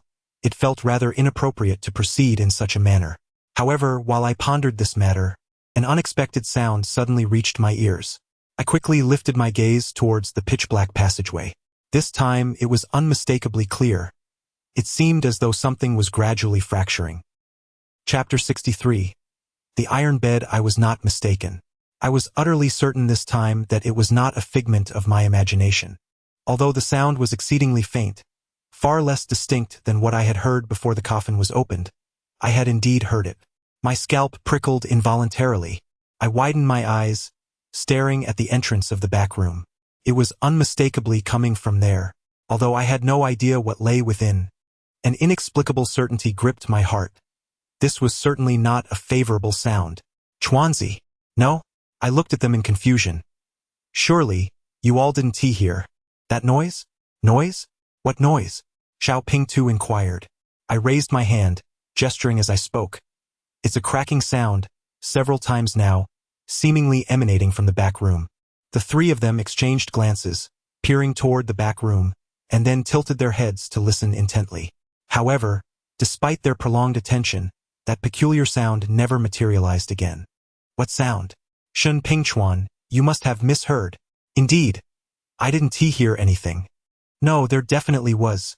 I shook my head and fixed my gaze upon the entrance, declaring my intention to investigate further. At this moment, the coffin fluid had ceased to ooze outward, yet a considerable amount had previously spilled, leaving the ground around the coffin almost entirely saturated. From a distance, the stench had seemed bearable, but now, upon approaching, I was struck by an overwhelming foulness that stung my eyes. It was not merely an unpleasant odor. It was a grotesque amalgamation of putrid, fishy, and sour scents, interwoven with a sharply pungent and irritating spiciness. Despite my desperate efforts to cover my nose, the noxious aroma infiltrated my nostrils, causing my head to throb painfully. And that was not all. As I neared the coffin, the moment my shoe soles made contact with the viscous coffin fluid, the already intensified stench enveloped me with a ferocity that was unbearable. I stifled the urge to vomit, gritting my teeth to hold my breath, and took large strides to the far end of the tomb. I crouched low, bracing myself against the wall, gasping for air. Unable to distinguish between mucus and tears, I wiped my face in a frenzy, reflecting on the tragic fate of the bride. A once noble lady, unjustly conscripted to marry a fleeting specter, subsequently buried alive, and now steeped in this mysterious coffin fluid for over 4 centuries. Truly, she must have been cursed for 800 lifetimes. After a full 2 minutes of recuperation, feeling somewhat better, I straightened up and ventured into the back chamber. However, as I stepped into the passage and my headlamp illuminated the space before me, I was momentarily taken aback. To my astonishment, the so-called back chamber was merely a modest area measuring 3 meters in width, 4 meters in depth, and a maximum height of 2 meters. There were no burial goods present, aside from a coffin bed, less than 3 meters square, positioned centrally. I couldn't help but furrow my brow. The absence of items was expected, yet this layout felt unusual. It was too diminutive, entirely disproportionate. Compared to the grand and imposing front and central chambers, this space resembled more of a sizable niche than a true burial chamber. Upon lowering my gaze, I noticed something peculiar about the coffin bed. In contrast to the gray stone coffin beds outside, this one was significantly darker. As I crouched down and touched it, I was taken aback. It seemed to be made of iron. An iron coffin bed? Such a sight was indeed rare. Just then, a familiar strange sound echoed once more. It emanated from the iron coffin bed. Pressing my ear against it, I discerned that the sound was surprisingly dense, akin to the rhythm of drying bean pods, rising and falling incessantly, though it was exceedingly faint, rarely loud enough to escape the confines of the tomb. I turned to the crew-cut man, who leaned in and whispered, "I'm not sure. It seems something has gone awry." Something has gone awry? Just then, Feng Chaos Ho hung up the phone. His face had turned a shade of iron, his jaw slightly quivering, as if he were clenching his teeth tightly. The crew-cut man hurriedly inquired, "What's wrong, boss?" Feng Chaosho's expression was laden with complexity. After a prolonged silence, he slowly uttered, "Something has happened in Jinan. A colleague has been eliminated." My heart constricted abruptly, and a realization dawned upon me. The crew-cut man was equally flabbergasted, stammering, Who was it?" Feng Chaos Ho breathed heavily and murmured to himself, "A rather impressive couple. One you do not know. They have retired for over a decade." Upon hearing this, a chill enveloped me, creeping from my head to my heels. The only couple I could think of, who had withdrawn from the scene after such a long time, was none other than the Hao Jianmin couple. I glanced at the clock. It was nearing midnight. If Feng Ziheng's judgment was accurate, then Hao Run would soon awaken. I pondered how she would react upon receiving this news. Unlike me, she had experienced the loss of her parents at a mature age, fully aware of the void it created. When my parents were gone, I was still a child. Although I cried profusely, it was merely because my grandmother had told me I would no longer taste delightful treats. Thus, when a neighbor offered me a slice of apple, my tears ceased, and I dashed into the yard to play with my companions. But what of Hao Run? She had grown up, understood the weight of loss, and in a single night, her parents had vanished. The anguish she would endure was surely beyond anything I had faced in my years without them. Could she withstand such torment? At that moment, Xiao Pingtu interjected, "Then tell me about them. If you speak of them, I shall come to know." Leaning against the wall, Feng Chaos Ho gradually sank to a seated position, gazing at a spot illuminated by the headlamp, his eyes seemingly lost in reminiscence. The man's surname was Hao, once known by the moniker Black Cat, while his wife, surnamed Yang, was referred to as Golden Eye. It was around 1982 that they chose to wash their hands of this life, subsequently stepping back from the trade and becoming second-hand dealers. Xiao Pingtu, intrigued, inquired, and who was their leader? Were they formidable? Indeed, Feng Chaos Ho replied with a nod. Although I may not be considered an expert, among the factions of the North and South, there exists a person whom I genuinely admire from the depths of my heart. "Ah, why are you being so modest?" The cheerful figure with a crew cut replied, "I perceive you as a master. However, this individual you speak of is remarkably impressive. Who exactly is he?" I too was eager to hear the name from Feng Chaos Ho, Yet to my surprise, he shook his head and said, "I can only tell you that his surname is Chun. Beyond that, I cannot divulge any more. Master Chun is unlike Haimeo and the others. He has ceremoniously washed his hands in a golden basin, adhering to the rules of the martial world. Pure hands and clear water. His name and title have vanished along with the water used for his purification." Upon reflection, I asked Master Feng, "Do you know who was responsible for that?" At my inquiry, a fierce glint flashed in Feng Chaoshuo's eyes as he replied, "The southern faction. It is said that his surname is Jiang." Jiang. A jolt of realization struck me. I suddenly recalled a few months ago, when Brother Jianxin and I delivered goods to Hao Jianmin. There, I encountered a middle-aged man in his shop. At that time, while I was engaging Hao Jianmin in conversation, he mentioned that the man bore the surname Jiang and claimed that he knew little about antiques. Could it be him? What are you all doing? Holding a storytelling session? Ah, no. Seemingly reluctant to prolong this topic, Feng Chaosho stood up, rubbed his face, and declared, "Let us get to work. We must first organize our belongings."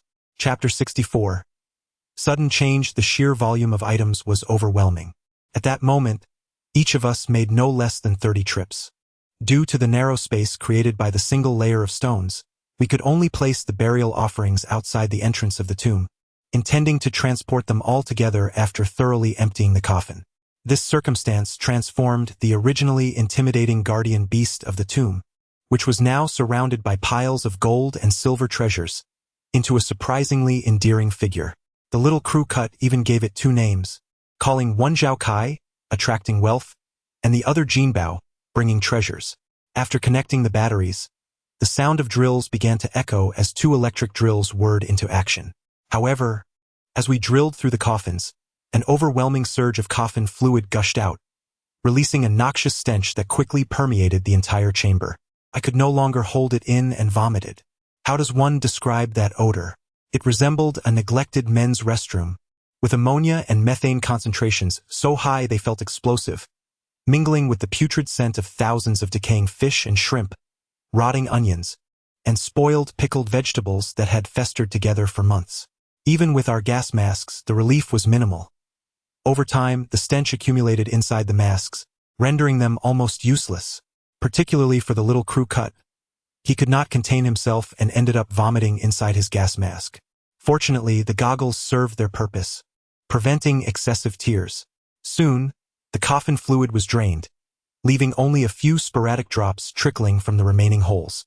The purpose of incinerating the coffin fluid was not to eliminate it entirely but merely to burn a portion of the vertical surfaces, ensuring that our dismantling of the wooden framework would remain unaffected.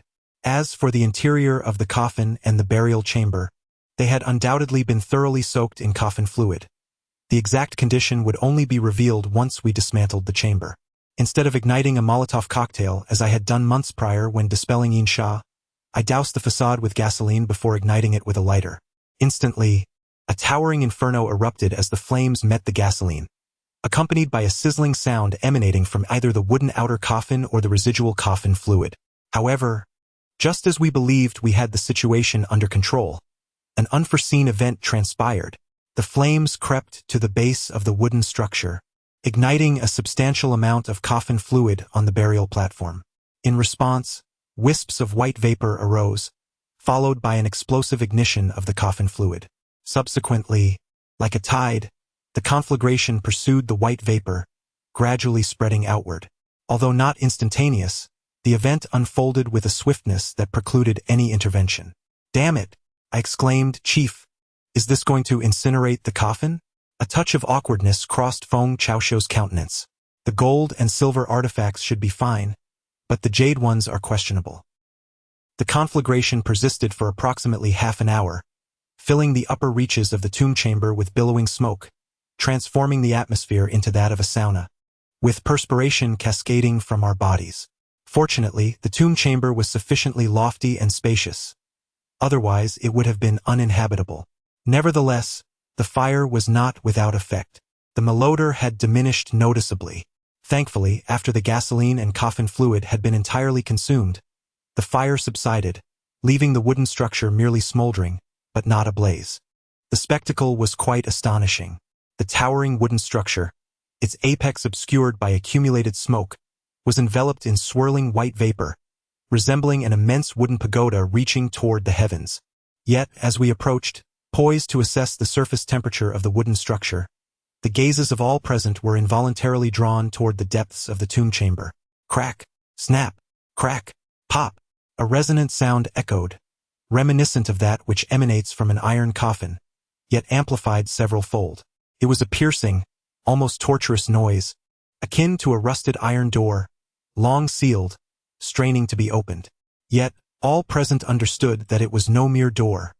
Within the confines of the grave, anyone who heard it would feel an unsettling chill creeping over them. Xiao Ping's face drained of color. It can't be. Don't frighten yourself. Feng Chaos barked. Pingchuan, you ventured there moments ago. What did you see? Though I had witnessed it, the disquieting sound now made my heart quail. There's nothing, just a coffin bed.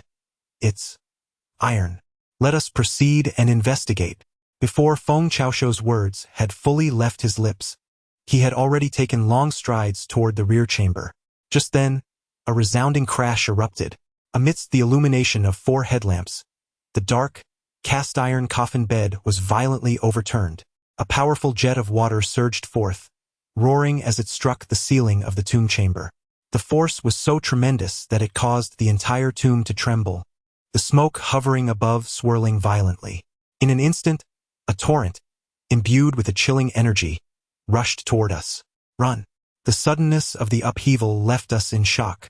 Even as I heard Feng Chaoshuo's urgent cry, I stood frozen in place. It was only when I finally regained my senses and turned to flee that I was swept away by the ferocious wave. The icy torrent enveloped me entirely, and I felt like a leaf caught in a tempest, toppled and submerged. I am capable of dog paddling, yet in this predicament, not only humans but even fish can merely drift with the current. To my astonishment, as soon as I surfaced, I was violently thrust against the stone wall. The impact left a significant portion of my body in agony. Chuanzi! Uncle Changhai cried out in alarm upon seeing me. He desperately attempted to swim towards me, but alas, human strength is incredibly feeble in such circumstances, and being caught in the center of the current, he struggled momentarily before being swept away from the chamber. Fortunately, I had not struck my head, and my consciousness remained intact. Before being submerged, I took a deep breath and, while sinking, clung tightly to the stone wall with my still responsive left hand. With a point of leverage, I exerted every ounce of strength I had, desperately holding on. Time slipped away slowly, the air in my chest dwindled, and my awareness began to fade. Was I to drown? They say that, in moments of impending death, one sees the departed. Yet I saw none, for all I desired was to live. My grandmother awaited me at home, How Run depended on my care, and Feng Chaoshuo could strike at any moment. I could not succumb to death.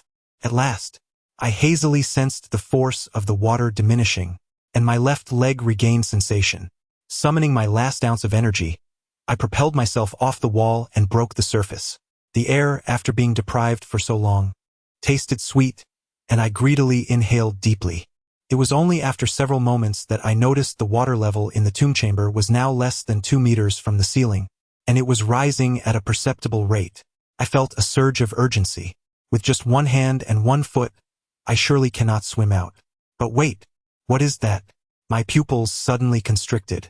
Just as I pondered what to do, the headlamp swept across the water's surface, and I seemed to see a disheveled black figure swimming towards me. Chapter 65. Survival. A few seconds ago, the beam of the headlamp skimmed closely over the water's surface, and near the entrance, a shadow suddenly emerged, only to sink back down immediately. I was not mistaken. Even if it was just a fleeting glimpse, I was certain my eyes were not deceiving me. The shadow had long, flowing hair, resembling that of a person. The crucial detail was, it was moving. In that brief moment illuminated by the light, I could see clearly that the limbs of the shadow were distinctly in motion. Deep down, I knew it could not be Uncle Changhai. He had been swept away by the current.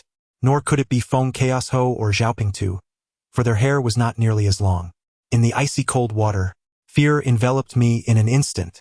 Among those who entered the tomb, there were only the 4 of us, yet within the chamber we were not alone. The surrounding water was frigid, colder than the well water in rural winters. Yet beads of sweat suddenly appeared on my forehead. I was genuinely terrified. Compared to the previous illusions and ominous presences, this tangible entity with a head and limbs, appearing right before my eyes, was the true embodiment of horror. Splash! A sound erupted from the water. Behind several floating wooden planks, something emerged from the surface, gasping for breath with great intensity. It was as if it had been holding its breath for a long time, struggling against a lingering phlegm. Coincidentally, at that moment, a distant voice called out from outside the tomb, Shen Pingchuan's voice. Shen Pingchuan? I dared not respond. I couldn't even muster the courage to breathe. It heard. Go. I pondered quietly within myself. Follow the sound, go and bite the little flat top, and also Feng Chao Shou, a buy one get one free. I am uncertain whether my prayers had any effect, but after the cries faded, it seemed to plunge back into the water. Suddenly, my eyes widened in astonishment, captivated by the ripples spreading across the water's surface. Beneath the shimmering, slightly reflective surface, a dark shadow emerged from behind the wooden block, inching closer with clarity. Fear gnawed at me like a dull blade slicing through flesh. My back pressed tightly against the stone wall, my face numb with cold, feeling as though my heart might burst. Because it was coming for me. I must not be seen, I must not be seen, I must not be seen. Splash! A disheveled head broke through the water, floating quietly half a meter away, followed by a chilling breath, mingled with the scent of algae, wafting gently against my cheek. My pupils involuntarily dilated, and my mouth formed an O shape. To my astonishment, the figure before me was not the anticipated ghostly bride, transformed into a zombie after being submerged in coffin liquid for over 400 years, but rather, Zhou Ling, who had vanished for 7 days and nights. I owe my gratitude to Hao Run. Otherwise, I would have surely been terrified out of my wits. I would have thought I was witnessing Zhou Ling's spirit, rising from the depths to take me to the underworld for tomb raiding. In an instant, my excitement surged. Oh my gosh, Ling Jie, you are truly alive. It was only then that I noticed her complexion was exceedingly pale, with a faint tinge of green intermingled within it. Additionally, she had lost a considerable amount of weight. Her eyes appeared sunken, and her cheekbones were strikingly prominent. To be frank, she resembled a specter more than a living being. Yet I was resolute in my conviction that she was indeed alive, a breathing human. Ever since I laid eyes upon her, although my attention was wholly captivated by her presence, my mind involuntarily speculated on the reasons for her being there, as well as the question posed by Feng Chaos Ho, which I was meant to comprehend on my own. To succinctly summarize: reservoir, hidden river, cavern, and a tunnel transformed into a tomb. Suddenly, everything clicked into place. No wonder the burial chamber was so vast. It was originally founded upon subterranean caverns. As for the stone passageway, it was likely obstructed because it had once been a narrow tunnel. The purpose of the iron coffin bed was to seal off the waterway, ensuring that the tomb would remain dry. However, the reason the iron coffin bed was suddenly breached eluded my understanding for the time being. Almost a minute later, Zhou Ling's expression softened unexpectedly, and she inquired, "Did the group surnamed Han meet their demise?" Her voice was hoarse. Had we not been face to face, I might not have believed it was she who spoke. Yes, I quickly nodded. It was the work of the people from Gumen. Then, Chuanzi, Chuanzi. Just then, a voice called out again. It was Uncle Changhai. Besides him and Shi Xiaoyang, who else was present in the tomb? There was also Feng Chaos Ho. Upon uttering this, I belatedly realized a new question had arisen. I was at a loss as to how this issue should be resolved. One must possess a stance. Yet some positions are not easily decided upon. Ignoring Zhou Ling's attempts to restrain me, I suddenly shouted, "I'm fine. I'm going out." Upon hearing my words, Zhou Ling hesitated, retracting her hand that was poised to cover my mouth. She squinted at me, scrutinizing my expression, and a faint smile began to grace her lips. Indeed, it was surprising that you could see through this. Logically, Feng Chaos Ho should have executed his actions with greater precision. Without the luxury of time for explanations, I fell silent for a few moments, observing the steadily rising water level. Taking a deep breath, I urged, "Sister Ling, we must leave now, or we shall both be drowned." Rest assured, if anyone dares to harm you, they must first step over my body. The urgency of the situation left little room for hesitation. My sole focus was to protect Zhou Ling. I could not allow her to come to harm. As for whether she would confront Uncle Changhai afterwards, I preferred not to dwell on it, nor did I have the time to consider it. To my surprise, Zhou Ling responded with a derisive smile. A mere child, still in the throes of youth, relying on you for protection? I might as well give up. Very well, let us exit first. We shall address matters once we are outside. Before she could finish her sentence, Zhou Ling made a move to leave, only to notice my hand hanging limply at my side. Unmoving. She furrowed her brow, asking, "Injured?" I nodded, feeling awkward and unable to meet her gaze, fearing she might mock me for my earlier bravado. However, she did not hesitate. She promptly inquired about my injuries. Upon hearing that I could still move my left side, she swiftly grasped my right arm, draping it over her shoulder, and firmly clasped my lower back. "Can you swim? Just a few strokes of dog paddle will suffice. Don't be foolish and remain still. Lean on me and I will guide you out." Chapter 66. The third level. When I initially ventured into the old eunuch's tomb, I inadvertently made contact with Zhou Ling's body, which was voluptuous and soft. Now, due to our intimate position, I could distinctly feel that she had lost considerable weight. Aside from her front and back, wherever I touched was essentially bone. It seemed that the past 7 days had been incredibly arduous for her. Thus, I struggled with all my might, hoping to lend her some strength. The entrance to the sloped tomb passage was less than 2 meters high and was now submerged underwater. After I indicated the direction, Zhou Ling instructed me to hold my breath and pulled me down to the depths. Fortunately, the headlamp illuminated our path, allowing us to navigate into the tomb entrance with relative ease. Uncle Changhai and the others were crowded at the entrance, while Feng Chaosho bore injuries, his face smeared with blood. Upon emerging from the water, the buzzcut man recognized Zhou Ling and immediately recoiled in shock. "Get down," he stammered. Since spotting the 3 of them, I had been attentive to their reactions. Aside from the buzzcut man, both Feng Chaosho and Uncle Changhai, after their initial surprise, wore expressions of gravity, with a hint of murderous intent flickering in Feng Chaosho's eyes. Seizing the opportunity while they were astonished, Zhou Ling and I gradually surfaced. My right side remained weak and unresponsive, yet I persevered, leaning against the wall with one hand, positioning myself defensively before her. Silence enveloped us, and the atmosphere quickly descended into a stalemate. However, it was not to last long.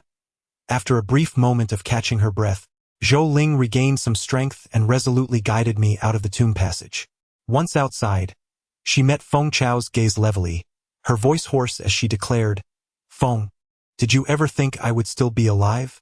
Feng Chao's eyes narrowed sharply, his face smeared with blood, rendering his countenance somewhat grotesque. Slowly, he began to clap his hands, remarking, "Indeed, the southern sect possesses impressive skills.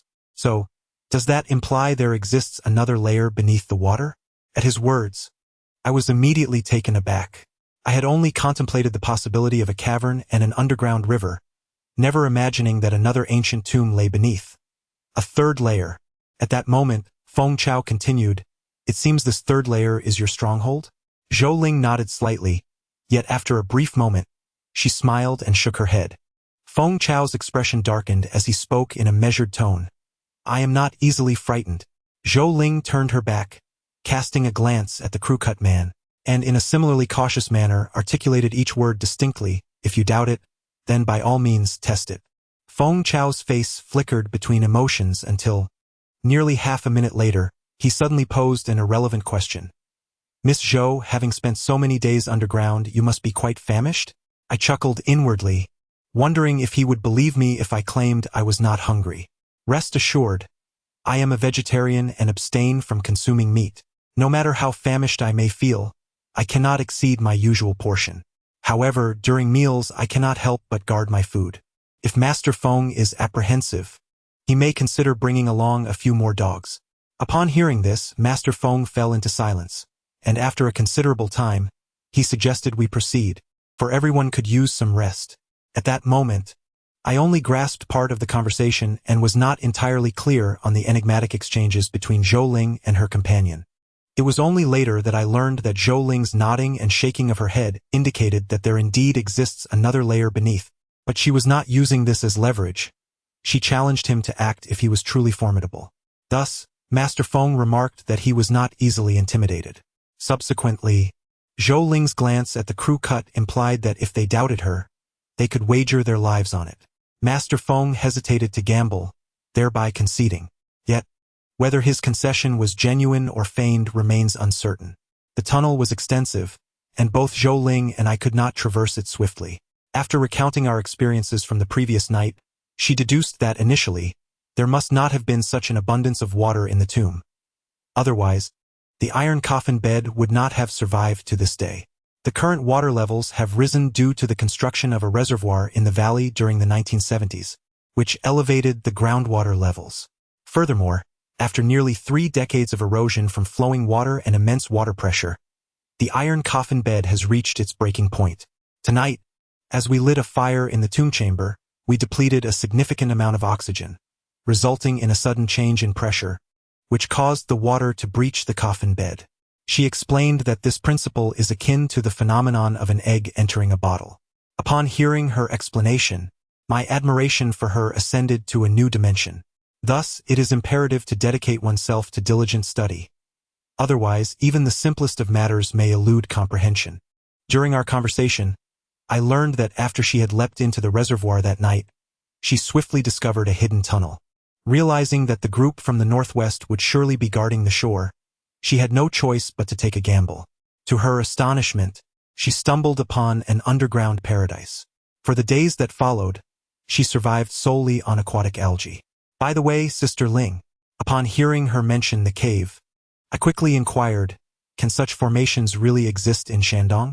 Previously, I had not contemplated this matter in depth. However, upon hearing her confirm the existence of underground caves, I suddenly recalled from my geography textbooks that karst landscapes are required for the formation of such caves, and to my recollection, these landscapes seem to be exclusive to the southern regions. Indeed, they do exist, she affirmed. While they are less common in the north, it does not imply their absence. Hebei, Tianjin, the northeast, and even Xinjiang all boast karst caves. In fact, unbeknownst to us at the time, less than 20 kilometers southwest of our location lies a place called Milanyu, where cave resources were discovered that very year, and they were successfully opened to the public 2 years later. I surmised that the caves here were part of the same karst network as those in the Kaiyuan cave of Milanyu. Upon returning to the surface, when Jianxin encountered Zhou Ling, his reaction mirrored that of Xiaoping's. After I briefly recounted the events, he was convinced he was not hallucinating and eagerly approached with a flurry of questions. Enough chatter for now, I urged him with a gentle push. Sister Ling has been subsisting on algae these past few days. Let us see if we can find something to eat and get her a proper meal. Is that algae? Can it be eaten? He exclaimed in astonishment, quickly inquiring if instant noodles with eggs would suffice, as they could be cooked in the activity room. The sound of his stomach growling prompted Zhou Ling to involuntarily swallow, her eyes gleaming with eagerness. Absolutely, let's gather more. Later that night, 2 more individuals arrived in the valley, one of whom I recognized, Baldy. He was there to replace Feng Xiaomei. The other was a helper summoned by Zhou Ling. This man was intriguing. He appeared to be in his early 40s, donned in traditional ethnic attire, and carried a large bamboo basket, from which a strong, peculiar odor emanated, occasionally accompanied by rustling sounds, suggesting it contained some living creature. At this point, Zhou Ling had consumed a pot of instant noodles along with 3 eggs. Although her voice remained hoarse, her vitality had notably improved, and she no longer appeared as frail. After exchanging a few words with the man in the bamboo basket, she turned to Feng Chaosho and said, Master Feng, dawn is approaching. Perhaps it is time for us to discuss matters? Chapter 67. A life for a life. A gust of night wind swept through, and I instinctively shivered. Zhou Ling's tone was calm, yet beneath this tranquility lay an underlying tension that hinted at imminent peril. At that moment, Feng Chaosho had wiped away the blood from his face, revealing a 3-centimeter-long wound on his forehead. The man with the bamboo basket grinned broadly, displaying a set of dark teeth, and spoke in a stilted Mandarin. "Old sir, your knowledge is quite extensive. You even recognize the Pu people. However, we no longer go by that name. We are now referred to as Liao people." A flicker of apprehension manifested in Feng Chaoshu's eyes. After a moment's contemplation, he inquired, "Might I ask, do you bear the surname Ta or Ho?" "Neither," came the reply. "My surname is Diao." As he spoke, he rolled up his sleeve and gestured, revealing an animal tattoo on the outer side of his left arm. It was the size of a palm and bore a striking resemblance to a weasel, exquisitely rendered, particularly the eyes, which were tinted a vivid red with an unknown ink. The significance of this tattoo remained unclear, yet upon its revelation, Feng Chaoshu's expression grew gravely serious. He then turned to Zhou Ling and asked, "Speak, Miss Zhou, how do you wish to proceed?" "Quite simply," Zhou Ling replied, her gaze intense. "As long as you, Master Feng, can assist me in locating the items on the 3rd level, this matter shall be resolved."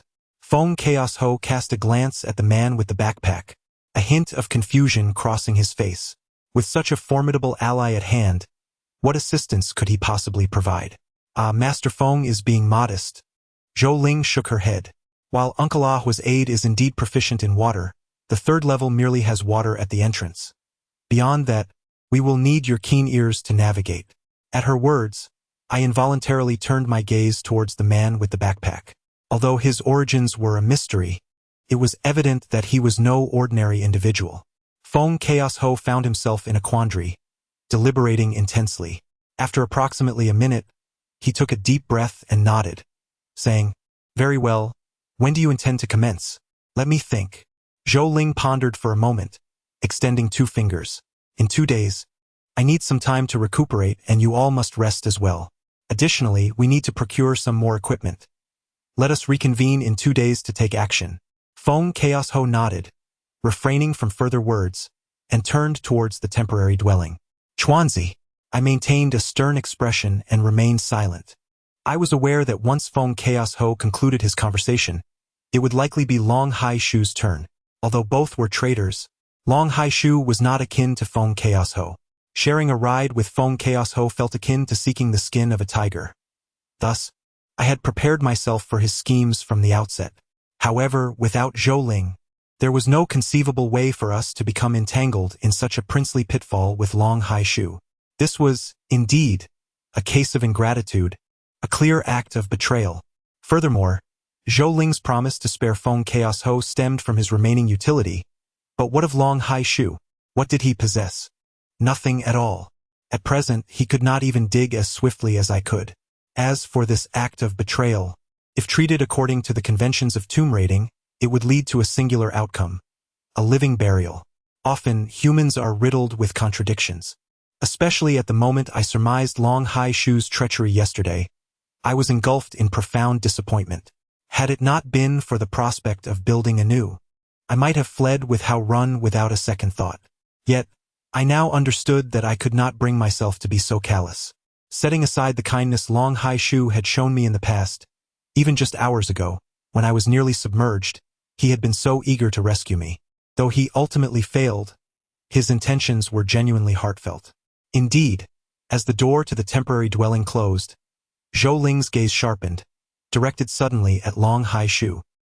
His eyes flickered noticeably, and he hastily lowered his head.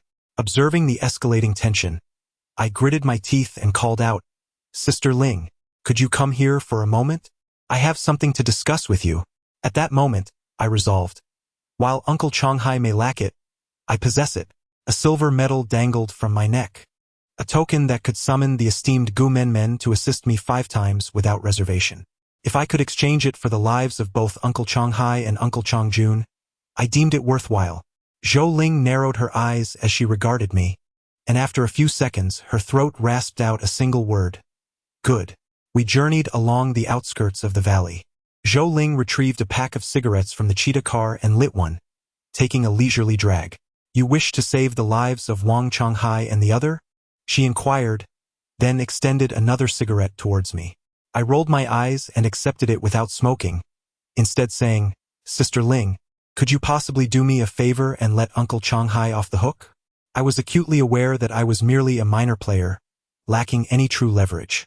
However, As we made our way out of the valley, I suddenly realized that Zhou Ling's willingness to listen to me indicated a glimmer of hope in this matter. Thus, I decided to inquire further to test the waters. What if it worked? Would I not then be spared the need to produce the silver medal? Yet, upon hearing my plea, Zhou Ling slowly shook her head. No, you are you and they are they. Besides, your favor is not worth 2 lives. A chill swept through me as I prepared to retrieve the silver medal. Nevertheless, this situation was not entirely without room for negotiation. Really? I gazed at her with anticipation. Zhou Ling extinguished the cigarette in her hand, licking her lips as she spoke. According to the rules of the trade, to settle this matter, one can indeed purchase a life. Generally speaking, the price for one individual is 60,000. Should complications arise, one may require a substitute to take the fall, which costs an additional 150,000 for compensation. Therefore, I propose a rate of 200,000 for one life, totaling 400,000 for both. What do you think? 200,000. It was then that I first comprehended the value placed on a human life. Damn, it truly is exorbitant. Yet this was not beyond acceptance, especially since Uncle Changhai and his associates are financially well off. I was about to nod in agreement when she raised her hand and said, "Hold on. Don't be so quick to accept. I have not finished speaking. You must understand, not everyone can purchase the lives of these 2 from me. Therefore, this money cannot be borrowed. I am aware that you currently lack the funds, and I can permit you to owe me, but you must remember, besides the money, you, Shen Pingchuan, also owe me, Zhou Ling, a favor." Upon hearing this, I instantly recalled Feng Ziheng. Just a day prior, I had asked him to look after Hao Run, and he had expressed a similar sentiment. However, at this moment, I would agree to 100 favors, so I nodded emphatically and promised to remember. At this juncture, her smile vanished. If he harbors any ulterior motives, then no one can save him. Upon returning to the valley, I intended to convey Zhou Ling's message to Uncle Changhai, but from a distance, I heard Jianxin shouting at the top of his lungs. "Wow, Uncle, this thing is incredible." Chapter 68. The Bow People. By this time, the sky had begun to brighten, and the valley was no longer shrouded in darkness. Upon hearing Jianxin's exclamations, I hastily craned my neck to gaze in his direction. I noticed that aside from Uncle Changhai and another individual peering towards the valley entrance, the rest of the crowd was clustered around a man with a backpack. He sat bare-chested upon a stone, with 3 orange-red, furry creatures positioned before him. As I approached, I discerned that these creatures bore a resemblance to weasels, albeit somewhat larger. They stood upright, raising their forepaws, seemingly engaged in the act of consuming something. "Chuanzi," Uncle Changhai inquired, What does she mean?" "Uncle, it's nothing. Let us." It's shocking to see once you look closely. To my astonishment, the man with the backpack bore 6 or 7 alarming knife wounds on his left chest, abdomen, and left arm. The injuries appeared deep and seemed to have been inflicted several days prior. The 2 smaller wounds on his arm were already covered with a thin layer of dried blood. It was no wonder Jianxin was taken aback. Those 3 creatures were indeed extraordinary. At the man's feet lay several packets of opened herbs, of which I recognized only one as tianqi, while the others were unfamiliar to me. The 3 weasel-like creatures skillfully used their tiny paws to grasp a herb, chewing it thoroughly before holding it in their mouths, then repeating the process with each subsequent herb until they had consumed all of them. They then climbed into the man's embrace, using their tongues to apply the chewed herbal paste to his wounds. Remarkably, they did so with precision, covering the injuries perfectly without a trace of herbal residue around them. Furthermore, the mixture, now infused with saliva, became remarkably adhesive. In just a few moments, it solidified with the gentle breeze. I pondered for a moment, pointing at the minx, and stammered, Is it not afraid of contracting rabies?" "Nonsense," replied Uncle Hua. "These 3 mutated minks have been raised on herbal medicine. There's no virus to worry about." Suddenly, the man with the backpack let out a sinister laugh that may not be entirely true. "While rabies is absent, mink venom certainly exists. How about it, young man? Care to give it a try?" "Oh no, thank you. Perhaps you should." My words were cut short as I exclaimed, "What are they doing?" Strangely enough, after the man's inquiry, the 3 minks abandoned their previously docile demeanor, baring their sharp teeth and slowly advancing towards me. Despite their small size, they appeared remarkably ferocious, instilling a paralyzing fear that rendered me motionless. I sensed that even the slightest movement on my part would provoke them to leap forward and bite.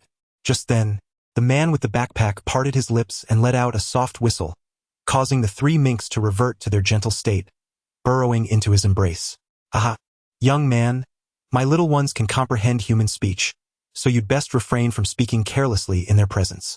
I nodded in silence, harboring skepticism. What nonsense about understanding human language. It was undoubtedly some covert signal he had given.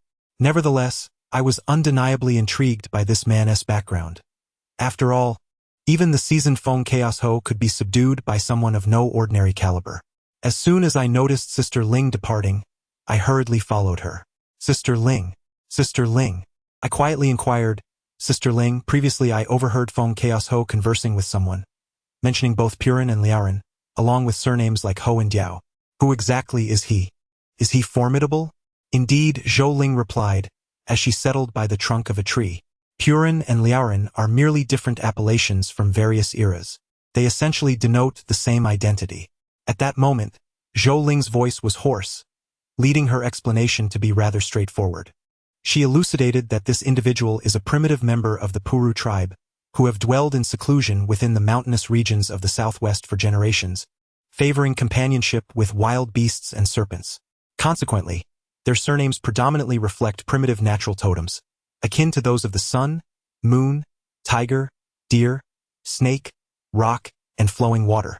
Thus, when Feng Chaos Ho initially inquired whether his surname was Ho or Ta, he was, in fact, questioning whether it was Ho monkey or de otter, as he surmised that the bamboo basket contained either monkeys or otters. The man with the backpack, self-identified by the surname Diao, was actually referring to the surname Diao, which is further categorized into several types within this clan. The full surname of the backpack bearer is Song Diao, hence he is called Song Diao Ehua. The prowess of Song Diao Ehua does not lie in martial strength, but rather in the exceptional aquatic abilities of his three mutated Song Diao, which can effortlessly execute numerous challenging underwater tasks. The success of retrieving the object from the third layer will significantly depend on the contributions of these three Song Diao. As for why Feng Chaos Ho harbors fear, it is entirely due to the formidable individuals backing Song Diao Ehua, whom he cannot afford to provoke. In truth, I find Zhou Ling's account of the origins of the pine marten Ahua to be somewhat inaccurate. A few years later, while conducting extensive research in the southwestern region, I engaged in profound exchanges with that group of individuals. Therefore, I believe the most accurate designation for the pine marten Ahua should be the Bow People. Have you ever heard the tale of the Bow People training monkeys? This can essentially be regarded as one of the earliest records of their expertise in taming beasts. However, the Bow People excelled not only in training monkeys, they were capable of training nearly any young creature brought from its nest, and the pine marten was no exception. Nonetheless, monkeys were relatively more prevalent. The southern faction has long been adept at excavating water holes, with many skilled laborers humorously referred to as water monkeys. Yet, few are aware that in ancient times, the term water monkey in the realm of tomb raiding actually referred to trained monkeys capable of swimming. After all, during that period, there was no diving equipment, and some water holes required extensive swimming, making it impossible to rely solely on human strength. After pondering over Zhou Ling's words, I inquired further, Sister Ling, who is the person behind this individual? Zhou Ling smiled faintly and uttered three words. My uncle. As for the identity of Zhou Ling's uncle, she did not disclose it at the time, merely stating that she would introduce me when the opportunity arose.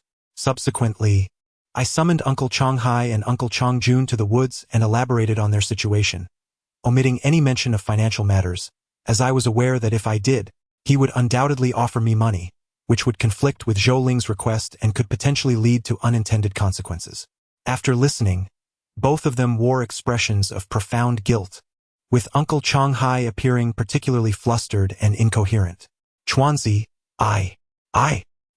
He stumbled over his words, and not wanting to witness his distress any longer, I interjected, Uncle Changhai, in my eyes, you have always been a prudent and rational individual.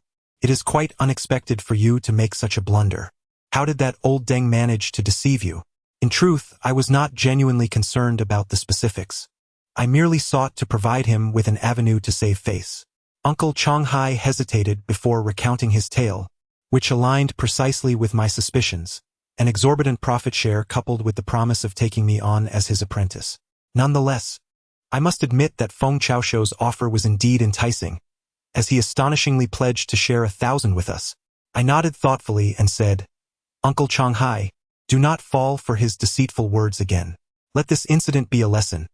We must not allow it to happen once more, or it could truly endanger us all." Chapter 69. A startling dream. After conversing with Uncle Changhai and the others, daylight had fully arrived. I contemplated whether I should reach out to Hao Run, but upon retrieving my phone, I discovered it was damaged beyond repair. Reflecting on this, I decided against making the call. People must learn and grow. At this moment, Hao Run needed resilience and strength more than sympathy, and such matters could only be resolved by her own efforts. At that time, there were no mobile phone retailers in Miao Town. To purchase one, I would have to travel to the urban area of Qingzhou. I relayed this situation to Brother Jianxin. There was little choice, as fatigue was beginning to overwhelm me. For a full 2 days and 3 nights, I had not closed my eyes. Both my mental and physical endurance had reached their limits. The mere act of persisting until now was a testament to sheer willpower. Thus, when the tense state finally relaxed, I could hardly muster the energy to venture outside the cabin. Instead, I sought refuge within, surrendering to a deep slumber. Yet, unbeknownst to me, whether it was the harrowing experience of the previous night's descent into the tomb or the lingering presence of the 2 unfortunate souls from the northwest, I found myself ensnared in a tumultuous and terrifying dream. At first, I dreamt that I had awakened. The cabin was enveloped in darkness, devoid of any company. As I pushed open the door in search of others, I discovered that snow blanketed the valley, a pristine white expanse. Just as I pondered this anomaly, a cacophony of noise pierced the air. Turning my head, I beheld a gathering of people deep within the valley, engaged in some obscure activity obscured from my view. But the clamor of drums and gongs was unmistakably loud. Eager to witness the spectacle, I rushed forward, only to be obstructed by several imposing figures who blocked my line of sight, their shoulders pressed tightly together, forming an impenetrable wall. The more I strained to see, the greater my desperation grew. In my eagerness, I began to leap and craned my neck to peer inside, but in my haste, I inadvertently collided with one of the towering individuals before me. "Ah, pardon me," I began, but the figure abruptly turned. His face was as pale as parchment, and upon his chest, in his eyes, and on his arms, numerous gleaming iron spikes protruded grotesquely. The iron rods penetrated his flesh, and crimson blood oozed forth, swiftly staining the snow a ghastly red. As he turned, the others followed suit, revealing themselves. It was them, the band of desperate souls from the northwest. Each bore a ghastly pallor, many adorned with 1 or more iron spikes, presenting a most horrifying sight. A hearty laugh escaped the dark-skinned man as he clutched his neck, blood sputtering from his mouth as he incoherently inquired, "Youngster, you've arrived so swiftly?" In my dream, I was so frightened that I turned and fled. Upon seeing me, his gaze momentarily froze before he beamed. "Ah, it's Shen Pingchuan. Quickly, assist me in finding something." What is it?" I asked, my curiosity piqued. He lowered his head and pointed to his own skull. As I focused, I was horrified to discover a large gaping hole in the back of his head. A gelatinous, pale substance oozed from the wound, trickling onto the snow-covered ground before vanishing entirely. "Shen Pingchuan, why aren't you helping me find it? If you want to assist me, then just give me yours." His expression abruptly morphed into one of malice, and he lunged towards me with ferocity. I was taken aback. With a swift kick, I sent him sprawling and scrambled towards the wooden shack, desperation fueling my flight. "Give it to me. Hand it over." Huang Bo pursued me, his shouts echoing behind, while 6 ruthless men from the northwest joined the chase. In my dream, I ran with all my might, convinced that the wooden shack was my sanctuary. Just as they were about to catch me, I burst through the door with a forceful slam. "What?" My heart raced, still reeling from the escape. Yet the scene before me shifted dramatically. I suddenly realized I was no longer in the shack but in an unfamiliar room. The light was dim, and on a crimson tablecloth, a pair of flickering candle shadows danced. I found myself seated in a corner, surrounded by walls, a dressing table, a screen, and a beautifully carved wooden bed, all adorned in deep crimson hues, reminiscent of an ancient bridal chamber. At that very moment, a chilling breeze swept through, extinguishing the candlelight, and the surroundings transformed into an eerie tapestry of black and red. Amidst the whispering wind, I discerned the faint murmurs of a woman. With great effort, I steeled my nerves and looked up, only to behold a figure seated in the center of the bed, a bride from antiquity, clad in ceremonial attire and veiled in a bridal scarf. Suddenly, it struck me, her true identity. Just as this realization dawned upon me, the scene morphed yet again. Gone were the bridal chamber and the bride. Instead, I found myself before a deep well encased in substantial vermilion timber and a heavy, ornately carved wooden coffin. A hauntingly sorrowful call echoed, "My lord!" It seemed to emanate from within the coffin, or perhaps outside the wooden enclosure, or even directly within my mind. The voice, as if weeping and lamenting, resonated with profound desolation. "My lord, come in. How will you claim the dowry if you do not enter?" In an instant, I jolted awake, my eyes flying open as I sat up. The nightmare faded, revealing the dimly lit, yellowish room that gradually filled my vision. "What on earth, Chuanzi? Why are you shouting? You startled me." Turning to my side, I saw Jianxin, rigid with shock, gazing at me with wide eyes. "What happened? Did you have a nightmare?" I waved my hand dismissively, reluctant to speak, panting heavily as I caught my breath. Simultaneously, I trembled as I reassured myself. It was merely a dream, a figment of my imagination. This was nothing more than a dream, a reflection of my thoughts during the day manifesting in the night. The bride belonged to an ethnic minority. She should not utter the term official. Indeed, if there were any hint of something sinister or twisted, she would undoubtedly speak in her dialect, which I would certainly fail to comprehend. This dream was frightful. After a considerable period, the horrific images seemed to linger in my mind, refusing to dissipate. It wasn't until a profound hunger gnawed at my chest and abdomen that I dared to fully accept the reality of my awakening. "Is there anything to eat? I have left you some dumplings." Jianxin fetched a bowl of rice, casually lifting the lid to inspect its contents, remarking, "It's a bit cold. Wait until I boil some water to warm it up for you." "No need for that." I seized the bowl and began to devour the food ravenously. The remnants of the nightmare were gradually dispelled by the sensation of fullness, and my mind began to clear a little. Only then did I notice the pitch darkness outside and the absence of others around me, prompting me to inquire, "Where are they?" "The two at the Gu Gate are sleeping in the woods. Uncle Air and Uncle San are on the ridge, and the rest are in the tomb." "In the tomb?" I was taken aback. "Isn't the burial scheduled for the day after tomorrow? Could it be that I have slept for 2 days?" "No." He gestured towards the wall. "The items on the second level need to be retrieved, along with the coffin. Weren't you unable to extract the coffin last night?" I nodded, glancing towards the wall, where I spotted 5 or 6 burlap sacks piled up, their contents indiscernible, yet moisture oozed out, saturating a large patch of the ground. "Ah, indeed." I glanced at my phone and realized it was nearly 10 o'clock. Upon opening the call log, I discovered no fewer than 6 missed calls. However, at the very top, there was a record of a 1-minute connection. I was about to inquire if Jianxin had answered it when the red light on the walkie-talkie illuminated, and Zhou Ling's voice emerged. "Jianxin, has Pingchuan woken up yet?" Before we could grasp the walkie-talkie, Zhou Ling repeated her question, her tone imbued with a sense of urgency. Chapter 70. The medium I hastily pressed the button and responded, "Sister Ling, I'm awake. What's wrong?"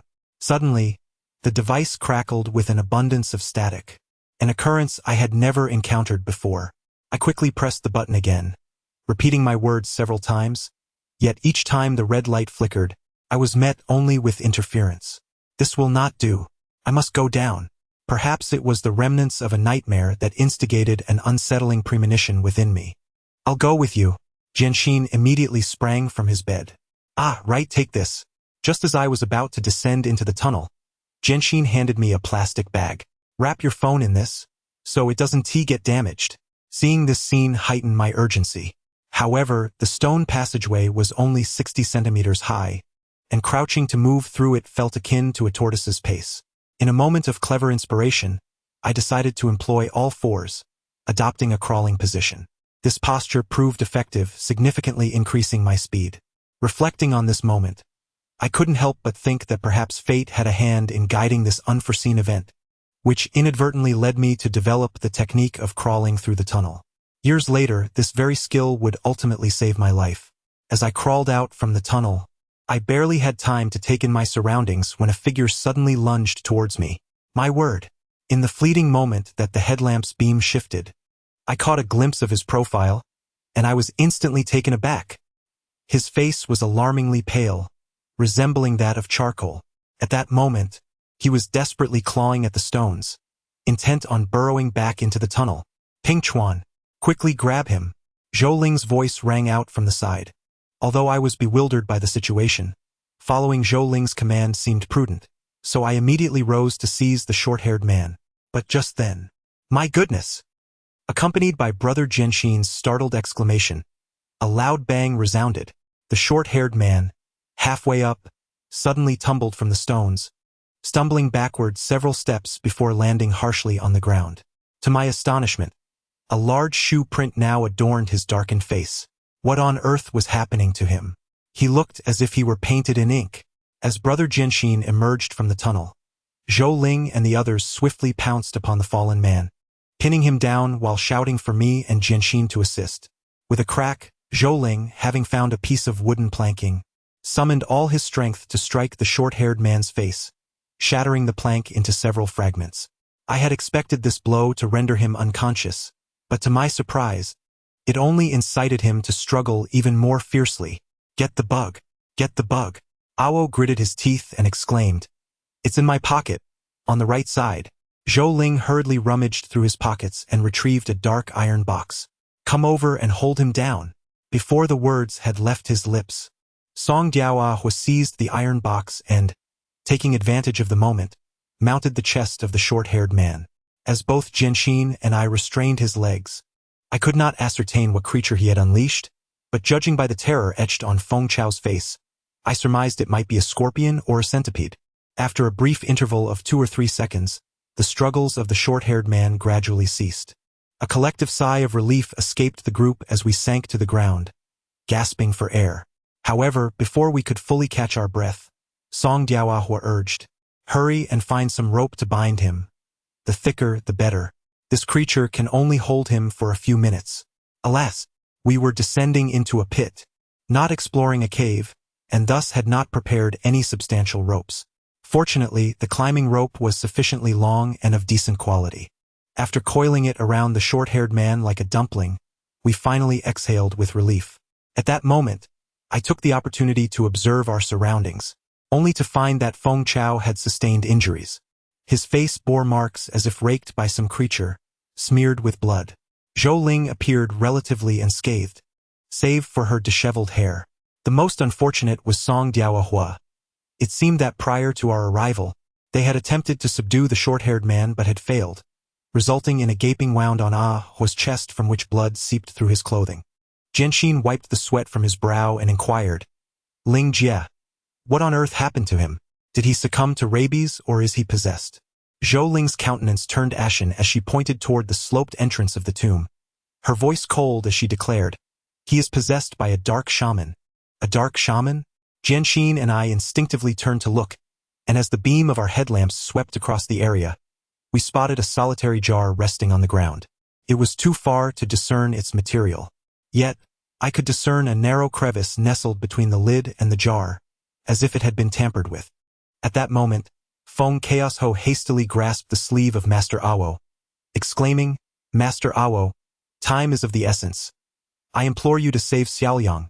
Master Awo, taking a deep breath, nodded and turned to me, inquiring, "Xiaoling says you are still a virgin?" I was taken aback, perplexed as to why this topic had resurfaced. Meanwhile, Zhou Ling seemed to recall something, suddenly fixing her gaze upon me, and asked, "Is that still the case?" My confusion deepened. I could not comprehend her insistence on the word still. "Yes. Why do you ask?" Zhou Ling furrowed her brow, scrutinizing me closely, and then pulled me aside, questioning, "Tell me the truth. Are you or aren't you? This afternoon, I spoke with your little girlfriend. She was sobbing, incessantly asking where you were. After I told her you were quite busy, she hung up." Upon hearing that they had not discussed Hao Run's whereabouts, I exhaled a sigh of relief, only to belatedly realize that Zhou Ling had misconstrued the situation. I hurriedly clarified, "We are merely friends. Stop dodging the question. Are you or aren't you? Speak up." My cheeks flushed as I slowly nodded. Zhou Ling then informed Master Awo that there was no issue and urged him to make haste in his preparations. I initially thought it might involve some form of bloodletting, but to my astonishment, Master Awo requested that I cut a lock of my hair for him. With no time to hesitate, I complied, swiftly moving to a corner to sever a portion with my dagger. He then took out a powder, placed it on a thin patch, ignited it, and brought it close to the small flat-headed man's nose, slowly sprinkling my hair onto the flames. Strangely, although the powder initially emitted a faint aroma when ignited, the moment my hair caught fire, an extraordinary fragrance wafted into the air. Song Diaohe instructed me to hold a metal sheet and gently blow, urging me to direct the smoke into the small flat-headed man's nostrils. Subsequently, he lifted the man's clothing, revealing his navel, and inverted a pitch-black jar over it. At that moment, his actions left me utterly bewildered, with no comprehension of their purpose. Unexpectedly, a horrifying scene unfolded mere seconds later. Chapter 71. The sinister the powder quickly burned away, and the surrounding fragrance reached an almost overwhelming intensity. Song Diaohe pressed down on the jar with one hand while using the other to forcibly pry open the small flat-headed man's mouth. "Pour it in." "What?" "Hurry up." Gritting my teeth, I thrust the still smoldering ashes into the man's mouth, and Song Diaohe promptly sealed it shut. Suddenly, the small flat-headed man opened his eyes wide, the whites of his eyes riddled with a web of blood vessels. Even more astonishingly, the veins in his eyeballs were entirely black, coupled with his face, dark as coal, and his grimacing expression. He appeared even more terrifying and grotesque. "Hold him down." Just as the small flat-headed man began to struggle again, Jianxin and Feng Chaos Ho rushed over to restrain him. Thankfully, he was already bound, making it less strenuous to subdue him than before. What in the world is this? At that moment, a strange sound filled the air, accompanied by a series of desperate, guttural roars. A blood vessel suddenly protruded beneath the skin of the man with the crew cut. A dark substance, reminiscent of writhing insects, surged into the vessel, tugging at it as it twisted and expanded downward. 1, 2, 3. The inky, protruding vessels rapidly spread across his neck, resembling a multitude of contorted, squirming creatures inching towards his collarbone. The sight was profoundly unsettling. I could only imagine the sensations coursing through him, yet upon witnessing it, I felt as though countless insects were crawling over my own body, itchy, tingly, and nauseating. It is a well-known truth that the terror one can see and hear far surpasses that which is merely imagined. Thus, despite having awakened from a harrowing nightmare not long ago, I found my hair standing on end and my spine tingling with fear. Remarkably, as the swollen vessels meandered across the crew-cut man's neck, his once dark face began to gradually pale, starting from his forehead. After 3 or 4 minutes, the protruding vessels appeared to converge at the edge of a clay jar, suggesting they were being drawn out through his navel. Simultaneously, the darkness on his face completely receded, leaving his complexion as pale as parchment. Finally, as the last trace of darkness slithered into the jar, a figure known as Ahua swiftly drew a broad-bladed dagger from his waist. With the precision of butchering meat, he scraped along the edge of the jar and removed it. At the instant the jar was lifted away, the crew-cut man's roar abruptly halted, his eyes rolled back, and he fell into unconsciousness. "All is well now," the crowd collectively exhaled in relief. 2 minutes later, through Zhou Ling's narration, Jianxin and I gradually came to understand the sequence of events. Previously, with the assistance of Ahua's sable, they had managed to retrieve a considerable amount of the burial goods. However, due to the ferocious currents from last night, only a few pieces of gold and silverware, along with some small jade artifacts, remained. The porcelain and larger jade items had almost all shattered. "Ah! Do you see? This is the grim reality of tomb raiding. Such exquisite Ming porcelain and ancient jade reduced to mere fragments. The mere thought of it is heart-wrenching. Around 9:30, a muffled sound echoed from within the tunnel arch, followed by 3 sables suddenly shrieking as they emerged from the water, after which a jar mysteriously floated into the sloped burial passage, retrieved by the short-haired fellow. At that moment he was standing at the forefront, his back to Ahua and the sables, thus he did not see it immediately. By the time he discovered the jar and attempted to alert us, it was too late, he had already opened it. Upon hearing this, Jianxin and I exchanged a knowing glance. This was undoubtedly something the short-haired fellow would do, for he had behaved similarly with the precious jar of the old eunuch on Jingshi Road. So, the question arises, what exactly is a black witch? Zhou Ling was not particularly certain, merely stating that it is something quite sinister, and that it was her first encounter with it. We then inquired with Ahua and he informed us that the black witch is an ancient legacy, distinct from the concept of witchcraft as understood today. Moreover, he remarked that had the jar not been submerged in water, we would all be finished by tonight. However, when we sought a more detailed explanation regarding the essence of the dark witch, he merely waved his hand dismissively, shrouded in mystery. Half an hour later, the 3 ferrets emerged with 2 full bags of burial artifacts. In addition to intact small vessels and gold and silver jewelry, there were also several shards of porcelain and jade, which, while not severely damaged, could still be repaired and sold for a modest sum, as Zhou Ling remarked. Yet, when the ferret Ahua commanded his companions to dive once more in search of the coffin, they hesitated unlike before, and one of them climbed onto his shoulder, whispering into his ear. Zhou Ling inquired, "Ahua, what is the matter?" Ahua frowned and replied, "The little one informs me that the tomb door has been shut, and we cannot enter closed." I was taken aback upon hearing this. Previously, in order to maintain ventilation, Feng Chaos Ho had opened the 2 stone doors to their fullest extent after we entered, and when Zhou Ling and I swam out last night, the entrance to the underground palace was also ajar. At that time, the water level had exceeded 4 meters, completely submerging the tomb door. Under such circumstances, it seemed nearly impossible to close the tomb door due to the immense water pressure.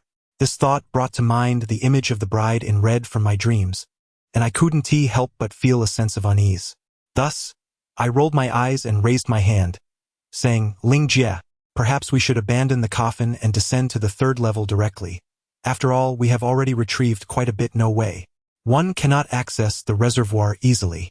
That tunnel is far too narrow for transporting goods, although a person can pass through." Just as I was at a loss for words, Zhou Ling suddenly discarded her top and retrieved a pair of goggles from her pocket, declaring, "I'll dive down to take a look." "Wait, Ling Jie." But before I could finish my sentence, she had already plunged into the water.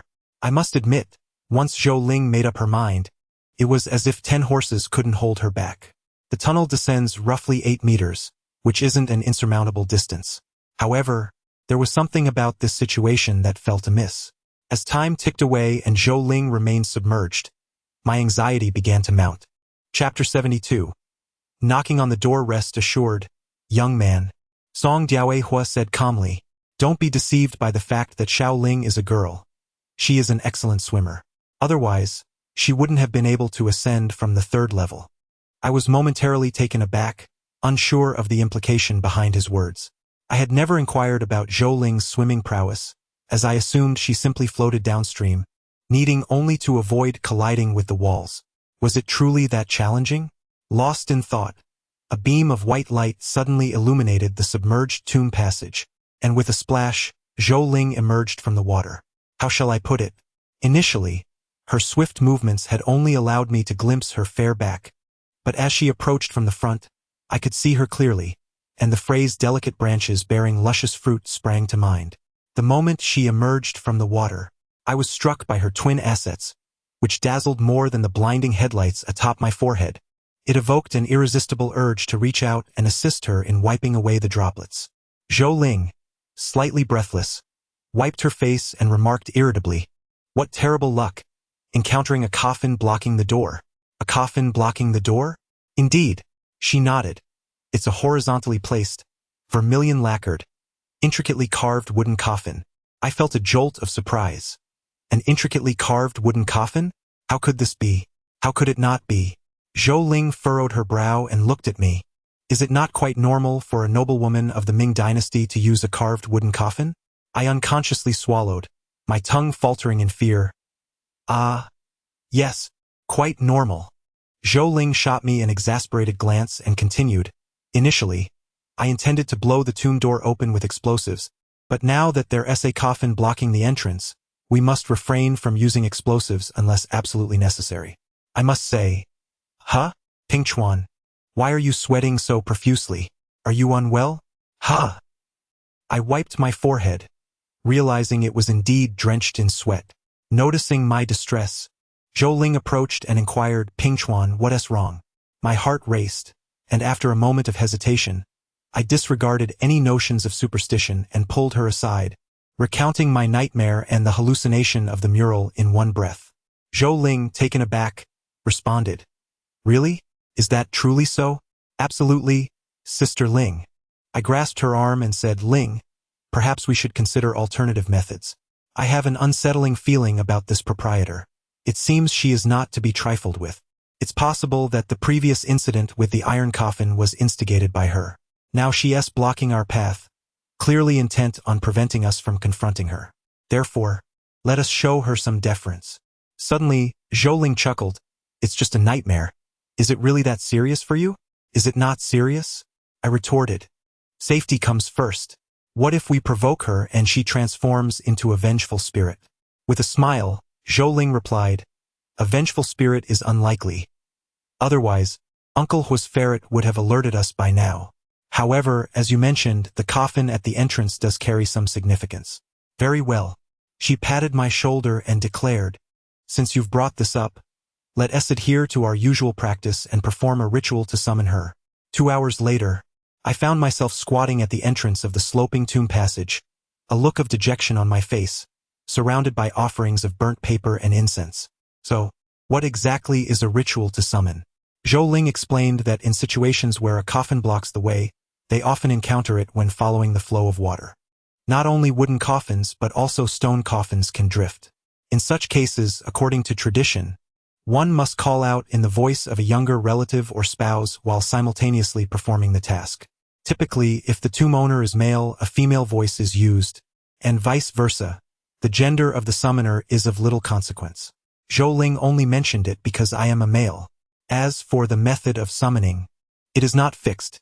Zhou Ling remarked that it resembles the practice of mourning at graves, imploring the tomb owner to emerge and accept offerings. Of course, many opt for a more direct approach as well. Especially for those unorthodox individuals, the traditional methods are utterly foreign to them, let alone the execution of such techniques. Notably, there are 2 famous instances where alternative methods were employed, both occurring in Dongling. The first incident took place in 1928, when Sun Dianying excavated the tomb of Emperor Yongzheng. After opening the first 3 stone doors, the 4th door proved insurmountable, ultimately requiring explosives to breach it. It was then discovered that water accumulation within the tomb had caused the coffin of Emperor Qianlong to obstruct the stone door. The second incident occurred in 1975, when conservation authorities were cleansing the tomb of Emperor Yongzheng. By that time, the 4th stone door had already been blown open by Sun Dianying, leaving only 3 doors remaining. However, after successfully opening the first 2 doors, the 3rd door remained unyielding, necessitating the use of a hydraulic jack. This scenario possesses an air of the uncanny. The coffin of Emperor Qianlong, secured to the coffin bed with Longshan stone, ostensibly should not have been buoyant.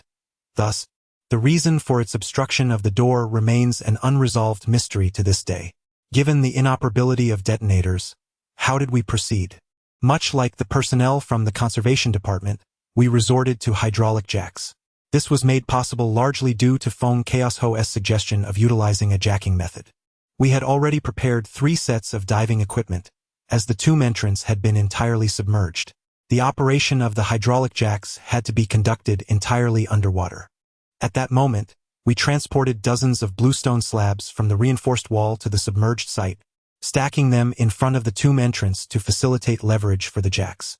Subsequently, Zhou Ling, Jianxin, and Uncle Chongjun donned their oxygen tanks and descended into the water with the hydraulic jack and pry bar. As they passed by me, Zhou Ling even teased me playfully. She gently patted my shoulder and smiled, saying, "Young master, be sure to call out. The offerings in the coffin are plentiful." At that moment, Feng Chao and his companions had all sustained injuries to varying degrees. Hence, after Uncle Chongjun descended, they ascended, leaving me alone in the tomb when Zhou Ling and the others entered the water. I glanced around and, seeing no one, I pulled out a cigarette, lit it, and took a puff. I was just joking. I had no intention of calling out. Nevertheless, despite my words, the paper still needed to be burned. After all, it amounted to a considerable sum of money. Thus, I lit some incense and candles and commenced the ritual of burning paper offerings. As I continued, the image of the bride in red unexpectedly surfaced in my mind. Perhaps it was an overflow of compassion. I pondered how she, so young, had been brought here to accompany the deceased, lonely in this tomb for over 4 centuries. It was indeed a tragic fate. Now, we were to sell her burial items, and burning paper for her seemed only right. So, I straightened my posture and, while burning the offerings, I muttered, "Beautiful lady, come forth to collect your dues. We have met, albeit briefly, which counts as fate. With your boundless compassion, bless me with abundant wealth. On this day next year, I shall not forget to bring you offerings." After a moment's reflection, I pulled out another cigarette and lit it. "Here, have a smoke. You belong to an era that missed the good times. Let us share this." My words faltered, and I was suddenly struck by the sensation that someone truly was smoking alongside me. Just then, Jianxin abruptly emerged from the water. "What the hell, Chuanzi? Are you really burning offerings? Come help. Something big has surfaced." Chapter 73.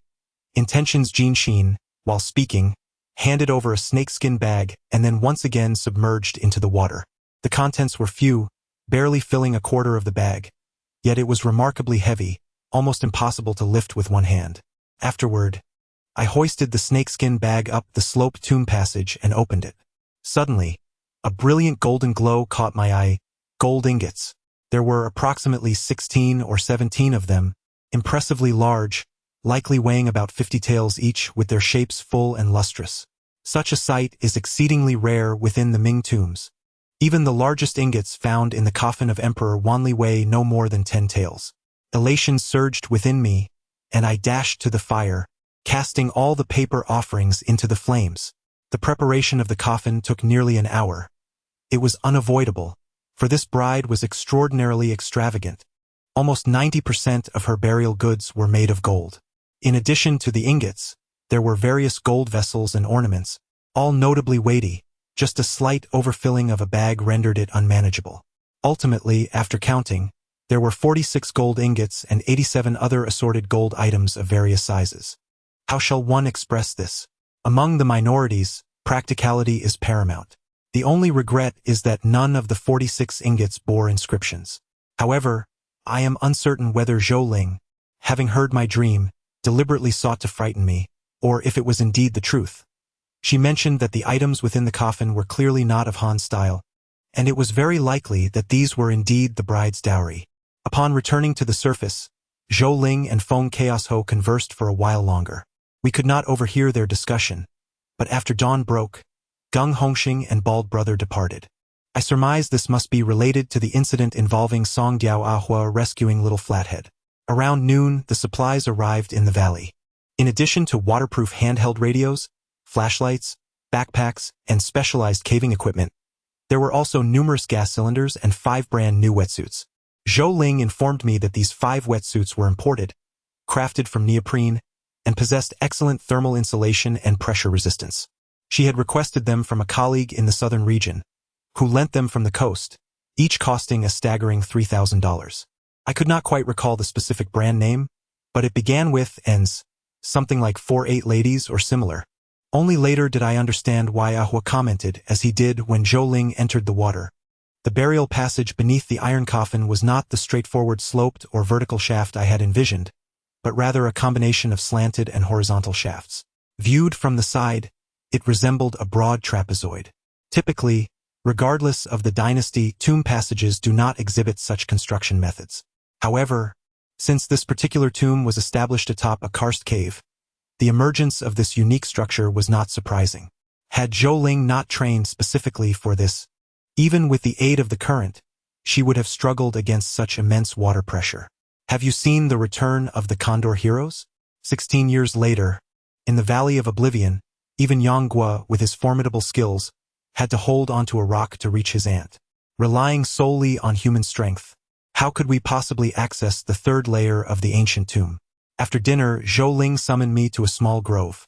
A gentle breeze caressed the air, casting dancing shadows among the trees. From the shadowy underbrush, the occasional chirp of night insects could be heard. Until I could no longer contain my curiosity and was about to inquire, she suddenly exhaled deeply and said nonchalantly, "Pingchuan, this batch of goods, even if it does not reach the third tier, is conservatively estimated to exceed 2,000. How much do you think should be allocated to you?" I was taken aback, unsure of her meaning. However, I had already grasped the distribution rules by that point, so I answered honestly, "Out of the 2,000, 600 should go to Feng Chao, leaving us with 1,004. According to the rules, you are the one in charge, entitled to 40%, which leaves us with 804. From that, you should allocate 10% for rice, and another 10% for logistical support, leaving us with 670. Moreover, since you also contributed during the excavation, you deserve a share. So, if I am not mistaken, we should receive around 530, correct?" Zhou Ling remained non-committal, took another puff of her cigarette, and offered me one. After lighting it, she asked, 530, do you think it's insufficient? Without much thought, I replied, "Not at all. If Huang Bo were here, we wouldn't have received even this much." She chuckled softly, ruffling my hair. "You should be content." I was utterly perplexed, unable to comprehend why she had suddenly broached this topic. However, a thought sprang to mind, prompting me to ask seriously, "Sister Ling, are you worried that Uncle Changhai and the others might find it insufficient?" And then, Zhou Ling took a drag from her cigarette, squinting at me. "No. Didn't you already discuss it with him? What do I have to fear?" I furrowed my brow, momentarily at a loss for words, when Zhou Ling inquired, "Logically speaking, Wang Changhai should allocate over 100 to you this time. Pingchuan, once you acquire such a sum, what do you intend to do? Do you have any plans?" "Plans?" I scratched my head. This was a matter I had yet to ponder deeply. Thus I replied, "I plan to first take my grandmother to a major hospital in the capital for a comprehensive health checkup, and then perhaps treat her to a trip, allowing her to enjoy life." This was my heartfelt intention, albeit not entirely encompassing. Although I had only met Hao Run's mother once, I believed in the importance of keeping one's word. Having promised her, I could not betray her trust. Besides, Hao Run is my friend, and I would never neglect her. Unexpectedly, though I did not voice it, Zhou Ling broached the subject.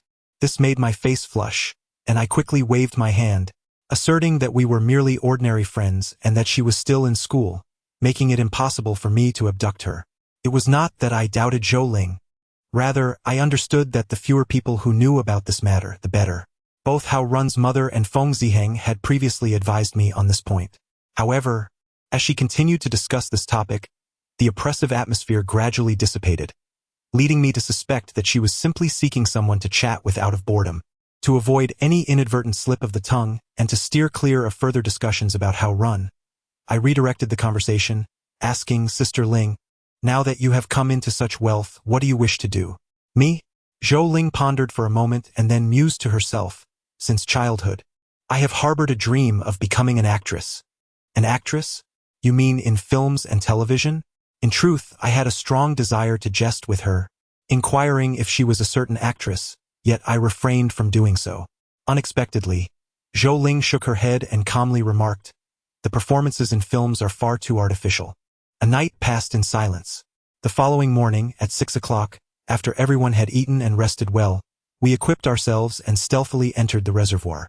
Chapter 74. Cave exploration. The individuals descending into the tomb were Zhou Ling, Uncle Changhai, Feng Chaos Ho, Xiaoping Tu, and myself. Initially, I had not intended for Xiaoping Tu to join us. After all, he had previously succumbed to a black curse. Although he had recovered considerably after a day's rest, he still appeared somewhat feeble. Nevertheless, concerned for Feng Chaos Ho, he insisted on accompanying us, and Zhou Ling acquiesced.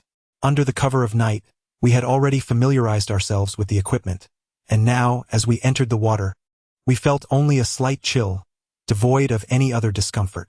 Following Zhou Ling as we descended, she was the first to activate her headlamp at a depth of approximately 16 or 17 meters. One must commend the Southern School for their swiftness in this regard. I could discern that Zhou Ling exerted no more than 20% of her strength, yet she quickly distanced herself from us.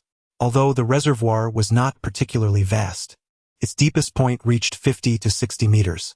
The day was overcast and the lighting was mediocre. Thus, at around 15 or 16 meters below, we were enveloped in complete darkness.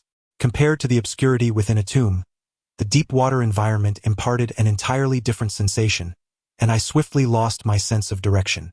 Fortunately, Zhou Ling maintained a steady pace, her headlamp's light always within our line of sight. After swimming for approximately 7 or 8 minutes, Zhou Ling halted in a gully area. Concealed behind several boulders, a long, narrow fissure, wide enough for a person, suddenly came into view. Zhou Ling explained that this phenomenon occurred because, in May, the Shandong region had already begun to enter the rainy season, with precipitation gradually increasing.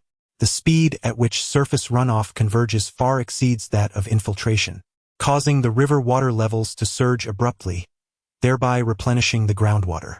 On that fateful night, it was this very force that led her to discover this location. She switched off her headlamp and stealthily approached the water's surface to breathe before plunging in. This was also the reason Zhou Ling found herself trapped beneath the surface. The artesian flow from the river replenishing the groundwater was so powerful that she could not swim back to the surface. In other words, had it not been for the fortuitous circumstance of us prying open the iron coffin bed, she might have perished from asphyxiation underground. As the others arrived in succession, Zhou Ling gestured and was the first to swim into the crevice. Influenced by the artesian flow, the resistance diminished significantly upon entry. After swimming approximately 40 to 50 meters, the surrounding space began to widen gradually, and soon after, her headlamp's beam could no longer reach the boundaries. It was at this juncture that the water temperature dropped noticeably, akin to plunging into icy waters, sending a jolt of pain to her forehead. Fortunately, after just a few seconds, the buoyancy around her suddenly became pronounced, and the light from Zhou Ling's headlamp began to rise swiftly. The sound of water splashing echoed in her ears, followed closely by the heavy panting of 4 men. They were utterly exhausted. Even with the aid of their air tanks, they felt as fatigued as dogs. It was incomprehensible how Zhou Ling, a woman, managed to swim all the way here in one breath. Let us take a break. We still have a long way to go. A long way? We were utterly stunned. At this moment, I became aware that the cavern we currently occupied was, in reality, only as expansive as a one-bedroom apartment, albeit with considerable height. As one ascended, the space narrowed gradually, ultimately transforming into a mere fissure in the rock. Venturing further ahead, we encountered yet another pitch-black tunnel. After 10 minutes, we emerged from the water and arrived at the second chamber. This location was relatively larger, appearing to span approximately 70 to 80 square meters, adorned with numerous stalactites and stalagmites. When illuminated, they sparkled with a crystalline clarity, twinkling like stars. This remarkable karst landscape was an extraordinary sight for me. I was filled with wonder and shone my headlamp about haphazardly. From this point onward, swimming was no longer necessary, as the tunnel ahead had been carved into a gourd shape by the flowing water, with the upper passage only ankle-deep. After traversing the tunnel for approximately 500 to 600 meters, we were submerged in water once more. We passed through the narrow section that Zhou Ling had mentioned, which measured barely 30 centimeters, requiring us to turn sideways and squeeze our backpacks between our legs to proceed. However, this time our swim was brief, lasting only a few seconds before we surfaced again. Upon raising my gaze, I was instantly awestruck. The expanse of this cavern exceeded that of 3 mural tombs combined. Various bizarrely shaped stalactites and stalagmites were scattered all around, particularly near the water's edge, where a colossal stalagmite towered majestically, reaching from earth to sky, a truly spectacular sight.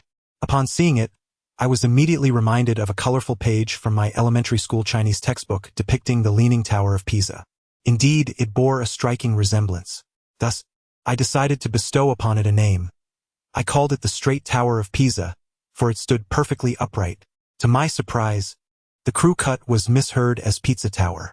He claimed to have tasted pizza in Jinan, asserting that it did not resemble that at all. How frustrating.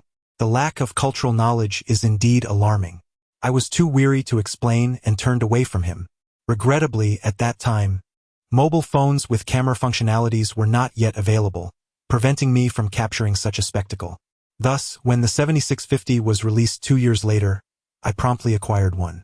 Following the direction of her finger, I gazed across the water to see a burial passage, approximately a meter high, emerging from the surface, clearly sloping downward. This observation allowed us to deduce, based on the principle of equilibrium, that our location was roughly at the same level as the mural tomb, approximately 23 to 24 meters underground. Afterward, Zhou Ling pressed the walkie-talkie, stating, "Uncle Ahua, we have arrived." As the red light illuminated, the voice of Song Diao Ahua resonated from within. "All right, I will let the young ones descend." While we awaited the arrival of Song Diao, we changed into appropriate attire and meticulously examined the cavernous space. It was no wonder Zhou Ling had refrained from conducting an exploration during her previous visit. Counted, amidst the various stalagmites, a total of 19 openings of differing sizes, 4 of which were significantly larger, surpassing the dimensions of the stone passage, ample enough to accommodate coffins and numerous substantial burial items. In essence, this was a naturally occurring anti-theft labyrinth. It is indeed difficult to fathom how the artisans of over 400 years ago stumbled upon such an underground realm. Suddenly, a series of sharp cries pierced the air as 2 martens emerged from the burial passage, clutching climbing ropes. The gas cylinder and supplies for sustenance are undoubtedly not an issue. If necessary, by procuring sufficiently long electrical wires, even equipment such as the Yichun machine and impact drill can be transported in for operation. After securing the climbing rope to the Leaning Tower of Pisa, Zhou Ling began to speak. "Mr. Feng, next we shall." However, her words trailed off as a sudden frown crossed her brow, and she quickly turned her head to gaze into the distance. Chapter 75. Shadows. Several beams of light swept across the area, and in a daze, I seemed to catch a glimpse of a figure. Yet, upon closer inspection, I realized it was not a person but rather a stone pillar, large at the bottom and tapering at the top, resembling a human form. "What on earth?" I exclaimed. Suddenly, Xiao Ping shouted, pointing towards a certain direction. Following his gesture, my eyes widened involuntarily. On the opposite side of the water pool, atop a colossal rock, an unexpected glimmer of white light appeared. It flickered like flames, shimmering gently within the halo, exuding an enchanting and eerie allure. The fact that we could observe such a phenomenon was intriguing indeed. Zhou Ling squinted and remarked, then proceeded towards the source of the light. "It's freezing." At that moment, I discerned that it was not a flame but rather a cluster of white, hair-like strands resembling corn silk, quite a sizable bunch. However, the most peculiar aspect was that this entity seemed to be growing directly from the rock. Feng Chaos Ho scrutinized it carefully and voiced his suspicion. "Could it be hair from a stone?" "Hair from a stone?" He nodded and replied, "I recall my father mentioning that he once encountered something similar in a sinkhole in Guangxi, though it was of a different hue, red in color." Observing his ambiguous demeanor, I couldn't help but feel a twinge of skepticism. However, to my surprise, Zhou Ling expressed her affirmation of his words. She delicately placed a tissue beneath her hand, pinched off a small tuft, and tucked it into her pocket before continuing. "Stone hair is a type of fungus, found only in a select few caves, and the form and color of the stone hair differ from one cave to another. Nevertheless," she paused, glancing around before adding, "the stone hair, which thrives in extremely dark places, is also known as Yiming grass." The introduction of these 2 novel terms left us exchanging bewildered glances. "Ah, Shen Pingchuan." At that moment, the boy with the crew cut suddenly tugged at my sleeve and whispered, "If this white hair grows in an extremely dark place, what should we call it?" I shot him a disapproving look, thinking to myself, "I'm not a girl. What nonsense are you rambling about?" Subsequently, I leaned closer to Zhou Ling, inquiring about the value of this peculiar find. She then turned to Feng Chaos Ho and remarked, "Master Feng, time is of the essence. The next steps lie with you."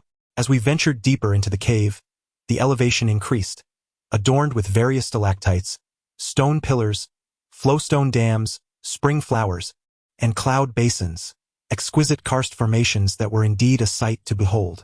Yet, traversing through them felt akin to navigating a labyrinth of celestial beings, rendering our progress nearly impossible. After expending considerable effort, we found ourselves unable to ascend. Furthermore, given Feng Chaoshuo's advanced age, there were areas I could manage that he could only admire from a distance, resulting in it taking us over an hour to reach the first significant opening. Additionally, our attempts to listen for sounds were fraught with difficulty. Feng Chaoshuo tried using a stethoscope but shook his head, stating that listening in a cave posed far greater challenges than in a tomb. Zhou Ling contemplated for a moment and remarked, "There is no rush. We have already performed the 72 bows, so we are not lacking this slight delay." She swiftly made arrangements. Feng Chaoshuo and Shi Xiaoyang continued to listen for sounds, while Uncle Changhai and I were tasked with exploring the pathways, clarifying the routes leading to several other entrances, and marking them with reflective indicators. We divided into 3 groups and busied ourselves, and before we knew it, noon had arrived. Zhou Ling called everyone down for a meal. Upon returning to the water's edge, it was evident that she had indeed been quite industrious, with an array of provisions: canned goods, sausages, beef jerky, chocolate, and a bundle of large pancakes. Now, regarding these pancakes, allow me to share my impressions. In a single word, they are hard. The first time I tasted one was on the morning I awaited the arrival of Xiaoping at Miaozhen. The pancake was folded in half and then folded again, transforming into a fan-shaped disc the size of a mouse pad, which could then be slathered with sauce and rolled with scallions for consumption. Observing many people enjoy them this way, I too was eager to try. However, to my dismay, after biting into it for quite some time, the scallions had entered my mouth, yet the pancake remained unbroken. I am uncertain whether it was solely the pancakes from Miaozhen that possessed such extraordinary hardness, or if all pancakes from Shandong shared this trait. Regardless, since that day, I have not dared to indulge in them again. Of course, it may also be attributed to my less-than-stellar dental condition. At 4 o'clock in the afternoon, Feng Chaoshuo concluded his reconnaissance and promptly summoned us.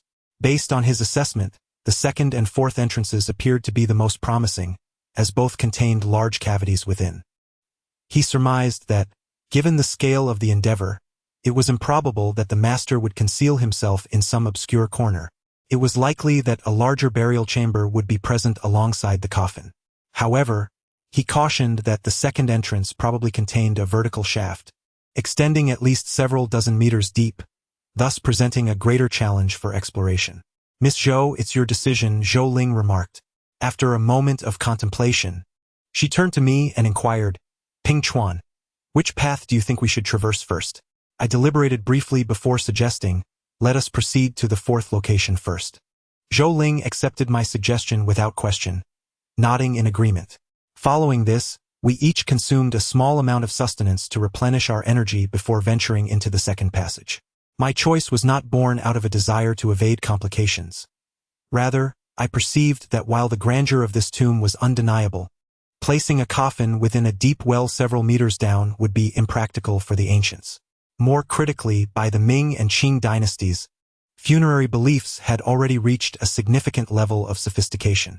Burying a coffin deep in a well, where it would be susceptible to flooding, was deemed inauspicious, a consideration that the ancients surely could not have overlooked unless, as in the second layer, they employed an iron coffin bed for sealing. However, the execution of such an endeavor within a cavern would inevitably leave traces, none of which I had encountered during my exploratory journey. Upon reaching this point, my conviction grew stronger. At the incline's edge, I observed a series of neatly severed stone stalagmites, distinctly indicative of human intervention. Moreover, throughout our passage, I had not encountered any scattered fragments of stalagmites, suggesting that they had been meticulously cleared away during the tomb's construction. A wave of excitement surged through the group as we hastened to ascend the slope. However, just as we advanced a mere 10 meters further, a disconcerting predicament arose. Our headlamps ceased to illuminate effectively. It was reminiscent of that fateful night when we encountered the malevolent presence. These were brand new, waterproof headlamps, renowned for their brilliance, yet now they could barely cast light beyond 10 meters. Uncle Changhai swallowed hard and asked, "Master Feng, could it be that Pingchuan. After a moment of silence, Feng Chaos Ho suddenly called out to me. Huh? What is it? Go to the front. Seeing that several people were staring at me with eager anticipation, I gritted my teeth and mentally cursed his ancestors for generations before steeling myself to walk to the forefront. However, just after taking less than 10 steps, my headlamp flickered to life. At that moment, with a startled cry, I felt an icy chill wash over me from head to toe. In the dimly lit tunnel, a shadow appeared about 7 or 8 meters away, seemingly exuding an eerie glow. Chapter 76. Drama in the pitch-black tunnel. A figure suddenly emerged, its feet glowing with a faint green light, as if a malevolent spirit had crawled up from the underworld, silent yet terrifying beyond measure. I could not tell who fled first, but soon the sound of frantic footsteps echoed through the tunnel, gradually fading into the distance. They all ran in fear. I did not. Frozen in terror, I felt utterly paralyzed. In my brief life of just over a decade, I had never encountered something so horrifying. I knew I should run, yet my legs felt like lead, refusing to obey. Just then, a delicate, cool hand brushed against my earlobe and slid to my forehead, turning off my headlamp. Instantly, darkness enveloped the tunnel. It was Zhou Ling. She hadn't tea left. Don't panic. It's okay. Her gentle voice, calm and reassuring, accompanied by the familiar scent of her hair, filled my ears, reminding me that this was not a dream. Zhou Ling truly hadn't tea run away. Whether it was fear or gratitude, tears streamed down my face uncontrollably at that moment. I surmised that had my body not been frozen in place, I would have undoubtedly turned and dashed into her embrace, holding her tightly. Let there be no misunderstanding, it was purely out of fright. I have never engaged in any lewd behavior. At that moment I heard Zhou Ling say, look up and see. I discreetly wiped away my tears, mustering the courage to lift my gaze. To my astonishment, the figure had vanished. In its place were some mottled green lights. They were faint, and mere seconds after I gazed upon them, they too disappeared. Have you discerned it? I pondered deeply, just about to speak when Chuanzi and Uncle Changhai rushed in, calling out, What the hell? Why didn't you two run?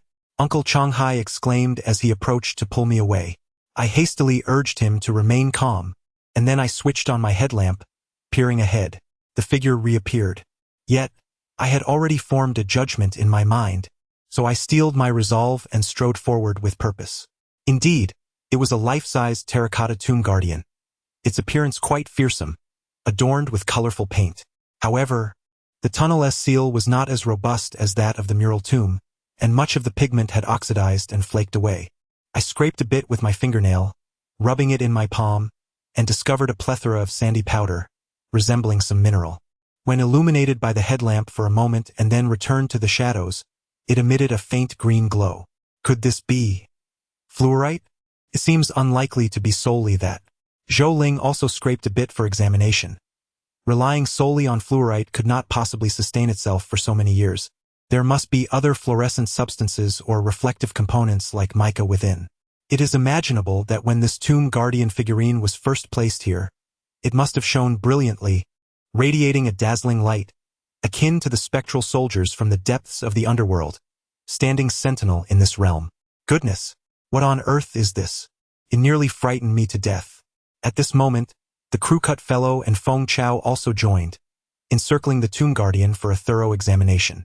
I glanced into the distance, only to find that visibility extended merely 10 meters.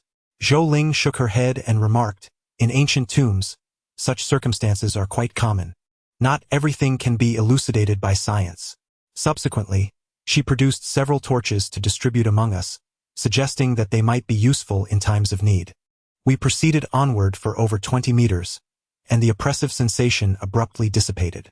Following this, the light flickered and returned to normal. We exchanged glances, silently agreeing to refrain from further discussion on the topic. As the illumination stabilized, we also beheld the entirety of this cavern's expanse. Although it was somewhat smaller than the entrance, the diverse and intricate formations of the stalactite wonders once again left us in awe. Hey look, more murals! With a startled exclamation from the crew-cut fellow, we turned to discover that the left stone wall was remarkably smooth and even, nearly covered with mottled, flaking murals, which were in bas-relief. Despite the loss of some pigment, It did not hinder our ability to observe the mural's content. What is this painting about?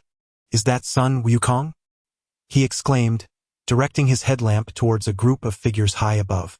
It is quite remarkable that, despite their differing attires, it is evident that these are indeed the legendary Sun Wukong figures, and not merely one but three of them. Furthermore, I have also discerned numerous celestial soldiers and a character reminiscent of Erlang Shen. Upon careful contemplation, I pondered. There seems to be a discrepancy. Journey to the West was composed during the reigns of Longqing and Wanli, while the eunuch had already been interred during the Zhengde period. How could murals related to Journey to the West possibly appear here? No, it cannot be an issue. Zhou Ling shook his head and remarked. The version of Journey to the West by Wu Qing'an indeed came into existence after Longqing, yet prior to that, tales associated with Journey to the West had already circulated. Look here. Zhou Ling activated an infrared pen and gestured towards the three Sun Wukongs, stating that this is evidently a Yuan dynasty Zaju play by Yang Jingxian. At this juncture, Sun Wukong was not referred to as such, but rather as Sun Xingzhe, known as the great sage equal to heaven. The other two are his brothers, Tongtian Dazuan and Mitian Dazuan. I have encountered dedicated altars to the three great sages in Fujian. Upon hearing his explanation, I scrutinized the figures more attentively and indeed noted that their makeup bore distinct theatrical characteristics. Moreover, upon surveying the surroundings, I observed several musicians equipped with instruments. Generally, ancient tomb murals are categorized into two primary forms. Another type consists of standardized murals, predominantly depicting historical narratives, mythological tales, religious beliefs pertaining to Buddhism and Taoism, as well as celestial phenomena. Depictions of theatrical scenes are relatively rare.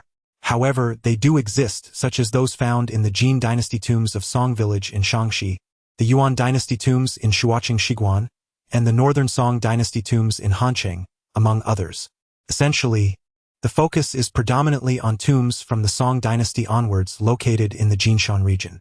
This is primarily attributed to the significant maturation of Qin opera during the Song and Yuan dynasties. It is only when a theatrical form reaches a level of sophistication that it fosters a dedicated following. To what extent does this devotion manifest? Some enthusiasts are so engrossed that they even take their passion into the afterlife. They not only enjoy performances during their lifetime but feel compelled to continue their appreciation posthumously, akin to ancient binge watchers. As for the identity of this tomb's occupant, that remains to be seen. However, it is unequivocally clear that he possessed a profound love for the theater. Progressing along the painted stone walls, one discovers not only scenes from Journey to the West but also depictions from the schemes of the Three Kingdoms, featuring Han Xian, and the Tale of 1,000 Golds, among numerous other stories, many of which elude my recognition, including those featuring the character Zhou Ling. Yet, each portrayal is rendered with remarkable brilliance. Even in the absence of music, one can almost sense the vibrant atmosphere that must have enveloped the tomb's owner during his theatrical experiences. This expansive stone wall stretches over 40 meters, entirely adorned with relief murals depicting theatrical themes, creating an astonishing visual impact. To consider the sheer scale of such artistic endeavor for an ancient tomb, one might surmise it required several years to complete. Only as the wall begins to narrow does the content of the murals shift. The audience comes into view. Men, women, and children gathered together, some intently watching, others listening closely. At the center of this assembly sits a man clad in a ceremonial robe, in his 30s, exuding an air of authority. Intriguingly, he is not seated in a hall but rather on a painted boat. Just as I began to speculate that this robed figure might be the tomb's occupant, I was struck by the familiarity of his visage. Chapter 77. The eerie scene to the right of the painted boat, behind a screen, a pale-faced man resembling a palace servant cradles a child of about 10 years, engrossed in a performance. This tableau is nothing short of exquisite. The child, holding a piece of pastry close to his lips yet oblivious to his hunger, is utterly captivated by the unfolding drama. His expression and movements vividly rendered with remarkable precision. Yet, as I gaze longer, I cannot help but notice that his visage uncanny resembles that of a figure from a mural I recall. My eyes widen in disbelief. Indeed, they are one and the same. It seems this child, among the spectators, is the true protagonist, and this grand performance is tailored for him. Could it be that the tomb's master was a child? However, as I continue to look, the mural abruptly ends, yielding to bare stone walls. Just then, I lift my gaze and spot a fissure in the rock, approximately 10 meters away, which appears to harbor something within, though obscured by the rock's mass, leaving only a side view visible. I quickly adjust my headlamp and step aside. As the light penetrates the crevice, another tomb guardian figurine comes into view. Uncle Changhai, Lingjie, come quickly. This time, nothing unusual occurs, yet intriguingly, the guardian figurine is positioned facing the rock wall, its back turned to the cavern. Moreover, although both are painted human figurines, it is evident that the two tomb guardians exhibit distinct thematic colors. The one in the passageway is adorned in green, while this one is cloaked in red. What is this? Standing closer, I am the first to notice a symbol inscribed in ink along the waistline of the guardian figurine, which strikes a chord of familiarity within me. Abruptly, a recollection surfaced in my mind. I promptly exclaimed, "Mr. Feng, observe that symbol. Is it not the same one that adorned the screen at the entrance to the stone passage, the one you referred to as a sealing sigil?" Mr. Feng uttered the two words, his brow furrowed as he fixed his gaze upon the emblem. Observing his demeanor, Zhou Ling inquired, "Mr. Feng, does it possess some significance?" Mr. Feng inhaled deeply, casting his eyes upon each of us in turn, and cautioned, "From this moment forward, let us not become separated. It is highly probable that there are 3 more of these terracotta figures lurking within the nooks and crannies of this cavern. We shall proceed along the edges, searching together for any further signs." Half an hour later, Mr. Feng's conjecture was substantiated. In the remaining 3 corners of the cavern, we discovered 3 additional funerary figures, each facing away from the chamber and bearing the colors white, black, and yellow, respectively. Zhou Ling questioned, "Mr. Feng, what is the meaning of this? What significance do these 5 funerary figures hold?" Mr. Feng's countenance was exceedingly grim. He swallowed hard, wiped away perspiration, and confessed, "I cannot say with certainty, but this artifact emanates an unsettling aura. Henceforth, we must exercise utmost caution, particularly with regard to any urns, gourds, or similar vessels. Should we encounter any, we must refrain from shattering them, for otherwise." His words trailed off, and he merely shook his head, his face ashen. Zhou Ling deliberated for a moment and then declared, "Given the presence of these funerary figures, this cavern must either contain a sarcophagus or an entrance to a tomb chamber or passage. Let us heed Mr. Feng's words and search separately. Pingchuan and I shall form one group, while Brother Changhai, you and Mr. Feng shall constitute the other. The deeper one ventures into the cave, the longer the development time.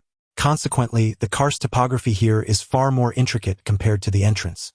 Aside from the sharp stalactites and stalagmites, it is primarily a matter of climbing slopes or descending ledges, which renders me somewhat uncomfortable. Not only do I have to navigate these challenges, but there are moments where I must support her as well. Furthermore, her body is soft and yielding, leading me to quickly shift into an automatic response. At that age, being merely a teenager and a novice in romantic encounters, I felt an overwhelming sense of awkwardness and hastily suggested that I tie my shoelaces, urging her to move ahead. However, as soon as I crouched down, I unexpectedly spotted a dusty jar behind a stone pillar. It was modest in size, akin to a grapefruit, the surface coated in dust. Atop the grime, there appeared to be a piece of paper affixed. Instantly, I recalled the cautionary words of Feng Chaosho regarding such items. Yet, inexplicably, as I recognized this, a peculiar thought surged within my mind. He is deceiving us. Strangely, within mere seconds, this notion began to proliferate uncontrollably. He is deceiving us. He intends to wait until I leave and then retrieve it himself. Perhaps I should open it and see. Could contain gold and jewels. Come, hurry over. Come and open it. Whatever you desire is bound to be inside. At some point, it seemed that the thoughts in my mind had transformed. It felt as though I was no longer the one thinking, but instead, a voice was speaking to me. The urgency escalated, evolving from mere temptation to persuasion, and ultimately culminating in a command. I became acutely aware that something was amiss. Yet the girl began to resist my commands, drawing ever closer to the jar. At last, I seized the jar. With a swift motion, I peeled away the paper atop it and lifted the lid. The beam of my headlamp illuminated the contents within, casting forth a golden glow. Indeed, it was gold, alongside gems, jewelry, and exquisite ancient jade. All of considerable worth. I hastily called for Zhou Ling and the others, then urgently retrieved a snakeskin bag from my pack, pouring the treasures from the jar into it. The bag swelled with each precious item I added. As I poured, laughter bubbled forth, my mind marveling at how much this little jar could hold. Suddenly, a sigh seemed to echo, deep and distant. Hiss! I felt an intense heat sear my lower back. In an instant, darkness enveloped my vision. Gone, the gold, the gems, the jade, all vanished. I found myself grasping an empty jar, aimlessly pouring into the snakeskin bag. What the hell? I inadvertently neglected Feng Chaoshuo's warning and carelessly tossed the jar aside. Crack! The jar shattered into countless pieces. I stood frozen for a few moments, yet nothing horrific transpired. Heh. There was Zhou Ling, her eyes vacant, an eerie smile adorning her face as she stuffed stones into her bag. That expression is forever etched in my memory. It is difficult to articulate.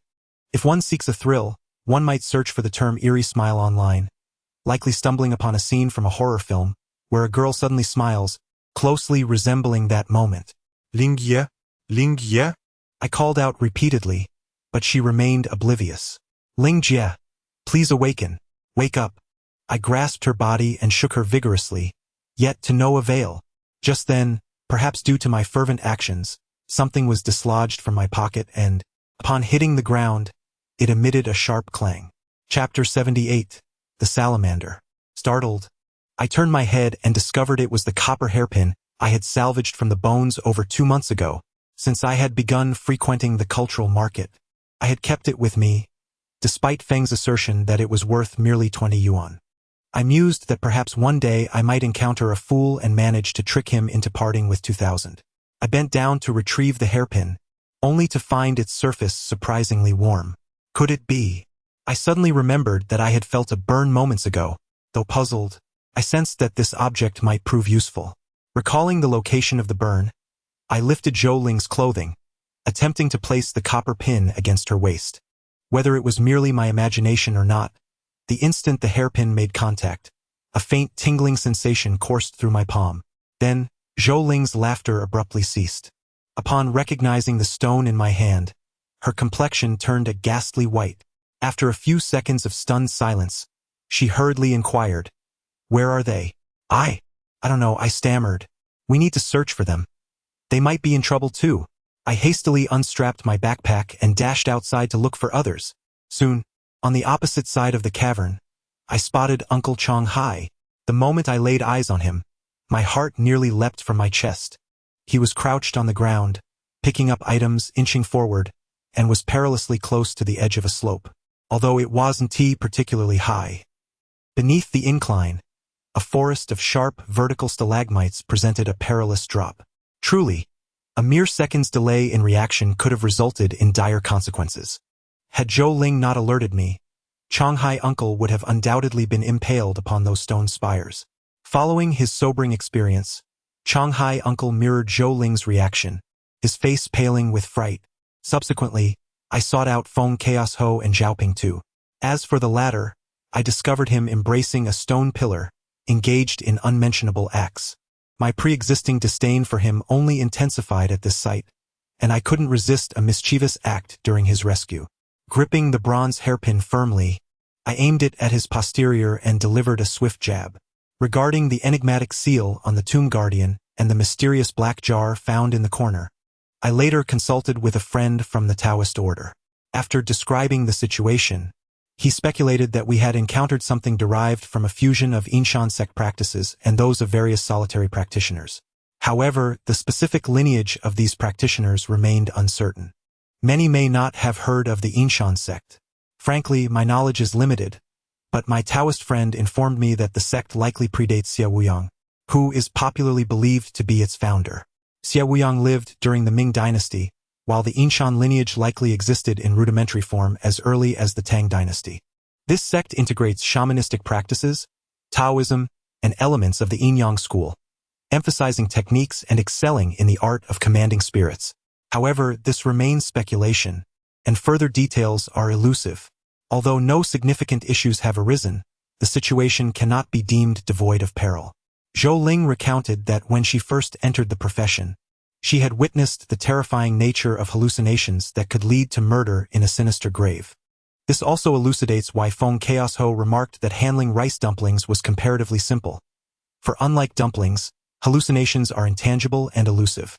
Thus, once an individual becomes truly engrossed, their survival hinges purely on fate and the resilience of their spirit. Of course, not everyone emerges unscathed. Damn it! Shen Pingchuan, you are truly dedicated, aren't you? Xiao Pingtu exclaimed, grimacing in pain as I bandaged him. Not at all. I shrugged innocently. When I approached you, you were already in that state. I merely mimicked your movements, and before I could assist you, you charged at me. Impossible. Xiao Pingtu attempted to argue, but was silenced by a sharp slap from Feng Chaosho. Be quiet. If it weren't for Pingchuan, who knows what condition you would be in now. Hurry up and thank him. But Oh, no need. It was just a small effort. I quickly waved my hand and turned my head away. If Xiao Pingtu genuinely expressed gratitude, I feared I would be unable to contain my laughter. Zhou Ling shot me a disapproving glance as she returned the polished bronze hairpin to me. I accepted it with a series of nods, meticulously wiping it clean, increasingly convinced of its preciousness. Just then, as I lowered my gaze, the beam of my headlamp converged upon several nearby stones.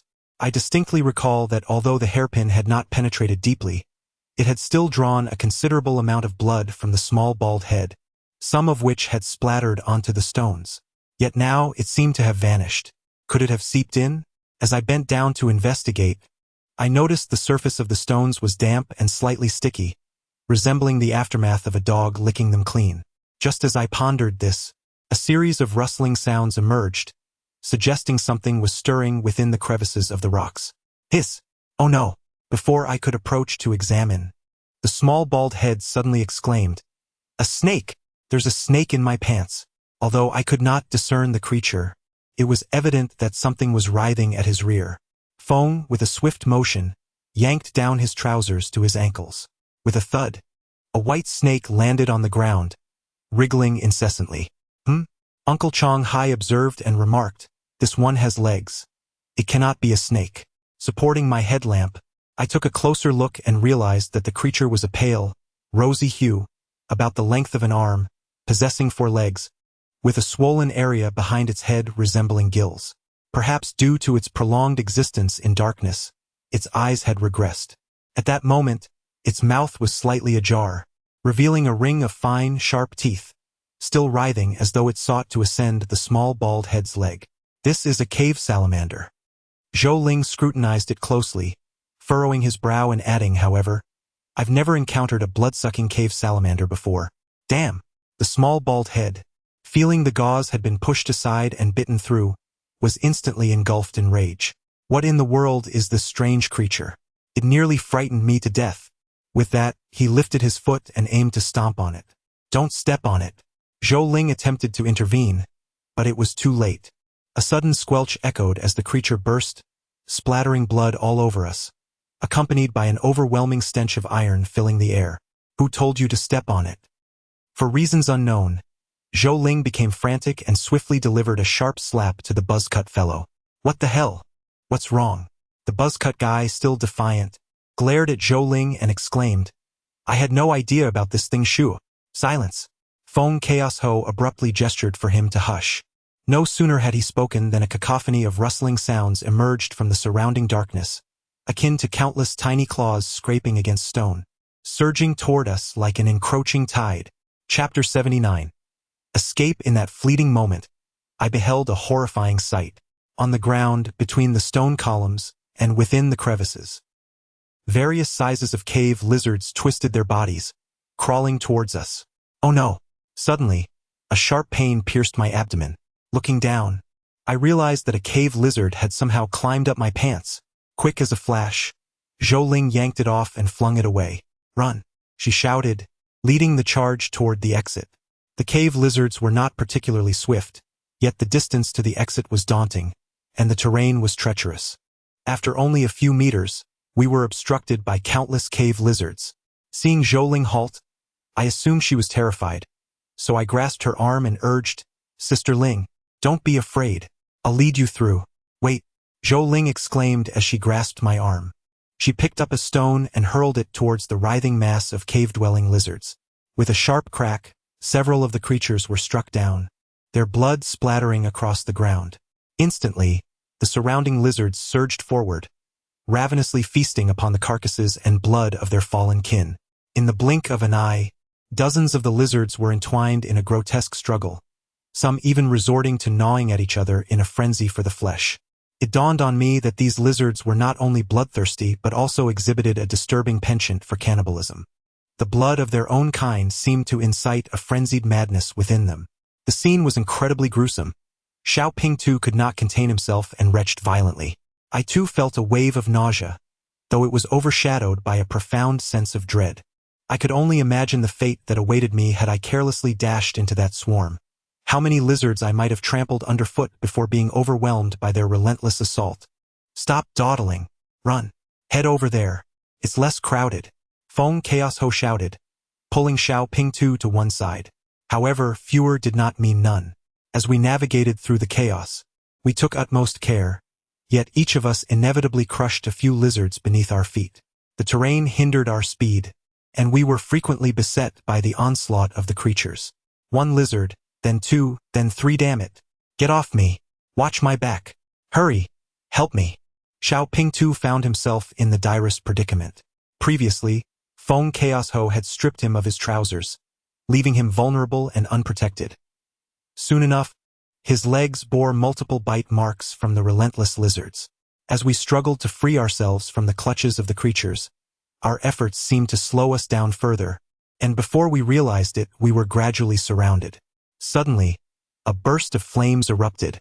It was Zhou Ling who had hurled a Molotov cocktail forward, temporarily dispersing a significant number of the cave dwellers. We rushed towards her. After uttering a quick command, she leapt into the inferno.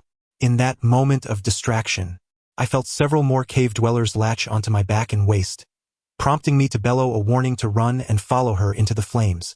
The searing heat enveloped us, accompanied by a nauseating stench that nearly made me retch. I gritted my teeth and desperately kept pace with Zhou Ling. To my dismay, upon reaching the other side, I discovered an unfathomable number of cave dwellers awaiting us, though their advance was momentarily hindered by the fire. Feng Chao, in a panic, asked Zhou Ling if she had any more Molotov cocktails. She shook her head and, while shedding her clothes, urged everyone to burn whatever they could to keep the flames alive. Upon hearing her words, the faces of all present turned pale. No matter how long the fire burned, it would eventually extinguish, and the onslaught of these creatures was merely a question of time. Just as despair began to settle in, however, the unfortunate crewcut shouted, "Look over there. We must rush through." Without hesitation, Zhou Ling donned her jacket, tightened the zipper, and tucked her pant legs into her socks. There was no time for doubt. We had to take it step by step, heading towards the area with fewer cave dwellers. As for what would happen if we were surrounded again after crossing over, that was a concern for another day. Survival was our only priority. We immediately emulated Zhou Ling's method, adjusting our attire accordingly. With no short pants available, I tore off the sleeves of my shirt and fashioned them around my legs, striving to protect my flesh. Zhou Ling then activated the infrared pen, indicating several relatively accessible paths, nodding affirmatively at us. The flames began to wane, and the surrounding cave-dwelling creatures stirred restlessly. "Charge!"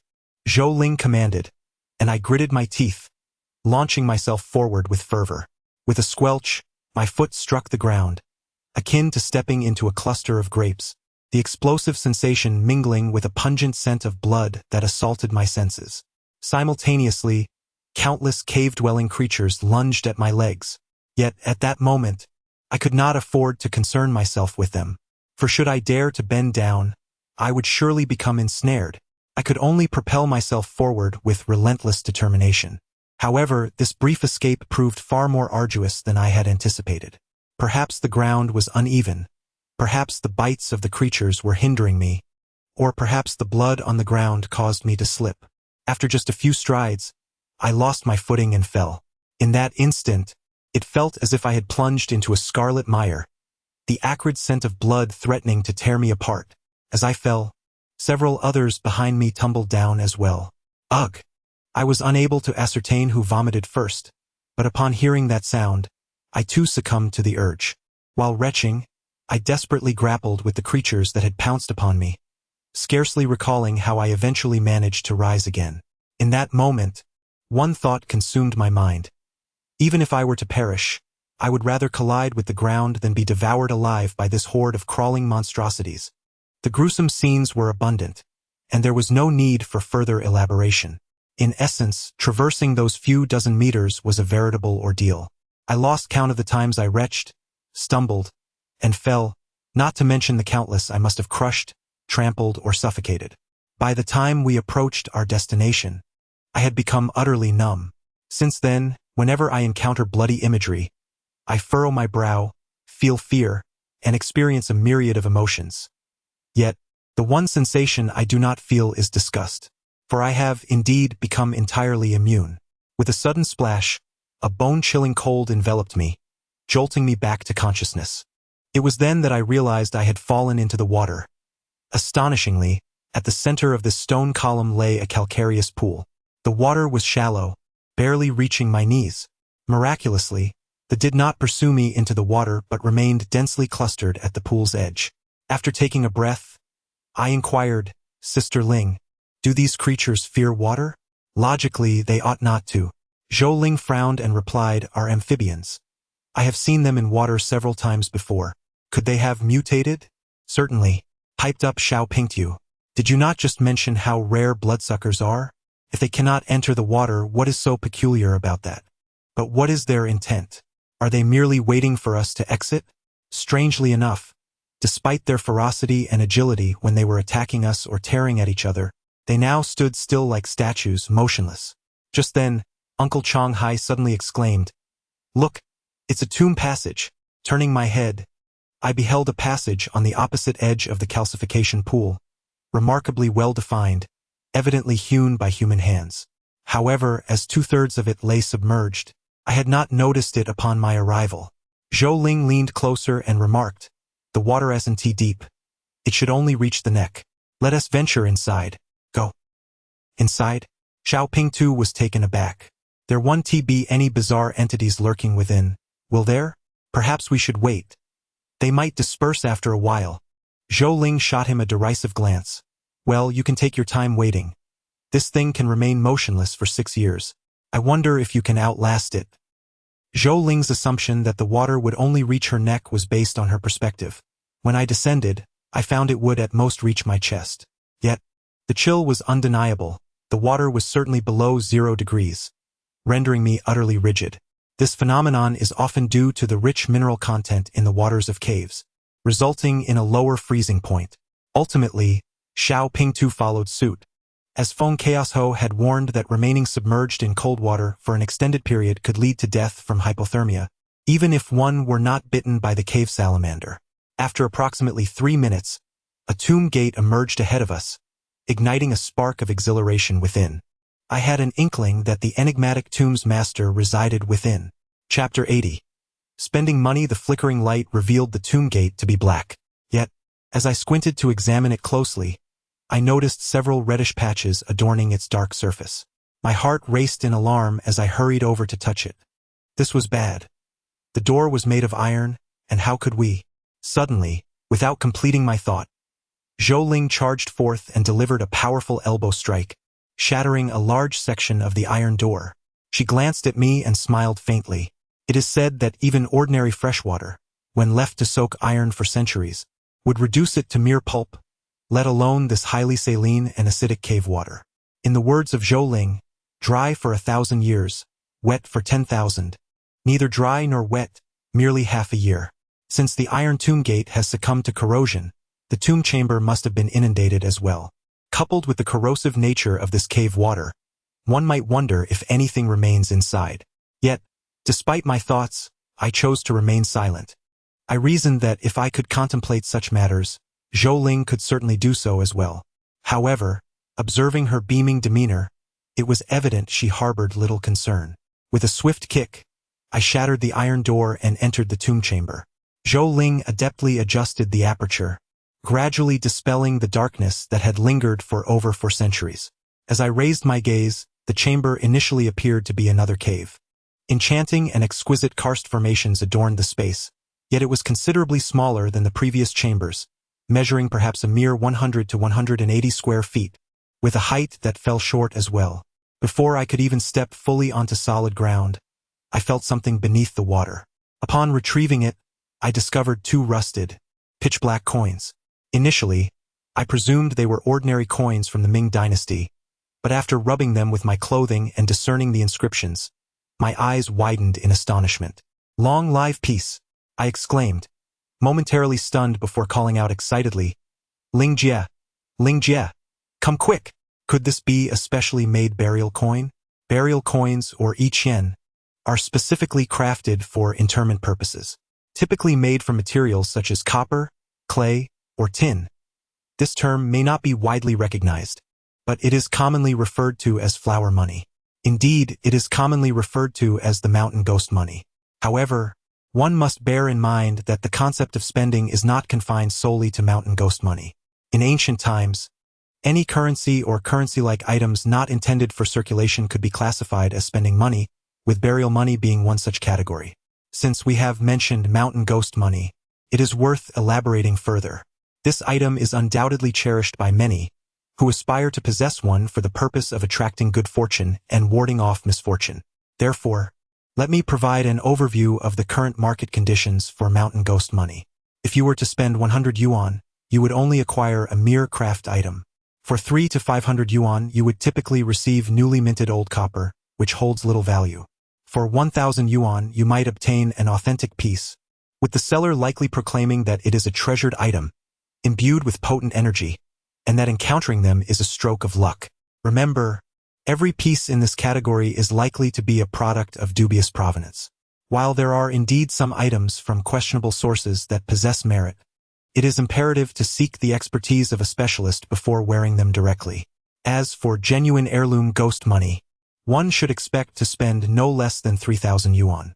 In my opinion, one should contemplate carefully. There are numerous objects that can bring good fortune. For ordinary individuals, acquiring a piece of old mountain peach wood and crafting a talisman for protection during nighttime travels may suffice. However, for those with more favorable circumstances who seek authenticity, the most reliable official source is the Beijing Gonghua auction house, where one can bid directly. Items inscribed with the characters for long-lasting peace and tranquility may not be unique, yet as long as they are not made of ceramic or tin, they can command a significant price. Furthermore, when burial money is discovered in a tomb, it is typically not a solitary piece, but rather a collection. Indeed, we all bent down to search, quickly retrieving dozens of items from the water, gradually pulling them ashore. Suddenly, while I was at the forefront of the endeavor, I noticed something unusual on the bank. I promptly picked it up, only to realize that its color seemed slightly off. Hastily, I rubbed it with my sleeve, and upon closer inspection, my pupils involuntarily constricted. Unable to contain myself, I exclaimed even louder than before, "Goodness, this is not a copper coin. It is a silver coin." The buried treasures of Changle Anning are not unique, as numerous artifacts have been unearthed from ancient Tang tombs. However, the silver coins of Changle Anning are undoubtedly singular. What does singular mean? It means completely detached from market value. To exaggerate whatever price I declare, that is the price. Looking up, I was astounded by the sheer volume before me.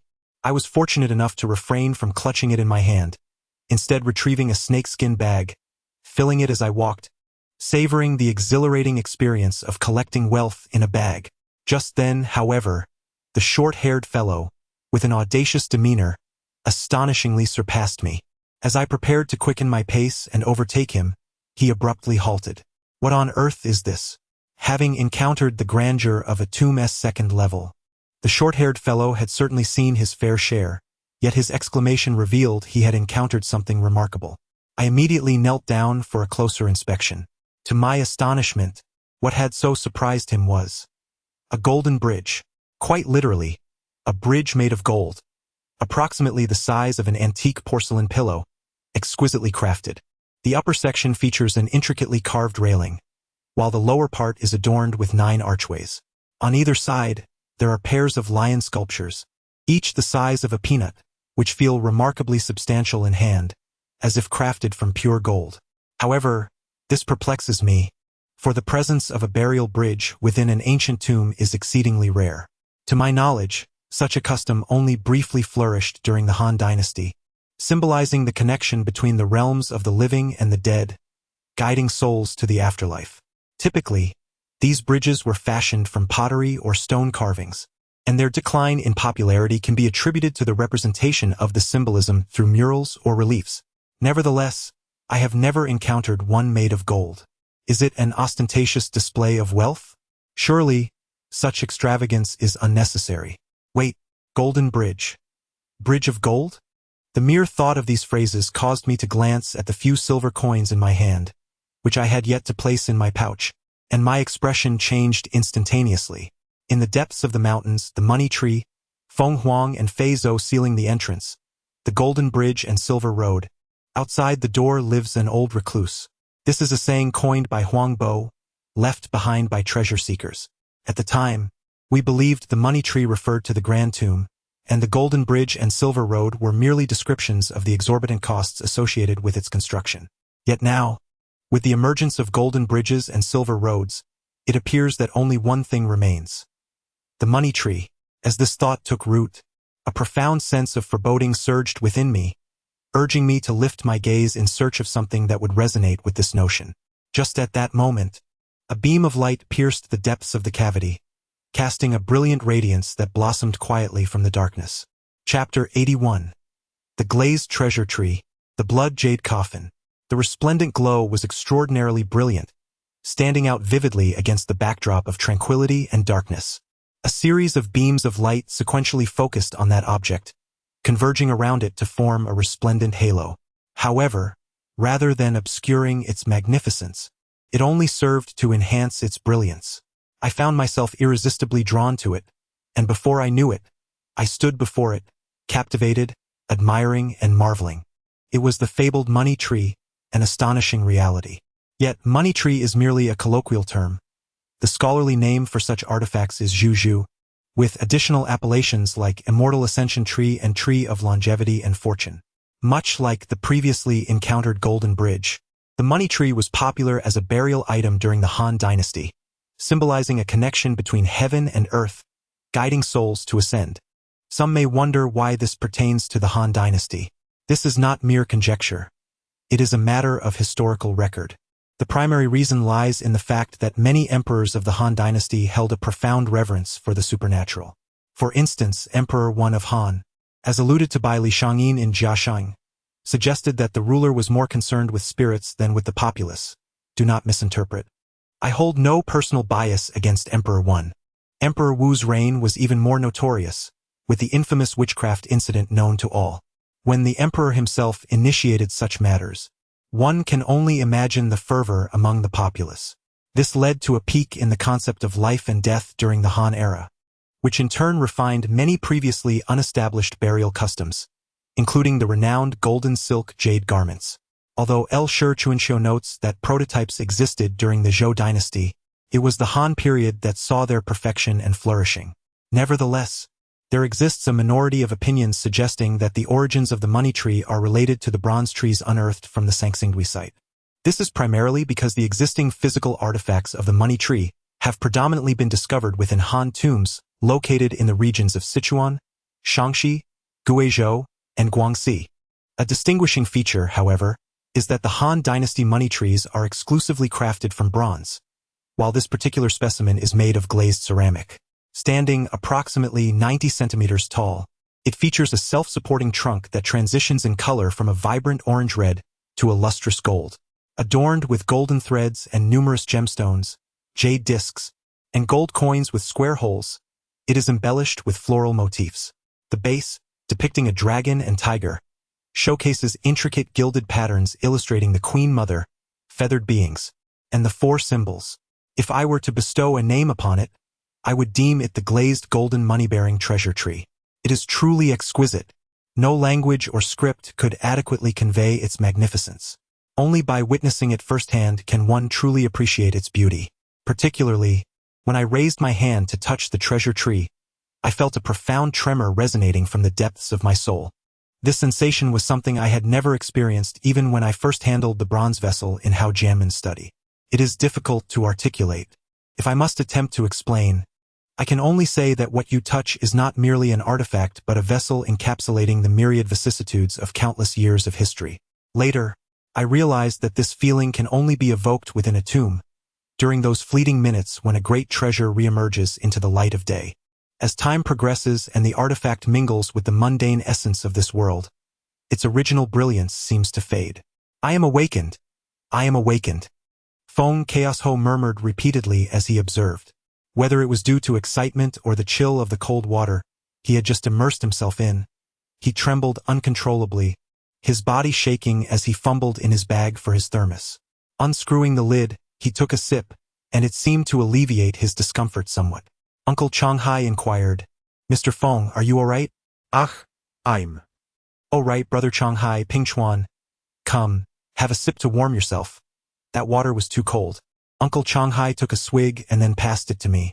To be honest, I was tempted to drink it as I too felt quite cold, but I did not wish to acknowledge his kindness, so I stubbornly claimed I wasn't cold and declined for the moment. "Hey, where's Lingjia?" Before I could finish my sentence, I turned my head and was startled once more. More than 10 meters away, Zhou Ling stood with her back to us. Before her, a faint red glow shimmered. I rushed towards her, but before I could reach her side, my feet came to an involuntary halt. Before Zhou Ling stood a cloud basin, and at its center lay a uniquely shaped boat-shaped coffin. To be precise, it was a coffin without the outer sarcophagus. It was not particularly large, measuring about 1 meter in width, 2 meters in length, and approximately 80 centimeters in height. Yet the craftsmanship was exquisite, fashioned in the style of a pavilion boat. This inadvertently reminded me of the boat depicted in the mural, which children rowed while watching a performance. Although the mural was more intricate, the two were remarkably similar in essence. Most peculiar was the fact that this boat-shaped coffin was a vivid red. Upon activating the bright flashlight, its beam immediately penetrated the darkness, revealing a vivid crimson halo akin to a blood-red flame, intensely saturated. Regaining my composure, I approached Zhou Ling and inquired, "Sister Ling, is this jade? Is jade ever this red?" She stepped into the cloud basin, gently touched it, and nodded, saying, "This is blood jade, likely sourced from Shenangjia in Hubei's Hongping town. I have encountered such jade material before." Just then, as she slightly stepped back, her heels seemed to strike something. I lowered my gaze and discovered a stone box. A tomb pit. It must be a tomb pit. My exclamation drew Feng Chaosho and the others closer. However, upon opening the stone box, we found not a tomb pit within, but merely a square stone slab. The slab bore an intricate relief carving. The sculptor's skill was remarkable. The 30-centimeter square stone depicted 9 vivid scenes. The first scene illustrated a woman lying on a bed, her belly swollen, her expression one of agony, seemingly in the throes of childbirth. The second scene depicted a richly attired woman, appearing of high status, yet her demeanor was fierce. A palace maid, resembling a servant, leaned close to her ear, seemingly imparting some news that incited her anger. The third scene unfolded in a study, where a palace attendant knelt on the ground, reporting something to a dignified man adorned with a crown. The fourth scene was peculiar, portraying a tableau from the realm of a certain prince. That realm, a vassal state, promised great freedom as long as one refrained from reckless actions, allowing one to live with utmost leisure. The subsequent 5 scenes featured fixed characters. The individuals in question include a prince of the vassal state, the palace attendants from the third scene, and a child who is gradually growing up. The essence of the scene encapsulates the child's development, education, daily life, ailments, and eventual demise. I was preparing to attempt to connect these elements when I overheard Zhou Ling exclaim, "So it is a dragon seed. No wonder such a grand undertaking." This term, dragon seed, was Zhou Ling's conclusion regarding the identity of the tomb's occupant, based on the line engravings on the stone slab. The era of the ancient tomb has been ascertained, dating back to the Changhua to Zhengde periods. During the Changhai era, there was only one prince from the Shandong kingdom, namely the aforementioned Zhu Jianlin, the first Duke of De. Yet, even as a prince, being the emperor's younger brother, he could not afford such an extravagant project. Thus, the only individual who could have commissioned this tomb is the Changhai emperor, Zhu Jianxin. Zhou Ling speculates that, aside from the offspring recorded in official history, the Changhai emperor may have had another son born prior to the birth of his second son.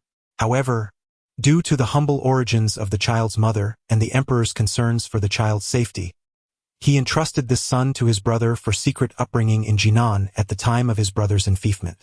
Unfortunately, this child met an untimely death due to illness before reaching adulthood.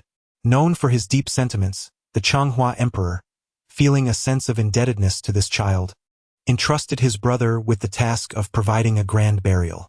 It is often said that the most heartless are the families of emperors, yet within this grand tomb, we witness the warmth of royal lineage from centuries past. Nevertheless, speculation remains merely conjecture. Without the unearthing of written records, a single line engraving cannot be deemed historical fact worthy of belief. This stone slab holds significant importance. Remember to take it with you. Zhou Ling cautioned me with a single remark before resuming her observation of the jade coffin. Unexpectedly, she discovered that the lid was intricately embedded with a gold and jade craftsmanship, rendering it immovable. Unlike wooden or stone coffins, this jade coffin was itself a treasure. Forceful dismantling would be futile, necessitating the expertise of a skilled artisan to delicately pry it open. After a moment of contemplation, Zhou Ling tapped on each side of the jade coffin and confidently declared, "Fear not. This jade coffin is not excessively heavy. At most it weighs 600 or 700 pounds. Once the cave salamander is dealt with, we can extract it without issue." Suddenly, Feng Chao, the thief, interjected, "Miss Zhou, I must inquire about the fate of the exquisite glass treasure tree and this blood jade coffin. To whom do you intend to sell them?" Upon hearing this, Zhou Ling paused her gentle caress of the jade coffin. A smile gradually formed on her lips as she mused, "If Master Feng has something to say, he might as well speak plainly. This roundabout questioning is rather tedious." Chapter 82. Fang's Feng Chao pointed towards the treasure tree and proclaimed, "This is a national treasure. It cannot be sold to foreigners. I would forego any monetary gain, but this principle must not be violated." My expression shifted at his words. I was aware of this principle. Refraining from collaboration with foreigners is a deeply rooted custom among traditional antique dealers and tomb raiders alike. Some might argue that it is merely a case of 50 paces laughing at 100 paces. I do not dispute this. The most prudent course of action is to leave such relics undisturbed, allowing them to rest quietly underground. However, should they be brought to light, I must admit that even as an amateur, I would adhere to this principle. There exists a code among thieves. Even if it is merely 50 paces laughing at 100 paces, I would prefer to remain within that 50 paces, refraining from profiting off ancestral treasures. However, while this precious tree may indeed be regarded as a unique masterpiece, its form is rather peculiar. In contrast to the previous bronze money trees, this treasure's appearance bears a closer resemblance to a realistic tree. Consequently, its funerary characteristics are not particularly pronounced, and coupled with the absence of precedents, one could boldly assert that it is an heirloom. Thus, even though this treasure is unparalleled and singular in its existence, it does not reach the level of grand artifacts from the Shang and Zhou dynasties, which no one in the country dares to acquire. Hence, this old lantern is clearly trying to provoke trouble, intending to turn against us. Upon realizing this, I discreetly placed my hand on my waist, where I have kept my knife since my second descent into the tomb. Humph. Zhou Ling turned around, crossing her arms, and stared intently at Feng Chao. "So what now? Are we to leave this here and go outside?" "That is fine, but I fear, Mr. Feng, you do not mean that. It seems to me that you wish to leave me behind while you take the treasure away." Feng Chao narrowed his eyes slowly, gazing at Zhou Ling for a moment before breaking into a smile. "If you insist on thinking that way, then I wouldn't mind proceeding as such." Zhou Ling chuckled, nodding knowingly. "Mr. Feng, are you revealing your fangs now? Don't you think it's a bit premature?" "Heh." Feng Chao replied with a grin that lacked warmth. "Stop trying to bluff me. Your uncle is currently like a clay statue crossing a river, and perhaps He is already waiting for you on the road to the underworld. As soon as he finished speaking, a sudden splash echoed through the air. A figure unexpectedly appeared at the entrance. Upon recognizing the person, I was instantly taken aback. It was the Grandmaster of Corpse Retrieval.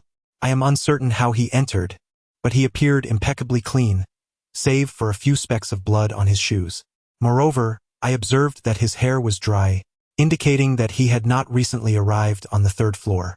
Suddenly, he sniffed the air and quickly covered his mouth and nose, exclaiming, "Why does it smell faintly of incense?" This caught me off guard, yet upon inhaling deeply, I detected nothing beyond the lingering metallic scent of blood in my nostrils. Unexpectedly, after taking a few deep breaths, a wave of dizziness overtook me, and my legs weakened, threatening to give way beneath me. At that pivotal moment, however, a pair of hands firmly steadied me. It was Uncle Changhai. My head was spinning, and my reactions were sluggish. It took several seconds for the realization to dawn upon me. He was not affected at all. I understood then that he was still in cahoots with Feng Chaos Ho. Uncle Changhai. You. A sudden noise drew my attention, and I turned to see Zhou Ling collapse. She leaned against the jade coffin, weakly uttering, "Those despicable scoundrels. Just go ahead and act." Feng Chaos Ho chuckled and shook his head, stating, "You once saved Xiaoyang's life. Today, I shall repay that debt.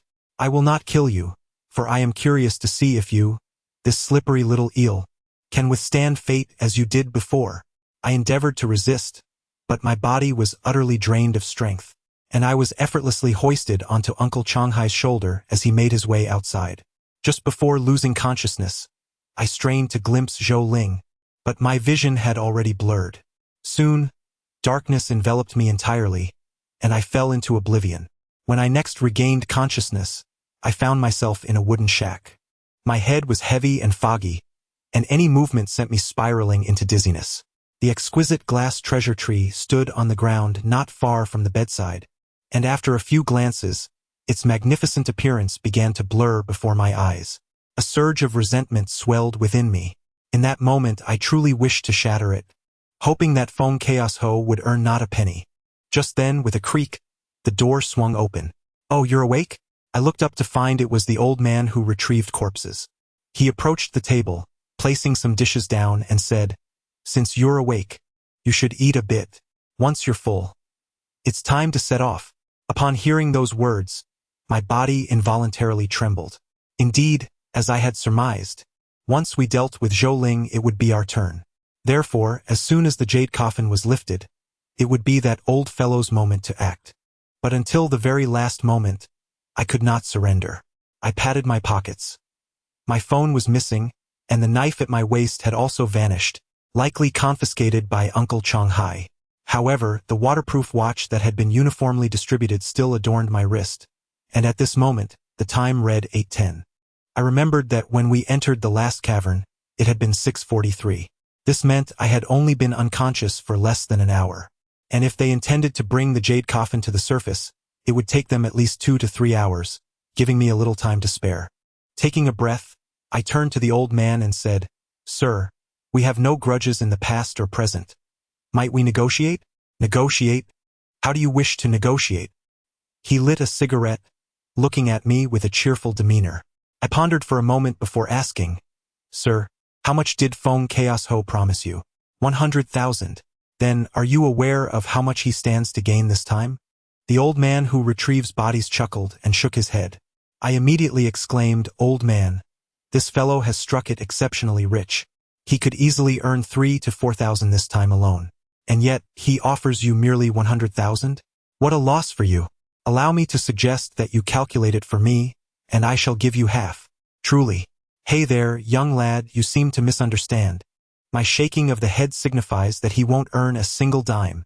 Before I could inquire further about his words, another individual pushed the door open, accompanied by 3 furry creatures known as the Sable. I was momentarily stunned.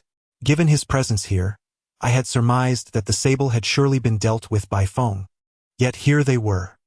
The Sable glanced at me, swiftly moved aside, opened the door wide and said, "Boss, please come in." Chapter 83. Despair, could it truly be him? I was taken aback, rendered speechless. In his 40s, impeccably dressed in a suit, his appearance was striking. It was the man I had crossed paths with a few months prior at Hao Jianmin's shop, Boss Zhang. Just as when we first met, upon our eyes meeting, he smiled and nodded. However, this time, he approached me directly, extending his right hand. "Greetings, young brother. It appears we meet again." I was utterly astonished, so much so that I failed to grasp his outstretched hand for an extended moment. Yet, he did not seem to find it awkward. Instead, he smiled, shifted his hand slightly, and gently patted my shoulder. Subsequently, he adjusted the chair behind him and sat down across from me with poise. "Young brother, do you not have any inquiries?" My mind was already somewhat clouded, and at this moment, I felt utterly disoriented. How could he be here? Could he possibly be Zhou Ling's uncle? If Feng Chaos Ho was not boasting, then that meant he was the one responsible for harming Hao Run's parents? Zhou Ling's uncle, responsible for the fate of Hao Run's parents? Why does he not bear the surname Zhou? My thoughts were in utter disarray. The appearance of this individual caught me completely off guard. It was only after a span of several minutes, amidst the chaos of my mind, that I managed to glean a semblance of clarity. During those moments, he remained motionless, seated with an unsettling calmness. There were no threats, no intimidation. His smile was as gentle as a summer breeze. Yet, the more serene he appeared, the more suffocating the atmosphere became. I swallowed hard and stammered, What do you intend to do with us? Of course, we shall proceed according to the rules." His response was straightforward, as if he were discussing an inconsequential matter. To him, perhaps it truly was trivial. What are the rules? A living sacrifice. However, this notion was suggested by Xiao Ling, and for the specifics, we must consult her opinion. Upon hearing this, a flicker of hope ignited within me, only to be extinguished almost immediately. "But you are different," he said, producing a cigarette and offering it to me. "There is still room for negotiation." I was momentarily taken aback, numbly accepting the cigarette. How? How do we negotiate? With a click, a flame flickered to life before me. After a moment's hesitation, I brought the cigarette to the flame to light it, only to hear him inquire, "Where have you hidden Hao Jianmin's daughter? Speak up, and I may consider letting you go." Upon hearing these words, my hand, which held the cigarette, trembled involuntarily. I was uncertain whether he noticed, so I hastily shoved the cigarette into my mouth, inhaling deeply and exhaling a cloud of white smoke right in front of him. Initially, I intended to feign ignorance, but upon reflection, I realized that such a tactic would be futile with a person like him. Yet, as I pondered further, a thought struck me. What if he was merely deceiving me? Thus, I shook my head and replied, "Brother, if you don't wish to release me, there is no need to utter words I cannot comprehend. I am acquainted with Hao Jianmin." But, before I could finish my sentence, he waved his hand dismissively, saying, "You see, if you remain silent, it will not be I who denies you the opportunity." He then took a long drag from his cigarette and continued, "Little brother, I must admit, your response has left me somewhat disappointed. Prior to this, Xiao Ling held you in high regard, leading me to believe you would offer, 'You may entrust the person to me, but you must bring him yourself.' A person who cannot discern the true nature of his opponent does so not merely due to ignorance of their depth, but more so because he is blind to his own capabilities. This applies to you as well as to Feng Chaos Ho. Alas, that girl only boasts." With that, he rose and exited the room. A few minutes later, a chill enveloped my heart. I had anticipated that, if I remained silent, he would summon the likes of Lao Shi or Song Diaohua to subject me to harsh interrogation. However, none of them seemed to pay me any heed. In that moment, I fully grasped the gravity of our situation. We were doomed. A cat that captures a mouse still finds amusement before indulging in its feast. Yet he did not even play, which indicated that in his eyes, I was less than a mere rat. That night, I contemplated every possible course of action. Yet my mind remained blank. For several moments, I was consumed by rage. Intense hatred towards Uncle Changhai for his insatiable greed and refusal to heed advice. I loathed Feng Chaos Ho even more for employing the sedative, which rendered me utterly powerless, unable to rise from the bed. Had I possessed the slightest ability to move, I could have rushed to Bao Shu and used him as leverage. After a moment of resentment, I came to a stark realization. How naive I was. They had us completely under their control. Were I to muster even a fraction of resistance, they would certainly not afford me the opportunity to act. Time trickled by second. At 12:30, faint sounds emerged from the thief's tunnel. The old man, who had been dozing, was startled awake by the noise of the marten. "Ah, someone else coming out," he called out, and after a brief pause, a small, elderly man with a braid entered the room, heading straight for me. "What do you want?" I stammered. "What are you?" "Ah." At that moment, even if I had the strength to rise, it would have been futile. The old man's grip was incredibly strong, lifting me as easily as one might lift a chick. As we passed the entrance of the thief's tunnel, I opened my mouth to shout, desperate to warn those inside, but suddenly, crack! A searing pain shot through my head, radiating to my ears and neck. I was unaware of what the old man had done, but after the excruciating pain subsided, I could only gasp in silence, like one who had lost the power of speech, uttering incoherent sounds of distress. Later, I learned that this maneuver was called removing the chin, which involves the separation of the mandible from the cranial bone. In everyday life, this phenomenon might occur due to an unfortunate turn of events, such as yawning or laughing heartily. Eventually, I mastered this technique. However, in order to prevent reckless attempts by others, I shall refrain from disclosing the specifics of its execution. I implore you, do not attempt this recklessly, as it is excruciatingly painful and could potentially lead to severe injury. The old man promptly led me outside to a tree. Beneath it, aside from the man surnamed Jiang and the fellow named Song Diaoehua, there were 7 others. 3 of them were similar in appearance to the braided old man, all aged between 50 and 60. The 4th was a woman, perhaps in her early 30s, strikingly attractive, nestled in the embrace of the man surnamed Jiang, exuding an air of allure. As for the remaining 3, they lay sprawled, their demise gruesome. Notably, one burly man, with a physique resembling that of a tiger, had blood oozing from all 7 orifices. His skull caved in on both sides, appearing as though he had been crushed akin to a watermelon. Though unspoken, I could surmise that these 3 individuals were undoubtedly arranged by Feng Chaoshu. I soon observed that all 4 elderly men, including the braided one, exhibited pronounced bulges at their temples, indicative of the high level of internal martial arts prowess Feng Zihang had previously described to me. The commotion from the tunnel grew louder. Soon, the beam of a headlamp flickered up from below. My heart raced with an urgency that brought tears to my eyes, yet it proved futile.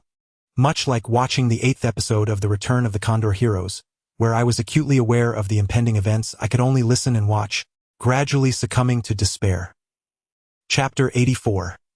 The darkness the night was as dark as ink, seemingly heralding that our band of tomb raiders would never again witness the dawn. Emerging first from the makeshift dwelling was Feng Chaoshu. Noticing my absence, he inquired of the corpse retrieval elder, "Where is young Han Pingchuan?" The elder, without hesitation, fabricated a response. "Ah, that lad? He was in a foul mood, constantly making a ruckus, so I tied him up outside to clear his head." Feng Chaoshu nodded, offering no further comment. Subsequently, Uncle Changhai, Brother Jinshin, and Xiaoping Tu ascended through the excavated passage. Uncle Changjun remained below, presumably to steady the jade coffin and prevent any damage. Upon learning of my supposed confinement, Brother Jinshin immediately peered towards the doorway. However, concealed as we were beneath the trees and further obscured by the doorframe, he failed to spot me.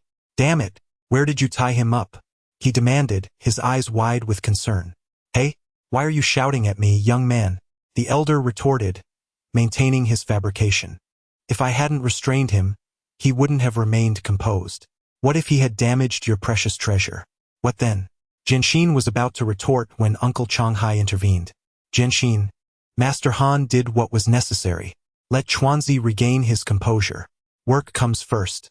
With their combined efforts, the blood-red jade coffin was gradually hoisted through the excavated passage.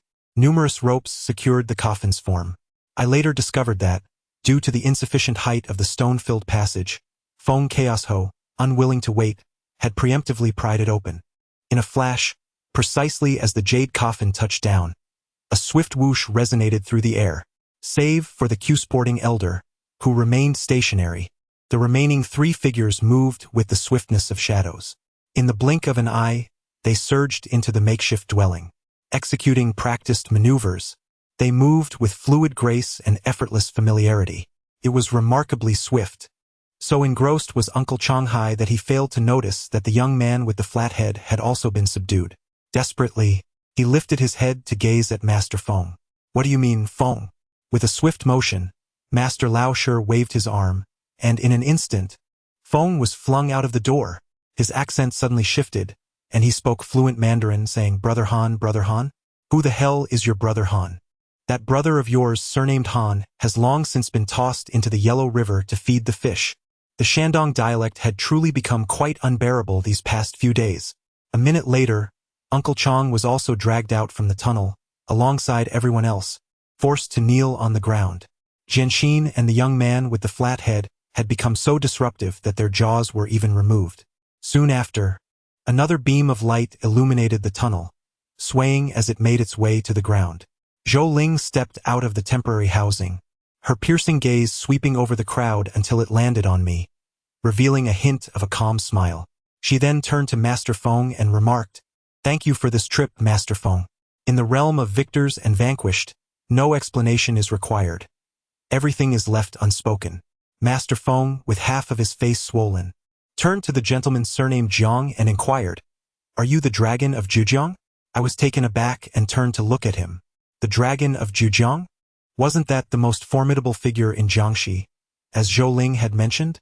Suddenly enlightened, I recalled her seemingly unusual expression when she first uttered that name.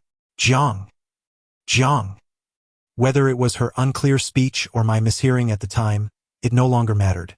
Observing the reaction of the other party, Master Feng's gaze dimmed, and he shook his head with a bitter smile. At that moment, Master Lao Shi produced the food and drinks. There were steamed buns, dumplings, various cooked dishes, a bottle of Yunmen aged liquor, and a bundle of Shandong pancakes. We settled for a meal, for a full stomach would prepare us for the journey ahead. Yet another wave of excruciating pain struck us, as our jaws were reattached. Even after having our jaws fixed, speaking remained a laborious endeavor. The boy with the cropped hair had reddened eyes and began to weep softly. Xiaoyang, Feng Chaos Ho bellowed, suddenly filled with fervor. No crying. Despite his words, after gazing at the boy for a few moments, tears began to stream down his own cheeks. He inhaled deeply, his voice quivering. Xiaoyang, I am powerless, and I owe you an apology. Yet, let me impart one final lesson. Losing is simply losing. One must acknowledge defeat, though one may lose face, be it from greed or cunning. In this moment, Feng Chaos Ho of Jinan has not tarnished the honor of the Northern School. The boy with the cropped hair wept openly. He then turned to Feng Chaos Ho and bowed fervently. Though his words were somewhat garbled, I understood. He expressed, Master, do not speak thus. It is my own inadequacy that brings you shame. Rest assured, I, Shi Xiaoyang, fear not death. I shall not allow these dogs of the Southern School to mock us. In the next life, I would still choose to honor you as my master. Feng Chaos Ho, moved to tears, erupted into hearty laughter. By heavens, you lack ambition. On the road to the underworld, we shall keep each other company. In this life, we are master and disciple. In the next, we shall be brothers. A cacophony of exclamations followed, as the boy insisted they would not be brothers, declaring that he would forever regard Feng Chaos Ho as his master. One truly cannot deal with you. Without any forewarning, the elderly corpse retrieval expert suddenly struck, seizing Feng Chaoshuo's head from behind and wrenching it violently. Subsequently, Feng Chaoshuo's body crumpled to the ground like a limp noodle. Damn it, it's unbearably noisy. You're all here for a death sentence. Why all this prattle? If you're not eating, then don't. With that, the elder crouched down, wiping his hands on Feng Chaos Ho's clothing, presumably to rid himself of the snot and tears. Xiao Pingtu stood frozen, mouth agape, unable to fathom the scene before him. After a few seconds, he let out a shrill cry, suddenly attempting to rush towards the elder. Yet, before he could rise, a diminutive old man behind him delivered a sharp blow to the back of his head. Accompanied by the sound of cracking bones, Xiao Pingtu collapsed to the ground with a thud. I lay on the floor, shutting my eyes in fear and sorrow. In my heart, I silently chanted, Master Feng, Xiaoyang, may you rest in peace. I beseech you. At that moment, a faint voice of pleading reached my ears. I opened my eyes to see Uncle Changjun, trembling all over, with a large wet patch suddenly appearing on his trousers. Uncle Changjun had urinated in fear, yet I did not look down upon him. After all, how many truly fear death? Most who claim to be unafraid are merely those who have never encountered it. Had I not spent several hours preparing myself mentally, I too would have lost control. I beg you, I have a wife and children. Just like before, the assailants offered no warning. However, the individual behind Uncle Changjun wielded a knife, thrusting it directly into his temple. Changjun, huh? I too gazed in disbelief. It was hard to fathom that Uncle Changjun was truly gone. Yet, before I could properly mourn, the old man with braids abruptly lifted me from the ground, his large hand gradually tightening around my neck. Simultaneously, it appeared that the individuals behind Jianxin were also poised to strike. Stop! Zhou Ling suddenly raised her hand, halting the impending conflict. We are acquainted, and I still have some words to share. She approached Uncle Changhai, squatting before him, her expression growing increasingly complex as she regarded him. After approximately a minute, Zhou Ling sighed deeply. Brother Changhai, you may find this hard to believe, but initially, I held great fondness for your little group. You worked diligently and were quite astute. I intended to keep you close. Yet why must you be so insatiable? Uncle Changhai's complexion darkened, and ultimately, he succumbed to his emotions, weeping softly. Jianxin, taken aback for a few moments, seemed to grasp the situation. His speech returned, albeit tinged with tremors. Second uncle, did you not say that Sister Ing would take drastic measures? Second uncle, speak to me, is what Sister Ing said true? Answer me, please. Jianxin's desperation escalated as he shouted at Uncle Changhai, who could not bear to meet his gaze. Enraged, Jianxin hurled insults, condemning Uncle Changhai for his lack of shame, accusing him of having his conscience devoured by dogs, declaring that even in death, he would not acknowledge him as his second uncle. At that moment, a rather flamboyant woman beside Zhu Jianglong suddenly burst into laughter. She twirled her eyes, her expression animated. Shaoling, I just recalled a delightful game. With that, she stepped forward to Uncle Changhai and inquired, your name is Wang Changhai, correct? How about this? Since only 3 of you remain, let's make a choice among the 3. You choose, and whoever you select, we shall spare. Chapter 85. On the road, 3 choices?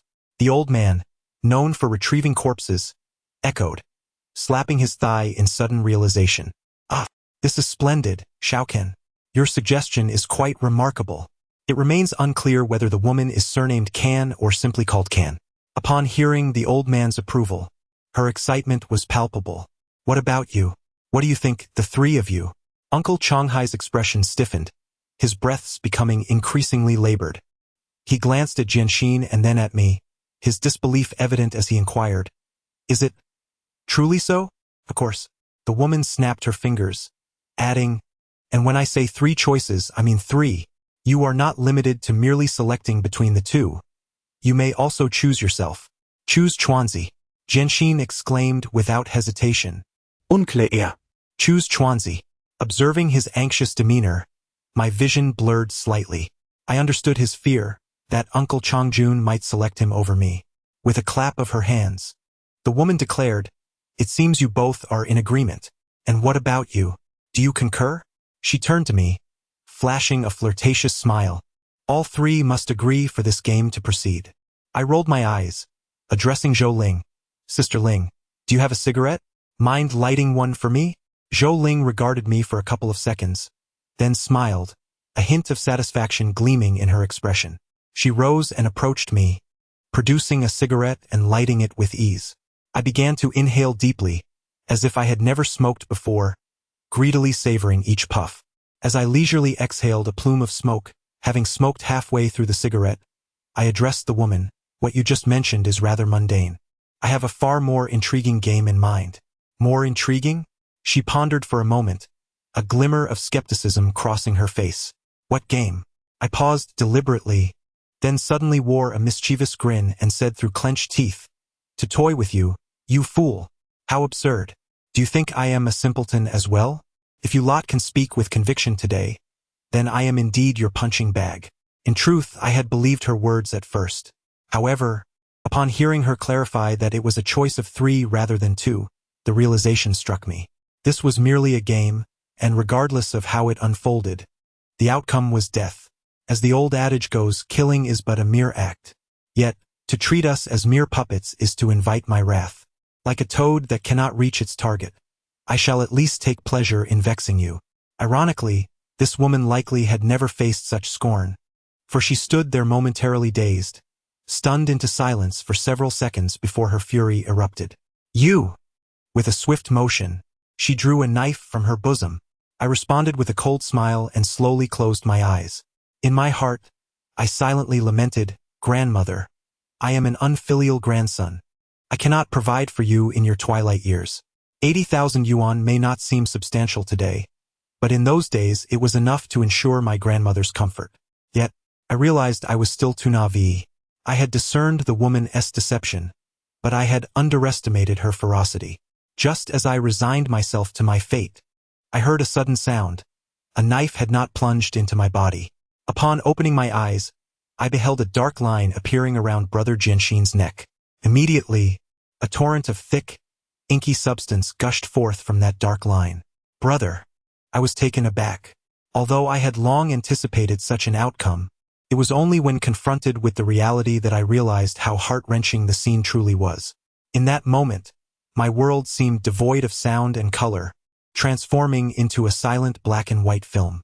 I witnessed Jianxin clutching his throat, collapsing onto the ground. Uncle Changhai struggled, weeping and calling out his name. As for that woman, she slowly licked the tip of the knife, regarding me with a triumphant expression. It was only when Jianxin had completely lost his breath that I felt I had escaped the silent realm. Suddenly, the woman appeared to have a realization. "Damn it, why did I slit his throat? He died too quickly." Before her words could fade, a muffled sound echoed. He swayed, looking down as if oblivious to the pain. At that moment, I believed Uncle Changhai was merely enduring the agony. Yet later, I learned that when a heart is pierced, one does not experience excruciating pain, but rather a sharp, somewhat cool sensation. After a while, Uncle Changhai's breaths became increasingly labored. His gaze began to grow vacant, yet he suddenly lifted his head and called for me. "Chuanzi."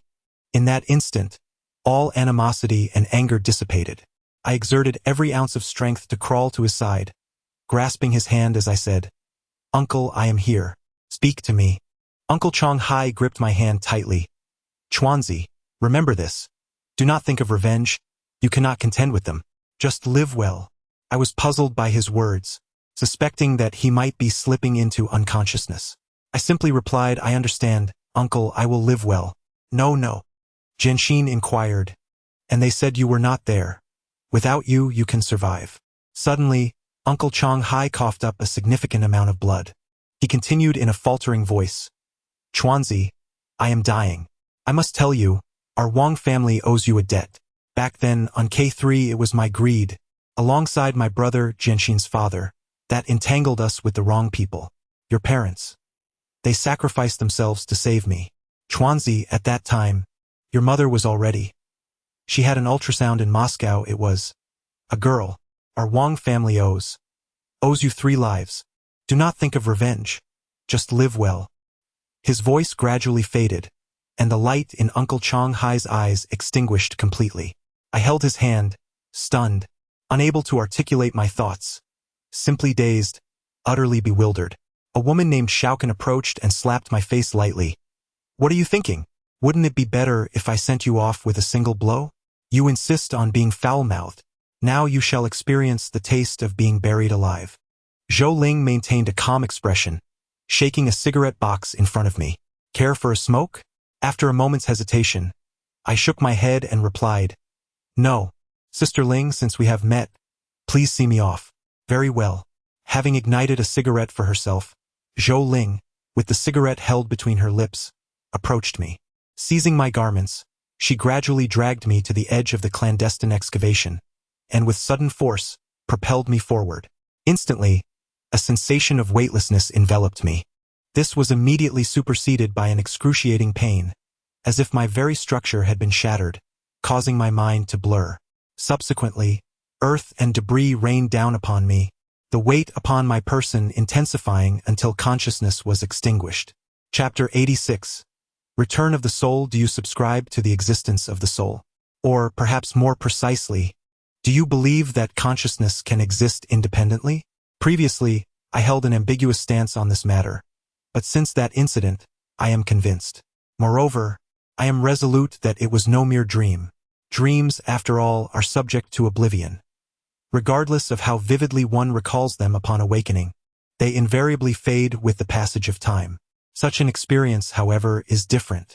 Not only does it possess an unparalleled verisimilitude, but it is also assimilated into memory in its entirety, much like any ordinary occurrence. I believe that, in time, this concept will be furnished with a scientific elucidation.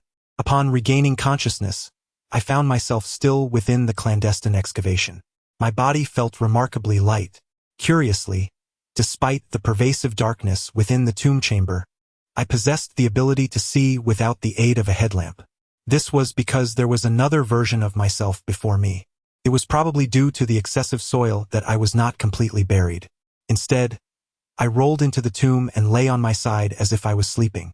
At that moment, I faintly discerned the sound of a dog barking, seemingly from above the clandestine excavation. However, as I attempted to approach and listen more attentively, a force gently propelled me towards the tomb chamber of the old eunuch. I walked through a mist, traversing a considerable distance, until a door materialized before me. As I drifted aimlessly towards the doorway, it creaked ajar, and a force pulled me inside. I landed heavily, yet felt no pain. The door vanished, replaced by a landscape shrouded in a hazy, ochre mist, mirroring the dense, yellowish clouds above, reminiscent of the aftermath of a sandstorm. Strangely, this unfamiliar setting evoked not fear, but a poignant sense of melancholy and bewilderment, an almost tearful pensiveness. Gradually, the fog dissipated, revealing a network of paths, some broad, some narrow, some winding, some straight. Embers floated through the air, as if from a recent bonfire. I found myself seated on a crooked path, its destination unknown. An inexplicable impulse seized me, compelling me to follow the road ahead. Suddenly, I spotted Jianxin, and Uncle Changhai, Uncle Changjun, Feng Chaos Ho, and Xiaoping too. They walked in a line on a wide, straight path not far from me, led by two figures at the front. "Brother," I shouted, waving to them. I hurried towards them, but no matter how I tried, I couldn't seem to reach their path.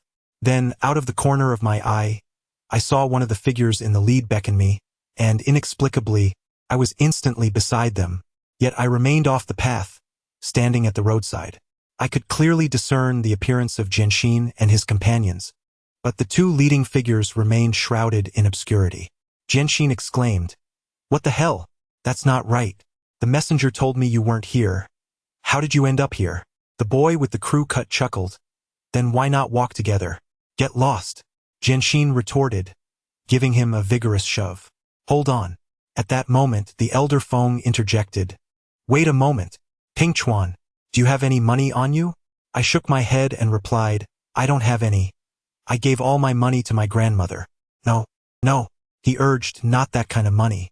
Quickly, search your pockets. They said you have some, and you surely do. If you give them the money, they can show you the way." Although I was perplexed, seeing their anxious faces compelled me to rummage through my belongings. To my surprise, when I reached into my pocket, I felt a cold object. Upon retrieving it, I discovered it was a silver bell I had found at the cultural market. A look of delight washed over Feng's face as he swiftly snatched it from me and handed it to the stranger. However, in my moment of urgency, they seemed unhurried, standing still and waving goodbye with smiles. "Don't forget me. Burn a little more for me. Burn your own." The boy with the crew cut received another shove from Jianxin. At that moment, I found myself retreating rapidly, and before I knew it, the surroundings were once again enveloped in mist. Gradually, I was no longer retreating but falling downward, plunging into the abyss. It felt as though I had been falling for an eternity, yet at the same time, It seemed to last but an instant, until I suddenly plummeted onto something. I was utterly oblivious to my surroundings. When I regained consciousness, my eyes were still closed. It seemed I was lying on a bed, feeling overwhelmingly fatigued and famished, with a pervasive ache throughout my body. In my hand, I appeared to be clutching something. With great effort, I finally managed to open my eyes. Before me was a ceiling plastered with yellowed newspaper, unmistakably aged and not from recent times. The sight of this ceiling made it evident that I was not on a bed but rather on a heated brick bed. "Pingchuan, you are awake?" A familiar voice called out, startling me. I struggled to turn my head and, as my vision gradually cleared, I recognized a familiar face. Hao Run. After a few moments of realization, my heart ached. "Hao Run, have you also perished?" I felt an overwhelming sense that Hao Run had fallen victim to the Zhejiang dragon, and that we were both in the underworld. "No, Pingchuan." Hao Run sniffled, tears welling in her eyes. She grasped my hand tightly, her voice tinged with emotion. "You're not dead. I'm not dead. We are both alive. If you don't believe me, touch me and see if I'm warm." At that moment, I refrained from touching her, for someone else had entered the room. Upon seeing this person, I was again struck by the sensation that I must be dead. Wasn't he this Hao Run's father? The man from the photograph in her home. Chapter 87. The great hand. Why did I feel as though I was dead upon seeing him? Perhaps it was due to his youthfulness. The man I had seen in the photograph at Hao Run's house appeared to be in his 40s, while that photograph seemed to have been taken in the 1970s. This implies that if this individual were alive, he would undoubtedly be approaching his 60s or 70s. Yet that was not the case. When I first laid eyes upon him, he appeared no older than in his 50s, hardly resembling the elderly figure in the photographs. Otherwise, I would not have recognized him instantly. But how could this be? I began to suspect that this man had ceased to exist at the time of Hao Run's birth, when he was nearly of that age. Now, both Hao Run and I have traversed to the underworld,